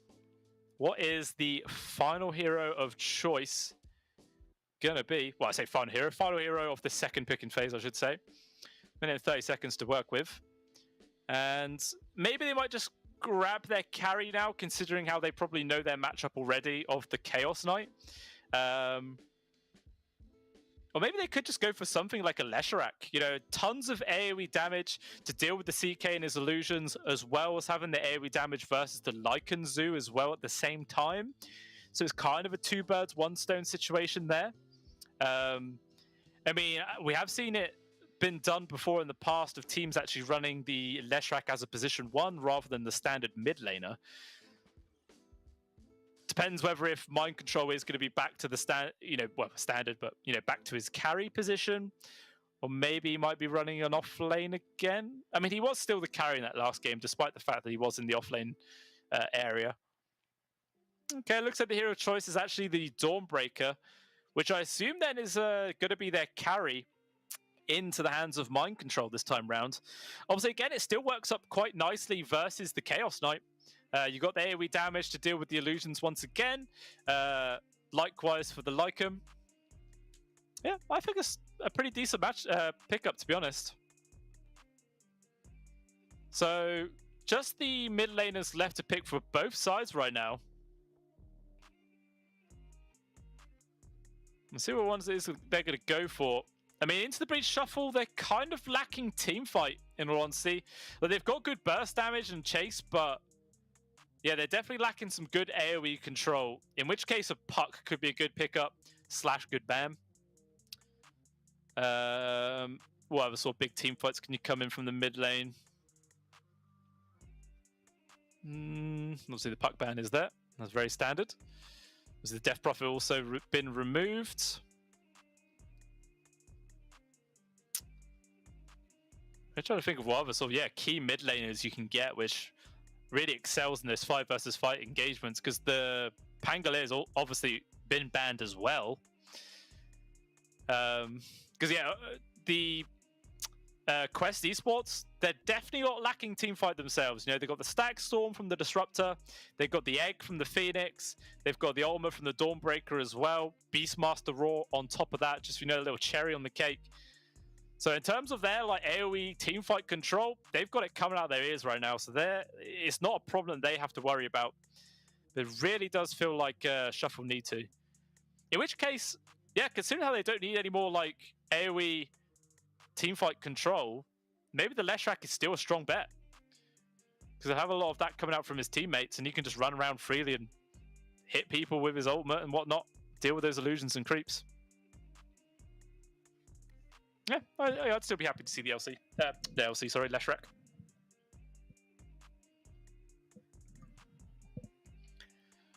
I'm really trying to think of their final ban here from Into the Breach. Choices. Maybe they're... I wasn't sure if maybe they were also thinking that their Dawnbreaker could be mid, but I'm pretty sure it's guaranteed to be their carry. And yeah, Lesharak is the safe ban for sure. I'm going to redo Thunders. What do they want to get rid of right now? They don't even have to worry about egg hitters, I don't think, because, well, the Lycan and CK can't really do it themselves. Obviously, the Moran and Rubik not going to be able to do too much either. Maybe a mid-Snapfire could be a good shout from Shuffle. Because you'll have the... You'll have the attack speed from the Lil Shredder to get rid of the Phoenix Egg. You've got the good AoE damage from afar for the Mormons Kisses to add a bit of extra oomph to the team fights. It's not too bad. Oh, Invoker. I completely forgot about Invoker. That's terrible. But yeah, Invoker would have been a really good shout, actually. He just answers the problem of missing teamfight because that's all the hero is. He just has tons of AoE skills. Yeah, really nice ban there from Quest Esports. And let's see what the hero choice from Shuffle is going to be. Obviously, have the downside of having to pick before Questar. So they might be able to put themselves into a really good position. Only 12 seconds to work with. And yeah, I feel like Snap's not bad. They might have something else in mind. A Ricky? Wait, is this mid Ricky then? Or are they going to try something really weird and play Rubik mid with Ricky 4? I mean, Ricky position 4 got nerfed quite a lot. You know, the cast range and sleep and everything got reduced quite a lot in the previous patch. So picking this hero up for that sort of sleeping dart role, not really that worthwhile anymore. Maybe it's going to be like a Chaos Knight mid with a Ricky carry? I don't know, man. I'm scratching my head about this one. And I'm sure probably Quest Esports are going to be doing exactly the same thing. Only 7 seconds left here. And the hero of choice? It's going to be a TA. Okay, so it feels like the TA should have a good time in this mid lane regardless of what Shuffle actually put there. And it is actually going to be the Ricky Maru. So Ricky versus a TA. That's an interesting one for sure. Try and see if we could discern any sort of look from the players' faces about how they feel this draft is going to go down, because I'm kind of scratching my head. But I feel like I'm going to go towards Quest Esports right now, just for the fact that they have some really strong team fight to come in those 5-on-5 engagements, where Shuffle, the best team fight ability they have is probably the smoke cloud coming out from the Ricky. Maybe the Moonlight Shadow, I guess, to some degree from respect, but you know that gets cancelled out by a Sentry or a Dust, you know, so it's not quite as impactful. But yeah, I'm not sure. I don't think I have a large amount of faith into the pockets of Supreme's Ricky right now. I think it feels like kind of a desperation pick, especially versus a TA. Like, what's this guy going to be able to do? Like, refraction charges put a stop to him immediately. He's going to struggle like hell to trade. He may just have to use his like backstabs to try and just secure the creeps and try and back off before Noob whacks him with a few meld strikes and can nearly bring him down. I don't know. It's going to be interesting, but we are now in, guys. Game number 3 is starting up. And let's see who's going to be able to get a strong start and maybe push themselves through here and get themselves to the quarterfinals of the Pinnacle Cup Malta Vibes tournament. And yeah, my eyes are just going to be watching this mid lane right now and see if Supreme can do something pretty snazzy. I mean, what level is he on, this guy? He's level 9. So, you know, he's played a fair amount of Ricky. I'm not sure if this is like his little mid forte. Maybe it's something he's theory crafted before in the past, or maybe it's just something he's absolutely had no practice with whatsoever and he's just been chucked on it. I don't know. It's going to be pretty damn crazy to see for sure. And yeah, we do see mind control on the Beastmaster. So it definitely is... it definitely feels like MC's going back to his standard off-lane play now, rather than being the carry for the side of Quest Esports. And Wuto actually now put himself into that sort of position 1 role now in the hands of the Dawnbreaker this time. Let's see how it ends up panning out. Obviously it worked in game number 2. Let's see if game number 3 is going to be any different, as the split is going to be 2 for 2s yet again.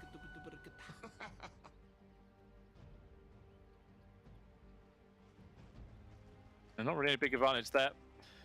Obviously the big thing to note is that old mind control level 30 on the Beastmaster as well, so managing to get, obviously he was level 30 on Nature's Prophet, level 30 on the Beastmaster as well, getting his 2 probably mostly spammed heroes in quick succession.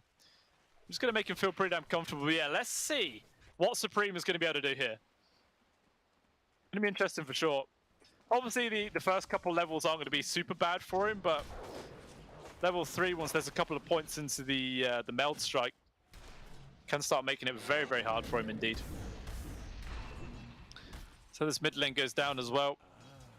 We were trying to do some damage to the walls. Forces one to get denied away, but we just keep on spamming their spells. Relatively cheap, all things considered. Just be a slow trade of farm for a majority of this laning phase. In both lanes, to be honest, not a huge amount of kill threat. I think probably Otaker and Respect could make some serious plays happen up towards the top. As you can see, MC just making sure he's keeping his boar as far away from Respect as possible. Actually just using the Starstorm alone to get the kill onto the boar. Because the MC is forced to deny it, but even still, it's a good means of dealing with those extra creeps. And trying to balance out this mid lane, or let's say top lane, sorry. But look at it, speaking of the mid lane, it's actually Supreme doing pretty well. He's 7-6 versus the 4-0 of Noob, and he has another entire creep wave to come under his tower with another one quickly behind. So it shows what I know, guys. Apparently this matchup is actually pretty damn good for the Riki. Like I say, it is still early. We could see it change. But yeah, I'm quite eager to see how much of the CS he's able to secure here. He's able to use the Blink Strike really effectively to guarantee creep kills. And yeah, after all that, he is now 12-6. And Nuba is 7-0, so he's nearly getting doubled up. And the XP is going to be playing a big factor in this lane as well. Okay, it's pretty cool. It works. Now. Meanwhile, MC, bottom of CS himself, but not too far behind that of Otaker. Just getting a few extra denies in hand for the CK. But again, level 3 is going to be the power spike for the safe lane here of Into the Breach. See, probably imagine it be the 1-1-1 build from Otaker. Might go for the 2 points into Chaos Bolt. There's a fair amount of variance of how people like to build this. All depends on how he likes to run it himself. Still feels pretty quiet looking there at the bot lane. Like, everyone's still relatively healthy, just hitting creeps around each other. Nothing's really happening. So there's a little bit of a poke there from Wuta, but yeah, until, again, level 3, we might not see anything at all. Trying to get the stun onto Zibe, but able just to walk straight through it. I'm going to get caught out.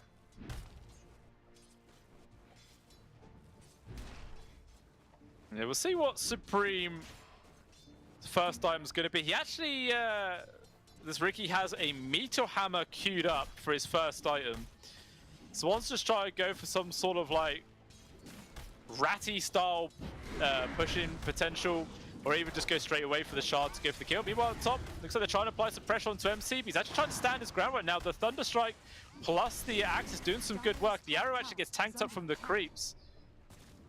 So it looks like MC will be able to get himself up towards the top trees and retreat there. And will TP all the way back to base, actually. So he's going to have to walk himself back to lane. Let me give him a bit of free space for Otaker to get his farm going. Meanwhile, it looks like Amar, as he's on his own, will just get completely abandoned and sacrificed. And first blood picked up there for the Chaos Knight. Really then, going pretty well for Into the Breach's safe lane. Well, depends if they can keep that momentum going.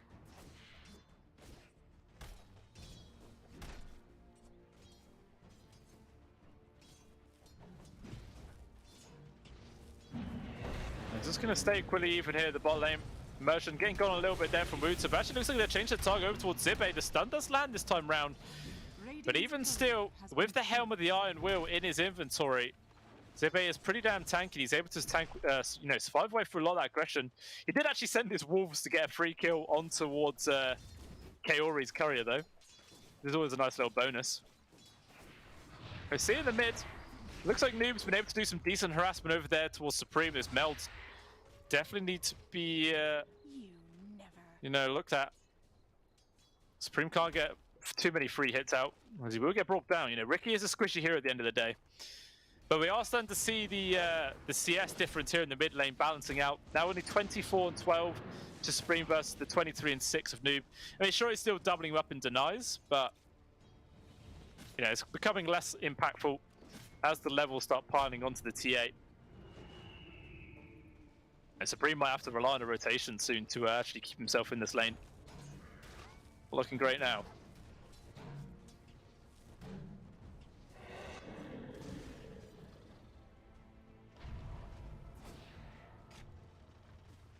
Everyone's just trying to get what farm they can on the board. Maybe, you know, normally you see the Muranos being the most likely hero to make much rotations in the early parts of the game to look for those kills, but there's not really any setup for Respect here in this game. Like, there's nothing that Ricky can do until he gets his Aghanim shards. There's a telekinesis setup maybe from the Rubik, but it's not really that great either. Respect's just sort of having to be running around doing his own thing for a while. You can see he's actually prioritizing points into the Starstorm instead. Already some damage coming out onto this mid-tier 1. Catapult is here. Noob doing his best to try and keep it alive for as long as possible. Already tower on half HP. Dire's structures are fortified. Depends how much Noob wants to tank up for the tower. He's got some refraction charges to keep it going for a bit longer. He's actually going to tank up quite a lot of hits, to be fair. Meteor Hammer, though, has been picked off with Supreme. Unfortunately, it was a bit early, so it doesn't even hit any of the normal creeps. Meanwhile, down at the bot lane, Tibet in real danger. The Sunray coming through. He's trying to avoid it, but he will still die. At the very least, spawn some wolves to maybe get a kill on Security. He's going to try his best to do it, and actually will have to give up the chase. Too damn difficult. Yeah, nice kill there for safe lane on the Radiant side. I'm gonna be happy about that one.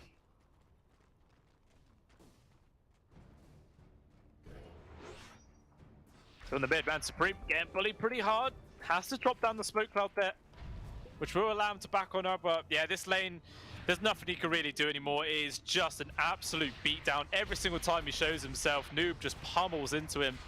And Supreme might just have to try and attempt some sort of side lane gank momentarily. Because really it feels like it's the only way he can start recovering his farm. Unfortunately, the trap even cancels out his own clarity. Just gets literally nothing out of it.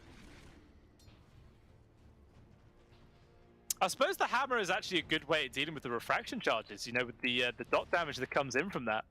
Maybe that is actually the big idea behind this hammer pickup. Literally just to deal with that. Who knows? Good up top. There's again, MC is trying to get aggressive on Zoo, take a standard ground with his Ulma, but in comes Wuta with the Ulma drop, and down goes the CK. Creeps actually get the final touch there. Respect, at the very least, able to get the trade on towards Mind Control, but it's still a 2-for-1 exchange there into the favor of Quest Esports. It looks like it's going to do a little lane swap as Wuta will stay up here. Mind Control most likely head down towards the bottom. And yeah, Noob already taking down his tier 1 tower at 8.5 minutes in. With a DD activated as well, there's literally nothing that Supreme can really do. Oh, Meteor Hammer will land on him. In some danger though, as he's dropped down the sentry. He's okay.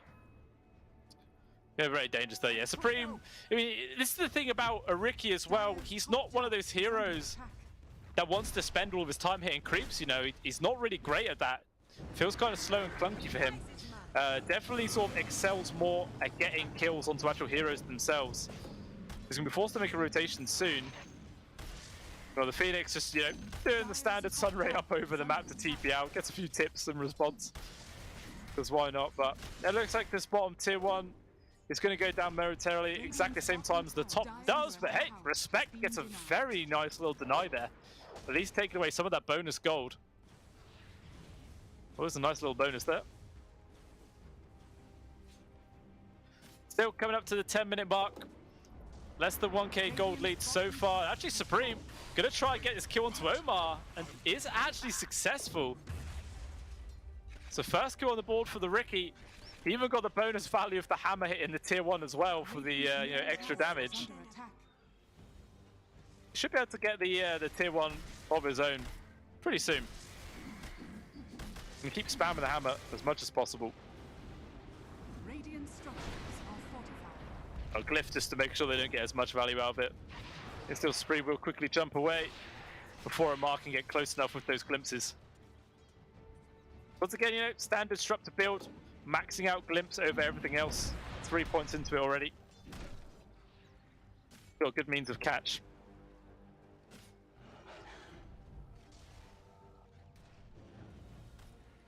Still not really any team pulling ahead just yet. Is both the TA and Dawnbreaker top of net worth for now.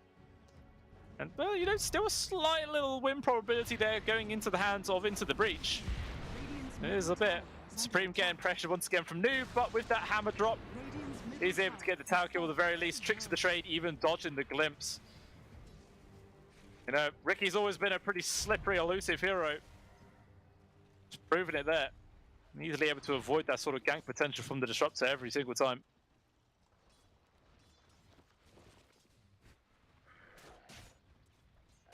The MC feeling comfortable at the top lane, not really going to get pressured whatsoever out of this area. Just going to keep freely farming up. He's actually got his Helmet of Dominate online at just 200 gold. Meanwhile, the CK actually now completing up his not helmet, sorry, the armlet of Mordigium. A bit of extra tank and damage coming through. If he can burst down some people, if he does, you know, gets the opportunity to bring them down.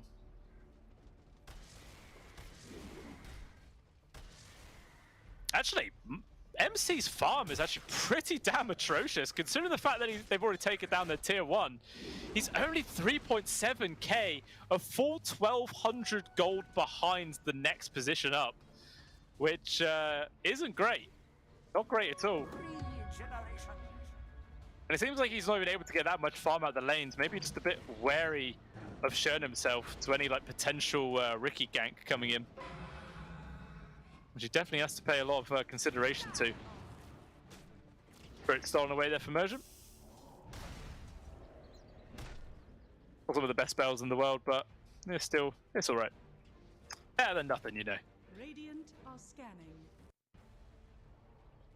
Looks like Into the Breach, though, taking strong control of the Radiant jungle right now, trying to get some wards down as well.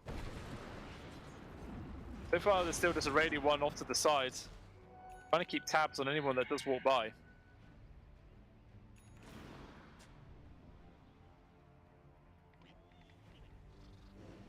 Yeah, really just both teams all swapping sides of the map right now. Quest Esports all dominating the top dire jungle area.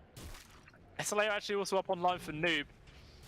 Sort of a semi-rush, you know, most of the time with TAs, you see them go for the Dragon Lance first, into the Deso, and then a Blink, but this time around, Noob saying, I don't need a Death Slayer.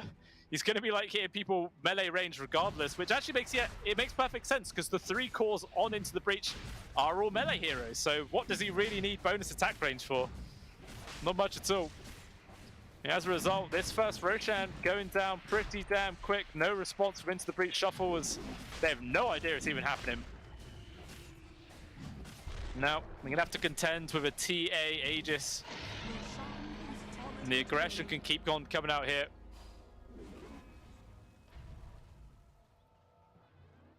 It's up to Into the Breach to try and weather the storm of Quest Esports with this IB advantage, obviously. What they can really get done on the map. So maybe Supreme was thinking Noob might show himself, and he will. DA's there, hammer not going to land though. Maybe getting a bit ahead of himself. He should have thought needed immersion to get a bit closer first, but regardless, forces the TA away a bit. So just a 1k gold advantage, leaning towards ITB right now. 3 for 3 is the scoreline. I think this is probably the calmest game we've had all day. Only 6 kills at 15 minutes in. And normally we've been getting a bare minimum, like 12, I'd say, at this stage. Feels like both teams are playing a lot safer, which again makes a lot of sense, because this is technically down to a best of 1. Any mistakes will get heavily punished and will result in the team getting knocked out of the tournament. So it really is down to a case of really fine detailed plays, but what's not fine is we are getting picked off there inside the Radiant jungle. And that is the sort of meant to be the kind of carry for the side of Quest Esports, but really not so much. But at the same time, Ricky has managed to find a free grab onto Kaori. May as well say O-Taker actually, as he managed to get the final touch. So a couple of kills being strung together there from Into the Breach Shuffle. Helping try and further their slight lead here in this game.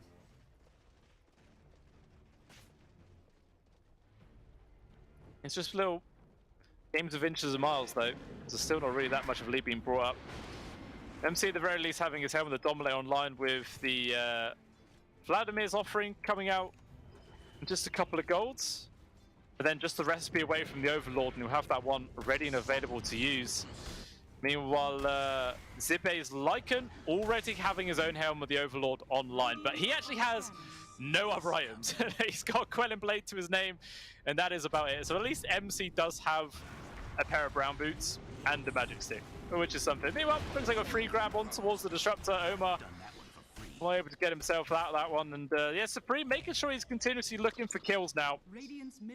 Trying to chain them together as much as possible. Immediately also TPing down to the bot lane, as they do see Wuta farming up in the wave. And the immediate jump falls there from Supreme with the slow coming in. The Meteor Hammer will land with the follow-up stun. He's trying to retreat. Immersion chucking in a couple of spells, but it's hardly needed, as Supreme just runs him down.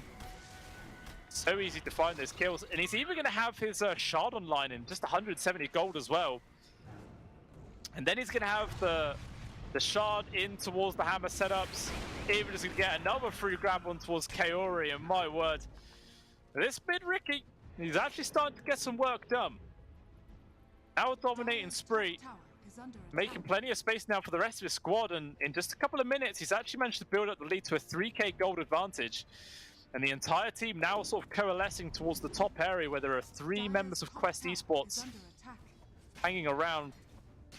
There was a ward on that sort of low high ground, which we've seen some of it, but instead Noob gonna walk directly in towards the Ricky. Actually goes for the target on towards him. Instead wants to remove the Disruptor, and will get him killed. The Raw though lands with Wu getting involved with the own ult, but still Supreme is alive. He's able to disengage instead. It looks like the Dawnbreaker is gonna get picked off in response. 2 people dead now for Quest, and they want to retreat without losing any more, but unfortunately for MC, that's not gonna happen, as he is the 3rd and final casualty of the engagement. Or I say lasting casualty. Kaori chilling in the trees, where'd she get the dive away? As Respect and Immersion had absolutely no idea they was just chilling in the trees there. And the Akshard picked up for Supreme. And he does see Noob here in the mid. Gonna try and go for this TA. Still got the shard online for 30 seconds. Actually, looks like they go for the kill onto Kaori instead. The Phoenix will die. I guess he was probably thinking, what are the chances of killing the TA and then getting the second kill immediately afterwards? Kind of slim, because everyone was respawning. And, you know, he knew it was going to be running out in 30 seconds anyway, so didn't bother wasting it. We'll see on the replay, yeah. It was just really good target acquisition for Supreme to go for the Disruptor first, realizing there's no point going for the TA. And just the quick support from the rest of his team kept him alive and allowed the fight to be completely flipped around. And yeah, it will just keep the aggression going. People in the mid, the aggression doesn't stop. It looks like the TA was trying to go for the grab it on towards Supreme. Looks like the Ricky again barely able to get himself away with his life, and this hero is just so damn slippy. And they might just reset and maybe go for like a full-up fight themselves. It's always Noob that's put themselves forwards there for the rest of his team.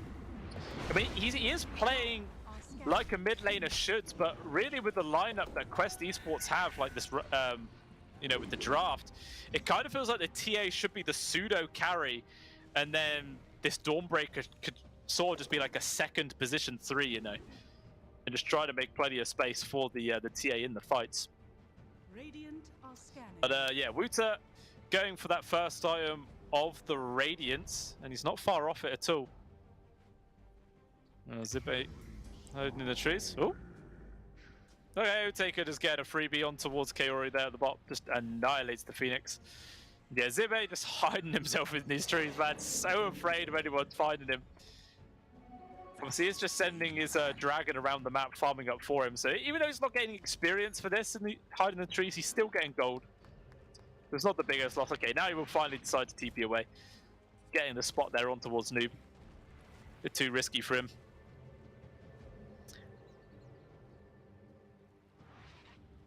And these Wolves, though, they're keeping tabs on Noob. Supreme's coming over as well, and actually, yeah, the TA gets a quick blink dagger out. I think he sort of sensed it was coming. It's alright, there's a bit too much quiet across the map. Something's coming my way, yeah, good read to get a way out, but it looks like Immersion might not be so fortunate. As 4 heroes around him, he will die. And that's actually the first kill that Quest Esports have had in a long, long time. Because I was saying earlier that the scoreline was 3 for 3. So it was really just into the breach shuffle making continuous moves. So finally they get another kill, but it's just on to support at the end of the day, not changing too much. You can see the looks of that graph there. Just such a dominant lead right now for Into the Breach Shuffle. 85% win probability, says Gaben. I am inclined to agree with the man. Not often is he wrong. I don't believe he's wrong this time either.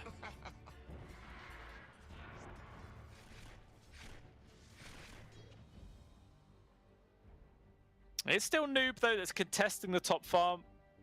Anyone else having freeze? Oh, that's never a good sign. No one likes lag. Unless it's...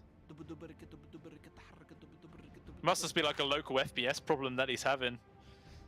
It seems like the problem is not being experienced on the side of Quest Esports. I mean, if Zibe is literally asking the lobby, is anyone else having freezing problems, it probably means that someone else on his team is also having it. Because if he was the only one on his own team having it, then he wouldn't ask if anyone else was having it, you know. You would just think it was a local problem. Well, a quick look at the players whilst we have this pause, see what they're sort of looking at right now. As this game progresses, obviously, into the breach shuffle, they're probably going to be a bit more relaxed and cool going into this third game right now, because they know they're going to have a nice lead. Meanwhile, Quest Esports, I'm sure they're going to be biting their nails and yeah, quite nervous about how this game can continue. At the very least, we do see that Radiance completed now for Wooter. So they got a bit of extra teamfight capabilities coming out there. Help deal with the illusions from the CK, which is nice. But speaking of the CK, has the BKB completed off their own. And we are now back in at the very least.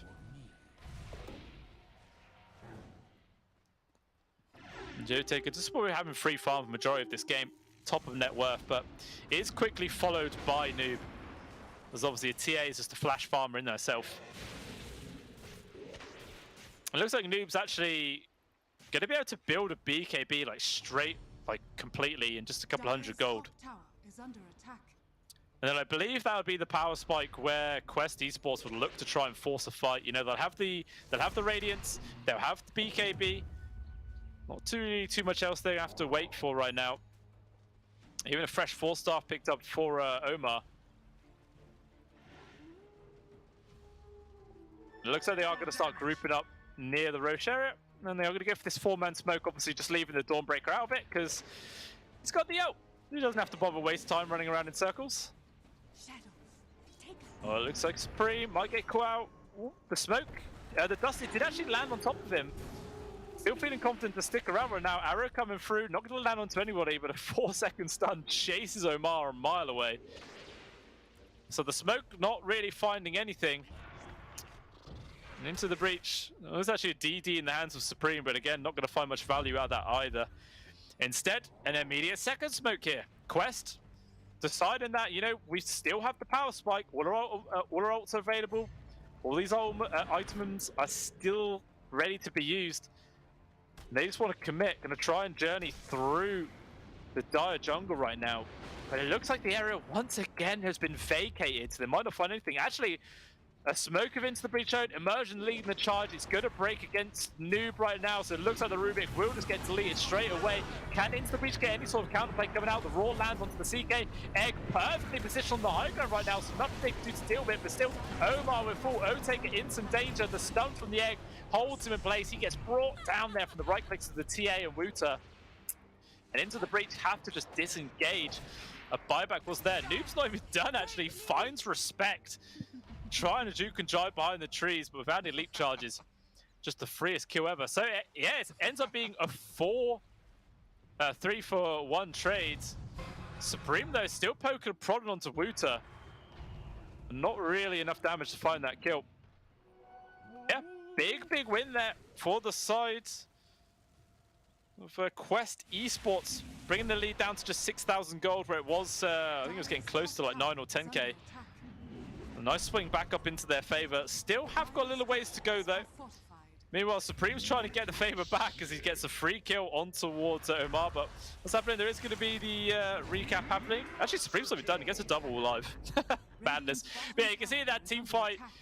It was kind of forced there from Into the Breach, in all honesty. Like, as soon as they lost the Rubik, it feels like maybe they could have just sacrificed him, you know, said, right, let's just get out. Let's not lose anything else. But they do commit forward. The egg was perfectly placed on that little high ground. No vision for it. Even if they did have the vision, who's really the egg hitter on the side of Into the Breach? They really don't have anybody. And yeah, definitely does show in that engagement.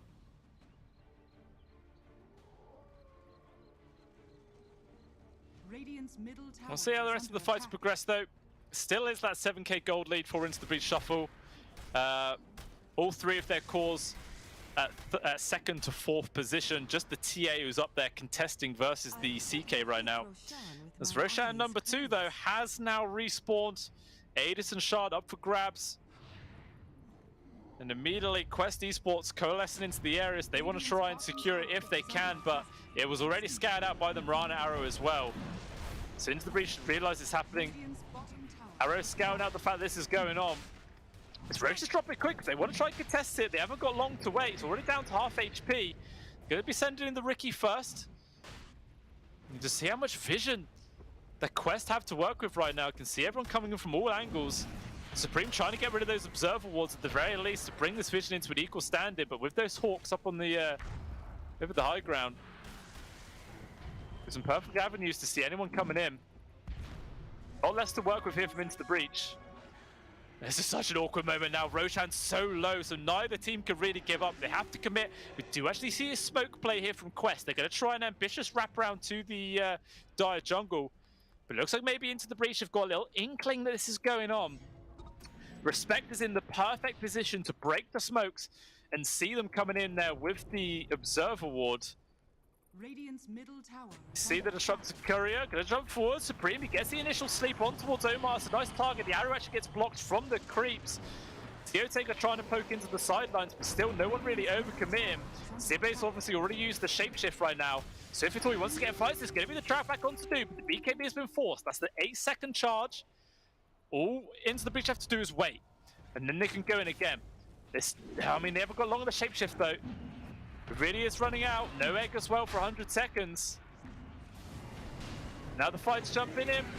There's the Ricky trying to get some work done as well as Ogiga now committing to BKB. The ultimate coming in though from the Dawnbreaker with the Roar on top. This CK just can't do anything right now. He's going to try and run himself out. The stolen Dawnbreaker ult comes in from Immersion. Doesn't get the stun, but regardless, Omar will fall. Otaker dying there. He's got a glimpse to his death. Immersion desperately trying to run away right now. It's a good two-man stun there with the telekinesis. Making a bit of space. Noob nearly gets jumped on with the refraction charges. He's still able to get the Blink Dagger away. And with the buyback there from the Disruptor, they're keeping it in a 5 versus 4 situation.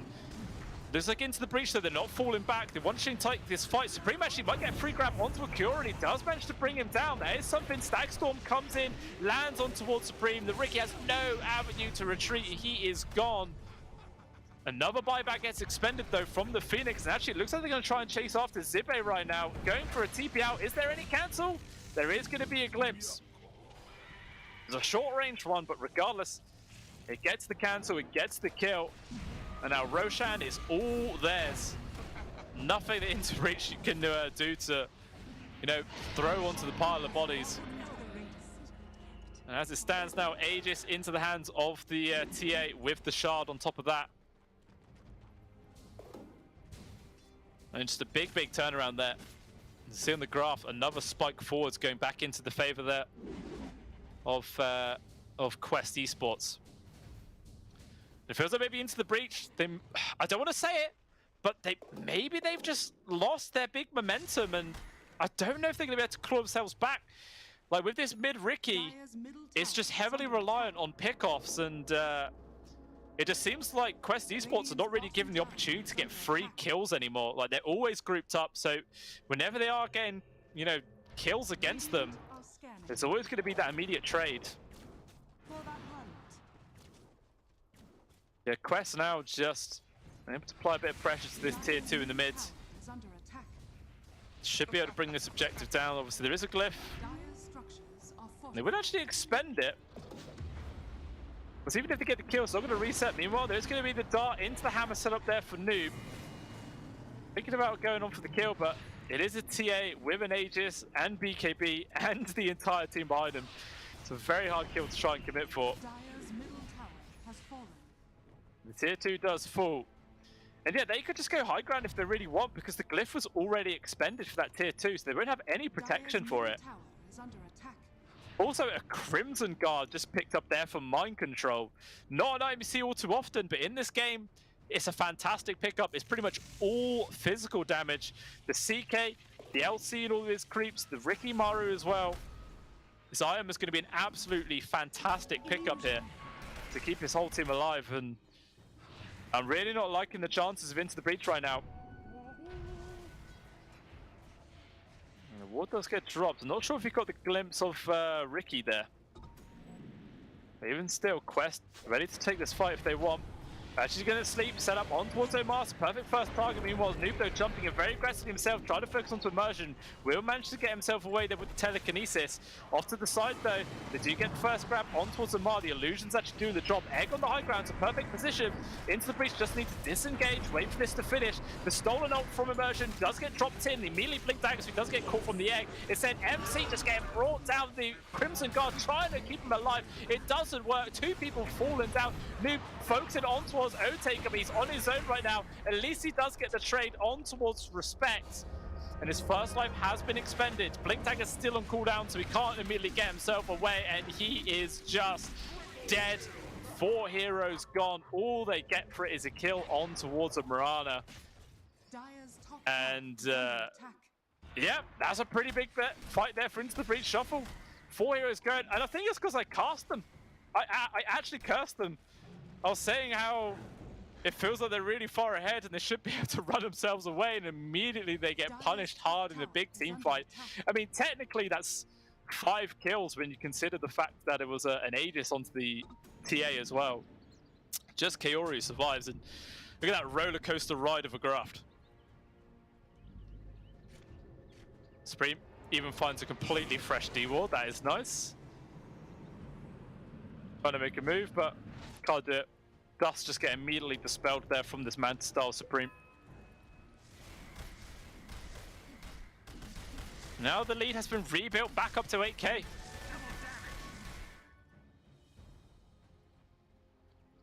See if they can hold on to it this time though. I mean, when they got to this point, like about 5-10 minutes ago, immediately got brought back down there from the side of Quest, able to take some good fights. Well, Supreme has found initiation onto Omar. The Pro Disruptor does get 4 staff away, but regardless, the damage is in to get the kill. Supreme in some danger, using the tricks of the trades as well as the blink strikes to get out. And we be a free kill on towards that Disruptor. Dragon on dragon action. So Mind Controls 1 is victorious.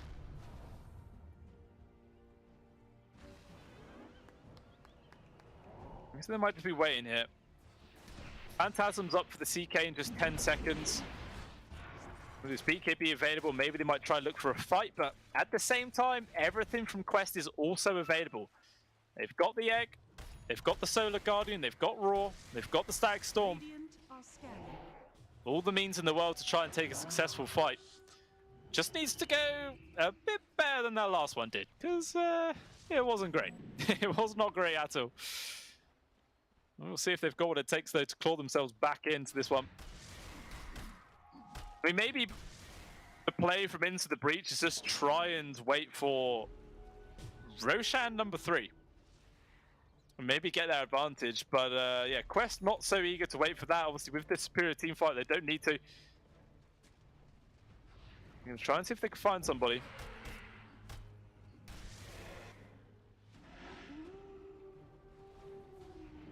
I'm going to find anyone in the triangle. Looks like instead they're going to change direction to go over towards the actual jungle area, but okay, they actually do decide to fall back. Put up and go for the farm instead. I mean, this is just To be honest, this little lull period, again, it's just benefiting into the breach. Like, if they can dodge these team fights until the next Roshan is up and they can get that, definitely just favorable for them. Their draft is just really built around the sort of pickoffs. Not interested in, you know, taking those 5-on-5 fights head on. It's going to be very awkward. Meanwhile, though, they've actually found initiation on towards Noob right now. With the control dragged back in, and he just gets eviscerated by the CK. So much damage. Amar trying to TP out, and he does actually manage to make it. Not going to get caught out. Even still, it's a free grab on towards the TA, down for 60 seconds. Lots of work there. Also, the Rubik actually stole Stack Storm, which is a very, very big pickup. Obviously pre-ag, so it's not going to be able to get the mute effect on those BKBs, but even still, it's a pretty big skill to pick up. It looks like Into the Breach is going to try and play quite aggressively here with the TA dead. 8 seconds still down. Instead, Supreme actually diving in towards the base right now. Raw lands, Supreme in some danger, needs some help. There is going to be the stolen Stack Storm that gets dropped, trying to make the space for him, but regardless, there's enough damage to still find the kill. And I think that was, yeah, Gem now back into the hands of Mind Control. Very ambitious and over-aggressive there from Supreme. Not quite sure what he was trying to achieve. Definitely ended up just throwing away what advantage they were starting to build up a bit. Radiant's middle tower is under attack. And immediately, Quest Esports on the hunt, seeing if they can get any other sort of punish to the members of Into the Breach lingering nearby.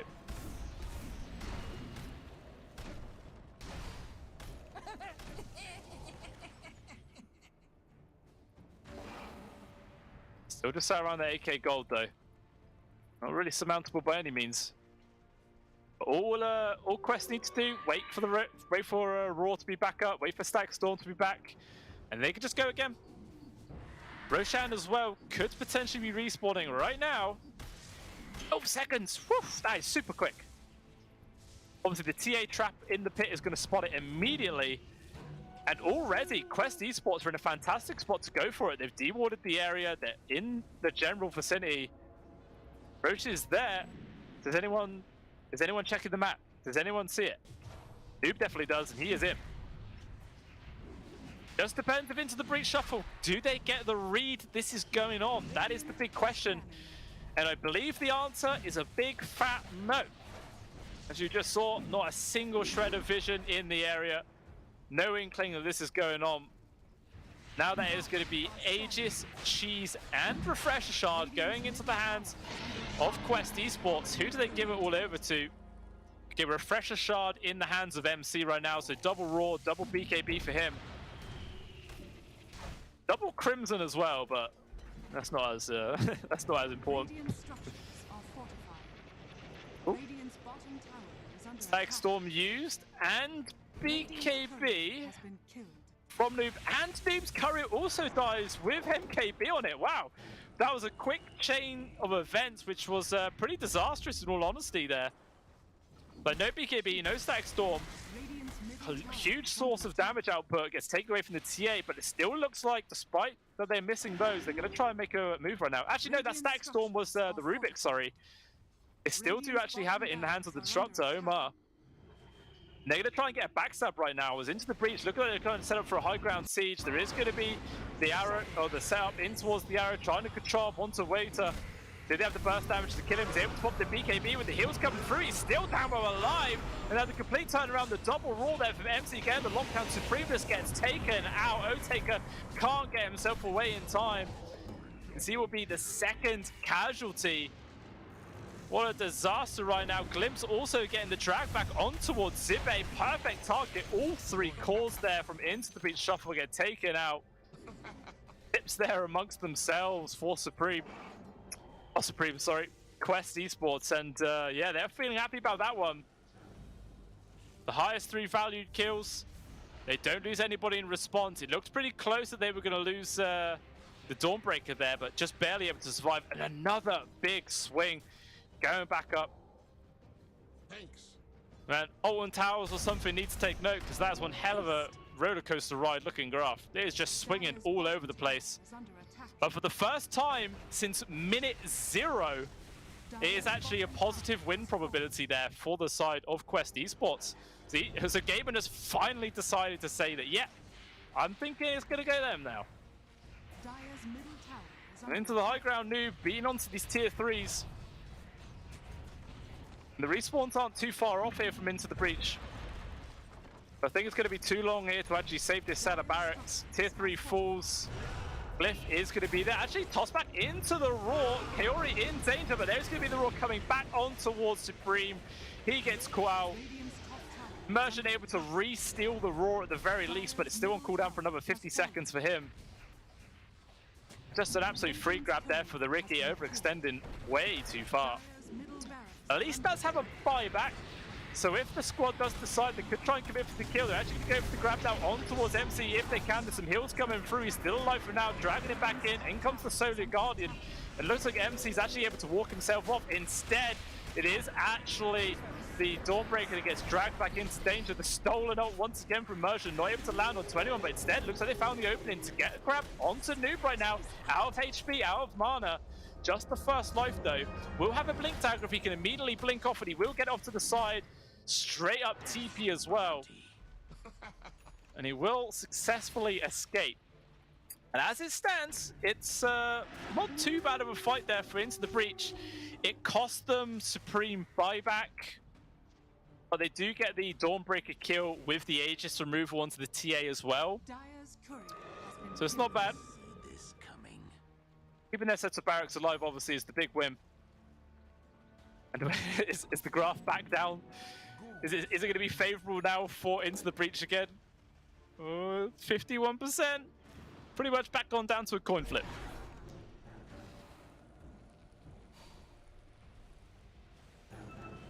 You see right now that Quest huddled up as a 4-man unit.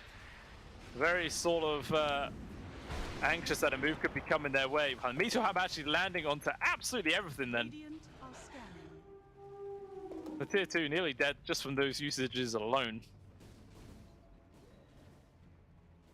That shard plus the axe pickup from Zippe. And, you know, I really do, in a lot of games, I wish that we see more of this axe from the Lycan. Like, it just does not appear enough.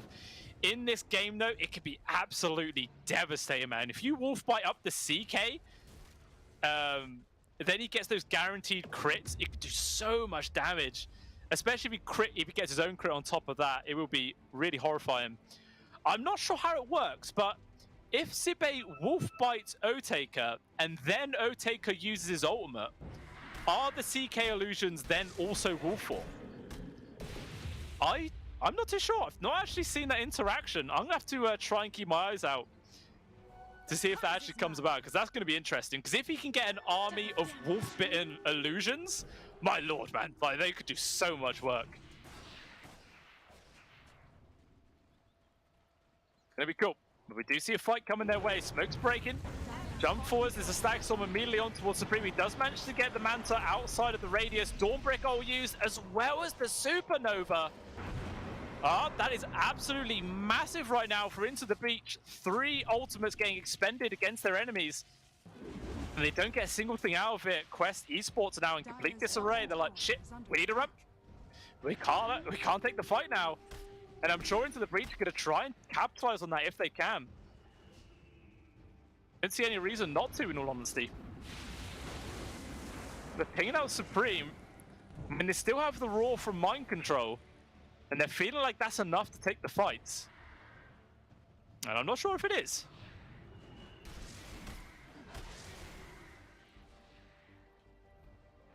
Still lingering. I might try and do it. They do just find the Hawk. Smokes now run out. The MC with the ninja gear, so he's always going to be able to put himself into a really strong position in these fights. Permanently smoking up.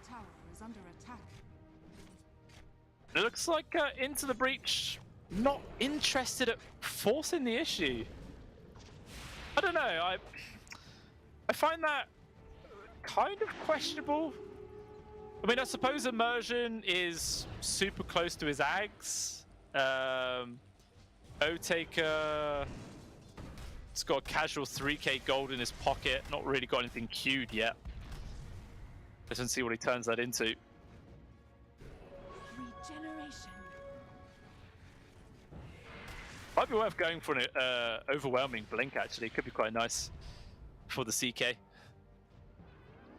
a bit of extra tank, just jump into everybody's face.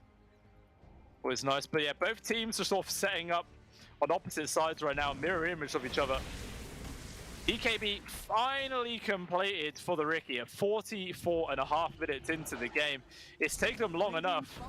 And fortunate enough for him, Omar doesn't actually have an Axe yet. If he had the Axe, then that blink would have felt, BKB, sorry, been completely useless.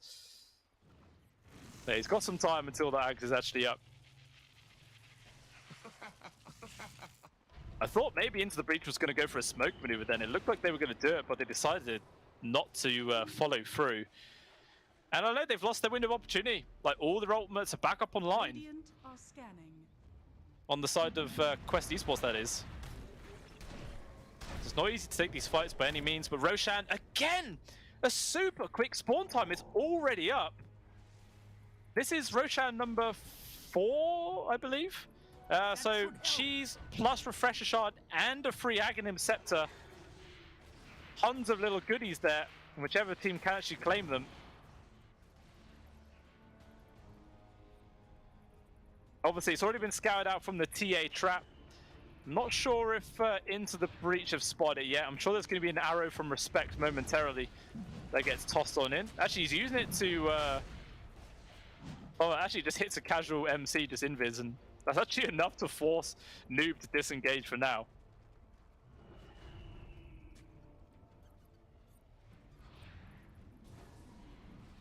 Okay, now it is properly scoured out from the Riki illusion. Both teams know it's up. Barking. Supreme just snatching that away. Noob was like, oh, it disappeared. I gotta run.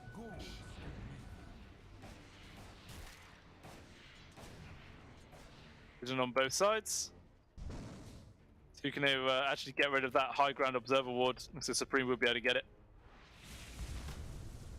But actually, Zibe is a mile away from the rest of his team. I guess he was really just trying to farm up this Sacred Relic as fast as possible. So it will be a nullifier when he can complete it. Well, that is the whole reason about why he is over here. So maybe the rest of Into the Breach were heading down to try and get a gank onto the Dawnbreaker, but they are out, not going to find it. Instead, still see Quest Esports just chilling around the pit. Actually, Noob jumping in. I don't think he actually did any damage then because Roshan was actually stuck out of the pit, so he didn't actually take any of that because of the field. The Roshan's dropping it super quick. It's going to be on the 4 right now. And who gets what? They give the Ags into the hands of Wuta. MC back with the Refresher Shard yet again. Noob, of course, taking up the Aghanims. Oh, not the Aegis, sorry. Supreme though, hunting forwards. With this high ground wall, they did obviously just spot the Dawnbreaker. Instead, they're going to change their target over towards Kiori. He's just gone. 100 seconds without the Phoenix. They do have a buyback available at the very least. Still, it's going to be nasty if there's forced to use it. They're actually going to go for it. Just immediately diving on towards Supreme. The Riki gets destroyed. Gem on the deck yet again, and now they're going to try and chase some more. Otake are trying to TP out. The Raw putting an end to that one. There is going to be the stolen Dawnbreaker armor though coming in from Immersion. The heals that keep it Otake alive for now, but it's just not long enough. He will still fall. The egg pops, gets the stun onto the 2 of them. And Zibe can only run away right now as everyone just falls to pieces. The buybacks from both the Riki and the CK doing absolutely nothing. And in that entire fight, Zibe didn't even get a chance to use the Wolf Bite. So nothing achieved whatsoever, and it's just a colossal win there coming out from Quest Esports. 4 kills with 2 buybacks on the 2 main cores as well. It's like 6,000 gold, and they're not even done yet. Looks like Omar was getting poked and prodded from Supreme. Not enough to really look for the kill. Instead, it looks like they might try and shove down this mid lane yet again. Age is still intact for another 3.5 minutes. 22 seconds with no Mirana, 53 without the Rubik. Here they go. Range barracks dead in, I think that was like 6 or 7 hits there from Noob. Actually into the backlines. It looks like Zibe has been found. The Stack Stormer's there, but with the roll form, he's trying to run himself away. Not a chance for a glyph, being off to the side. Otake is actually able to get the kill on towards Kaori. Solonak's not going to do too much, and still in runs the Wolf. He's trying to poke a prod, see if they can get a grab. Supreme also jumping in. He's got the initial stun onto MC. The hammer drops, only lands actually on towards Windows. Otake has stand his ground. Has managed to drop the Wolf Bite. He's already actually over. Meanwhile, Omar just dead there to Supreme. And it's in kind of disarray right now. As Quest not sure which target to focus on. Noob now popping out the BKB, poking on towards Supreme. As there is going to be the stolen Dawnbreaker armor yet again coming out from the Rubik. Sorry, meanwhile Supreme desperately trying to run himself off, barely alive for now. Looks like he will manage to make it. While off to the side, the rest of Into the Breach bully down MC, try to find Noob as well. They just about get the hit to cancel the Blink Dagger. It is off cooldown, but looks like he's just going to carry on standing his ground. Supreme gets the finish onto Omar. Won't get a good AoE stun, but the TA just completely abandons the Dawnbreaker, and he gets brought low. Noob able to pick up a haste rune at the very least, and with that, he should be able to disengage. Or is he? I mean, everyone from Into the Breach is actually still hunting after him. The CK with the Wolf Bite is super damn quick. He's able to keep pace. Noob now TPing out, and yeah, he is gone. What a fantastic fight there from Into the Breach. Ends up being 5 kills there with the dieback on towards the Disruptor. Tier 2 gone. And it's going to go high ground line now. Active Khmer from Zibe just to pummel in as much damage as possible. We'll fight back up in 30 seconds to increase their damage output. I mean, there is buyback available for the 2 other cores. They don't want to expend it if they don't have to. Just let the Illusion Army and the creeps there do all the work. But damn, those side blades from Noob just destroyed everything then. The stands, all Into Breach Gal, that is the range barracks. Yeah, not range barracks, it was melee one. It's still something. Oh, Noob has been found by the tier 2 core lack. It actually gets dragged out of the Meteor Hammer. Not that it really matters, they get the first kill pretty damn quickly. Should be able to get the immediate Blink Dagger out though. And Noob is fine. They dropped the Wolf Pie already onto Otaker. Doesn't know they're going to commit for anything else, but regardless, a free pick off onto the Aegis of a little whim. This, like, it's dropped again. Look at the charts. The roller coaster just continues to get pretty crazy. It peaked all the way up to another plummet heading downwards, and once again, we're back to a favorable win probability for the side of Into the Breach Shuffle. And this is what we wanted to see from a game number 3. Like we were saying earlier, the first map was definitely Into the Breach favored. Second map was all Quest Esports. This third one is what we've been waiting for. Continuous back and forth. Really does feel like it can go either way at this point. And yeah, truly deserving of these 2 teams. Like, they've been playing their absolute hearts out here. Both of them, to be honest, deserve the win, but only one can achieve it. And Quest are hungry for it themselves, as they're now going for a 5-man smoke yet again. Let's see who they do find here.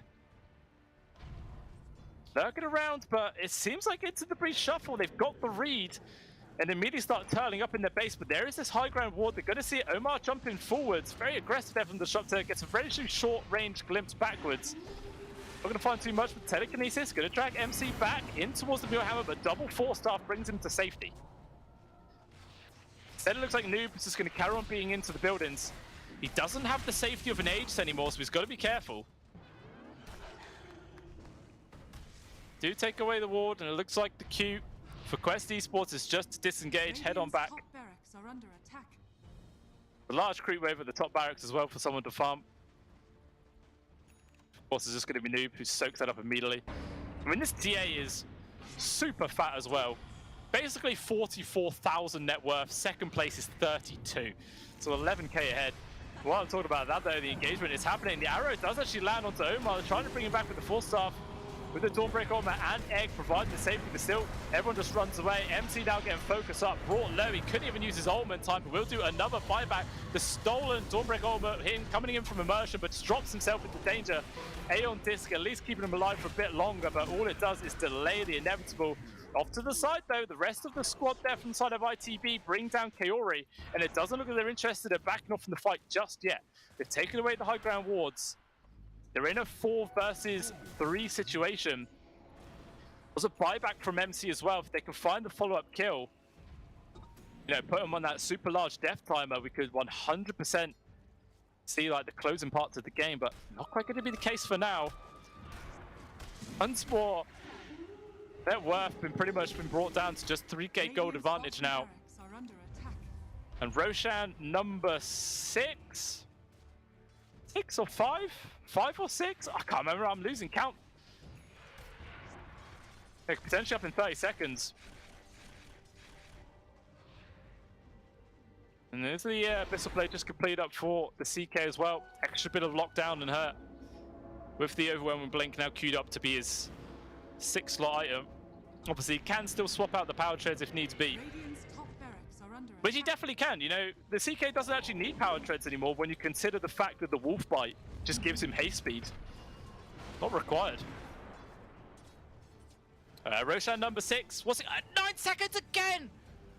What is these super fast spawn times, man? This is absolutely crazy. Gaben just wants non-stop action this game. It has just been chain spawn after chain spawn. There's no one around this time, though, to immediately run on into the pit. The TA traps will spot it out, but so will the Lycan Wolf. So both teams know it's up. They are both heading on over to the area. And it's sort of like a race. Who can get here first and set up to try and take a favorable fight? It looks like the smoke from Quest Esports will allow them to get here first. They're actually going to try and set up for the high ground area, dropping down these wards. They will get the spawn to respect. It really hit from the Cypher Fires, long range pokes, but still it looks like the TA can't quite get the quick delete. Expect able to back on off. And it looks like regardless, Quest immediately in towards the pit, looking to get another 3 Aegis, as well as an Aghanim Scepter. In comes into the breach. You don't let this go for free. Just about half HP now for the Roche. Supreme poking and prodding, dropping in the smoke clouds, making this as awkward as possible. He's going to now be the shapeshift committed there from Zibe. Wolfbite on towards the CK. Now they're all jumping in. The cluster is happening. Oteka trying to bring down the Beastmaster best he can with the heals coming in, as well as the egg support. The Solar Guardian gets committed. There is going to be the glimpse back on towards the Chaos Knight. And even as a wolf form, he's not fast enough to retreat. Can immediately buy back though. As Noob now getting aggressed himself. There is going to be the Static Storm that gets dropped down. I believe it's still the normal Disruptor one, not taken away from the Rubik this time. Spree trying to get the kill onto MC, actually dragged back there from Oteka. Will finally bring down the Beastmaster, but just gets traded away from Zibe, who also fires back. And then a follow-up kill for Supreme. Again, another buyback gets expended. All 3 cores on the side of ITB, throwing all of their money into this fight. And it's quickly upset the gold advantage, 15,000 now for the side of Quest, but it doesn't really matter. They're in this 5 versus 4 situation, no mind control for 100 seconds. And they want to use this as best they can. Into the breach, they're actually moving down mid. They might just actually push base rather than going for Roshan. Actually, no, they're going to get a good backstab. Oh, Immersion immediately jumps forwards. They got the initiation there on towards Omar. The regrab coming in from Ruta, trying to focus down, but Noob getting dumped on from both the CK. He is gone, as well as Kaori. Going to be the buyback at the very least. Omar barely able to retreat, but I can't say the same there for Wuto, who gets caught out amongst 4 heroes, and he is gone. And now Roshan number 6. It's all ITB shuffles. Aegis, Cheese, Refresher Shard, Ags as well. BKB for Supreme, you know, just styling, because why the hell not? They actually do give the Ags over towards Supreme as well, so he's got that Tricks of the Trade bonus. Taker obviously with the Aegis, as he has a Divine Rapier just for extra power, extra hits. And now here comes the push for the end of the game. I mean, 24 seconds without the MC. That's actually, yeah, Divine Rapier into the hands of the TA as well. This is absolute madness. 58.5 minutes into the game, and it might end just before we get to see tier 5 items. And ITB, they want to close this game out. They want to close it out right now. Full set middle barracks gone. Focusing on the bottom as well there with the illusions. And this should be mega secured. Unless, of course, Quest want to try and take this fight whilst missing the Phoenix, but doesn't look like they're going to. Mega secured. And it looks like the cue from ITB is just to retreat rather than getting caught out of any sort of follow-up engagement. They're all away. Mega's up. And have a look at the graph. Again, the biggest gold plummet we have seen, shifting a hell of a lot of gold in the space of just a couple of minutes. And yeah, the win probability diving down to 90% here for ITB Shuffle. There's a hell of a mountain to climb now for for the side of Quest Esports. If they can do it, it's going to be one of the most miraculous turnarounds I've seen for a long old time. And it looks like we will at the very least get tier 5 items, which are spawning up in just 15 seconds. And both these teams obviously knowing that these are going to be up, and they're going to farm these as fast as possible. I mean, or are they?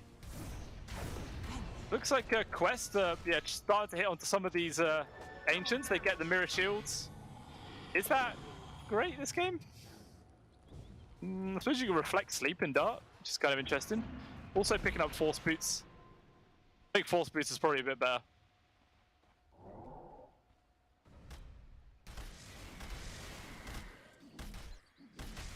ITB gonna try and get some tier 5s of their own, but I feel like they're trying to you know, take away as many of the Radiant creeps as possible to make sure that Quest can't get their own tier 5s online. Stygian Desolator picked up there for Otaker. What a absolutely disgusting item to get. He actually doesn't decide to take it. Instead, he finds the Pirate Hat and takes that one instead. Wants the extra attack speed more than the Desolator minus armor. Obviously, the guaranteed bounties is always nice. Apex as well, picked up that from Zibe. Does anyone really care about? I think that's actually really good for the Ricky. Yeah, his backstabs now are going to be horrible with the 2.2 Agi multiplier that comes with his ultimate. Yeah, those right clicks are going to hurt like hell. Book of Shadows also picked up. It could be quite nice, one of the supports to, like, you know, sort of theory anyone who gets jumped on from the TA, as well as Giant's Ring. And Otaker's like, hey, Pirate's Hat be damned. I'm going to be a giant little night boy. Trampling over the trees, absolutely massive. And they're going to go for the smoke kill. They found all 5 of theirs. Meanwhile, still 3 left to pick up there for the side of Quest Esports. Obviously, with the advantage of the Aegis and everything else, into the breach, want to just try and go for this kill. Moving themselves up the high ground, there is going to be the wolf fight. Charging forward, Otaker is in, going to be the immediate egg to try and disengage. I guess hit from the Cypher Vice, the right click's raining in, he's going to get controlled up. The stun just lasts for absolute ever. He's a giant wolf, but it doesn't make any difference, he is just dead. The Sideblade here even getting the +1 onto respect to the side there. And now with the second life, Otaker going to try and turn this fight around if they can. Drag him back onto Wuta, but it looks like the call is to try and disengage right now. Immersion going to get caught out inside the base. No luck to disengage. MC though landing the roar on towards the Ricky. Still not going to be so much further grab. Immersion forced to pop the cheese with the full-up stun that comes in from the Solar Guard. He's locked in place, but still they're just going to disengage. After all of that, I believe it's just the death onto Respect as well as Omar. And they both buy back respectively. Obviously the Aegis being removed as well from the CK is pretty damn big. And now Otaker not having any protection for his Divine Rapier. But you've got to consider the fact that, you know, Supernova was used down for 40 seconds. Don't know if that's large enough of a window of opportunity, though, for ITB to try and take a fight. As the Otaker just got caught before pressing BKB. The Cypher Vice came through. Yeah, he's got completely locked in. And yeah, they found the opportunity there on the side of Quest to move out, get the rest of their neutrals. Actually, no, they're still missing 2. See which ones they are eventually able to get if they can find the space to move outside. But, you know, hour-long mega creeps continuously pushing in. It's no joke. It's very hard to sustain against. Really, this 18k gold lead means absolutely nothing at this stage of the game. It really means nothing. If it was like a 70k gold lead, sure. But 17? Yeah. Very negligible. Immersion actually picked up a Wraith Pact. I haven't actually picked up on that until now, but that's actually quite a strong item in this game. Reduce a lot of the damage from the TA for the rest of the squad. Obviously not as good as it once used to be. Now only reducing physical damage, but really that's all they need.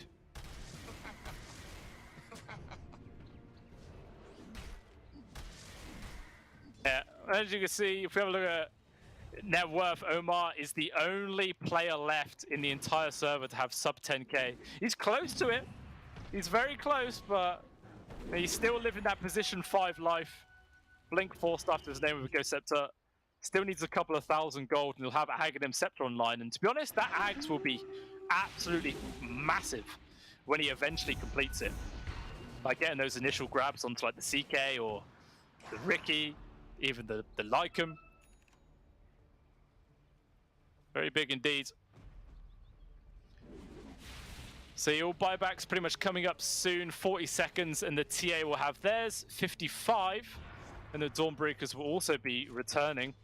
Meanwhile, pretty much the entirety of Into the Breach already having theirs up. It's just the Disruptor and Mirana who have none to throw at. And I think the play for ITB is just wait for Roshan number 7. I think it's 7. Yeah, I think it's 7. Yeah, I'm pretty sure it's 7. And we've had super fast respawns every single time in this game. It's been like a couple of 10 seconds, a couple of 12 seconds. And we're going to see in 15 seconds just how quick that is going to be. It can't be another instant spawn. Like, just by the laws of averages, it's got to be a long one by now.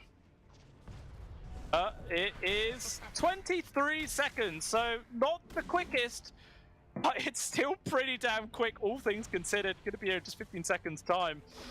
And there's no ITB, we're going to be ready and waiting for it. Yeah, the Granite Golem just shoved it inside the pit, waiting for it to respawn. Oh, actually, oh, Noob playing very aggressively outside of the base right now, TPing without even using the BKB, so does Wuta. But they're able to run away without getting punished for that one. That was a very aggressive play. Even still, they don't find anything. And now Roshan 7 with Aegis, Cheese, Refresher Shard, and Aghanim Scepter back up. I mean, does anyone even still need a damn Ags? Lycan's got his. Supreme's got his. The CK actually doesn't have one. And I think that could be a really good pickup, actually. You know, getting an extra illusion of the Ricky, of yourself, of the Lycum. That's massive.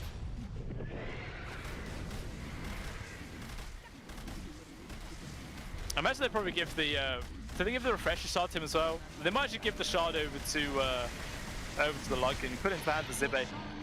You know, double wolf bite, double shapeshift himself. Everything's on the deck. Okay, no, Respect actually is the one to take the Ags. So he gets the Starstorms from that. I don't know, I think I would have preferred the CK. Actually, no, he has one already. Did he literally just buy that, or was I just blind when I clicked on him earlier? I have no idea, I think he might have just bought it.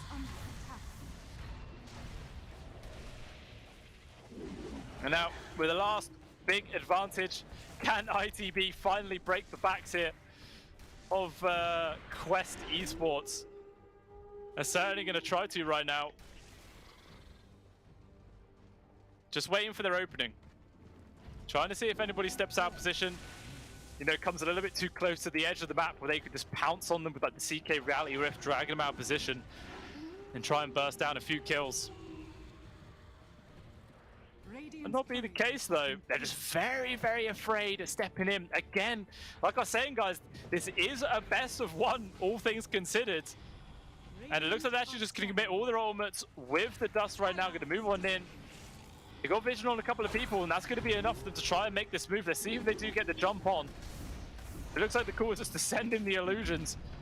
Maybe try and whittle down to the Ancient right now, but a few right clicks from Noob will put an end to that. Actually, Arrow does land onto the TA, but instead the immediate jump is on towards MC. They drop down the Roar, and the immediate telekinesis away will bring them around to safety. The Supernova committed as well, so 2 big ultimates down there. At the very least, Kaori does have a refresher shard, so he's going to be able to have a second ultimate online at a moment's notice.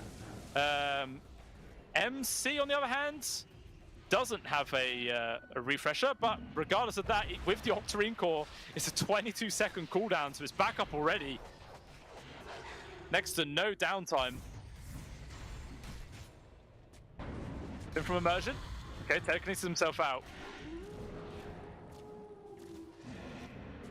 Nomar, he's so close as well to buying his Aghanim Scepter for the Disruptor, which would be absolutely massive.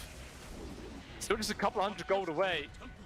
Might be worth selling something to be able to afford this item, or maybe just really is interested to keep him back, buyback. Was up in 20 seconds. We will. Stackstorm is there, trying to get this grab onto respect, and it looks like the Marauder has been caught. They're trying to burst it down. Everything getting dumped from the Dawnbreaker as well as Noob, but it looks like they're going to give up instead into the backline. Otaker finds the kill onto Omar. There is going to be that Supernova does eventually pop. They get the first life for the CK. Can they get the second? Actually, the aggressive telekinesis throwing the CK back into the fray right now. Shuffle using the second use of the safe chip. Supreme doing as much work as he can right now as Noob is in deep, trying to beat down on towards Immersion. Glimpse just tossing people left and right, but still they can't bring down anybody. Instead now Ricky in some danger. Roar on top. Supreme cannot survive. He is gone, but immediately again another buyback. They're just going to keep on throwing everything they possibly can at this fight to try and win through persistence more than anything else. It looks like Sibe just keeps poking onto the Ancient to see if he can get anything done. MC out of position, dead with a buyback. Gonna expend immediately. Werner also drop in. Another buyback. Gonna get thrown into the fray right now. Omar trying to retreat. He will fall. And that's the first permanent death of this fight right now, as it is still going down. MC in trouble. Caught in front of the CK and cannot survive. He is gone. Noob as well. Desperately trying to get to the base. He's not gonna make it, but again, a buyback gets expended. It's now down to a 3 versus 5, making it 2 versus 5. They even get the toss back on towards Kaori. No retreat from Phoenix will fight back, but it doesn't even matter because the Ancient gets destroyed. And that is the end of the game. 71 minutes is how long it took to finally see the end of it. But my word, what an absolutely incredible game to end the day on it was. Whew, 26 kills to 47. And into the Breach Shuffle, they finally do get the win and push themselves forwards in the Pinnacle Cup Volta Vibes tournament. But unfortunately, that is obviously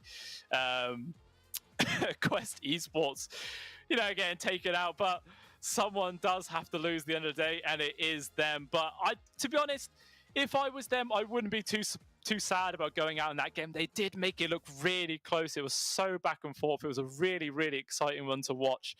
And, they can't kick themselves too much, especially when you consider the fact they were playing with a stand-in, which does throw things into disarray. But regardless, ITB Shuffle are the victors, and they will push themselves forwards in the tournament. Let's have a quick look at the brackets to see how the conclusion of that series is looking. And that is now ITB Shuffle going up versus Na'Vi in the semi-final sort of sections, or the quarterfinals, actually, I believe, sorry. And that's not going to be an easy fight by all means. Na'Vi's still a very strong team, but if ITB Shuffle can play as a unit, they have been in this series, they should have a good shot 100%. And I think I'd be happy to have a look to see how they do in the future. Let's have a look at the 1v1s as well to see the end outcome there of that series. Obviously, another guaranteed plus $1,000, there for ITB Shuffle. And Quest Esports not getting a single penny. Absolutely nothing. Oh, that's brutal to get this close but still get knocked down. It's close for them, but unfortunately for them, it does happen. It's the rules of the tournament. Some people benefit and some people do not. But that is it, ladies and gentlemen. It was the final game of the day, a long one as it was, but we are there, and that was day number 7 being concluded. So we will be back tomorrow, guys, for another set of games being run by Hairy Freak and Robin Roll throughout the entirety of that one. So if you've enjoyed today's games, do make sure you come around tomorrow to see the continuation of the Pinnacle Cup Malta Vibes tournament. I will be eager to see you guys there. So have a nice rest of your day, guys, and we'll see you later in the future. Dream of working with people you watch on screen. Exclusive esports opportunities handpicked just for you. Candidate profile to raise above competition. Let 10GG handle routines. Make a step towards your dream today. Oh, esport. You and I have come a long way. It was such humble beginnings. As we gathered in small groups, we were professionals right from the start. Passionate, organized, and ready to rumble. We dreamed big, and surely enough, our parents supported us at every step of the way. Didn't they? Fired up by all this love, it wasn't long until we caught the scent of competition. To be honest with you, it wasn't always that easy. Joe here, he had to take on 2 side jobs to afford playing professionally. It's gonna get better, Joe. Fist bump. Some of you dared to not even call this a sport. And look where we are today. An endless stream of esports events every year. Bet you didn't see that coming, Mom and Dad. And you know what? We have been with you every single step of the way.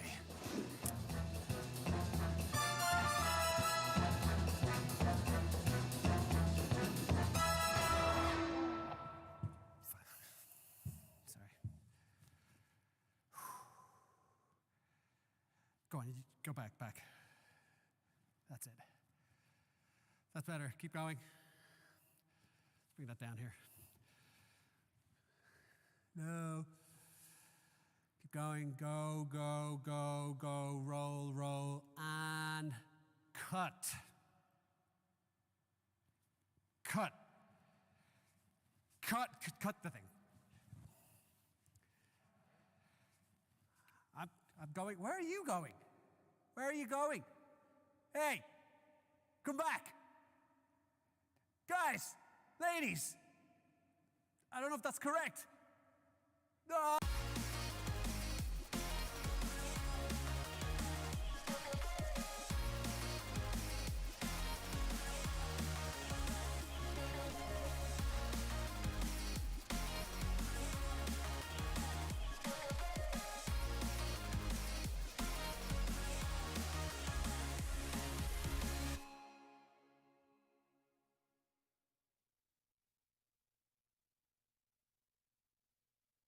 Dream of working with people you watch on screen. Exclusive esports opportunities handpicked just for you. Candidate profile to raise above competition. Let 10GG handle routines. Make a step towards your dream today.